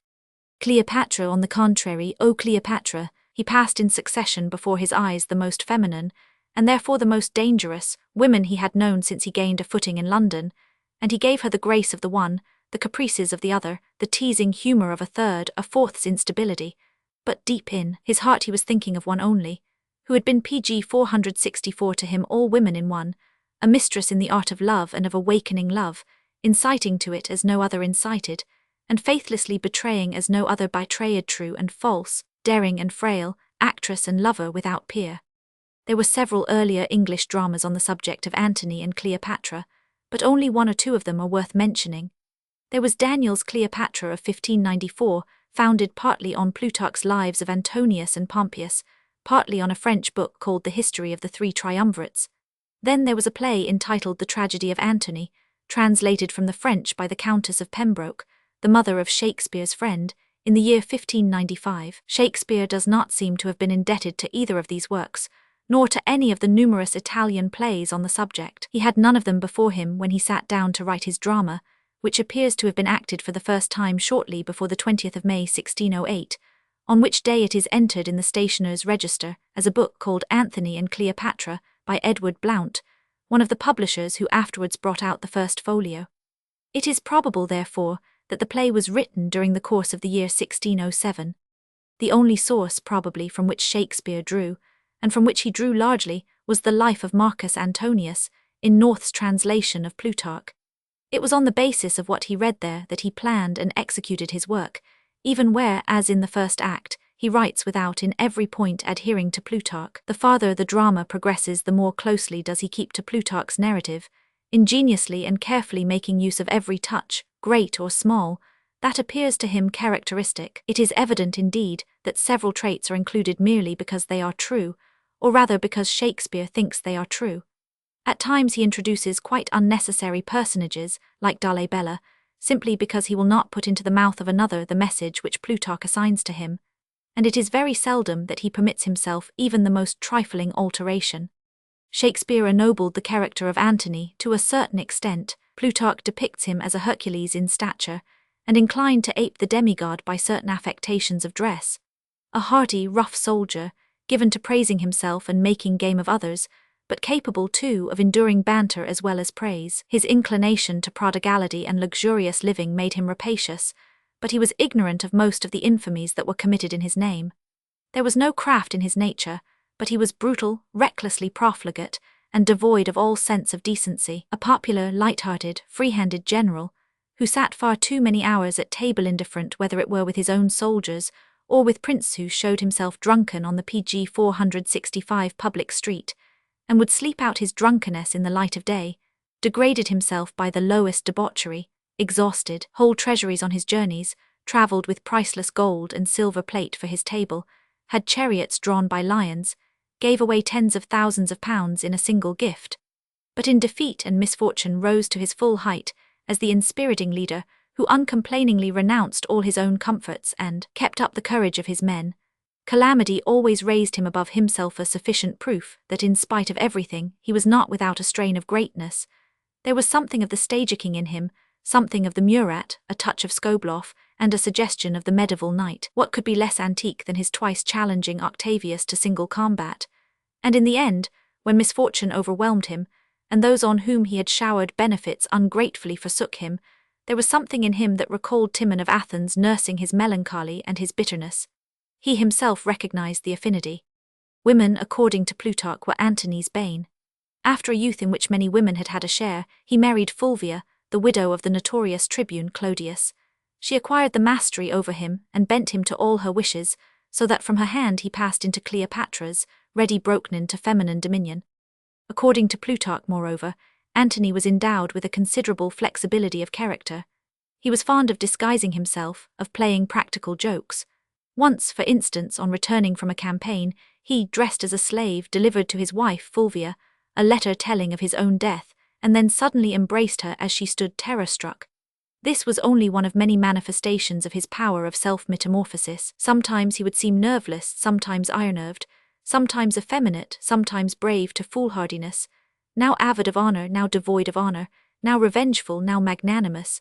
This undulant diversity and changeableness in Antony fascinated Shakespeare, yet he did not accept the character exactly as he found it in Plutarch.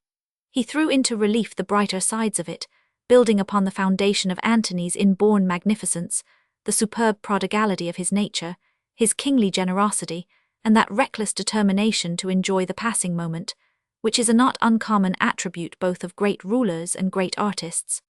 There was a crevice in this antique figure through which Shakespeare's soul could creep in. He had no difficulty in imagining himself into Antony's moods. He was able to play him just as, in his capacity of actor, he could play a part that was quite in his line. Antony possessed that power of metamorphosis, which is the essence of the artist's nature. He was at one and the PG 466 same time a master in the art of dissimulation. See his funeral oration in Julius Caesar, and in this play the manner in which he takes Octavia to wife and an open, honest character. He was in a way faithful, felt closely bound to his mistress and to his comrades in arms, and was yet alarmingly unstable. In other words, his was an artist nature. Among his many contradictory qualities two stood out preeminent, the bent towards action and the bent towards enjoyment.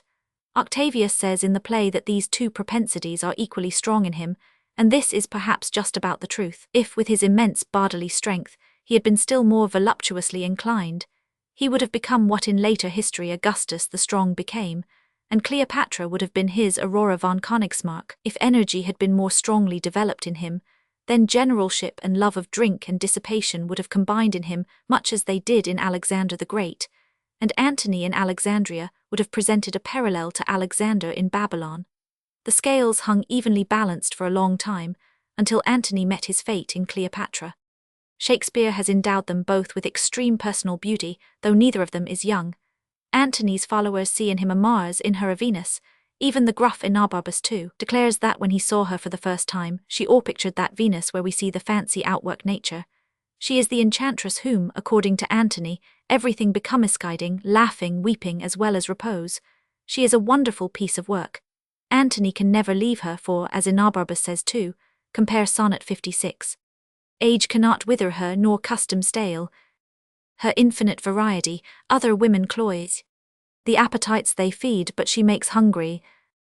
Where most she satisfies, for vilest things become themselves in her. What matters it that Shakespeare pictures her to himself dark, as an African she was in reality of the purest Greek blood, or that she, with some exaggeration, calls herself old? She can afford to jest on the subject of her complexion as on that of her age. Think on me. That M with PH bus amorous pinches black, and wrinkled deep in time. She is what Antony calls her when he ate, exclaims in ecstasy, O thou day, O the world. In person and carriage Antony is as if created for her. It is not only Cleopatra's passion that speaks when she says of Antony 5, I dreamed there was an Emperor Antony. His face was as the heavens. pg 467, and to the beauty of his face answers that of his voice. Propertied, as all the tuned spheres and that to friends. But when he meant to quail and shake the orb, he was as rattling thunder. She prizes his rich, generous nature. For his bounty, there was no winter in't, and autumn 'twas, that grew the more by reaping. In his livery walked crowns in crownets, realms and islands were as plates dropped from his pocket. And just as Enobarbus maintained that Cleopatra was more beautiful than that pictured Venus, in which imagination had surpassed nature, Cleopatra, in her exaltation after Antony's death, maintains that his glorious humanity surpassed what fancy can invent. Cleopatra, think you there was or might be such a man as this I dreamt of? Dale bella, gentle madam, no. Cleopatra, you lie up to the hearing of the gods. But if there be or ever were one such, it's past the size of dreaming. Nature wants stuff to vie strange forms with fancy, yet to imagine an Antony were nature's peace gainst fancy, condemning shadows quite.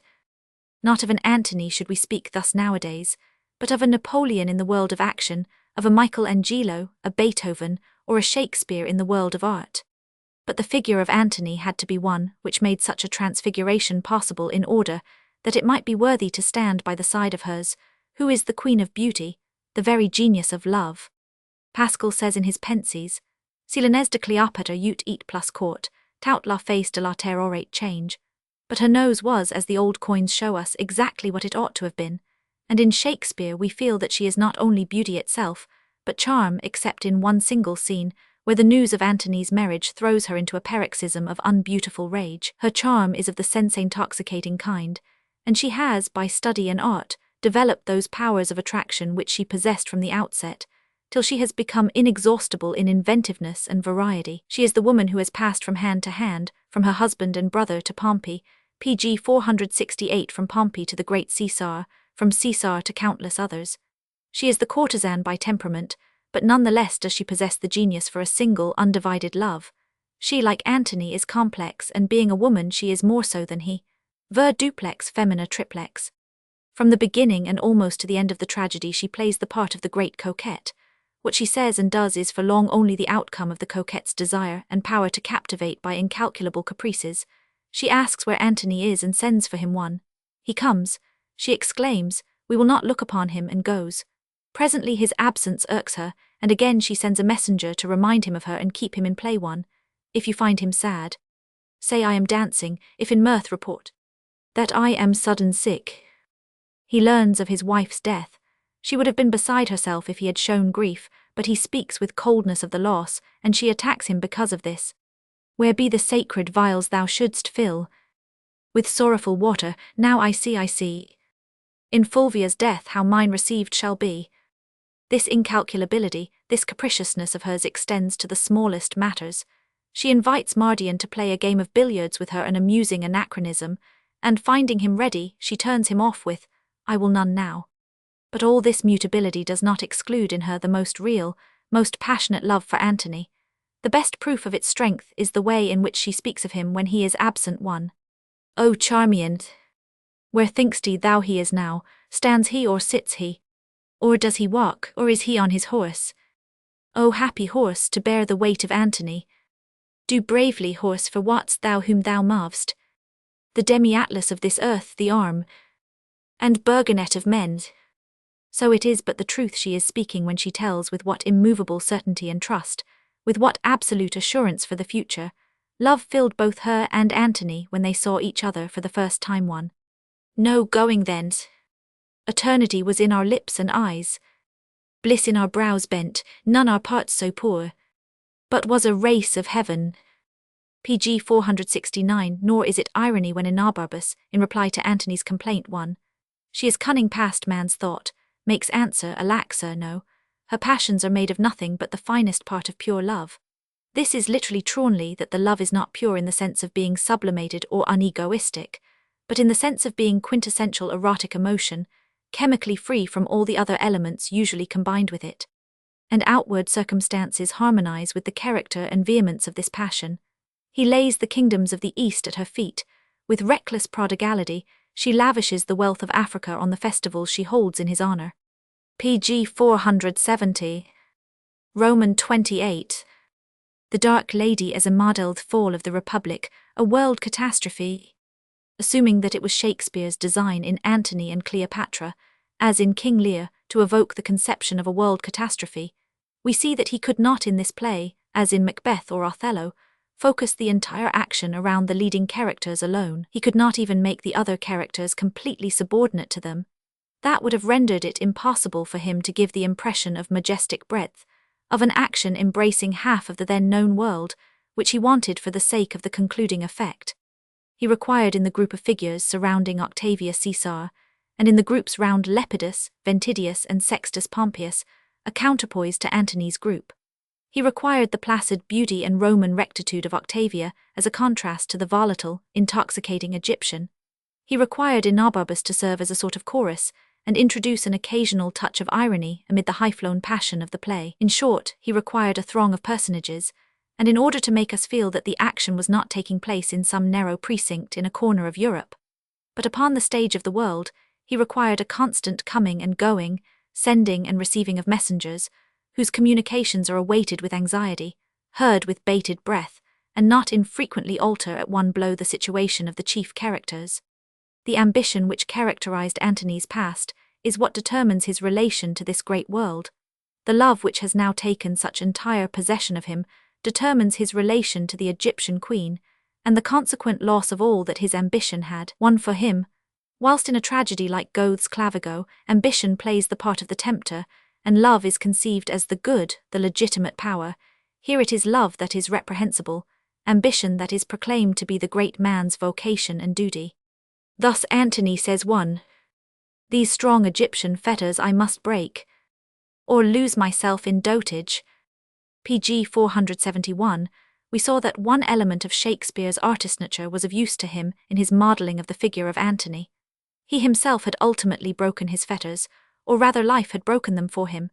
But as he wrote this great drama, he lived through again those years in which he himself had felt and spoken, as he now made Antony feel and speak. 1,000 groans, but thinking on thy face, one on another's neck do witness bear. Thy black is fairest in my judgment's place. Sonnet 131. Day after day, that woman now stood before him as his model, who had been his life's Cleopatrash, to whom he had written of lust in action. Mad in pursuit and in possession so, had having and in quest to have extreme. A bliss in proof and praved, a very woe. Sonnet 129. He had seen in her an irresistible and degrading Delilah, the Delilah whom de Vigny centuries later anathematized in a famous couplet. He had bewailed, as Antony does now, that his beloved had belonged to many. If eyes, corrupt by overpartial looks, be anchored in the bay where all men ride, why should my heart think that a several plot, which my heart knows the wide world's commonplace? Sonnet 137. He had, like Antony, suffered agonies from the coquetry she would lavish on anyone she wanted to win. He had then burst forth in complaint, as Antony in the drama breaks out into frenzy. Tell me thou lovest elsewhere, but in my sight. Dear heart, forbear to glance thine eye aside. What needst thou wound with cunning, when thy might is more than my oppressed defence can bide? Sonnet 139. Now he no longer upbraided her. Now he crowned her with a queenly diadem and placed her, living, breathing, and in the largest sense true to nature, on that stage which was his world. As in Othello he had made the lover-hero about as old as he was himself at the time he wrote the play, so now it interested him to represent this stately and splendid lover, who was no Pg 472 longer young. In the sonnets he had already dwelt upon his age. He says, for instance, in Sonnet 138, "When my love swears that she is made of truth, I do believe her, though I know she lies, that she might think me some untutored youth, unlearned in the world's false subtleties, thus vainly thinking that she thinks me young, although she knows my days are past the best. Simply I credit her false-speaking tongue. When Antony and Cleopatra perished with each other, she was in her 39th, he in his 51st year. She was thus almost 3 times as old as Juliet, he more than double the age of Romeo. This correspondence with his own age pleases Shakespeare's fancy, and the fact that time has had no power to sear or wither this pair seems to hold them still farther aloof from the ordinary lot of humanity. The traces years have left upon the two have only given them a deeper beauty. All that they themselves in sadness, or others in spite, say to the contrary, signifies nothing. The contrast between their age in years and that which their beauty and passion make for them merely enhances and adds piquancy to the situation. It is in sheer malice that Pompey exclaims too, "Ay, but all the charms of love. Salt Cleopatra, soften thy waned lip." This means no more than her own description of herself as wrinkled, and it is on purpose to give the idea of Antony's age, of which in Plutarch there is no indication, that Shakespeare makes him dwell on the mixed colour of his own hair. He says 3. "My very hairs do mutiny, for the white. Reprove the brown for rashness, and they them for fear and doting." In the moment of despair he uses the expression 3. Roman 2, "To the boy Caesar send this grizzled head," and again after the last victory he recurs to the idea in a tone of triumph. Exultingly he addresses Cleopatra 4.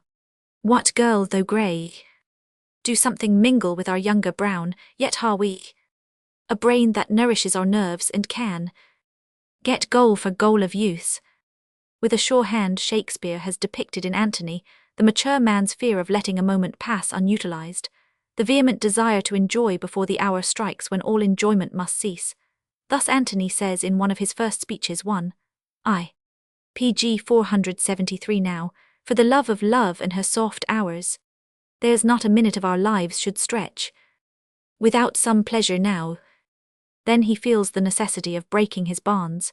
He makes Fulvia's death serve his purpose of gaining Cleopatra's consent to his departure, but even then he is not free. In order to bring out the contrast between Octavius the statesman and Antony the lover, Shakespeare emphasizes the fact that Octavius has reports of the political situation brought to him every hour, whilst Antony receives no other daily communication than the regularly arriving letters from Cleopatra, which foment the longing that draws him back to Egypt. As a means of allaying the storm and gaining peace to love his queen at leisure, he agrees to marry his opponent's sister, knowing that, when it suits him, he will neglect and repudiate her.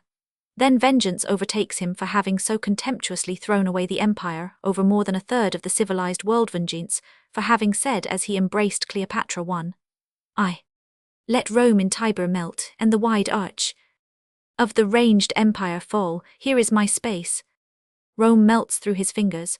Rome proclaims him a foe to her empire and declares war against him, and he loses his power, his renown, his whole position, in the defeat which he so contemptibly brings upon himself at Actium. In Cleopatra flight was excusable. Her flight in the drama which follows Plutarch and tradition is due to cowardice. In reality it was prompted by tactical, judicious motives, but Antony was in honor bound to stay. He follows her in the tragedy as in reality from brainless, contemptible incapacity to remain when she has gone, leaving an army of 112,000 men and a fleet of 450 ships in the lurch, without leader or commander. 9 days did his troops await his return, rejecting every proposal of the enemy, incapable of believing in the desertion and flight of the general they admired and trusted. When at last they could no longer resist the conviction that he had sunk his soldiers' honor in shame, they went over to Octavius. After this everything turns on the mutual relation of Antony and Cleopatra, and Shakespeare has admirably depicted its ecstasies and its revulsions. Never before had they loved each other so wildly and so rapturously. Now it is not only he who openly calls her thou day o' the world, she answers him with the cry, Lord of Lords, O infinite virtue. 4. Yet never before has their mutual distrust been so deep. She who was at no time really great except in the arts of love and coquetry, has always felt distrustful of him, and yet never distrustful enough. For though she was prepared for a great deal, pg 474. His marriage with Octavia overwhelmed her. He, knowing her past, knowing how often she has thrown herself away, and understanding her temperament, believes her false to him even when she is innocent, even when, as with Desdemona, only the vaguest of appearances are against her. In the end we see Antony develop into an Othello. Here and there we come upon something in his character which seems to indicate that Shakespeare had been lately occupied with Macbeth. Cleopatra stimulates Antony's voluptuousness, his sensuality, as Lady Macbeth spurred on her husband's ambition, and Antony fights his last battle with Macbeth's berserk fury, facing with savage bravery what he knows to be invincibly superior force. But in his emotional life after the disaster of Actium, it is Othello whom he more nearly resembles. He causes Octavius's messenger, Tharius, to be whipped, simply because Cleopatra at parting has allowed him to kiss her hand. When some of her ships take to flight, he immediately believes in an alliance between her and the enemy, and heaps the coarsest invectives upon her, almost worse than those with which Othello overwhelms Desdemona. And in his monologue 4, he raves groundlessly like Othello. Betrayed I am. Oh, this false soul of Egypt, this grave charm, whose eye becked forth my wars and called them home, whose bosom was my crownet, my chief end, like a right gypsy hath it fast and loose, beguiled me to the very heart of loss. They both, though faithless to the rest of the world, meant to be true to each other, but in the hour of trial they place no trust in each other's faithfulness. And all these strong emotions have shaken Antony's judgment. The braver he becomes in his misfortune, the more incapable is he of seeing things as they really are. Inabarbus closes the third act most felicitously with the words, I see still a diminution in our captain's brain, restores his heart, when valor preys on reason. It eats the sword it fights with. To tranquilize Antony's jealous frenzy, Cleopatra, who always finds readiest aid in a lie, sends him the false tidings of her death. In grief over her loss he falls on his sword and mortally wounds himself. He is carried to her and dies. She bursts forth, Noblest of men, woot die. Hast thou no care of me, shall I abide in this dull world, which in thy absence is no better than a sty? Oh, see my women, the crown o' the earth doth melt. pg 475. In Shakespeare, however, her first thought is not of dying herself. She endeavours to come to a compromise with Octavius, hands over to him an inventory of her treasures, and tries to trick him out of the larger half. It is only when she has ascertained that nothing, neither admiration for her beauty nor pity for her misfortunes, moves his cold sagacity, and that he is determined to exhibit her humiliation to the populace of Rome as one of the spectacles of his triumph, that she lets the worm of Nilus give her her death. In these passages the poet has placed Cleopatra's behaviour in a much more unfavourable light than the Greek historian, whom he follows as far as details are concerned, and he has evidently done so wittingly and purposely, in order to complete his home thrust at the type of woman whose dangerousness he has embodied in her. In Plutarch, all these negotiations with Octavius were a feint to deceive the vigilance with which he thought to prevent her from killing herself. Suicide is her one thought, and he has balked her in her first attempt. She pretends to cling to her treasures only to delude him into the belief that she still clings to life, and her heroic imposture is successful. Shakespeare, for whom she is ever the quintessence of the chinemal in woman, disparages her intentionally by suppressing the historical explanation of her behaviour.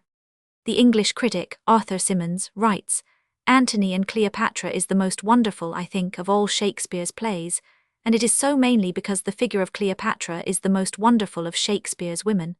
And not of Shakespeare's women only, but perhaps the most wonderful of women. This is carrying enthusiasm almost too far. But thus much is true.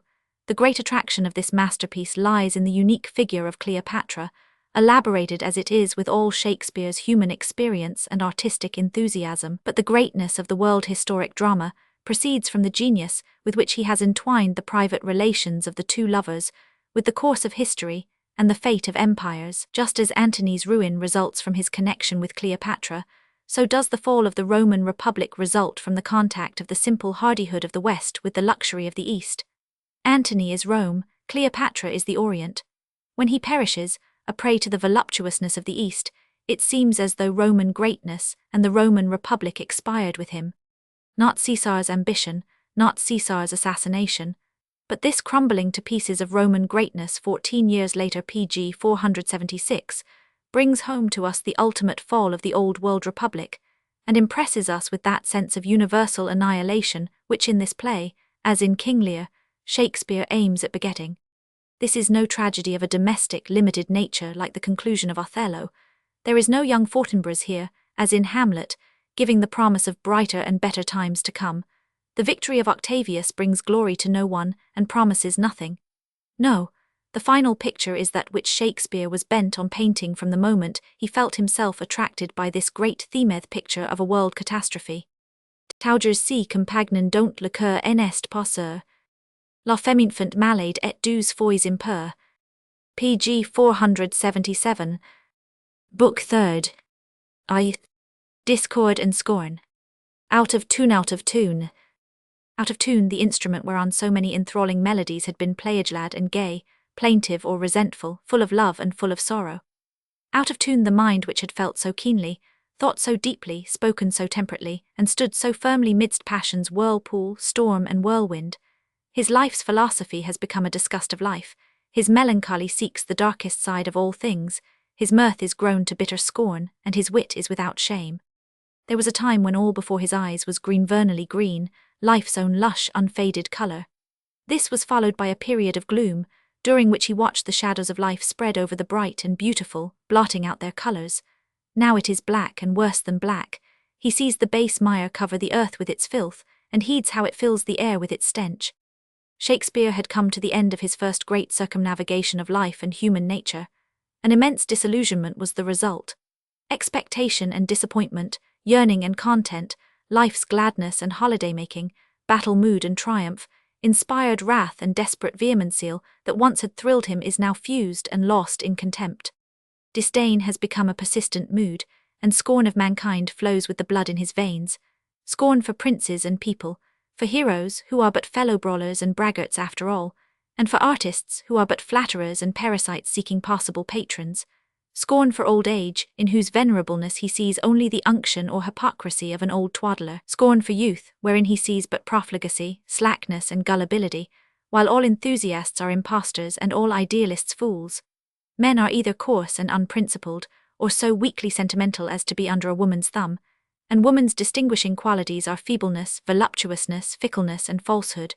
pg 478, a fool he who trusts himself to them, or lets his actions depend upon them. This mood has been growing on Shakespeare for some time. We have felt it grow.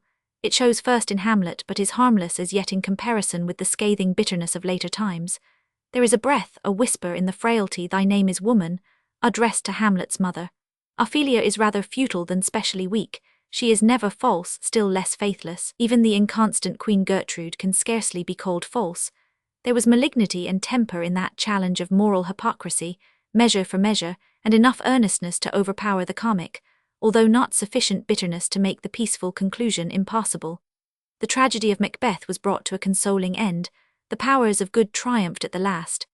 There was only one malign character in Othello, evil indeed but solitary. Othello, Desdemona, Emilia 100 are all good at heart. There is no bitterness in Lear, no scorn of mankind, but sympathy and a wonderful compassion pervading and dominating all. Shakespeare has divided his own ego among the characters of this play, in order to share with them the miseries and suffering of life on this earth. He has not gathered himself up to judge and despise. It is from thenceforward that the undertone of contempt first begins to be felt. A period of some years follows, in which his being narrows and concentrates itself upon an abhorrence of human nature, accompanied, so far as we can judge, by a correspondingly enormous self-esteem. It is as though he had for a moment felt such a scorn for his surroundings of court and people, friends and rivals, men and women, as had nearly driven him wild. We see the germs of it in Antony and Cleopatra. What a fool is this Antony, who puts his reputation and a world-wide dominion in jeopardy in order to be near a cold-blooded coquette, who has passed from hand to hand, and whose caprice puts on all the colours of the rainbow. We find it in full bloom in Troilus and Cressida.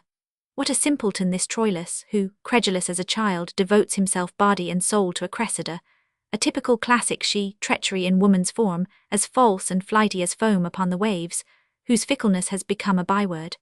Shakespeare has now reached that point of departure where man feels the need of stripping woman of the glamour with which romantic naivete and sensual attraction have surrounded her, and finds a gratification in seeing merely the sex in her. Sympathy with love, and a conception of woman as an object worthy of love, goes the way of all other sympathies and illusions at this stage.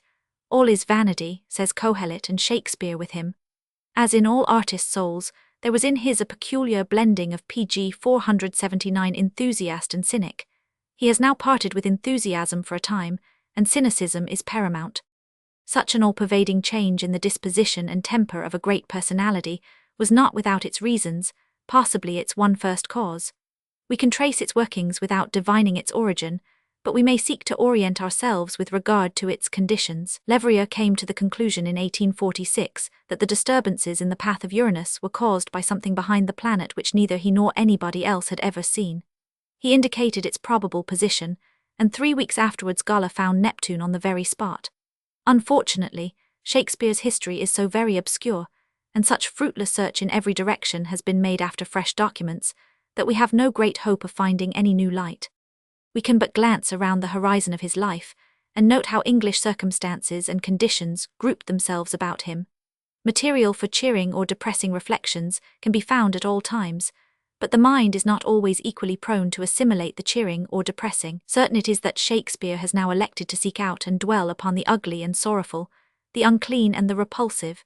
His melancholy finds its nourishment therein, and his bitterness has learned to suck poison from every noxious plant which borders his path through life. His contempt of mankind and his weariness of existence swell and grow with each experience, and in the events and conditions of those years there was surely matter enough for abhorrence, rancour, and scorn. pg 480. Roman II. The court, the king's favourites and Raleigh. Under the circumstances, Shakespeare could do nothing but keep as close to king and court as possible, even though the king's dreary, and the court's profligate qualities grew year by year. James aspired to a comparison with Solomon for wisdom. He certainly resembled him in prodigality, and Henry III of France in his susceptibility to manly beauty. His passion for his various favourites recalls that of Edward II for Gaveston in Marlowe's drama. He was, says a chronicle of the time, as susceptible as any schoolgirl to handsome features and well-formed limbs in a man. The parallels his contemporaries drew between him and his predecessor on this score did not work out to his advantage. Elizabeth, they said, who was unmarried, loved only individuals of the opposite sex, all eminent men, whom, even then, she never allowed to rule her. James, on the contrary, was married, and yet entertained a passion for one mignon after another, giving the most exalted positions in the country to these men, who were worthless and arrogant, and by whom he was entirely led. In our day, Swinburne has characterized James as combining with northern virulence and pedantry a savour of the worst qualities of the worst Italians of the worst period of Italian decadence. Was he in truth of Scotch descent on both sides? His exterior recalled little of his mother's charms, and still less those of the handsome Darnley. His contemporaries doubted. They neither believed that Darnley's jealousy was groundless, nor the modern embellishment that the Italian singer and private secretary's ugly face made any tender feeling on Mary Stuart's side quite impossible. The Scottish Solomon was invariably alluded to by the outspoken, jest-loving Henry IV of France as Solomon, the son of David Rizzio. The general enthusiasm which greeted King James on his accession speedily gave way to a very decided unpopularity. Again and again, upon a score of different points, did he offend English national pride, sense of justice and decency. The lively queen, who romped through the court festivities and spent her days in dressing herself out for masquerades, had pg 481 her favourites, much as the king had his.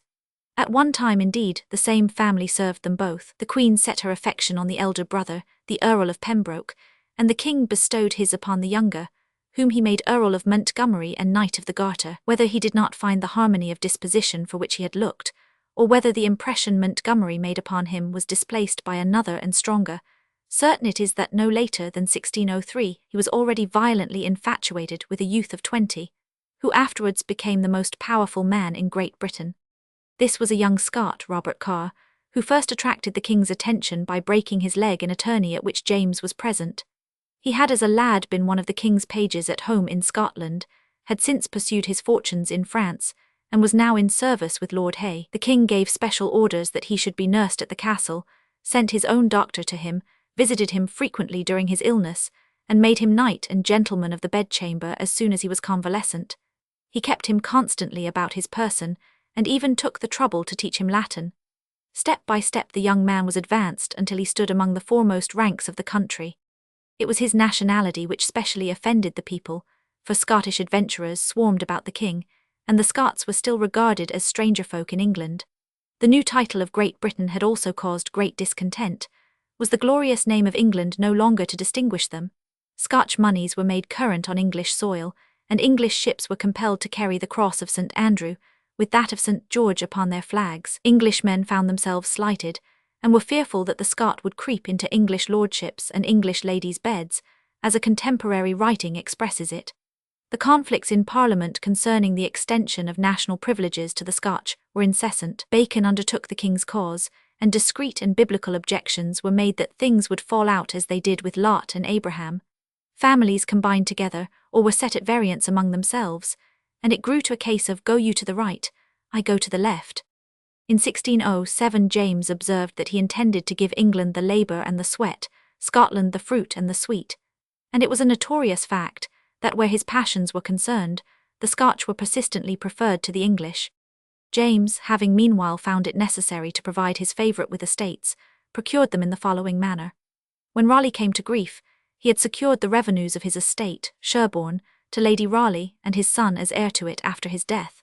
A few months later the king's lawyers discovered pg 482, a technical error in the deed of conveyance which rendered it invalid. Raleigh wrote from his prison to Salisbury, entreating the king not to deprive his family of their subsistence for the sake of a copyist's blunder. The king made many promises, and assured Raleigh that a new and correct deed should be drawn up. The imprisoned hero had begun at about this time to entertain renewed hope of freedom, for he believed that Christian IV, then on a visit to England, 1606, would intercede for him. But when Lady Raleigh, under this impression, threw herself on her knees before James at Hampton Court, the king passed her by without a word. From the year 1607 the king had resolved upon seizing Sherborne for his favourite. In 1608 Raleigh was required to prove right and title thereunto, and he possessed only the faulty document. At Christmastide, taking her two little sons by the hand, Lady Raleigh cast herself a second time before James, and implored him for a new and accurate deed. The only reply she obtained was a broad Scotch, I maun hae thee land, I maun hae it for car. It is said that the high-spirited woman lost all patience upon this, and springing to her feet called upon God to punish the despoiler of her property. Raleigh, on the 2nd of January 1609, tried the more politic method of writing to Carr, entreating him not to aspire to the possession of Sherborne. He received no answer, and upon the 10th of the same month the estate was handed over to the favourite as a gift. It is to be regretted that Raleigh, who had never concealed his opinion of the king's favourites, should have lowered himself by writing to Carr as one whom I know not, but by honourable fame. Lady Raleigh accepted a sum of money in compensation, which bore no relation to the real value of Sherborne, and Raleigh was left in the Tower. It is a highly characteristic feature that he remained there year after year, until he succeeded in 1616 in arousing his kingly jailor's cupidity afresh. In the hope of his finding the anticipated gold mines in Guiana, his prison doors were opened for a while 161,617, and his failure to discover them was made a pretext for his execution. pg 483. Roman 3. The king's theology and impecuniosity. Disputes with the House of Commons. The king's interest in parsons and theological discussions was not a whit inferior to his passion for his favourites. He constantly gave public expression to a superstition which diverted even contemporary culture. It is jestingly alluded to in a letter from Sir Edward Hoby to Sir Thomas Edmonds, dated Nov. 19, 1605. His Majesty in his speech observed one principal point, that most of all his best fortunes had happened unto him upon the Tuesday. And particularly he repeated his deliverance from Gary the brothers Ruthven, and this gunpowder plot, in which he noted precisely that both fell upon the 5th day of the month, and therefore concluded that he made choice that the next sitting of Parliament might begin upon a Tuesday. If James supported the claims of the clergy, it was less on religious grounds than because his own kingly power was thereby strengthened, and he disseminated, to the best of his ability, the doctrine that all questions must finally be referred to his personal wisdom and insight. Relations between the temporal and the spiritual jurisdictions were already strained. The secular judges frequently objected that the spiritual court entered into certain lawsuits before making sure that the case appertained to them. The clergy resisted, asserting that the two courts were independent of one another, and that their spiritual prerogatives emanated direct from the crown. In 1605, the Archbishop of Canterbury complained of the secular judges to the king, and they, in their turn, appealed to Parliament. Fuller, a member of Parliament, and one of the principal advocates of the Puritan party, defended two of the accused who had been shamefully mishandled by the spiritual court, the High Commission, and he denied this popish authority, as he called it, any right to impose fines or inflict imprisonment. For these reckless utterances he was sent to jail, and kept there until he retracted. The question of the supremacy of temporal jurisdiction over the spiritual began to ferment in the public mind. The king held by the latter, because it exercised an authority which Parliament was powerless to control, while Lord Chief Justice Coke stood by the former. On pg 484, the latter giving vent, however, to the opinion, in the king's presence, that the sovereign was bound to respect the law of the land, and to remember that spiritual jurisdiction was extraneous, James clenched angry fists in his face, and would have struck him, had not Coke, alarmed, fallen on his knees and entreated pardon. The king's ardent orthodoxy prompted him next to appear as a theological polemist. A certain professor of theology at Leyden, Conrad Vorstius by name, had, according to James's ideas, been guilty of heresy. It was of so slight a nature that, in spite of the rigid orthodoxy of the greater part of the Dutch theologians, it had raised no protest in Holland, since statesmen, nobles, and merchants were all agreed upon tolerance in matters of religion. James, however, made such a vindictive assault upon them that, for fear of forfeiting their English alliance, they were compelled to give Vorstius his dismissal. At the precise moment of James's full polemical heat against Vorstius, two unlucky Englishmen, Edward Reitman and Bartholomew Leggett, were convicted of holding heretical opinions. The latter admitted that he was an Arian and had not prayed to Jesus for many years. James was fire and flame. Elizabeth had burnt two heretics. Why should not he? Public opinion saw no cruelty, but merely righteousness in such a proceeding, and they were both accordingly burned alive in March 1612. It was one of the clerkly James's customs to issue proclamations. Among the first of these was a warning issued against the encroachments of the Jesuits, advising them of a date by which they must have decamped from his kingdom and country. Another very forcibly recommended unanimity of religion, that is to say, complete uniformity of ceremony. A bold priest, Burgess by name, preached a sermon in the king's presence, soon after this, on the insignificance of ceremonies. They resembled, he said, the glass of the Roman senator, which was not worth a man's life or subsistence. Augustus, having been invited to a feast by this senator, was greeted on his arrival by terrible cries. A slave, who had broken some costly glass, was about to be thrown into the fish-pond. The emperor bade them defer the punishment until he had inquired of his host whether he had glass worth a man's life. Upon the senator answering that he possessed glass worth a province, Augustus asked to see it, and smashing it into fragments remarked, "Better that it should all perish than that one man should die. I leave the application to your majesty." The proclamations continued undiminished, however, and it became a favourite amusement of James to issue edicts forbidding lawful trades. This was the cause of much discontent, and appeal was made to the Lord Chief Justice. In 1610 too, questions were laid before Coke whether the king could prohibit the pg 485 erection of new houses in London. By proclamation, a naive notification had been issued with a view to preventing the overdevelopment of the capital, or forbid the manufacture of starch in allusion to a manifesto limiting the uses of wheat to purposes of food. The answer was returned that the king had neither power to create offences by proclamation, nor make trades, which did not legally subject themselves to judicial control, liable to punishment by the Star Chamber. After this ensued a temporary respite from edicts levying fines or threatening imprisonment. The dissensions between king and people became so violent that they soon led to a complete rupture between James and the House of Commons, which would not submit to his high-handed levying and collecting of taxes in order to squander the money on his own pleasures and caprices. James, who required 500,000 to pay his debts, was made to endure a speech in Parliament concerning the prodigality of himself and favourites. An insulting rumour added that it had been said in the House that the king must pack all the Scots in his household back to the country whence they came. James, losing all patience, prorogued Parliament, and finally dissolved it in February 1611. This was the beginning of a conflict between the Crown and the people which lasted throughout James's lifetime, causing the Great Revolution under his son, and being only finally extinguished 78 years afterwards by the offer from both houses of the Crown to William of Orange.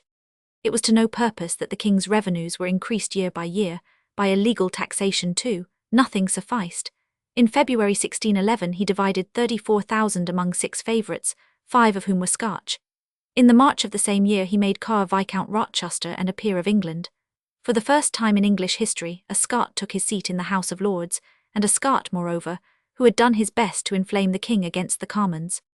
To relieve its pecuniary distress, the court hit upon the expedient of selling baronetcies. Every knight or squire possessed of money or estates to the value of 100 a year could become a baronet, provided he were willing to disburse 1080, a sum sufficient to support 30 infantrymen in Ireland for 3 years in 3 yearly payments to the state coffers. This contrivance brought no very great relief, however. Either the extravagance was too reckless, or the seekers after titles were not sufficiently numerous. Things had gone so far in 1614 that, in spite of the hitherto unheard-of sale of crown property, James was at his wits' end for want of money. He owed 680,000, not to mention a yearly deficit of 200,000. The garrisons in Holland were on the point of mutinying for their pay, and the fleet was in much the same condition. Fortresses were falling into ruins for want of PG 486 repair, and English ambassadors abroad were fruitlessly writing home for money. It was once more decided to summon Parliament. In spite of the most shameless packing, however, the Commons came in with a strong opposition, and they had much to complain of. The king, among other things, had given Lord Harrington the exclusive right of coining copper money, in return for his having lent him 300,000 at his daughter's wedding. He had also granted a monopoly of the manufacture of glass, and had given the sole right of trade with France to a single company. The upper house declined to meet the lower on a common ground of procedure, and when Bishop Neil, one of the greatest sycophants the royal influence possessed in the Lords, permitted himself some offensive strictures on the Commons, such a storm broke loose among the latter that one member, an aristocrat, abused the courtiers as spaniels towards the king and wolves towards the people, and another went so far as to warn the Scotch favourites that the Sicilian Vespers might find a parallel in England. James, who in a lengthy peroration had attempted to influence the Commons in his favour, saw that he had nothing to hope from them and dissolved Parliament in the following year. In order to free him from debt, and to contrive, if possible, some means of supplying the sums swallowed up by the government and court, a scheme was devised of inducing private citizens to send money to the king, apparently of their own free will. The bishops inaugurated it by offering James their church plate and other valuables. This example was followed by all who hoped or expected favours from the court, and a great number of people sent money to the treasury at Whitehall. Thus the idea obtained that James should issue a summons for all England to follow this example. It seemed at first as if this self-taxation would bring in a good round sum. The king asked the city for a loan of 100,000, and it replied very differently to the response it had made to Elizabeth that they would rather give 10,000 than lend 100,000. In the course of little over a month, 34,000 came in, but with that the stream ceased. Government wrote fruitlessly to all the counties and their officials, 100, to renew the summons.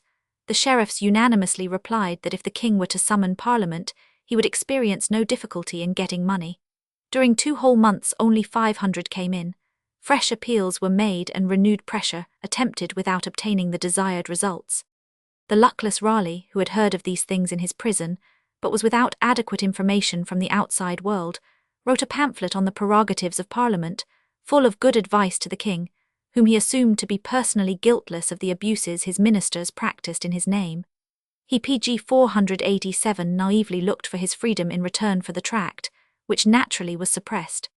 The notorious Peckham case was another cause of popular ill-humour. In the course of this trial, a man who had been greatly exasperated by clerical and official demeanour, and had expressed himself indiscreetly thereon, was subjected to repeated torture on the pretext of a sermon which had never been preached or printed, but which an examination of his house had brought to light. Bacon degraded himself by urging on the executioners at the racker form of torture which had been abolished in common law, but was still considered legitimately applicable in political cases. That James was personally cruel is shown, amongst other things, by his frequent pardons on the scaffold. He kept such men as Cobham, Grey and Markham waiting 2 hours with the axe hanging over their heads, undergoing all the tortures of death, before they were informed that their execution had been deferred. The Times, however, were as cruel as he. Through all the published letters of that period runs incessant mention of hanging, racking, breaking on the wheel, half-hanging and executions, without the least emotion being expressed. Any death gave invariable rise to suspicions of poison.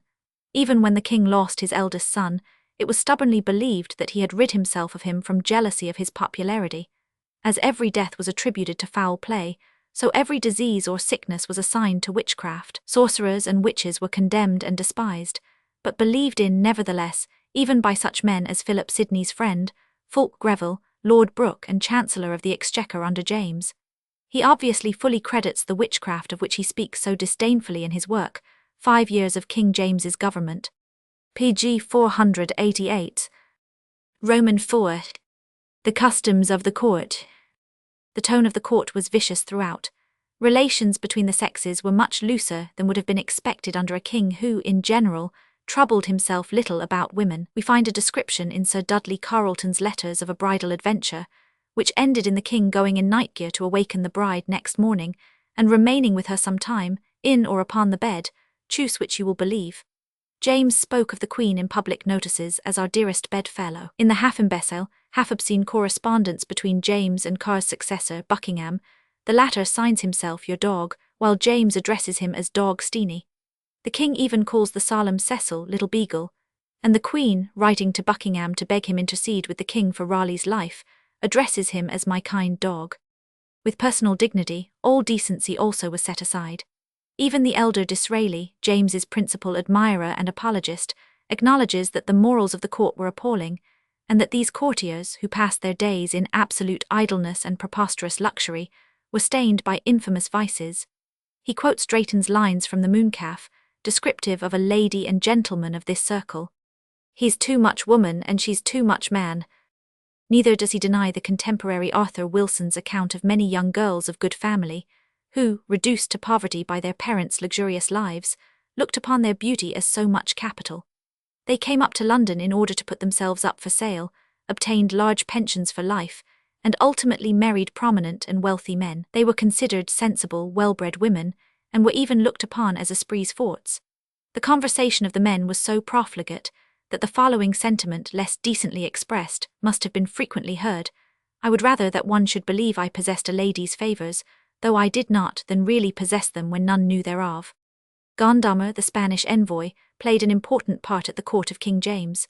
Don Diego Sarmiento de Acuna, Count of Gondomar, was one of the first diplomatists of Spain. He must have lacked the intuitions of a statesman, in so far as he pg 489 flattered himself that England could be brought back to Roman Catholicism, but he was a past master in the art of managing men. He knew how to awe by rare firmness of decision, and how to win by exemplary suppleness. He knew when to speak and when to be silent. And finally, he understood how to further his master's aims by the most intelligent means. He had as free access to James as any English courtier, having acquired it by lively sallies, and by talking bad Latin, in order to give the king an opportunity of correcting him. Ladies of rank crowded on to their balconies to attract this man's attention as he rode or drove to his house, and it appears, says Disraeli, that any one of them would have sold her favours for a good round sum. Noticeable among these ladies of title, says Wilson, were many who owned some pretensions to wit, or had charming daughters or pretty nieces, whose presence attracted many men to their houses. The following anecdote made considerable noise at the time, and has been variously repeated. In Drury Lane, Gondomar one day passed the house of a charming widow, a certain Lady Jacob. He saluted her, and was amazed to find that in return to his greeting she merely moved her mouth, which she opened, indeed, to a very great extent. He was profoundly astonished by this lack of courtesy, but reflected that she had probably been overtaken by a fit of the gapes. The same thing occurring, however, on the following day, he sent one of his retinue to inform her that English ladies were usually more gracious than to return his greeting in such an outrageous manner. She replied that, being aware that he had acquired several good graces for a handsome sum, she had wished to prove to him that she also had a mouth which could be stopped in the same fashion. Whereupon he took the hint, and immediately dispatched her a present. In all this, however, the women merely followed the example of the men. The English ambassador at Madrid had long been aware of, and profited by, the possibility of buying the secrets of the Spanish government at comparatively reasonable prices. In May 1613, however, he discovered that Spain, in the same manner, annually paid large sums to a whole series of eminent persons in England. He saw, to his disgust, the name of the English admiral, Sir William Monson, among the pensioners of Spain, and learned, to his consternation, that the late Chancellor of the Exchequer, Lord Salisbury, had been in her pay up to the moment of his death. In the following December, he obtained a complete list of men enjoying Spanish pay, and was thunderstruck on reading the names of men whose integrity he had never doubted, and who were filling the highest offices of state. Not daring to trust the secret to paper, correspondence by no means being considered inviolable in those days, he applied for permission to bring the disgraceful information to James in person. Pg 490. V. Arabella Stuart and William Seymour. An event occurring in the royal family concerning which Gardiner observes that, in our day, such a thing would rouse the wrath of the British people from one end of the kingdom to the other serves, to illustrate both the heartlessness of the king and the lawless condition of the people. Arabella Stuart, who was King James's cousin, had possessed her own appanage from the time of Queen Elizabeth. She had her apartments in the palace and associated with the Queen's ladies. Her letters show a refined and lovable woman's soul, absolutely untroubled by any political ambition. She says in a letter to her uncle Shrewsbury that she wishes to refute the apparent impossibility of a young woman's being able to preserve her purity and innocence among the follies with which a court surrounds her. She is alluding, amongst other things, to one of the eternal masquerades through which the Queen and her ladies racketed, attired upon this occasion as sea nymphs or nereids, to the great delight of all beholders. Arthur Wilson's History of Great Britain, 1633. She kept apart as much as possible from this whirl of gaiety, and the various foreign potentates who applied for her hand were all dismissed. She would not, she said, wed a man whom she did not know. Nevertheless, it was rumoured that she intended to marry some foreign prince who would enforce her rights to the English throne. James sent her to the Tower at Christmas 1609 on account of this report, and summoned the council. The misunderstanding was cleared up, and she was hastily set at liberty, James expressly assuring her that he would have no objection to her marrying a subject. A few weeks after, she learned to know and love the man to whom she devoted herself with a passion and fidelity which recalls that of Imogen for Posthumus in Shakespeare's Cymbeline. This was young William Seymour, a son of Lord Beauchamp, one of the first noblemen in England. He was received in her apartments, and obtained her promise in February, the king's assurance to Arabella giving them every security for the future. Nevertheless, the young princess's choice could not have fallen more unfortunately. Lord Beauchamp was the son of the Earl of Hertford and Catherine Grey, the inheritress of the Suffolk PG 491 rights to the throne. The Earl's eldest son was still alive, and William Seymour had no claim to the crown at the moment, but the fact that his brother might die childless made him an always possible pretender. The Suffolk claims had been recognised by Act of Parliament, and the Parliament which had acknowledged James was powerless to change the succession. In the face of this notorious fact, James ignored the consideration that neither Seymour and Arabella, nor anyone else, wanted to deprive him of the throne in favour of the young pair. Both were summoned before the council and examined. Seymour was made to renounce all thought of marriage with Arabella, and the young couple did not see each other for 3 months. In May 1610, however, they were secretly married. When the news reached James's ears in July, he was furious. Arabella was detained in custody at Lambeth, and Seymour was sent to the Tower. Arabella strove in vain to touch the king's heart. Great sympathy was felt in London, however, for the young couple, and secret meetings were permitted them by their jailers. When the correspondence between them was discovered, Arabella was commanded to travel to Durham and put herself under the care of its bishop. On her refusal to quit her apartments, she was carried away by force. Falling ill on the journey, she was given permission to pause by the way, and attiring herself like one of Shakespeare's heroines, she seized the opportunity to escape. She drew on a pair of French trousers over her skirt, put on a man's coat and high boots, wore a manly wig with long curls over her hair, set a low-flapped black hat upon her head, threw a short cloak around her, and fastened a small sword at her side. Thus disguised, she fled by horse to Blackwall, where a French ship awaited her and Lord Seymour, the latter having arranged his escape for the same time. An accident prevented their meeting, and Arabella's friends, growing impatient, insisted in spite of her protests on setting out at once. When Seymour arrived next day, he learned to his disappointment that the ship had set sail. He succeeded, however, in getting put over to Ostend. Meanwhile, Arabella, a few miles from Calais, induced the captain to Leto for an hour or so to give Seymour an opportunity of overtaking them. They were here surprised by an English cruiser, which had been sent from Dover to capture the fugitives, and Arabella was brought back to the Tower. When she implored pardon, James brutally replied that she had eaten forbidden fruit, and must pay the price of her disobedience. Despair deprived her of her reason, and she died miserably after 5 years of imprisonment. Not until after her death was her husband permitted to return to England. pg 492. Roman 6. Rochester and Lady Essex. It was Rochester who was the real ruler of England all this time. He was the acknowledged favourite. To him every suitor applied, and from him came every reward. He was made head of the Privy Council after the death of Lord Dunbar, and was nominated Lord High Treasurer of Scotland, a title which gave him great prestige in his native country. He was also made Baron Branspech, and in accordance with the general expectation, Viscount Rochester and Knight of the Garter. The only decided opposition he had to encounter was that of young Prince Henry, the nation's darling, who could not endure his arrogant way, and was, moreover, his rival in fair ladies' favours. After the death of the prince, Rochester was more powerful than ever. As principal secretary, Carr managed all the king's correspondence, and on more than one occasion he answered letters without consulting either king or council. The king, if he was aware of this, had reached such a pitch of infatuation that he submitted to everything. Carr was given a new title in 1613, and the Viscount Rochester was made Earl of Somerset. In 1614 the king made him Lord Chamberlain because he loved him better than all men living. In the interim he had been appointed Keeper of the Seals and Warden of the Cinque Ports.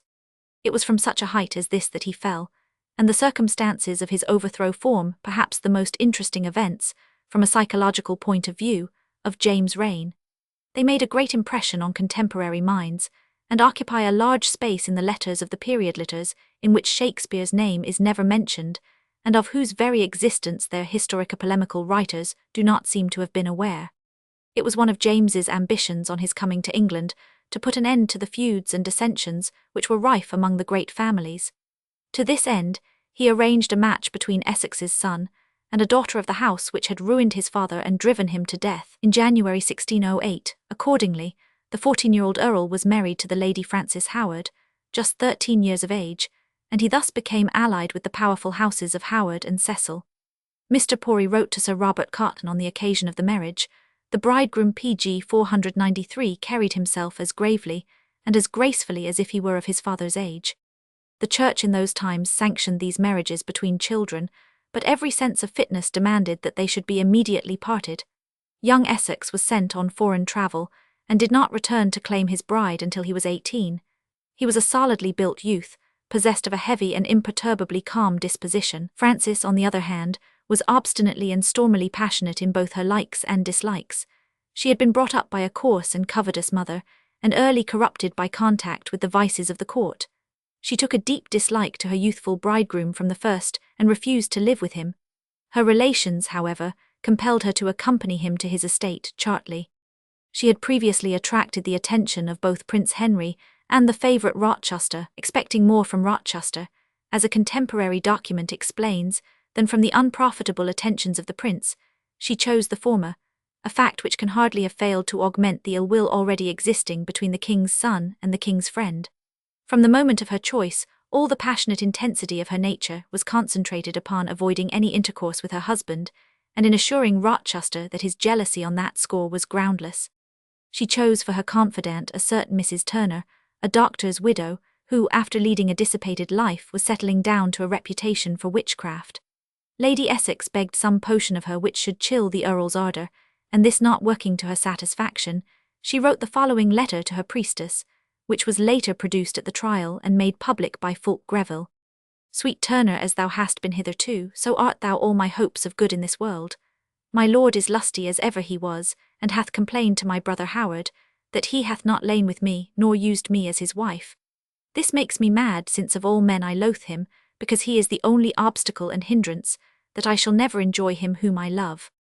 Upon the Earl's complaining a second time, the two applied to a Dr. Forman, quack and reputed sorcerer, for some means of causing an aversion frigidity quod Henk in the Earl. The mountebank obligingly performed all manner of hocus-pocus with wax dolls, 100, and these in their turn failing, Lady Essex wrote to him, "Sweet father, although I have found you ready at all times to further me, yet must I still crave your help. Wherefore I beseech you to remember that you keep the doors close, and that you still retain the Lord with me and his affection towards me. I have no cause but to be confident in you, though the world be against me, yet heaven fails me not. Many are the troubles I sustain, the doggedness of my lord, the crossiness pg 494 of my enemies, and the subversion of my fortunes. unless you by your wisdom do deliver me out of the midst of this wilderness, which I entreat for God's sake. From Chartley, your affectionate loving daughter Frances Essex. In the beginning of the year 1613, a woman named Mary Woods accused Lady Essex of attempting to bribe her to poison the Earl. The accusation came to nothing, however, and the Countess soon afterwards tried a new tack. It was now 3 years since her husband's return from abroad, and if she could succeed in convincing the court that the marriage had never been consummated, there was some chance of its being declared void. Having won her father and her utterly unscrupulous uncle, the powerful Lord Northampton, to her side, she induced the latter, who played pandarus to this Cressida, to represent the situation to the king. James, loving Rochester as much as ever, and taking a pleasure in completing the happiness of those he loved, lent a willing ear. Northampton and Suffolk both took the matter up warmly, clearly seeing how advantageous an alliance with Carr, whom they had hitherto regarded as an enemy, would be to their plans. A meeting between the relatives of both parties was arranged. It consisted of the Earls of Northampton and Suffolk on Lady Essex's side, and the Earl of Southampton and Lord Knowles on her husband's. Essex, while resolved not to make any declaration which might prove an obstacle to his marrying again, fully conceded that he was not qualified to be this particular lady's husband. A commission of clergy and lawyers was therefore appointed to inquire into the matter. A committee was nominated of 6 midwives and 10 God-fearing matrons of rank, who had all borne children, to ascertain if Lady Essex was, as she asserted, a virgin. The lady's modesty insisted upon being closely veiled during the examination, which naturally gave rise to a rumour that another woman had been substituted. The examination, which terminated in favour of the plaintiff, convinced none but those who had undertaken it, and was the occasion of much coarser-grained jesting. With considerable impudence, Lady Essex maintained that her husband had been deprived of his manhood by witchcraft, but she was careful not to mention either Dr. Forman or herself as the instigators of this sorcery.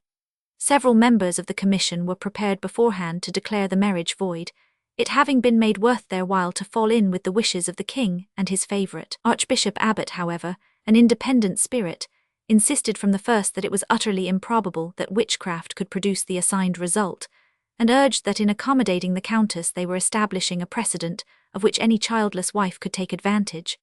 The votes being equal, Abbott petitioned the king to allow his PG 495 withdrawal. James, however, appointed 2 new members, both bishops instead, and thus made the votes 7-5 in favour of nullity.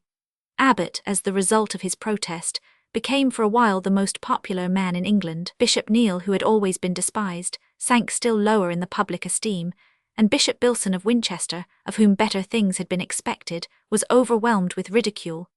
His son, whom the king knighted in order to reward his father, was acclaimed by general consent Sir Nullody Bilson. Throughout his whole career, and in his late relations with Lady Essex, Rochester had been guided by an intimate and capable adviser, Sir Thomas Overbury. He had assisted Rochester in the composition of his love letters to the Countess, and he knew a great deal too much about the secret meetings, which he had himself arranged, between the lovers at Paternoster Row, Hammersmith, 100. When he learned that Rochester intended to supplement the connection by marriage, he strove by every means in his power to prevent it. He had been accustomed to dictate to his master in everything, but Rochester had now grown restive, and was resolved, by fair means or foul, on freeing himself from this control. To this end the king was given to understand that it was a common jest that Rochester managed the king, but Overbury ruled Rochester. In order to get rid of him in an honourable manner, he was appointed to some official post abroad. Overbury, however, whose ambition bound him to England, detected that this was but a mild form of banishment, and strove to excuse himself, finally declining outright. This was considered a breach of a subject's duty by James, and upon the advice of the favourite, Overbury was sent to the Tower. Rochester now began to play a double game, and while assuring the prisoner that he was doing his utmost to obtain his release, he was, in reality, concentrating all his influence upon keeping him where he was. It was necessary to befool Overbury into thinking he had reason to be grateful to him, in case the prisoner should one day be released, and should wish to reveal all that Rochester was most anxious to keep concealed. It was commanded from the first that Overbury should have no contact whatever with the outside world, an order which speaks for itself. When, however, the lieutenant of the Tower, Sir William Wood, interpreted these directions so literally that he refused Rochester's own messengers access, it became necessary to replace him by the more amenable Sir Gervase Helwys. Lady Essex, who was not the woman for half measures, preferred to make certain of Overbury once for all, and was determined that he should never leave the Tower alive. For this purpose she again applied to Mrs. Turner, who was well supplied with means serviceable to the occasion. The first thing necessary was to assure themselves of the man to whose immediate care pg 496 the prisoner was entrusted. Lady Essex applied to Sir Thomas Monson, master of the Tower Armoury, and through his influence Helwys was induced to dismiss Overbury's attendant and supply his place with Richard Weston, a former servant of Anne Turner. This man was instructed by Mrs. Turner to meet Lady Essex at Whitehall, and to receive from her a little phial whose contents were to be mixed with the prisoner's food. Meeting Helwys on his way to Overbury's cell, and supposing him to be initiated into the secret, Weston consulted him as to the best way of administering the poison. Helwys, horror-stricken, prevailed upon him to throw away the contents of the phial. He was in too much awe of the Howard family to venture an accusation, and Weston, at his instigation, told Lady Essex that the poison had been duly administered, and that the prisoner's health was failing in consequence. Overbury was, in truth, suffering greatly from the frustration of his hopes of release, and he naively requested Rochester to send him an emetic in order that the king, hearing of his sickness, might be moved to compassion. It is not known what kind of medicament Rochester sent, nor whether he was aware of Lady Essex's attempt, but he seems to have played his own hand on this occasion. On finding that Overbury, in spite of his steadily failing health, still continued to live, Lady Frances renewed her activity. Rochester was sending sweetmeats, jellies, and wines to the prisoner, and Lady Essex mixed poison with all these condiments, quite unconscious of the fact that Helwys, now upon the alert, took care that none of them should reach the prisoner. Losing all patience, she looked round for some more certain means than this poison, which worked with such astonishing and irritating deliberation. Learning that the apothecary Franklin was attending Overbury, she bribed his boy to give the sick man a poisoned injection.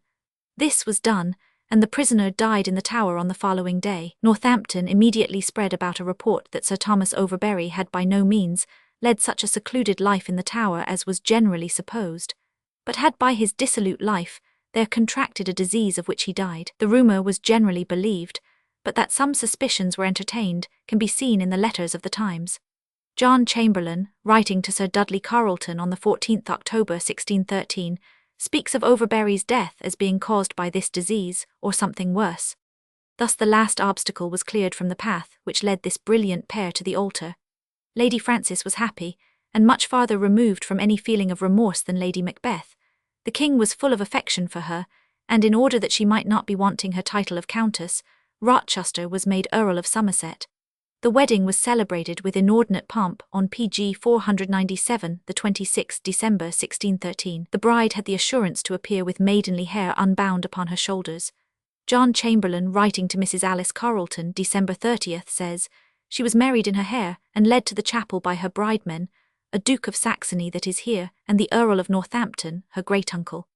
The wedding was celebrated in the Chapel Royal, in the same place, and by the same bishop who had solemnized the previous marriage. King, Queen, and Archbishop were all present, not to mention those of the nobility who wished to stand well with the king and his favourite, and rich gifts were brought by all. Gondomar, wishing to show himself attentive to so highly favoured a pair, sent them some magnificent jewels. The City of London, the merchant adventurers, the East India Company, and the Customs sent each their present of precious metals of great value. Gold, silver, and jewels were showered upon them throughout the first half of January 1614. Bacon, though personally no admirer of Somerset, naturally did not hold back. It is very significantly remarked in a letter from John Chamberlain to Sir Dudley Carleton, December 23, 1613, Sir Francis Bacon prepares a masque to honour the marriage, which will stand him in about 2,000, and though he have been offered some help by the House and especially by Mr. Solicitor, Sir Henry Yelverton, who would have sent him 500, yet he would not accept it, but offers them the whole charge with the honour. A few years later it is Bacon who conducts the poisoning case against Rochester. The day following the wedding, the king sent a message to the Lord Mayor, inviting him to arrange a fete for Lord and Lady Somerset. The city vainly endeavoured to excuse itself on the ground of insufficient space, but the king himself suggested a remedy, and it was arranged that the guests should go in procession from Westminster to the city, the gentlemen on horseback and the ladies in carriages. The bride was pleased to consider her carriage suitable to the occasion, but not being satisfied with her horses, she sent to borrow Lord Winwood's.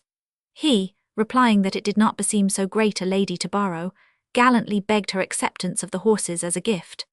Macaulay has likened this court to that of Nero, and Swinburne has added that these celebrations recall the bridals of Sporus and Locusta. Chapman had already inscribed to Rochester 2 of the dedicatory sonnets, which accompanied the last books of his translation of the Iliad, and filled them with absurdly exaggerated praise of the Viscount's heroic virtues. He now wrote his Andromeda Liberata in glorification of the nuptials, and on his being attacked on that score, he retorted with his exceedingly naive defense of Perseus and Andromeda. Life with Lady Frances could have no beneficial effect upon Somerset's character. Nothing was magnificent enough for him, pg 498, and he was constantly importing new fashions in order to please his master and his wife. That ingenuously moralizing historian Arthur Wilson complains bitterly of his appearance, his curled and perfumed locks, smooth-shaven face and bare neck, and the golden embroideries lavished upon his attire. His only occupation was to solicit estates and money of the king. The subjects supplied him handsomely, for every petitioner paid tribute to Somerset. How much he received in this manner is uncertain, but he spent not less than 90,000 a year. It may be said to his credit that he never, as did the later favourites, sought to tamper with the law, and he now and then displayed some generosity, but it was the exactions of his Howard connections which ruined him. The council's most honourable members, amongst whom was Shakespeare's patron Pembroke, saw with indignation that he predisposed the king in favour of their rivals. His successor appeared in 1614. George Villiers, a young, handsome man of lively disposition, was promoted step by step, yet not too hastily, for fear of wounding Somerset's feelings. His presence at court, however, was exceedingly disagreeable to the latter, who treated his rival with cold insolence, and seized every opportunity of humbling him. Somerset's passionate temper and arrogant disposition soon betrayed him into treating the king with similar superciliousness. He was rebuked by James, and a temporary reconciliation was effected. But how far Carr was from the enjoyment of a clear conscience is shown by his soliciting a general pardon, such as Wolsey had received from Henry VIII, from the king at this time, which was to include every possible offence, not forgetting murder. This, he pointed out to James, was in case his enemies should attempt to destroy him by false accusations after the king's death. James was willing, but Lord Ellesmere refused to apply the Great Seal to the document in question. The king's wrath was great but unavailing. Ellesmere fell upon his knees, but refused to affix the seal. Soon after this, Somerset experienced the need of this comprehensive absolution which he had failed to secure. The apothecary's boy, who had administered the injection to Overbury, fell dangerously ill at Flushing, and wishing to ease his burdened soul, confessed the murder to Lord Winwood. Helwys was examined, Weston was examined, and Lord and Lady Somerset were soon implicated in the case.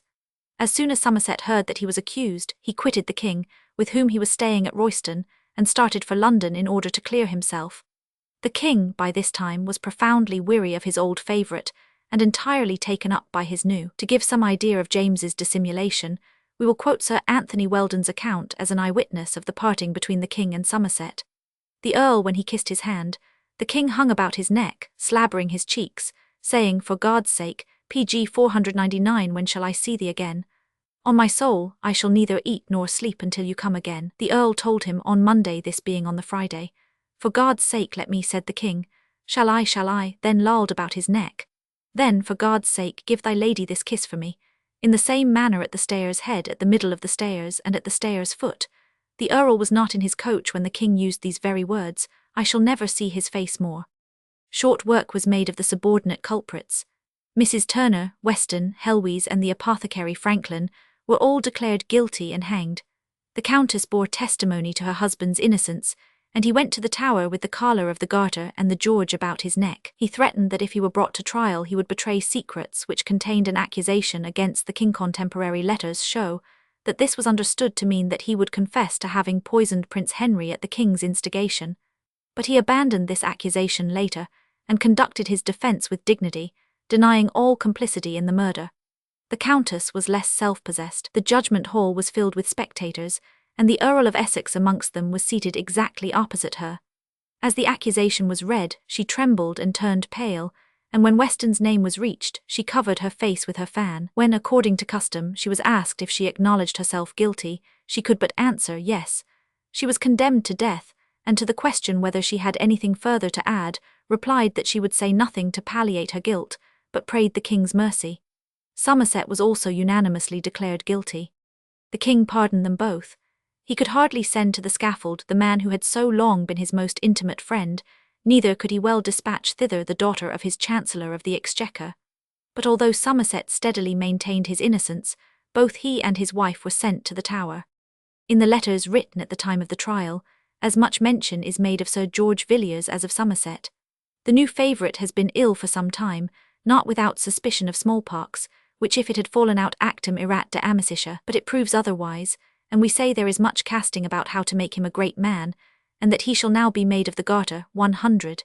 He was soon made cupbearer, chamberlain, master of the horse, Marquis of Buckingham, and keeper of the Great Seal, and he retained his pernicious influence well into the reign of Charles I. It is highly characteristic of James that he was now as anxious to procure Villiers Raleigh's old estate, Sherborne, from the imprisoned Somerset, as he had been to wrest it from the imprisoned Raleigh for Somerset. He must have regarded it as a lawful morrowing gift, so inextricably PG 500 had it become associated with a rising favourite in his mind. Somerset was given to understand that he would obtain a free pardon, together with the restitution of the rest of his properties, if he would secure the now all-powerful Villiers' protection by relinquishing Sherborne in his favour. On his obstinately refusing, he and Lady Somerset were left to languish for 6 long years in the Tower. PG 501. Romans 7. Contempt of women Troilus and Cressida. In order to give a complete picture, it was necessary to trace events down to the years in which external happenings ceased to work upon Shakespeare's mind. He died in the same year that the Lady Arabella perished in the Tower, and when the scandal of the Somerset trial was beginning to fade from the public mind. It is obviously impossible to point to any one cause which could have made an especially deep impression on his inner life. All we can say with certainty is that the general atmosphere of the times, of the corrupt condition of morals here described, could hardly fail to leave some mark on a disposition which, just at this time, was susceptible and irritable to the highest degree. If, as we maintain, there now ensued a period during which his melancholy was prone to dwell upon the darkest side of life, if he shows, in these years, a sickly tendency to imbibe poison from everything, and if all his observation and experience seem to result in a contempt of mankind, so did the general condition of society afford ample nourishment for the mood of scorn for human nature.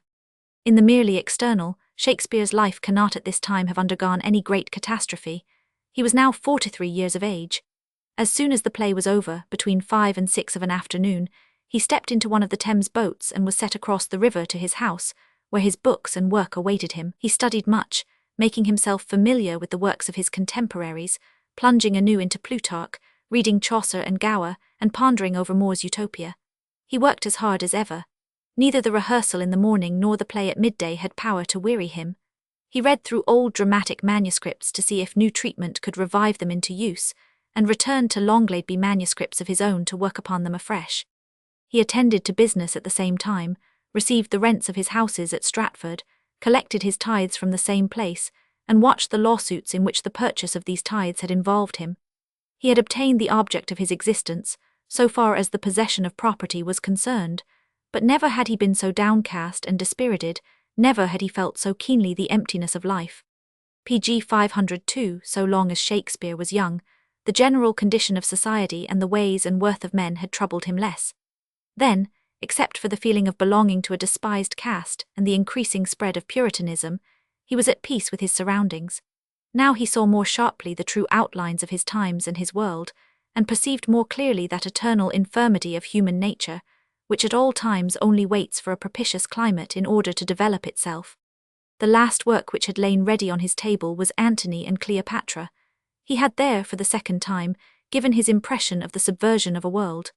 There was a pendant to this war of the East which was in reality waged for Cleopatra's sake, a war fought by all the countries of the Mediterranean for the possession of a loose woman. The most famous of all wars, the old Trojan War, set going by a cuckold and carried on for a whore, so it will shortly be described by a scandalous buffoon, whom Shakespeare uses, so to speak, in his own name. Here was stuff for a tragicomedy of right bitter sort. From childhood he and everyone else had been filled with the fame and glory of this war. All its heroes were models of bravery, magnanimity, wisdom, friendship, and fidelity, as if such things existed. For the first time in his life he feels a desire to mocto shout bar, straight out of his heart, turn the wrong side out, the true side. Menelaus and Helen, what a ridiculous couple! The wretched head of horned cattle moves heaven and earth, causes thousands of men to be slain, and all that he may have his damaged beauty back again. Menelaus stood too low for his satire, however. Shakespeare himself had never felt thus, neither was it in his humour to portray a woman who, like Helen, had openly left one man for another. A husband for a lover. There was none of woman's special duplicity in that. The transfer from one to another, which alone was of interest to him, in her case was already past and gone. Helen's destiny is settled before the drama begins. There is no play, no inner variety in her character, no dramatic situation between her in Troy and Menelaus without. But in the old legends of Troy which sagas and folktales had handed down to him, he found in miniature the plot whereon the whole war turned: Cressida, a rejuvenated Helen, Troilus, the simpleton who loved her, and whom she betrayed, and round about them grouped all those archetypes of subtlety, wisdom, and strength, that venerable old twaddler Nestor, and that sly fox PG 503 Ulysses 100. Here was something which urged him on to representation. Here was a plot which chimed in with his mood. Shakespeare had no interest in delineating that bell-eater, Prince Paris.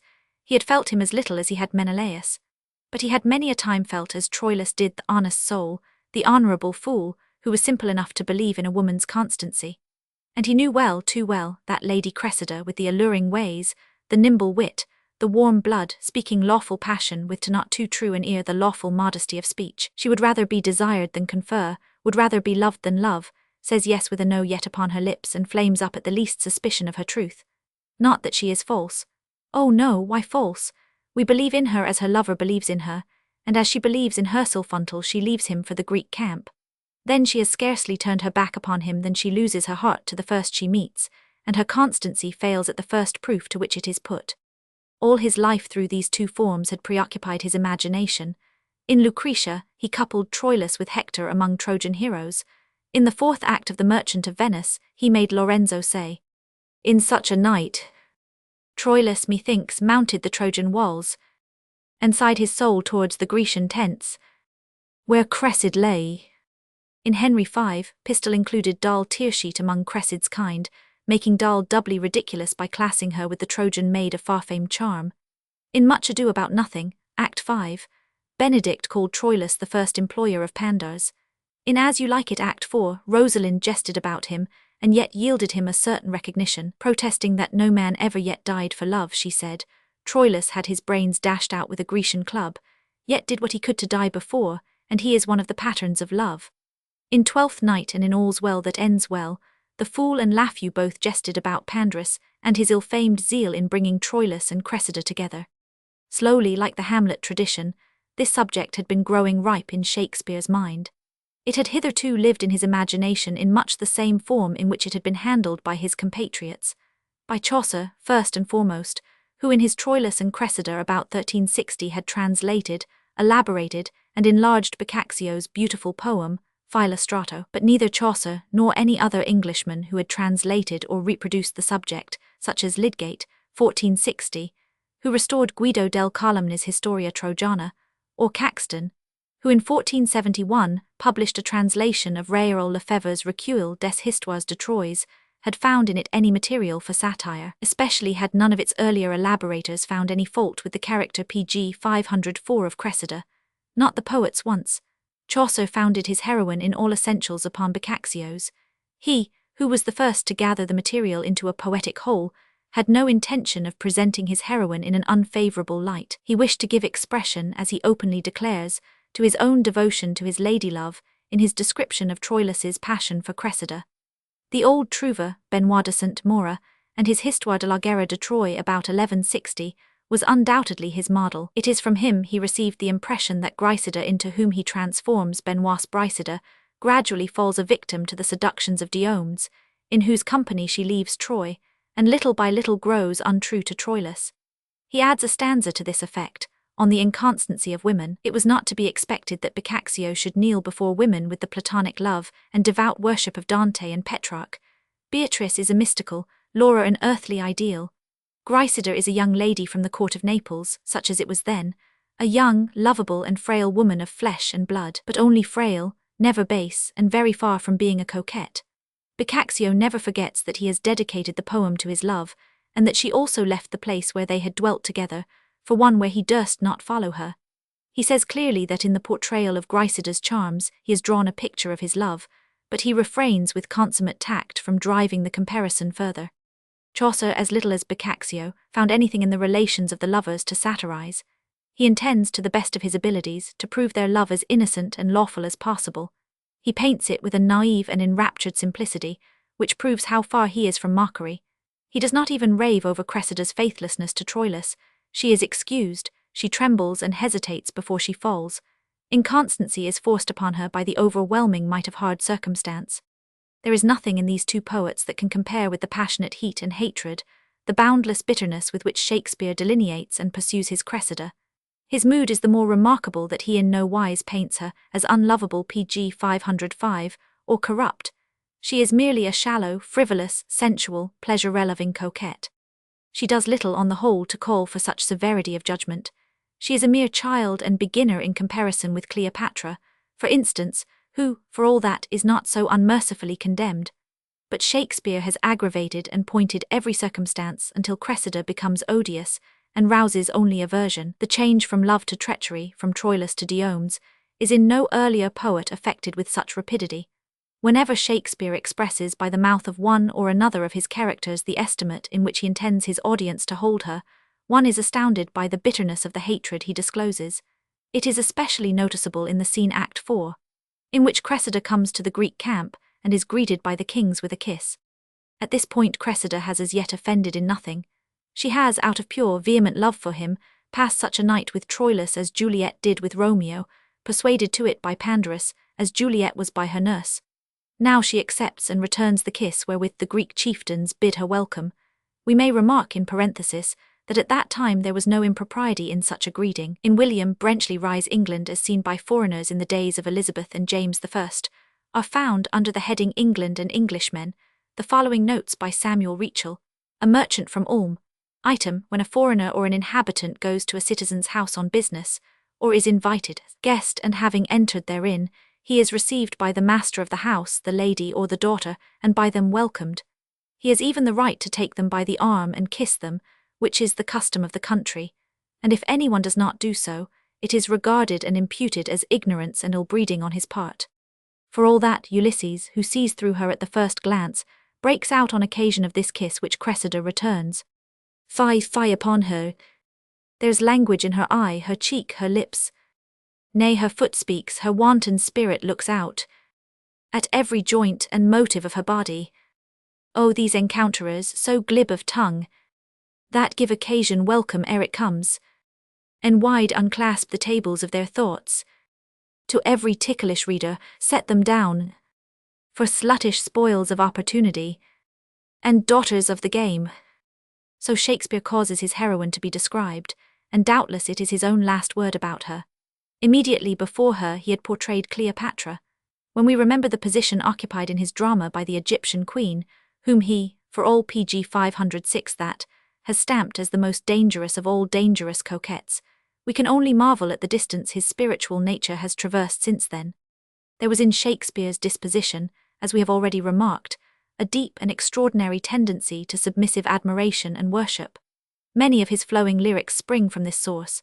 Recall his humility of attitude before the objects of this admiration, before Henry V, for example, and his adoration for the friend in the sonnets. We still find this need of giving lyrical and ecstatic expression to his hero worship in Antony and Cleopatra. He by no means undertakes a defense of the desolating temptress, but with what glamour he surrounds her, what eulogies he lavishes upon her. She stands in an aureole of the adulation of all the other characters in the drama. At the time Shakespeare wrote this great tragedy, he had still so much of romantic enthusiasm remaining to him that he found it natural to let her live and die gloriously. Let be that she was a sorceress, still she fascinates. What a change! Shakespeare, who had hitherto worshipped women, has become a misogamist. This mood, forgotten since his early youth, rises up again in hundredfold strength, and his very soul overflows in scorn for the sex. What is the cause? Has anything befallen him, anything new? Upon what and whom does he think? Does he speak out of new and recent experience, or is it the old sorrow from the time of the sonnets, of which he made use in the construction of Cleopatra's character, and is this the same grief which has taken new shape in his mind and is turning sour? Is it this which has grown increasingly bitter until it corrodes? There are two types of artist's soul. There is the one which needs many varying experiences and constantly changing models, and which instantly gives a poetic form to every fresh incident. There is the other which requires amazingly few outside elements to fertilize it, and for which a single life circumstance, inscribed with sufficient force, can furnish a whole wealth of ever-changing thought and modes of expression. Soren Kierkegaard among writers, and Max Klinger among painters, are both great examples of the latter type. To which did Shakespeare belong? His man-sidedness and fertility is incontrovertible, and every particular points to the use of a multiplicity of models. But for all that, his groups of feminine characters can frequently be traced back to an original type, and therefore most likely to a single model.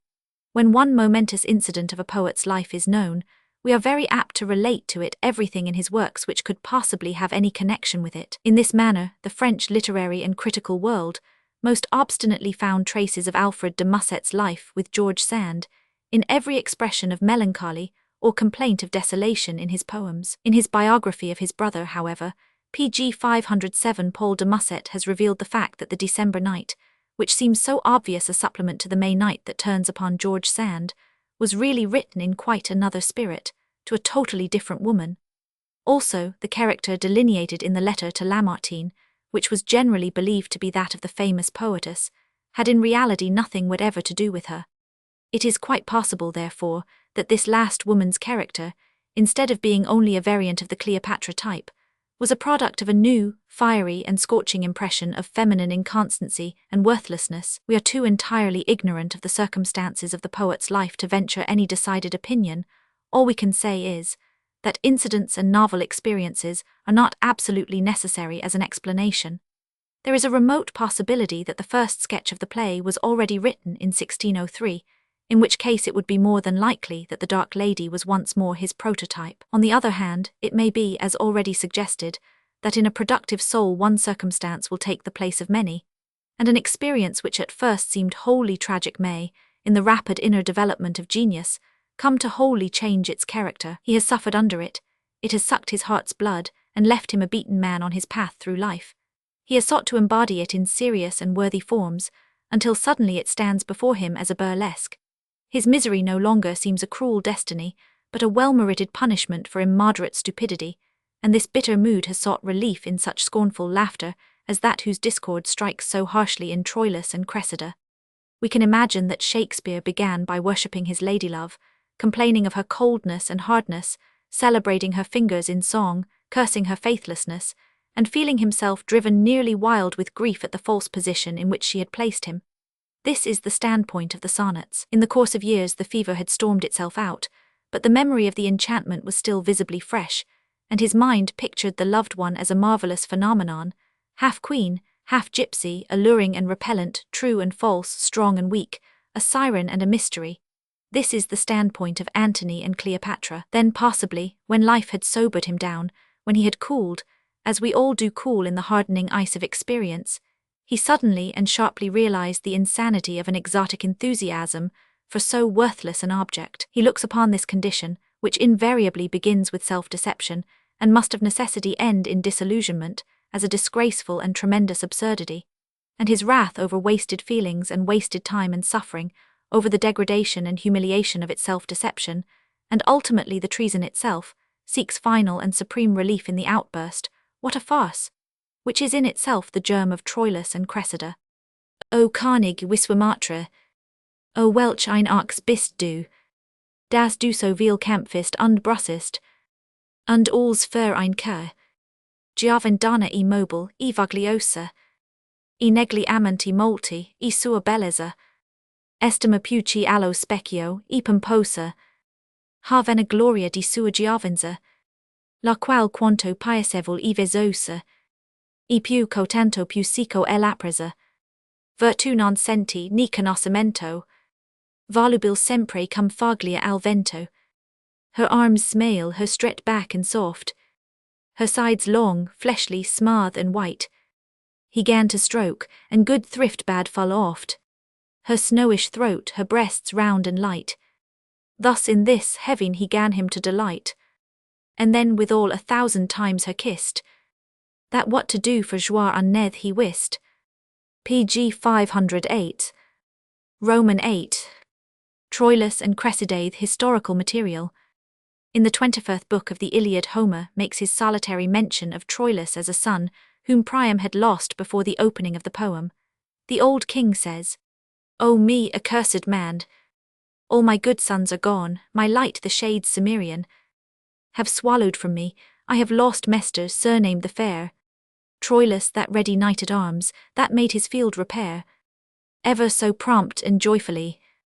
This is all the great old world poet says of the king's son, whose fame in the Middle Ages outshone Hector's own. This brief mention of an early death stirred the imagination and set fancy at work. The cyclic poets expanded the hint and developed Troilus into a handsome youth who fell by Achilles' lance. It had become the custom under imperial Rome to derive the empire from the Trojans, and the theory gave birth to many fabrications, professing to emanate from eyewitnesses of the war. Yet it was not before the time of Constantine the Great that a description was given which quite displaced Homer during the Middle Ages. This was Dictys Cretensis' book, De Bello Trojano, translated from the original Greek into Latin. The translator, a certain Quintus Septimius, informs us that Dictys was a brother in arms of Idomeneus, and at his prince's suggestion wrote this book in Phoenician characters, and afterwards caused it to be buried with him. An earthquake in the time of Nero brought it to light. The translator is evidently simple enough to believe in the truth of this account. A more daring forgery was issued about 635, after the fall of the Western Empire of Rome.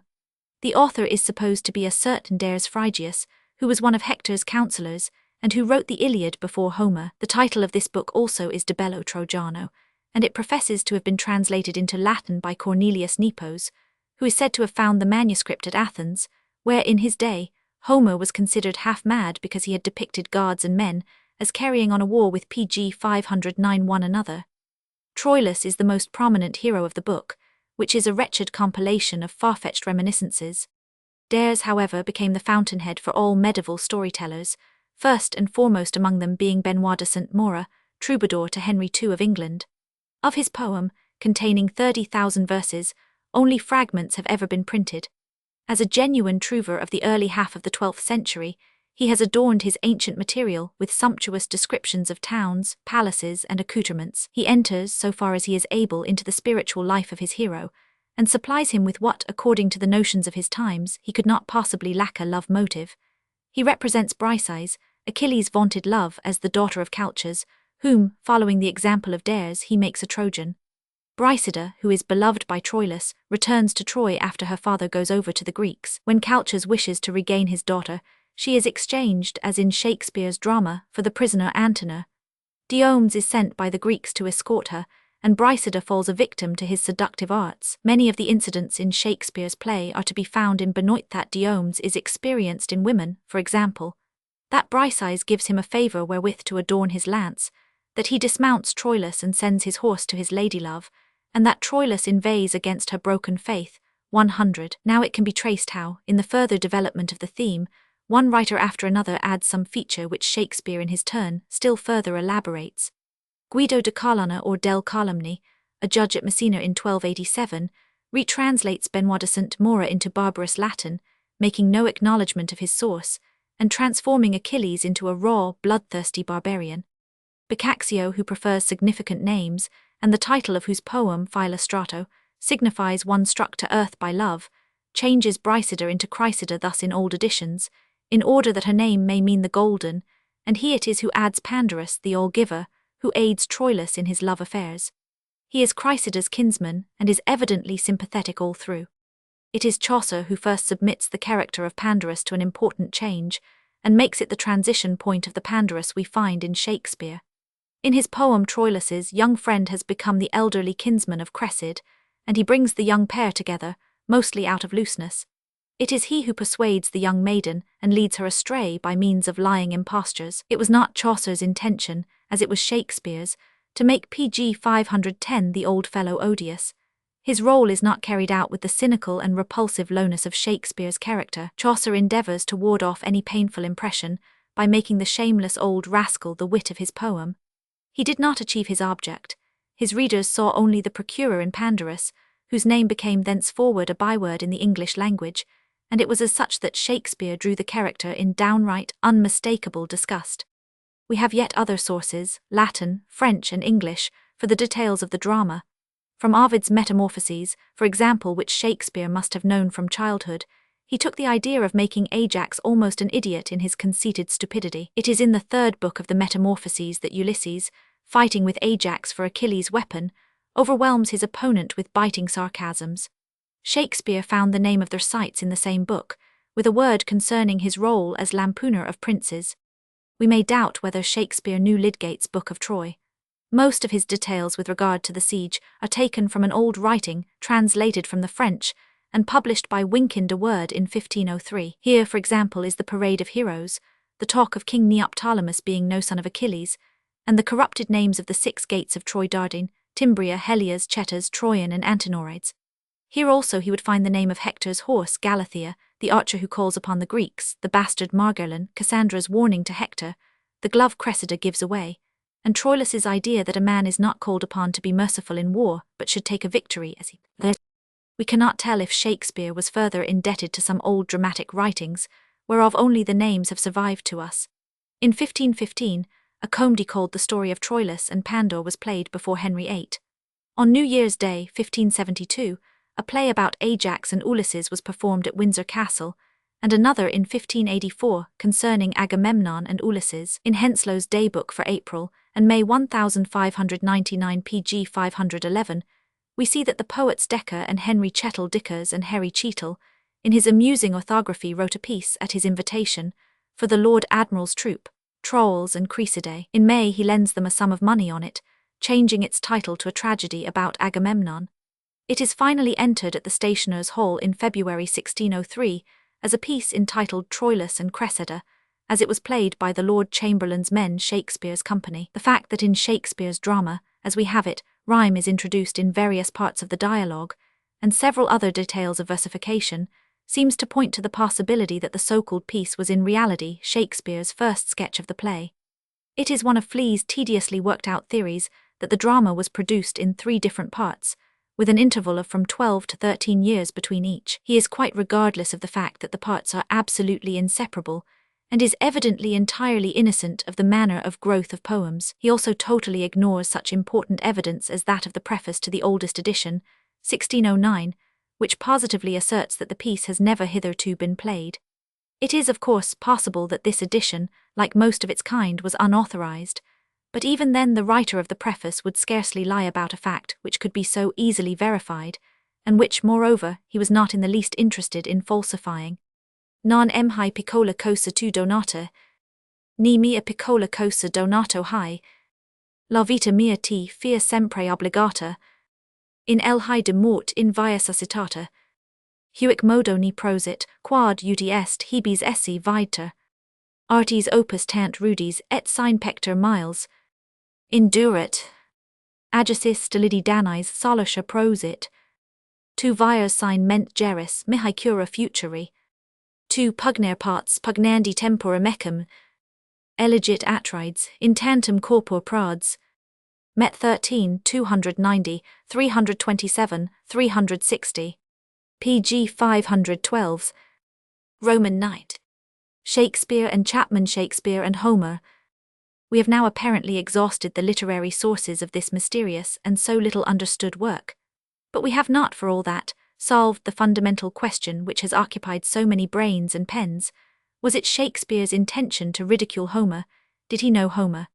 To a Dane, Troilus and Cressida recalls the mockery Holberg's Ulysses von Ithaca makes of the Homeric material, just as the Ulysses reminds us of Shakespeare's play. Troilus and Cressida seems to have represented to the English poet much what Holberg's play did to him, a satire, namely, on the absurdities the Gothic and Anglo-Saxon understanding one. Narrow-mindedness found in Homer. It is sufficiently remarkable that Shakespeare should have written a travesty which could, in spite of many reservations, be classed with Ulysses von Ithaca.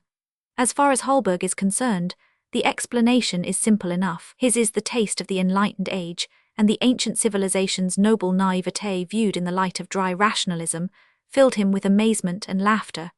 But what has Shakespeare to do with rationalism? His was the very time of the renaissance of that old-world civilization, the moment of its resurrection. How came he to scorn it? The general working of the public mind towards the ancient Greeks had prompted Elizabeth to write a commentary on Plato and to translate the dialogues of Socrates.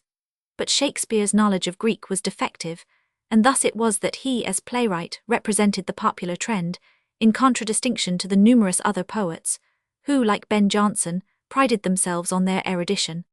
Moreover, like the Romans, and subsequently the Italians and French, the Englishmen of his day believed themselves to be descended from those ancient Trojans, whom Virgil, as true Roman, had glorified at the expense of the Greeks. The England of Shakespeare's time took a pride in her Trojan forefathers, and we find evidence in other of his works that he, as English patriot, sided with the Trojans in the old battles of Ilion, and was, consequently, pg 513 prejudiced against the Greek heroes. In my opinion, however, all this has little to do with the point at issue. We have already found it probable that Chapman was the poet whose intimacy with Pembroke roused Shakespeare's jealousy, making him feel slighted and neglected, and causing him so much melancholy suffering. I am not ignorant of the arguments which have been brought forward in support of the theory that the rival poet was not Chapman, but Daniel, nor of what Miss Charlotte Stopes and G.A. Lee have to say on the subject of Minto and Tyler.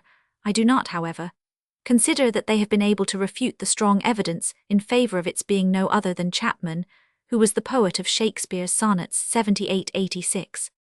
In the year 1598, Chapman had just published the first 7 books of his Iliad, namely, the 1st, 2nd, 7th, 8th, 9th, 10th, and 11th of Homer. The remaining books, followed by a complete Odyssey, were not published until 1611, 2 years after the first appearance of Troilus and Cressida. To render the comparatively unknown Homer into good English verse was an achievement worthy of the acknowledgments Chapman received.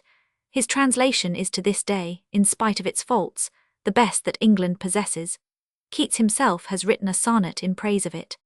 How great a reputation Chapman enjoyed as a dramatist may be seen in the dedication of John Webster's tragedy The White Divil, at the close of which he says, "Detraction is the sworn friend to ignorance. For mine own part, I have ever truly cherished my good opinion of other men's worthy labours, especially of that full and hatened style of Maester Chapman, the laboured and understanding works of Maester Johnson, the no less worthy composures of the both worthy and excellent Maester Beaumont and Maester Fletcher, and lastly, without wrong last to be named, the right happy and copious industry of Mr. Shakespeare, Mr. Dekker and Mr. Heywood. As will have been noticed, Chapman's name heads the list, while Shakespeare's comes at the bottom in conjunction with such insignificant men as Dekker and Heywood. Nevertheless, or possibly on that account, there is little doubt that Shakespeare found Chapman personally antipathetic. His style was unequalled for arrogance and pedantry, he was insufferably vain of his learning, and not a whit less conceited of the divine inspiration he, as poet, must necessarily possess. Even the most ardent of his modern admirers admits that his own poems are both grotesque and wearisome, and Shakespeare must certainly have suffered under the miserable conclusion Chapman added to Marlowe's beautiful Hero and Leander, a poem that Shakespeare himself so greatly admired. Take only the pg 514 fragment of introductory prose which prefaces his translation of Homer, and try to wade through it. Short as it is impossible. Read but the confused garrulity and impossible imagery of the dedication in 1598, and could a more shocking collection of medieval philology be found outside the 2 pages he writes about Homer? Swinburne, who loves him, says of his style, Demosthenes, according to report, taught himself to speak with pebbles in his mouth, but it is presumable that he also learnt to dispense with their aid before he stood up against Aeschines or Hyperides on any great occasion of public oratory. Our philosophically poet, on the other hand, before addressing such audience as he may find, is careful always to fill his mouth, till the jaws are stretched well-nigh to bursting with the largest, roughest, and most angular of polygonal flintstones that can be hewn or dug out of the mine of language, and as fast as one voluminous sentence or unwieldy paragraph has emptied his mouth of the first batch of barbarisms, he is no less careful to refill it before proceeding to a fresh delivery. The comparison is strikingly exact. It is this incomprehensible style which made Chapman's readers so few in number, and caused his frequent complaints of being slighted and neglected. As Swinburne jestingly says of him, "We understand a fury in his words, but not his words." Even in his fine translation of Homer, he is unable to forgo his tendency to obscurity and constrained and inflated expression. It is universally admitted that even a translation must take some colouring from its translator, and no man in England was less Hellenic than Chapman. Swinburne has rightly observed that his temperament was more Icelandic than Greek, that he handled the sacred vessels of Greek art with the substantial grasp of the barbarian, and when he would reproduce Homer, he gave rather the stride of a giant than the step of a god. In all probability, it was the grief Shakespeare felt at seeing Chapman selected by Pembroke, added to the ill humour caused by the elder poet's arrogance and clumsy pedantry, which goaded him into wanton opposition to the inevitable enthusiasm for the Homeric world and its heroes. And so he gave his bitter mood full play. He touches upon the Iliad's most beautiful and most powerful elements: Achilles' wrath, the friendship between Achilles and Patroclus, the question of Helen being delivered to the Greeks, the attempt to goad Achilles into renewing the conflict, Hector and Andromache's farewell, and Hector's death, but only to profane and ridicule all. It was a curious coincidence that Shakespeare should lay pg 515 hands on this material, just at the most despondent period of his life. For nowhere could we well receive a deeper impression of modern crudeness and decadence, and never could we meet with a fuller expression of German Gothic innate barbarism in relation to Hellenism, than when we see this great poet of the Northern Renaissance make free with the poetry of the Old World. Let us recall, for instance, the friendship, the brotherhood, existing between Achilles and Patroclus as it is drawn by Homer, and then see what an abomination Shakespeare, under the influence of his own times, makes of it. He causes Thersites to spit upon the connection, and by not allowing anyone to protest, so full of loathing for humanity has he become, leaves us to suppose his version to be correct. How refined and Greek is Homer's treatment of Helen's position! There is no hint there of the modern ridicule of Menelaus. He is equally worthy, equally beloved by the gods, and still the same mighty hero, if his wife has been abducted. Nor is there any scorn for Helen, only worship for her marvellous beauty, which even the old men upon the walls turn their heads to watch, only compassion for her fate and sympathy with her sufferings. And now here, this eternal mockery of Menelaus as a deserted husband, these endless good and bad jests on his lot, this barbaric laughter over Helen as unchaste. The Thersites is made the mouthpiece of most of it. Shakespeare found his name in Ovid, and a description of his person in Homer, in one of the books first translated by Chapman. All sate and audience gave. The Thersites only would speak all, a most disordered store of words he foolishly poured out, of which his mind held more than it could manage, anything with which he could procure. Laughter he never could contain, he should have yet been sure. To touch no kings, to oppose their states becomes not jesters' parts. But he the filthiest fellow was of all that had deserts. In Troy's brave siege, he was squinted and lame of either foot. So crookback that he had no breast, shafted where did shoot. Here and there spursed thin mossy hair, he most of all envied Ulysses and Acids, whom yet his spleen would chide.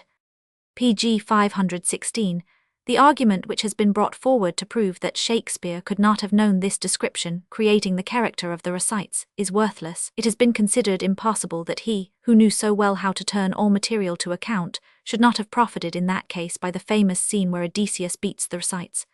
As a matter of fact, Shakespeare did so, and with much humour. Only it is Ajax who is the chastiser, while Thersites exclaims Act 2. Sc. 3, he beats me and I rail at him. O worthy satisfaction, would it were otherwise, that I could beat him while he railed at me.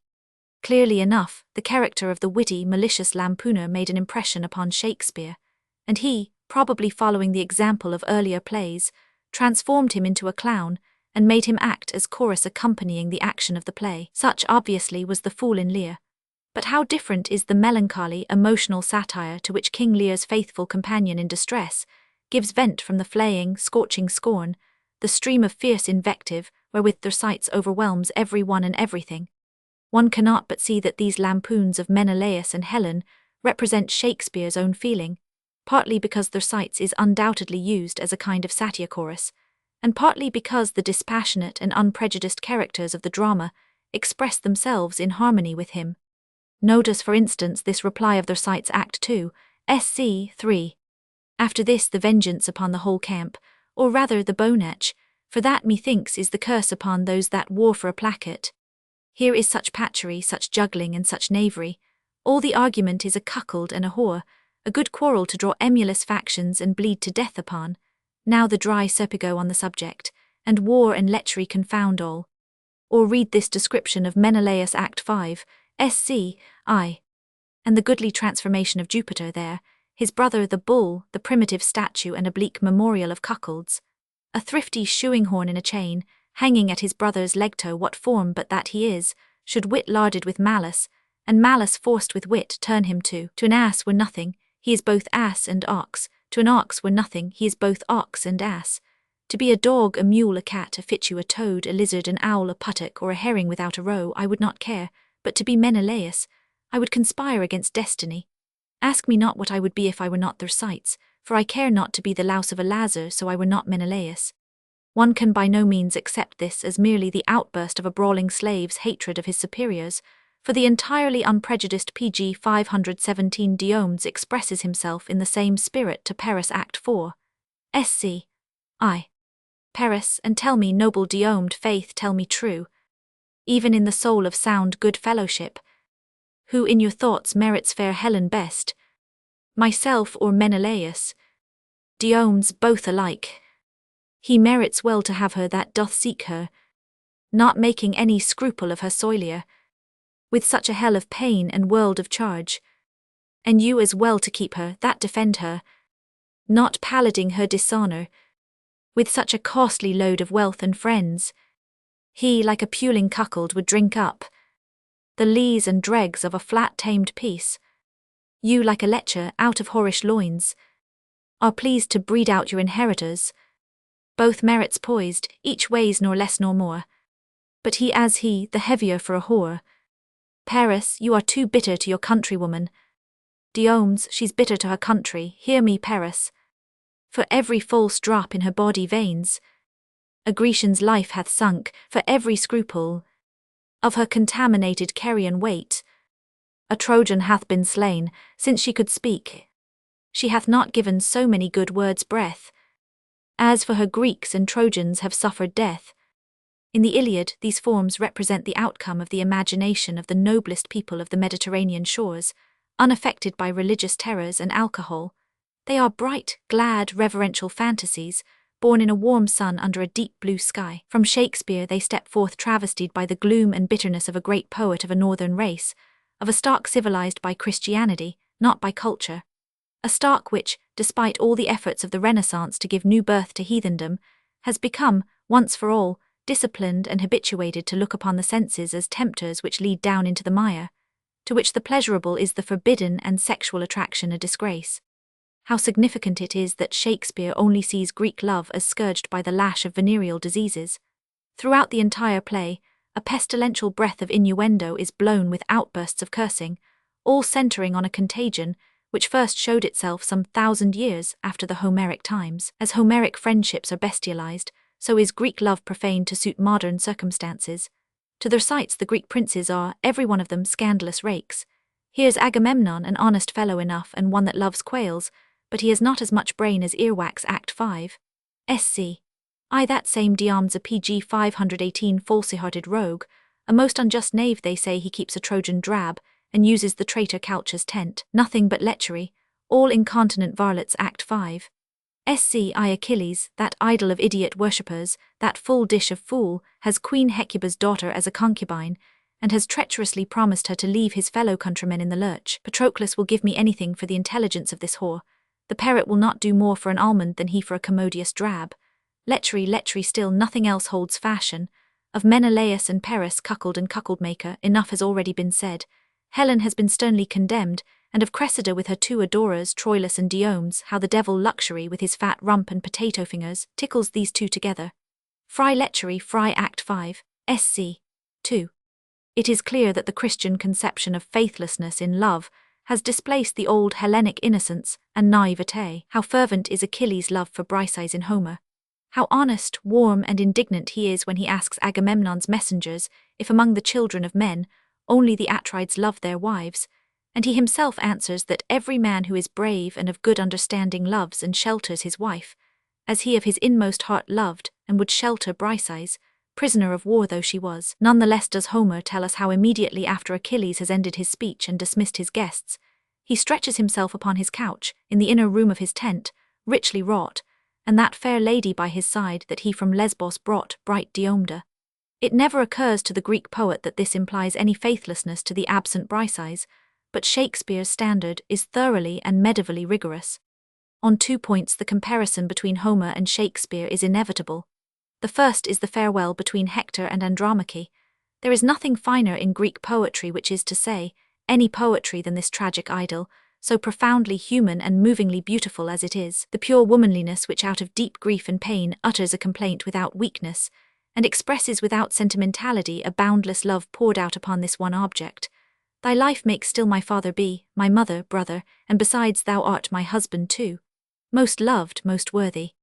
In contrast to this womanliness stands the man's strength, untouched by harshness, stirred by the deepest tenderness, but fixed in immovable determination, the picture of the child, too, frightened by the nodding plumes upon his father's helm, until Hector sets the casque upon the ground and kisses the tears from the eyes of his boy.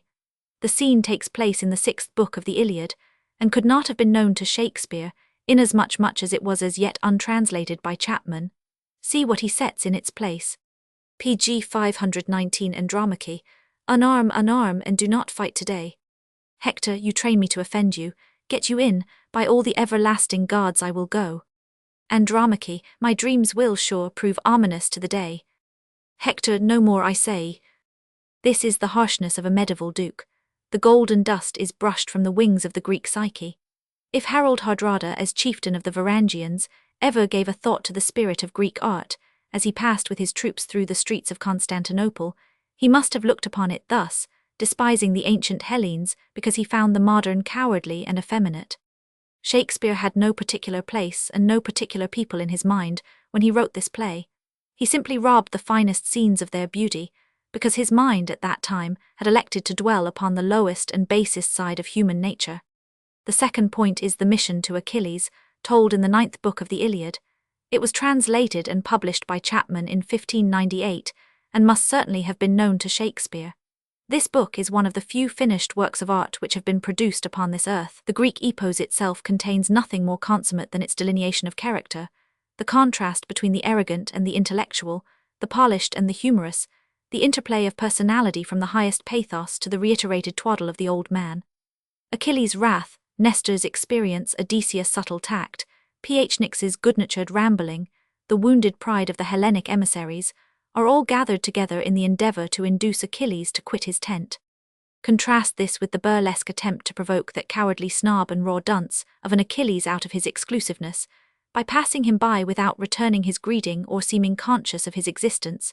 This same Achilles who falls upon Hector with his myrmidons and scoundrelly murders him, just as the hero, wearied by battle, has taken off his helmet and laid aside his sword. It reads like the invention of a medieval barbarian, but Shakespeare is neither medieval nor a barbarian. No, he has written it down out of a bitterness so deep that he has felt hero worship, like love, to be an illusion of the senses, as the fantasy of first love is absurd, and Troilus' loyalty towards its object ridiculous, so is the honor of our forefathers and of war in general a delusion. Shakespeare now suspects the most assured reputations. He believes that if Achilles really lived at all, he was most probably a stupid and vainglorious boaster, pg 520, just as Helen must have been a hussy by no means worthy of the turmoil which was made about her. As he distorted Achilles into an absurdity, so he wrenched all other personalities into caricatures. Gervinus has justly remarked that Shakespeare here acts very much as his Patroclus does when he mimics Agamemnon's loftiness and Nestor's weakness, for Achilles' Delectation Act 1, sc. 3. We feel in the delineation of Nestor that Anglo-Saxon masterhand which seizes upon the unsightly details which the Greek ignores. He coughs and spits, and with a palsy fumbling on his gorget, shakes in and out the rivet. And we recognize in the allusion to the mimicry of Agamemnon that cheap estimate of an actor's profession, which, with a contempt for the whole guild of poets, is discernible throughout Shakespeare's works, in spite of his efforts to raise both callings in the eyes of the public. Nestor is overwhelmed with ridicule, and is made to declare at the close of the first act that he will hide his silver beard in a golden beaver, and will maintain in duel with Hector that his own long-dead wife was as great a beauty and as chaste a wife as Hector's grandmother. Ulysses, who is intended to represent the wise man of the play, is as trivial of mind as the rest. There was a certain amount of grandeur in the way Iago handled Othello, Rodrigo and Cassio, as though they were mere puppets in his hands, but there is none in the sport Ulysses makes of those swaggering numbskulls, Achilles and Ajax. The bitterness which breathes out of all that Shakespeare writes at this period has found gratification in making Ulysses not one whit more sublime than the fools with whom he plays.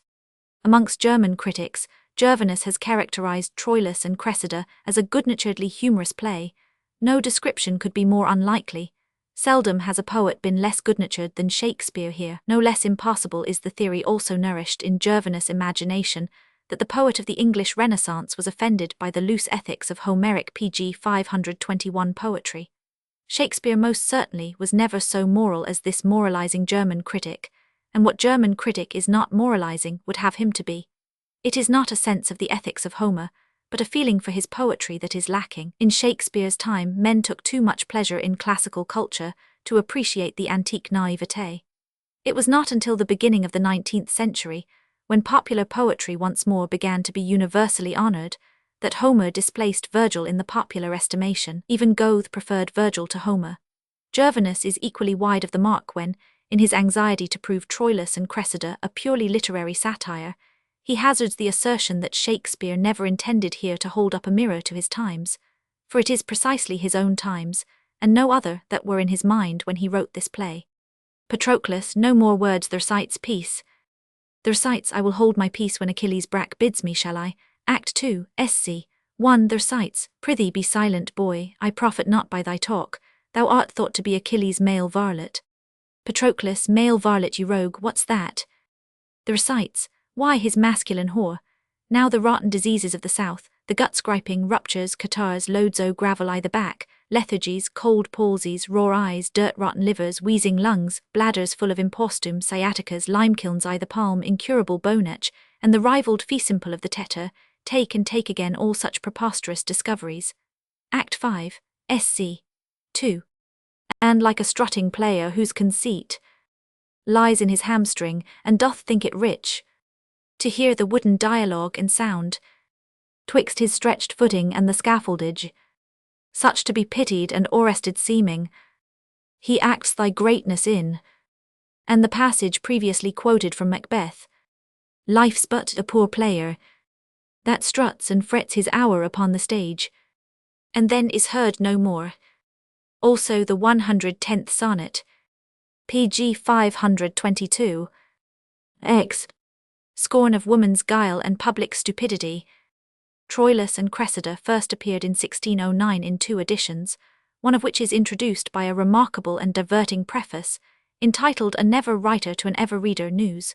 It says, Eternal reader, you have here a new play, never styled with the stage, never clapper-clawed with the palms of the vulgar, and yet passing full of the palmy comical, for it is a birth of your brain that never undertook anything comical vainly, and were but the vain names of comedies changed for the titles of commodities, or of plays for pleas, you should see all those grand censors that now style them such vanities, flock to them for the main grace of their gravities, especially this author's comedies that are so framed to the life, that they serve for the most common commentaries of all the actions of our lives, showing such a dexterity and power of wit, that the most displeased with plays are pleased with his comedies, and all such dull and heavy-witted worldlings as were never capable of the wit of a comedy, coming by report of them to his representations, have found that wit there that they never found in themselves, and have parted better witted than they came, feeling an edge of wit set upon them more than ever they dreamed they had brain to grind it on. So much and such sovered salt of wit is in his comedies, that they seem for their height of pleasure to be born in that sea that brought forth Venus. Amongst all there is none more witty than this, and had I time I would comment upon it, though I know it needs it not for so much as will make you think your testern well bestowed, but for so much worth as ever poor I know to be stuffed in it. It deserves such a labour, as well as the best comedy in Terence or Plautus. And believe this, that when he is gone and his comedies out of sale, you will scramble for them and set up a new English Inquisition. Take this for a warning, and at the peril of your pleasure's loss and judgments, refuse not nor like this the less for not being sullied with the smoky breath of the multitude, but thank fortune for the scape it hath made amongst you, since by the grand possessors wills I believe you should have prayed for them rather than been prayed, and so I leave all such to be prayed for the state of their wits' health that will not praise it. Vale. How remarkable a comprehension of Shakespeare's work this old-time preface shows, how clear-sighted an enthusiasm, and how just a perception of his position in the future. pg 523, the play was again published in 1623 in folio, and under conditions which betray the publisher's perplexity as to its classification. It is altogether missing from the list of contents, in which the plays are arranged under 3 headings: comedies, histories, and tragedies. It is thrust, unpaged, into the middle of the book, between the histories and the tragedies, between Henry VIII and Coriolanus, probably because the editor mistakenly deemed it to contain more of history and of tragedy than of comedy. Of all Shakespeare's works, it is Troilus and Cressida which most nearly approaches the Don Quixote of Cervantes.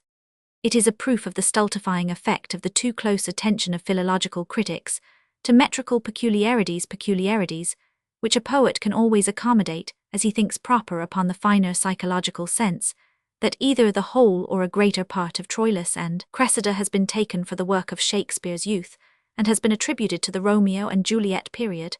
This view has been taken by 50, Moland and 100, de Héricourt in their Nouvelles Francaises du XIVe siècle, and not a few undiscerning biographers of Shakespeare. The contrast between the two plays is remarkable and instructive. Romeo and Juliet is a genuine work of youth, a product of truth and faith.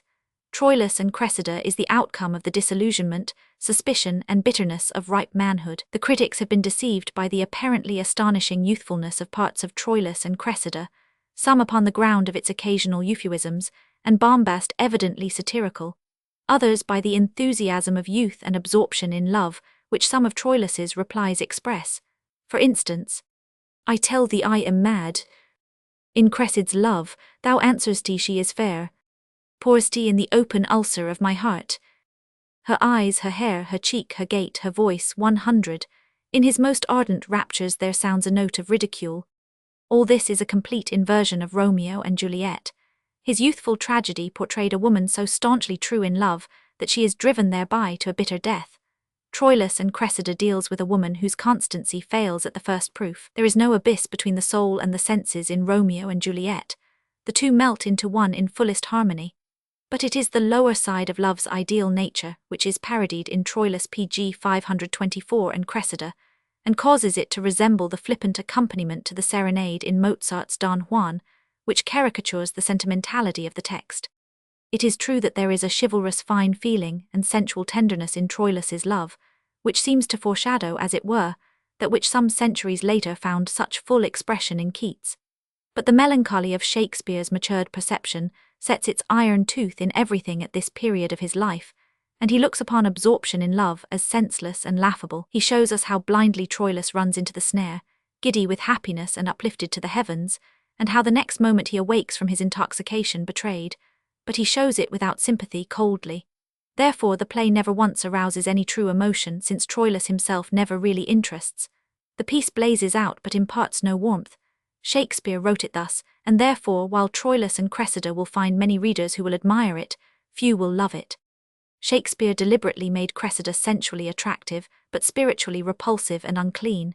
She has desire for Troilus but no love. She is among those who are born experienced. She knows how to inflame, win, and keep men enchained, but the honorable love of a man is useless to her. At the same time she is one of those who easily find their master. Any man who is not imposed upon by her airs, who sees through her mock prudish rebuffs, subdues her without difficulty. All her sagacity amounted to, after all, was that Troilus would continue ardent so long as she said no. That men, in short, value the unattainable, and what is won with difficulty, the wisdom of any commonplace coquette. Never has Shakespeare represented coquetry as so void of charming qualities. Cressida is never modest even when she is most prudish. She understands a jest, even bold and libertine ones, and she will bandy them with enjoyment. With all her kittenish charm she is uninteresting, and in spite of her hot blood, she betrays the coldest selfishness. She is neither ridiculous nor unlovely, but as little is she beautiful. In no other of Shakespeare's characters is the sensual attraction exercised by a woman so completely shorn of its poetry.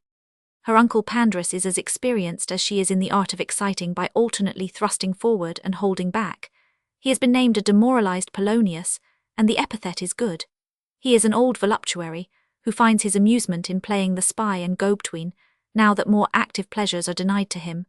The cynical enjoyment with which Shakespeare, in spite of his contempt for him, has drawn him, is very characteristic of this period of his life. Pandarus is clever enough and often witty, but there is no enjoyment of his wit. He is as comical, base, and shameless as Falstaff himself, but he never calls forth the abstract pg 525 sympathy we feel for the latter. Nothing makes amends for his vileness, nor for that of the recites, nor for that of any other character in the whole play. Here, as in other plays, Timon of Athens in particular, is shown that deep-seated Anglo-Saxon vein which, according to the popular estimate, Shakespeare entirely lacked, that vein in which flows the lifeblood of Swift's, Hogarth's, and even some of Byron's principal works, and it shows how, after all, there was some sympathy between the merry England of those days and the later land of spleen. We have noticed the harsh strength of Ulysses' judgment of Cressida, and in the decisive scene, in which Troilus is the unseen witness of Cressida's perfidy, are written words so weighty and so full of emotion that we feel Shakespeare's very soul speaks in them. Diomedes begs Cressida for the scarf which Troilus has given her. Diomedes, I had your heart before this follows it. Troilus aside, I did swear patience. Cressida, you shall not have it. Diomedes, faith you shall not, I will give you something else. Diomedes, I will have this. Whose was it? Cressida, it is no matter. Diomedes, come, tell me whose it was. Cressida, 'twas one that loved me better than you will, but now you have it, take it. And the bit of feminine psychology which Shakespeare has given in Cressida's Farewell to Diomedes. Good night, I prithee come. Troilus, farewell, one eye yet looks on thee, but with my heart the other eye doth see. Ah, poor our sex, this fault in us I find, the error of our eye directs our mind. And the terrible words Shakespeare puts into Troilus's mouth when he tries so desperately to shake off the impression and deny the possibility of what he has seen. Ulysses, why stay we then? Troilus, to make a recordation to my soul of every syllable that here was spoken. But if I tell how these two did coact, shall I not lie in publishing this truth? Sith yet there is a credence in my heart, an esperance so obstinately strong, that doth invert the attest of eyes and ears, as if those organs had deceptious functions, created only to calumniate. Was Cressid here? pg 526 Ulysses, I cannot conjure Trojan. Troilus, she was not sure. Ulysses, most sure she was. Troilus, why my negation hath no taste of madness. Ulysses, nor mine, my lord, Cressid was here but now. Troilus, let it not be believed for womanhood. Think we had mothers, do not give advantage to stubborn critics apt without a theme, for deprivation to square this general sex. By Cressid's rule, rather think this not Cressid. Ulysses, what hath she done, prince, that can soil our mothers? Troilus, nothing at all unless that was she. Not only Troilus, but the whole play has here become permeated by Ulysses' conception of Cressida, and in this despairing outburst, think we had mothers, is the pith of the piece uttered forth with terrible clearness. Yet Troilus and Cressida by no means represent the whole of the play. In order to counterbalance the slightness of the action, the bombastic speech, the railing abuse, and the heavy bitter juvenile-like satire of his drama, Shakespeare has interpolated some serious and thoughtful utterances in which some of the fruits of his abundant experience are expressed in weighty and concise form.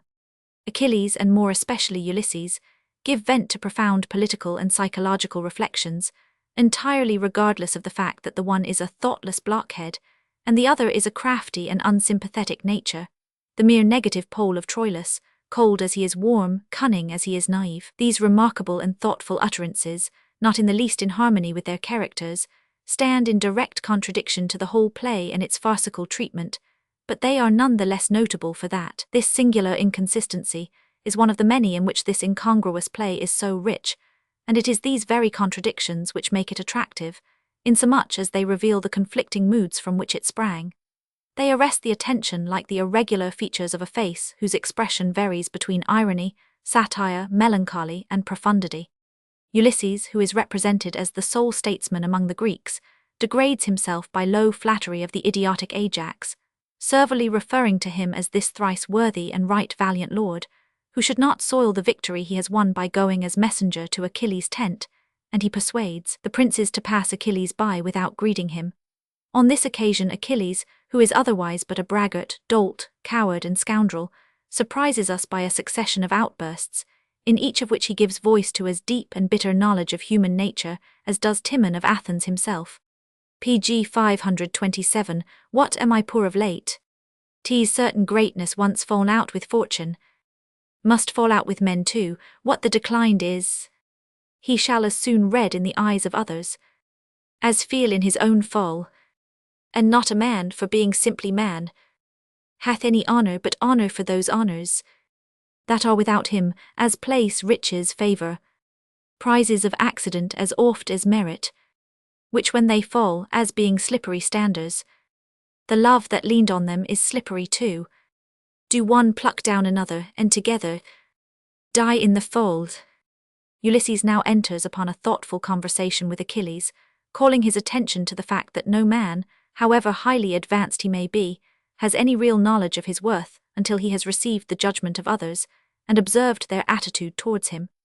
Achilles answers him a happy and pertinent analogy on principles of pure philosophical reasonings, and Ulysses continues, that no man is the lord of anything, till he communicate his parts to others, nor doth he of himself know them for aught, till he behold them formed in the applause, where they are extended, who like an arch reverberates, the voice again, or like a gate of steel, fronting the sun, receives and renders back his figure and his heart.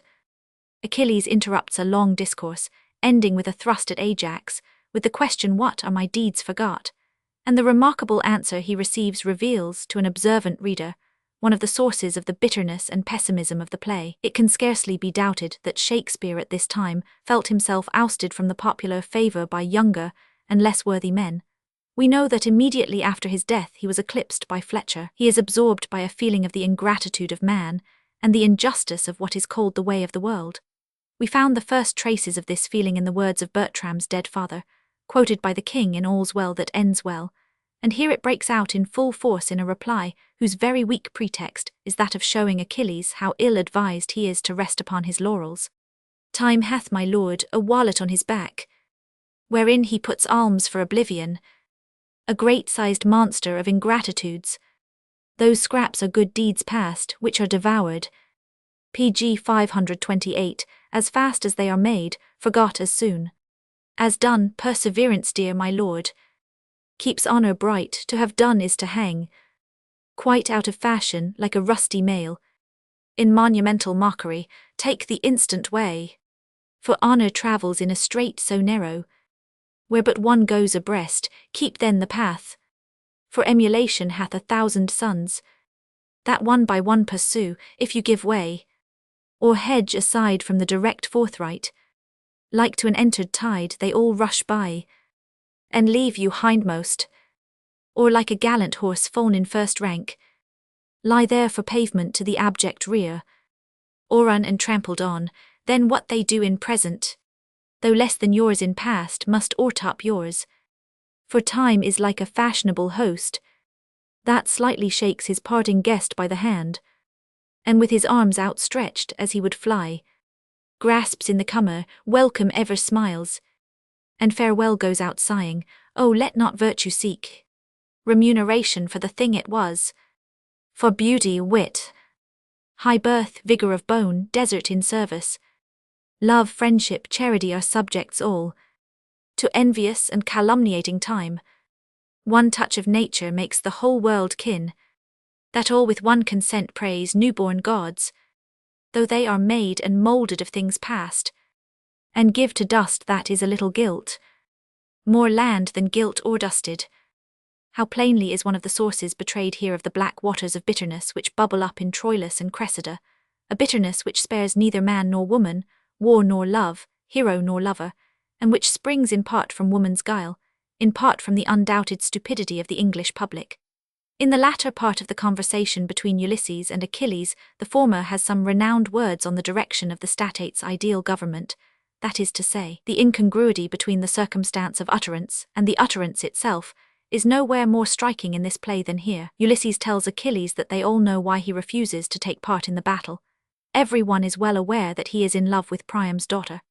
And when Achilles exclaims in amazement at finding the secrets of his private life disclosed, Ulysses, with a solemnity inconsistent with the triviality of the subject and the grim ways of espionage, gives the almost mystical and too profound answer. Is that a wonder?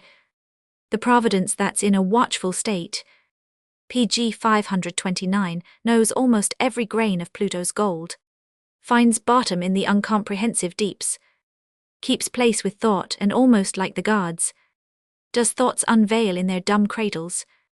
There is a mystery with whom relation durst never meddle in the soul of state, which hath an operation more divine than breath or pen can give expression to. He then turns abruptly to the subject of Achilles' amours with Polyxena being common talk, and seeks to provoke the lover into joining the combat by telling him that it has become a common jest that Achilles has conquered Hector's sister, but that Ajax has subdued Hector himself, and then ends his speech with the following obscure allusion to the relation between Achilles and Ajax. Farewell, my lord, I as your lover speak. The fool slides o'er the ice that you should break. In spite of the strange inconsistency of all these political allusions, they are of the greatest interest to us, inasmuch as they so clearly indicate Shakespeare's next great work, the Roman tragedy of Coriolanus. Ulysses makes steady protest against the vulgar error that it is the gross work, and not the guiding spirit, which is decisive in war and politics. He complains of the abuse Achilles and the recites heap upon the leaders of the campaign Act 1, SC. 3. They tax our policy and call it cowardice, count wisdom as no member of the war, forestall prescience and esteem no act, but that of hand, the still and mental parts, that do contrive how many hands shall strike, when fitness calls them on, and know by measure of their observant toil the enemy's weight. Why this hath not a finger's dignity. 100. It is of course the recites who has taken the lead. The light wit and deep humour of the earlier clowns is displaced in him by the frantic outbursts of a contemptible scamp. Throughout, the recites pg 530 is intended as a caricature of the envious and worthless if sharp-sighted plebeian, of whose wit Shakespeare has need for the complete scourging of an arrogant and corrupt aristocracy, but whose politics are the subject of his utter disgust and scorn, as the haughty intelligence of Ulysses seems to foreshadow Prospero, but without his bright supernatural clearness, so does the recite seem to be a preliminary sketch for Caliban, barring his heavy, earthy, grotesque clumsiness. The character more immediately allied to that of the recites, however, is not Caliban, but that grim cynic Epaminondas in Timon of Athens. Still more significant than the previously quoted lines is the speech in which Ulysses Act 1, SC. 3 develops a political view which was obviously Shakespeare's own, and which is soon to be proclaimed in Coriolanus. Its point of view proceeds from the conviction, expressed in our day by Nietzsche, that the distance between man and man must on no account be bridged over, and is introduced by a half-astronomical, half-astrological explanation of the Ptolemaic system. The heavens themselves, the planets and this centre, observe degree, priority and place, insisture, course, proportion, season, form, office and custom in all line of order, and therefore is the glorious planet soul, in noble eminence enthroned and sphered, amidst the others whose enable eye corrects the ill aspects of planets evil, and posts like the commandment of a king, sans check to good and bad, but when the planets in evil mixture to disorder wander, what plagues and what portents, what mutiny, what raging of the sea, frights, changes, horrors, divert and crack, rend and deracinate, the unity and married calm of states, quite from their fixture. The remainder of the passage has become a fixed ingredient of English Shakespearean anthologies, and carries us on directly into Coriolanus. Oh, when degree is shaked, which is the ladder to all high designs, then enterprise is sick. Take but degree away, untune that string, and hark what discord follows, each thing meets.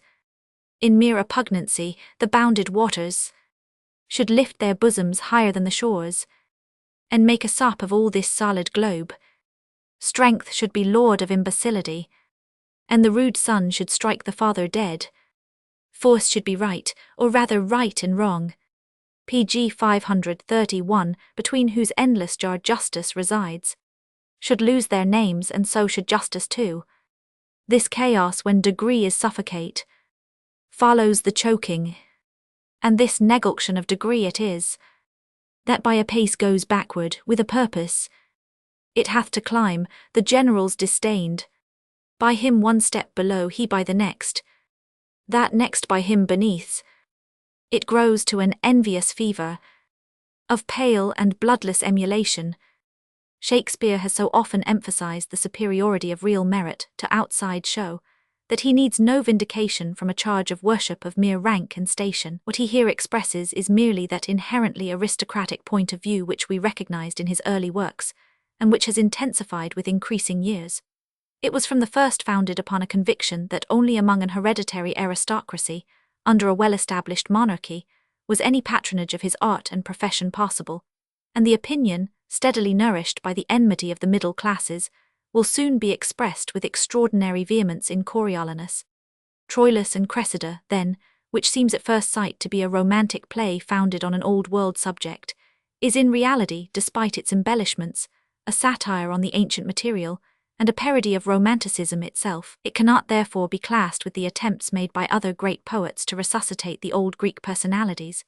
Racine's Iphigenia in Aulis and Goethe's Iphigenia in Tauris were written in serious earnestness, although neither of them approximated closely to the old world of tradition. Racine's Greeks are courtly Frenchmen from the salons, and Goethe's are German princes and princesses of humane and classic culture, who attitudinize like the figures in a painting by Raphael Mengs. It may be said that Shakespeare's Hector, who quotes Aristotle and his Lord Achilles, with his spurs and long sword, are as much noblemen of the Renaissance as Racine's Seigneur Achilles is a courtier in periwig and red-heeled shoes. But Racine meant no satire, while Shakespeare most deliberately caricatured.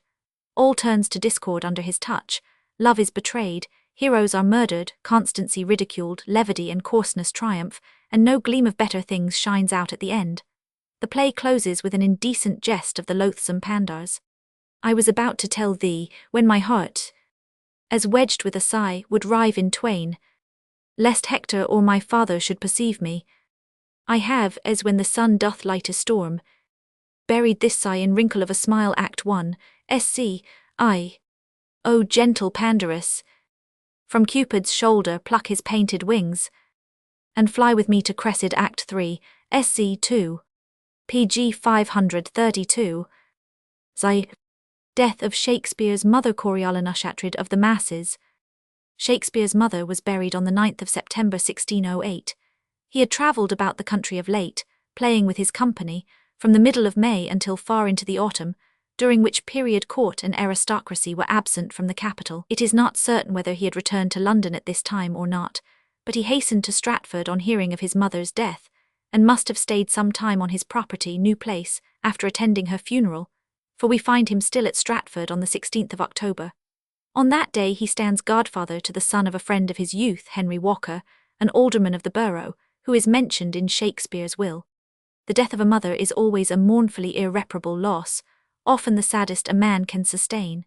We can realize how deeply it would go to Shakespeare's heart when we remember the capacity for profound and passionate feeling with which nature had blessed and cursed him. We know little of his mother, but judging from that affinity which generally exists between famous sons and their mothers, we may suppose that she was no ordinary woman. Mary Arden, who belonged to an old and honourable family, which traced its descent perhaps justly back to the days of Edward the Confessor, represented the haughty patrician element of the Shakespeare family. Her ancestors had borne their coat of arms for centuries, and the son would be proud of his mother for this among other reasons, just as the mother would be proud of her son. In the midst of the prevailing gloom and bitterness of his spirit, this fresh blow fell upon him, and out of his weariness of life as his surroundings and experiences showed it to him, recalled this one mainstay to him, his mother. He remembered all she had been to him for 44 years, and the thoughts of the man and the dreams of the poet were thus led to dwell upon the significance in a man's life of this unique form, comparable to no other, his mother. Thus it was that, although his genius must follow the path it had entered upon and pursue it to the end, we find, in the midst pg 533 of all that was low and base in his next work, this one sublime mother form, the proudest and most highly wrought that he has drawn, Volumnia. The tragedy of Coriolanus was first published in 1623, in folio edition, but 1608 is the generally accepted date of its production, partly because a speech in Ben Jonson's The Silent Woman seems to indicate a reminiscence of Coriolanus, and partly because many different critics concur in the opinion that its style and versification point to that year. How came this work to emerge from the depths of all the discontent, despondency, hatred of life, and contempt for humanity which went at this time to make up Shakespeare's soul? He was angry and soured, and the sources of his embittered feelings are embodied in his plays, seeking outlet now under one, now under another form. In Troilus and Cressida it was the relation of the sexes, here it is social conditions and politics. His point of view is as personal as it well could be. Shakespeare's aversion to the mob was based upon his contempt for their discrimination, but it had its deepest roots in the purely physical repugnance of his artist nerves to their plebeian atmosphere. It was obvious in Troilus and Cressida that the irritation with public stupidity was at its height. He now, for the third time, finds in his Plutarch a subject which not only responds to the mood of the moment, but also gives him an opportunity for portraying a notable mother, and he is irresistibly drawn to give his material dramatic style. It is the old traditional story of Coriolanus, great man and great general, who, in the remote days of Roman antiquity, became involved in such hopeless conflict with the populace of his native city, and was so roughly dealt with by them in return that he was driven, in his bitterness, to reckless deeds. Plutarch, however, was by no means prejudiced against the people, and the subject had to be entirely refashioned by Shakespeare before it would harmonize with his mood. The historian may be guilty of serious contradictions in matters of detail, but he endeavors, to the best of his ability, to enter into the circumstances of times which were of hoary antiquity, even to him. The main drift of his narrative is to the effect that Coriolanus had already attained to great authority and influence in the city, when the Senate, which represented the wealth of the community, came into collision with the masses. The people were overridden by usurers, the law was terribly severe upon debtors, and the poor were subjected to incessant distraint. Their few possessions were sold, and men who had fought bravely for their country and were covered with honorable scars were frequently imprisoned. In the recent war with the Sabines, the patricians had been forced to promise the people better treatment in the future, but the moment the war was over they broke their word, and PG 534 distraint and imprisonment went on as before. After this, the plebeians refused to come forward at the conscription, and the patricians, in spite of the opposition of Coriolanus, were compelled to yield. Shakespeare was evidently incapable of forming any idea of the free citizenship of olden days, still less of that period of ferment during which the Roman people united to form a vigorous political party, a civic and military power combined, which proved the nucleus round which the great Roman Empire eventually shaped itself, a power of which J50. Heiberg's words on thought might have been predicted. It will conquer the world, nothing less. Much the same thing was occurring in Shakespeare's own time, and under his very eyes, as it were, the English people were initiating their struggle for self-government, but they who constituted the opposition were antagonistic to him and his art, and he looked without sympathy upon their conflict.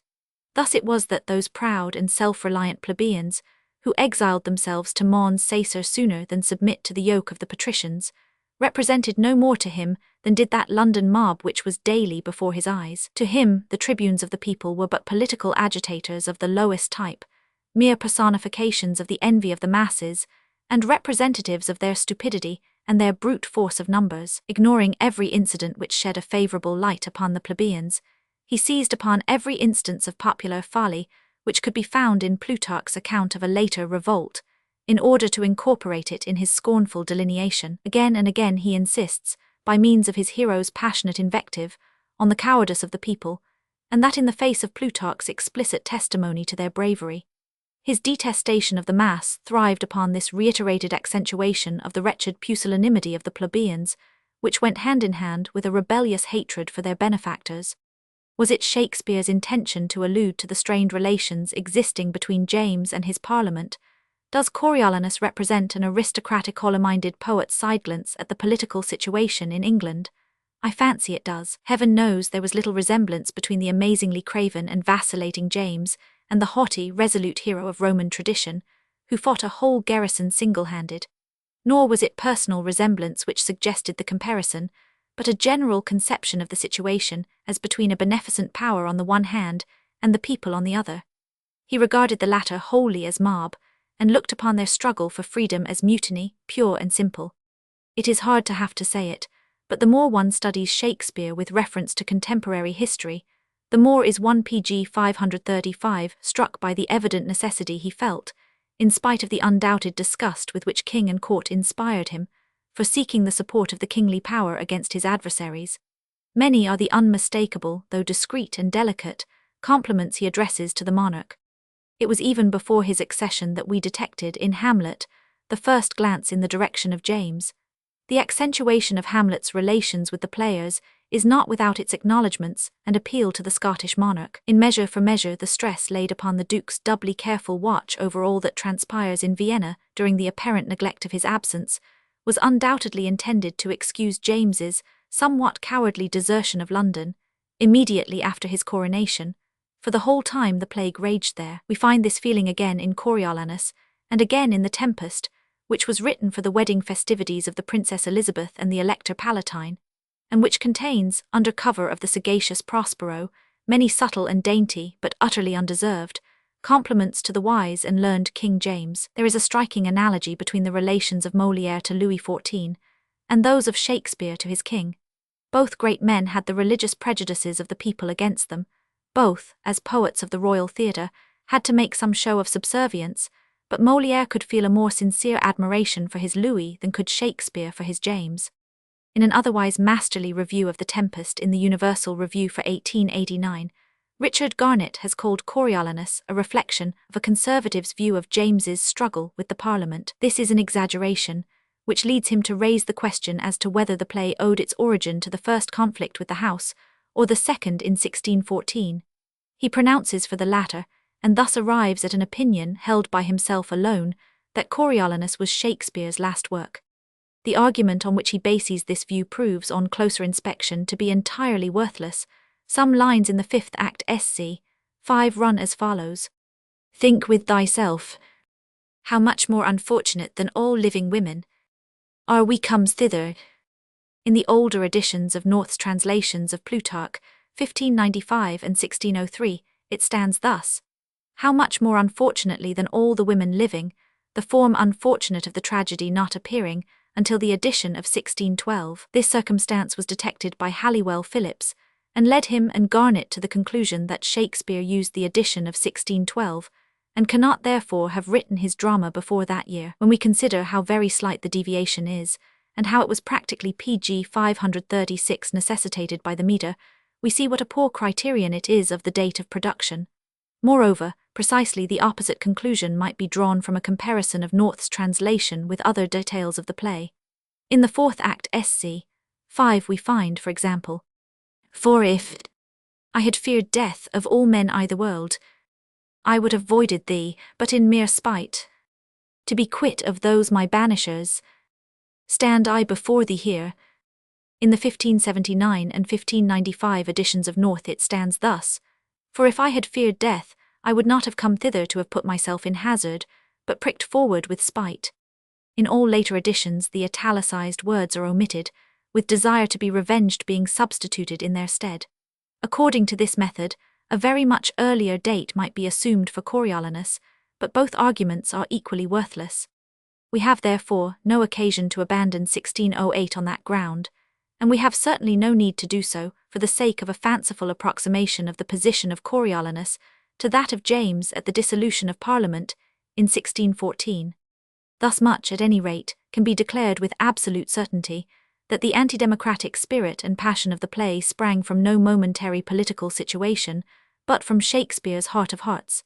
We have watched its growth with the passing of years. A detestation of the mob, a positive hatred of the mass as mass, can be traced in the faltering efforts of his early youth. We may see its workings in what is undoubtedly Shakespeare's own description of Jack Cade's rebellion in the second part of Henry Roman VI, and we divine it again in the conspicuous absence of all allusion to Magna Charta displayed in King John.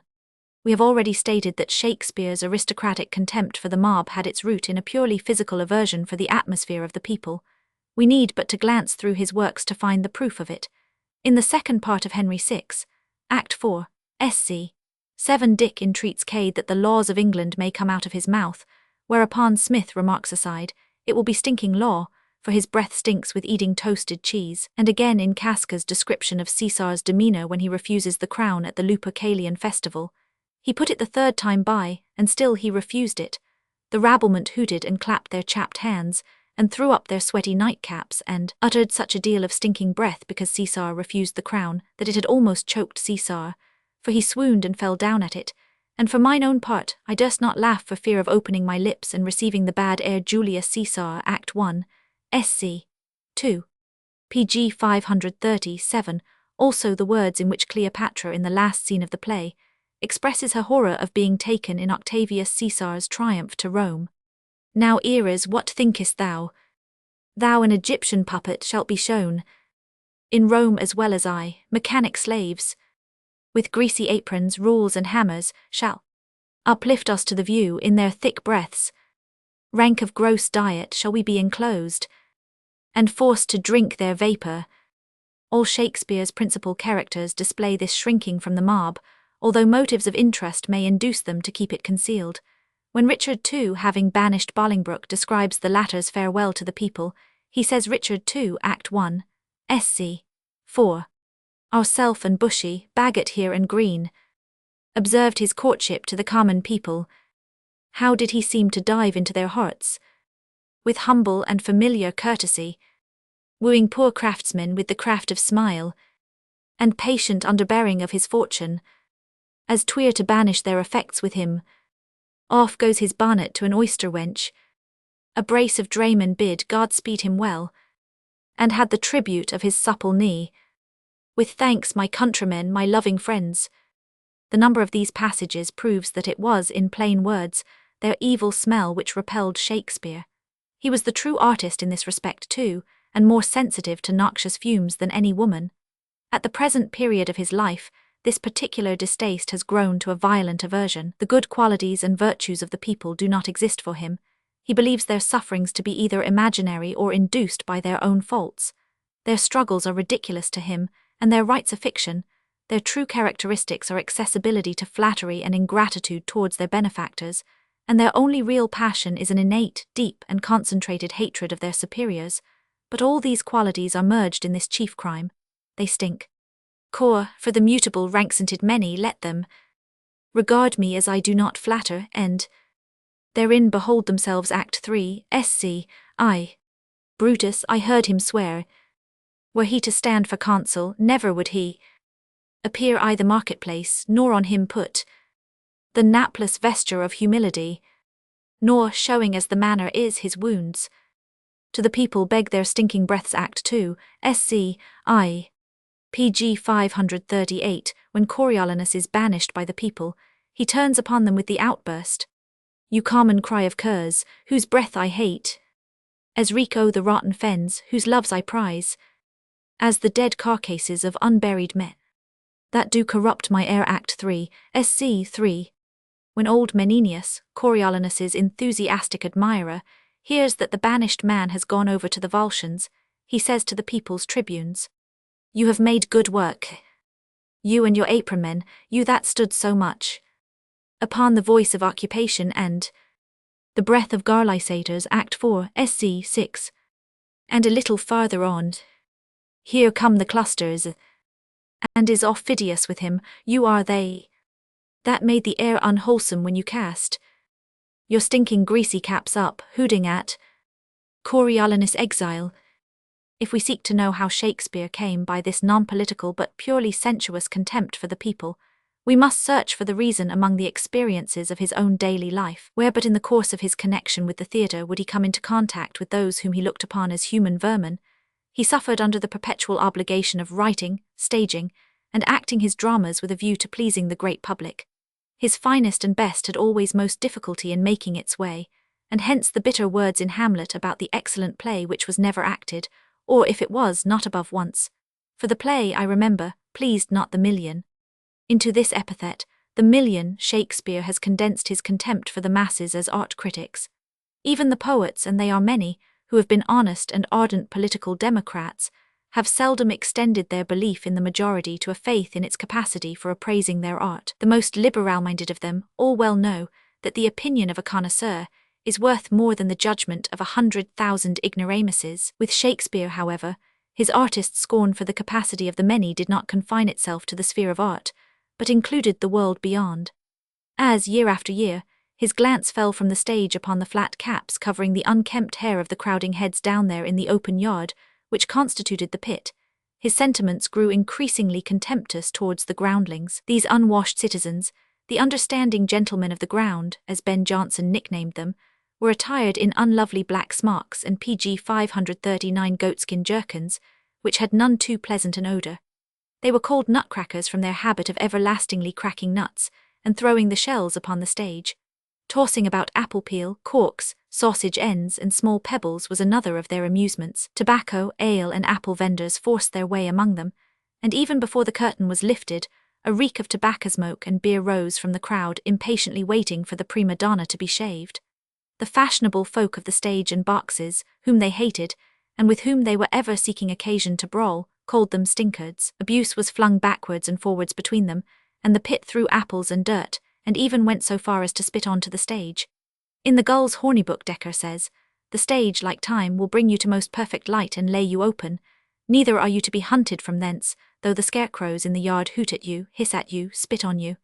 As late as 1614, the prologue to an old comedy, The Hog Has Lost His Pearl, says, "We may be pelted off for what we know, with apples, eggs, or stones from those below." Who knows if Shakespeare was better satisfied with the less rowdy portion of his audience? Art was not the sole attraction of the theatre. We read in an old book on English plays. In the playhouses at London, it is the fashion of youths to go first into the yard and carry their eye through every gallery. Then, like unto ravens when they spy the carrion, thither they fly and press as near to the fairest as they can. These fine gentlemen, who sat or reclined at full length on the stage, were probably as much occupied with their ladies as the less well-to-do theatre-goers. We know that they occasionally watched the play as Hamlet did, with their heads in their mistress's laps, for the position is described in Fletcher's Queen of Corinth, Act 1, SC 2. For the fair courtier, the woman's man, that tells my lady stories, dissolves riddles, ushers her to her coach, lies at her feet, at solemn masques applauding what she laughs at. Dekker Gulf's Hornybook informs us that keen card-playing went on amongst some of the spectators, while others read, drank, or smoked tobacco. Christopher Marlowe has an epigram on this last practice, and Ben Jonson complains in his Bartholomew Fair of those who accommodate gentlemen with tobacco at our theatres. He gives an elaborate description in his play, PG 540, the case is altered of the manner in which capricious lordlings conducted themselves at the performance of a new piece. And they have such a habit of dislike in all things that they will approve nothing, be it never so conceited or elaborate, but sit dispersed, making faces and spitting, wagging their upright ears, and cry, "Filthy, filthy," simply uttering their own condition and using their wry countenances instead of a vice, to turn the good aspects of all that shall sit near them, from what they behold. Act 2. SC 6. The fact that women's parts were invariably played by young men may have contributed to the general rowdyism of the playgoing public, although, on the other hand, it must have been conducive to greater morality on the part of those directly connected with the theatre. It was surely a real amelioration of Shakespeare's fate that the difficulties with which he had to struggle were not increased by that enthralling and ravishing evil which bears the name of actress. The notion of feminine characters being taken by a woman was so foreign to England that the individual who ascertained the use of forks in Italy discovered the existence of actresses at the same time and in the same place. Corrode writes from Venice in July 1608, "Here I observed certain things that I never saw before, for I saw women act, a thing I never saw before, though I have heard that it hath been sometimes used in London, and they performed it with as good a grace, action, gestures, and whatsoever convenient for a player, as I ever saw any masculine actor. It was not until 44 years after Shakespeare's death that a woman stepped on to the English stage. We know precisely when and in what play she appeared. On the 8th of December 1660, the part of Desdemona was taken by an Englishwoman. The prologue read upon this occasion is still in existence. A theatrical audience of those days was, to Shakespeare's eyes at any rate, an uncultivated horde, and it was this crowd PG 541 which represented to him the people. He may have looked upon them in his youth with a certain amount of goodwill and forbearance, but they had become entirely odious to him now. It was undoubtedly the constant spectacle of the understanders and the atmosphere of their exhalations which caused his scorn to flame so fiercely over democratic movements and their leaders, and all that ingratitude and lack of perception which to him represented the people. With his necessarily slight historical knowledge and insight, Shakespeare would look upon the old days of both Rome and England in precisely the same light in which he saw his own times.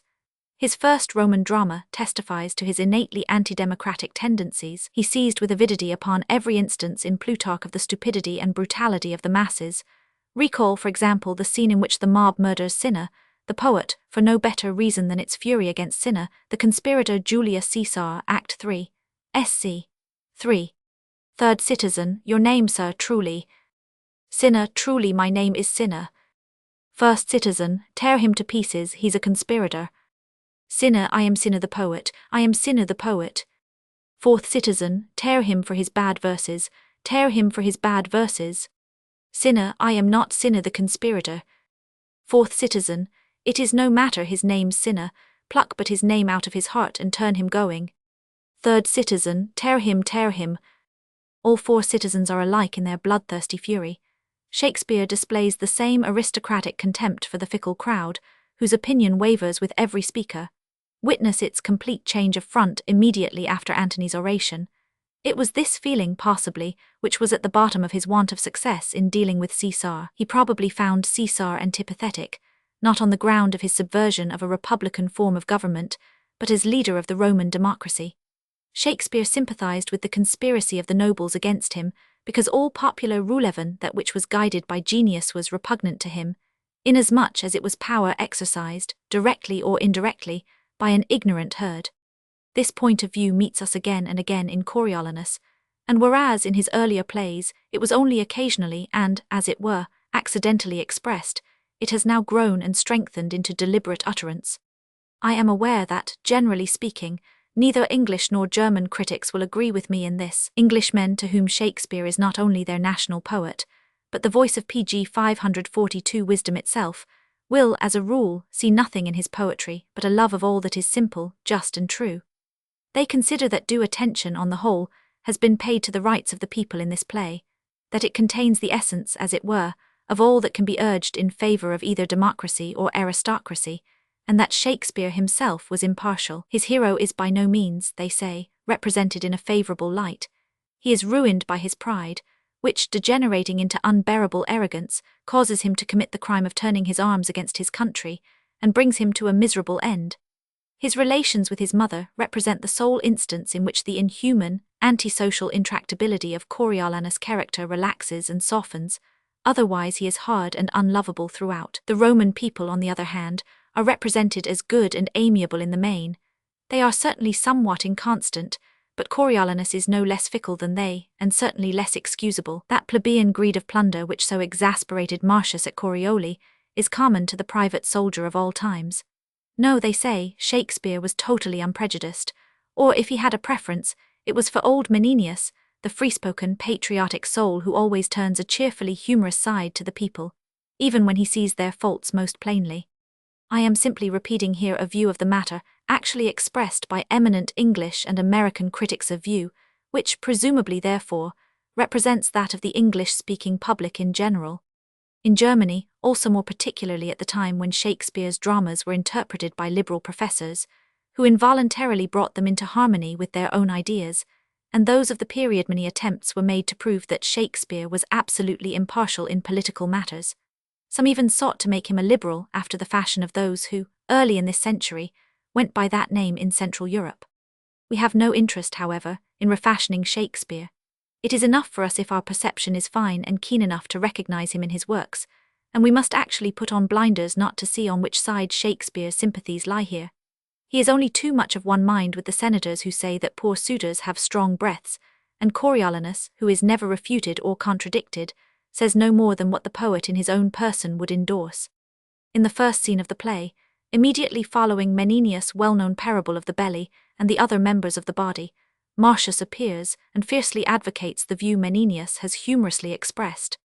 pg 543 He that will give good words to thee will flatter. Beneath abhorring, what would you have, you curs? That like not peace nor war, he that trusts to you. Where he should find you lions, finds you hares. Where foxes, geese, you are no surer, no. Then is the coal of fire upon the ice, or hailstone in the sun, your virtue is to make him worthy whose offence subdues him, and curse that justice did it, who deserves greatness, deserves your hate, and your affections are a sick man's appetite, who desires most that which would increase his coil. Hang ye, trust ye. With every minute you do change a mind. And call him noble, that was now your hate. Him vile, that was your garland. The facts of the play bear out every statement here made by Coriolanus, including the one that the plebeians are only brave with their tongues, and run as soon as it comes to blows. They turn tail on the first encounter with the Volscians. Marcius, all the contagion of the south light on you. You shames of Rome, you herd of boils and plagues. Plaster you o'er, that you may be abhorred. Farther than seen, and one infest another. Against the wind a mile, you souls of geese, that bear the shapes of men, how have you run? From slaves that apes would beat, Pluto and hell. All hurt behind, backs red and faces pale. With flight and argued fear, Act 1 SC 4.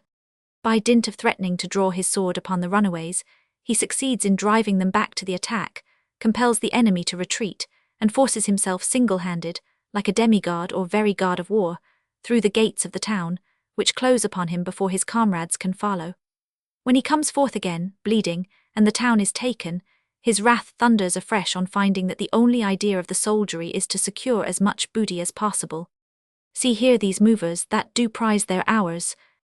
At a cracked dram, cushions, leaden spoons, irons of a doit, doublets that hangmen would bury with those that wore them, these base slaves.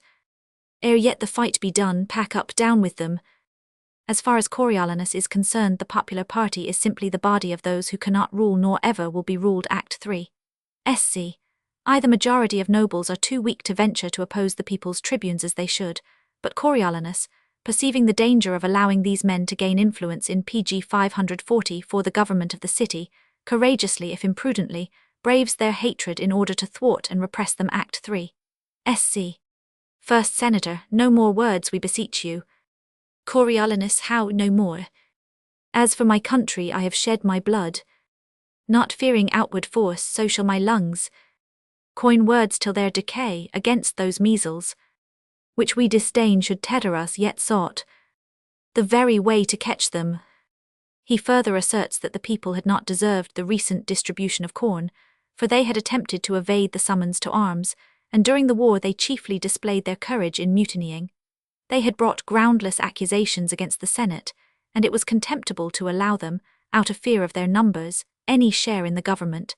His last words upon the subject are, "This double worship, where one part does disdain with cause, the other insult without all reason, where gentry, title, wisdom cannot conclude but by the yea and no. Of general ignorance it must omit real necessities, and give way the while to unstable slightness, purpose so barred it follows. Nothing is done to purpose." So in Troilus and Cressida would Ulysses, who represents all that is truly wise in statesmanship, have spoken. There is no humane consideration for the oppressed condition of the poor, no just recognition of the right of those who bear the burden to have a voice in its distribution. That Shakespeare held the same political views as Coriolanus is amply shown by the fact that the most dissimilar characters approve of them in every particular, excepting only the violent and defiant manner in which they are expressed. Menenius' description of the tribunes of the people is not a whit less scathing than that of Marcius. Our very priests must become mockers if they shall encounter such ridiculous subjects as you are. When you speak best unto the purpose, it is not worth the wagging of your beards, and your beards deserve not so honourable a grave as to stuff a butcher's cushion, or to be entombed in an ass's pack-saddle. Yet you must be saying Marcius is proud, who in a cheap estimation is worth all your predecessors since Deucalion. Act 2. SC. When Coriolanus's freedom of speech has procured his banishment, Menenius exclaims in admiration. Act 3. SC. His nature is too noble for this world. He would not flatter Neptune for his trident, or Jove for his power to thunder. His heart's his mouth. PG 545. Thus he is exiled for his virtues, not for his failings, and at heart they all agree with Menenius. When Coriolanus has gone over to the enemy, and their one anxiety is to appease his wrath, Cominius expresses the same view of the culpability of people and tribunes towards him. Act 4. SC. 4. Who shall ask it? The tribunes cannot dart for shame, the people deserve such pity of him as the wolf does of the shepherd. Even the voice of one of the two serving men of the capital exalts Coriolanus, and justifies his scorn for the love or hatred of the people. the ignorant, bewildered masses. So that if they love, they know not why, they hate upon no better a ground. Therefore for Coriolanus neither to care whether they love or hate him manifests the true knowledge he has of their dispositions, and out of his noble carelessness lets them plainly seet Act 2. Sc. 2. This is almost too well expressed for a servant. We perceive that the poet has taken no particular pains to disguise his own voice. The same man tells how well Coriolanus has deserved of his country. He did not rise, as some do, by standing hat in hand, and bowing himself into favour with the people.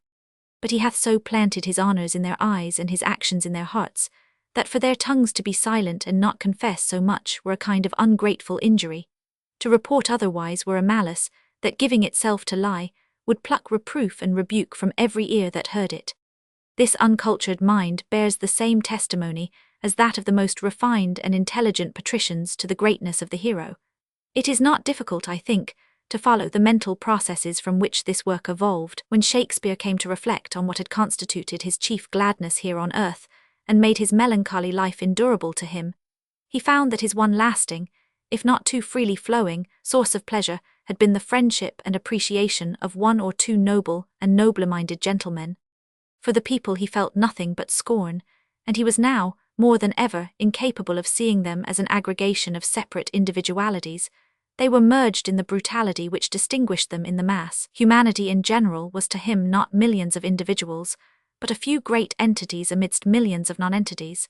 He saw more and more clearly that the existence of these few illustrious men was all that made life worth living, and the belief gave impetus to that hero-worship which had been characteristic of his early youth. Formerly, however, this worship pg 546 had lacked its present polemical quality. The fact that Coriolanus was a great warrior made no particular impression on Shakespeare at this period. It was quite incidental, and he included it simply because he must. It was not the soldier that he wished to glorify, but the demigod. His present impression of the circumstances and conditions of life is this: there must of necessity be formed around the solitary great ones of this earth a conspiracy of envy and hatred raised by the small and mean. As Coriolanus says, who deserves greatness deserves your hate. Owing to this turn of thought, Shakespeare found fewer heroes to worship, but his worship became the more intense, and appears in this play in greater force than ever before. The patricians, who have a proper understanding of his merit, regard Coriolanus with a species of lover-like enthusiasm, a sort of adoration. When Marcius's mother tells Menenius that she has had a letter from her son, and adds, "And I think there's one at home for you," Menenius cries, "I will make my very house reel tonight, a letter for me." Virgilia, "Yes, certain there's a letter for you I sought." Menenius, "A letter for me, it gives me an estate of 7 years' health, in which time I will make a lip at the physician. The most sovereign prescription in Galen is but empiriceutic, and to this preservative of no better report than a horse-drench Act 2. Sc. I. So speaks his friend. We will now listen to his bitterest enemy, Aufidius, the man whom he has defeated and humiliated in battle after battle, who hates him, and vows that neither temple nor prayer of priest, nor any of those things which usually restrain a man's wrath, shall prevail to soften him. He has sworn that wherever he may find his enemy, be it even on his own hearth, he will wash his hands in his heart's blood. But when Marcius forsakes Rome, and repairing to the Volscians, actually seeks Aufidius in his own home, upon his own hearth, we hear only the admiration and genuine enthusiasm which the sound of his voice and the mere majesty of his presence calls forth in the adversary who would gladly hate him, and still more gladly despise him if he could. "O Marcius, Marcius, each word thou hast spoke hath weeded from my heart a root of ancient envy. If Jupiter should from yond cloud speak divine things, and say 'tis true, I would not believe them more.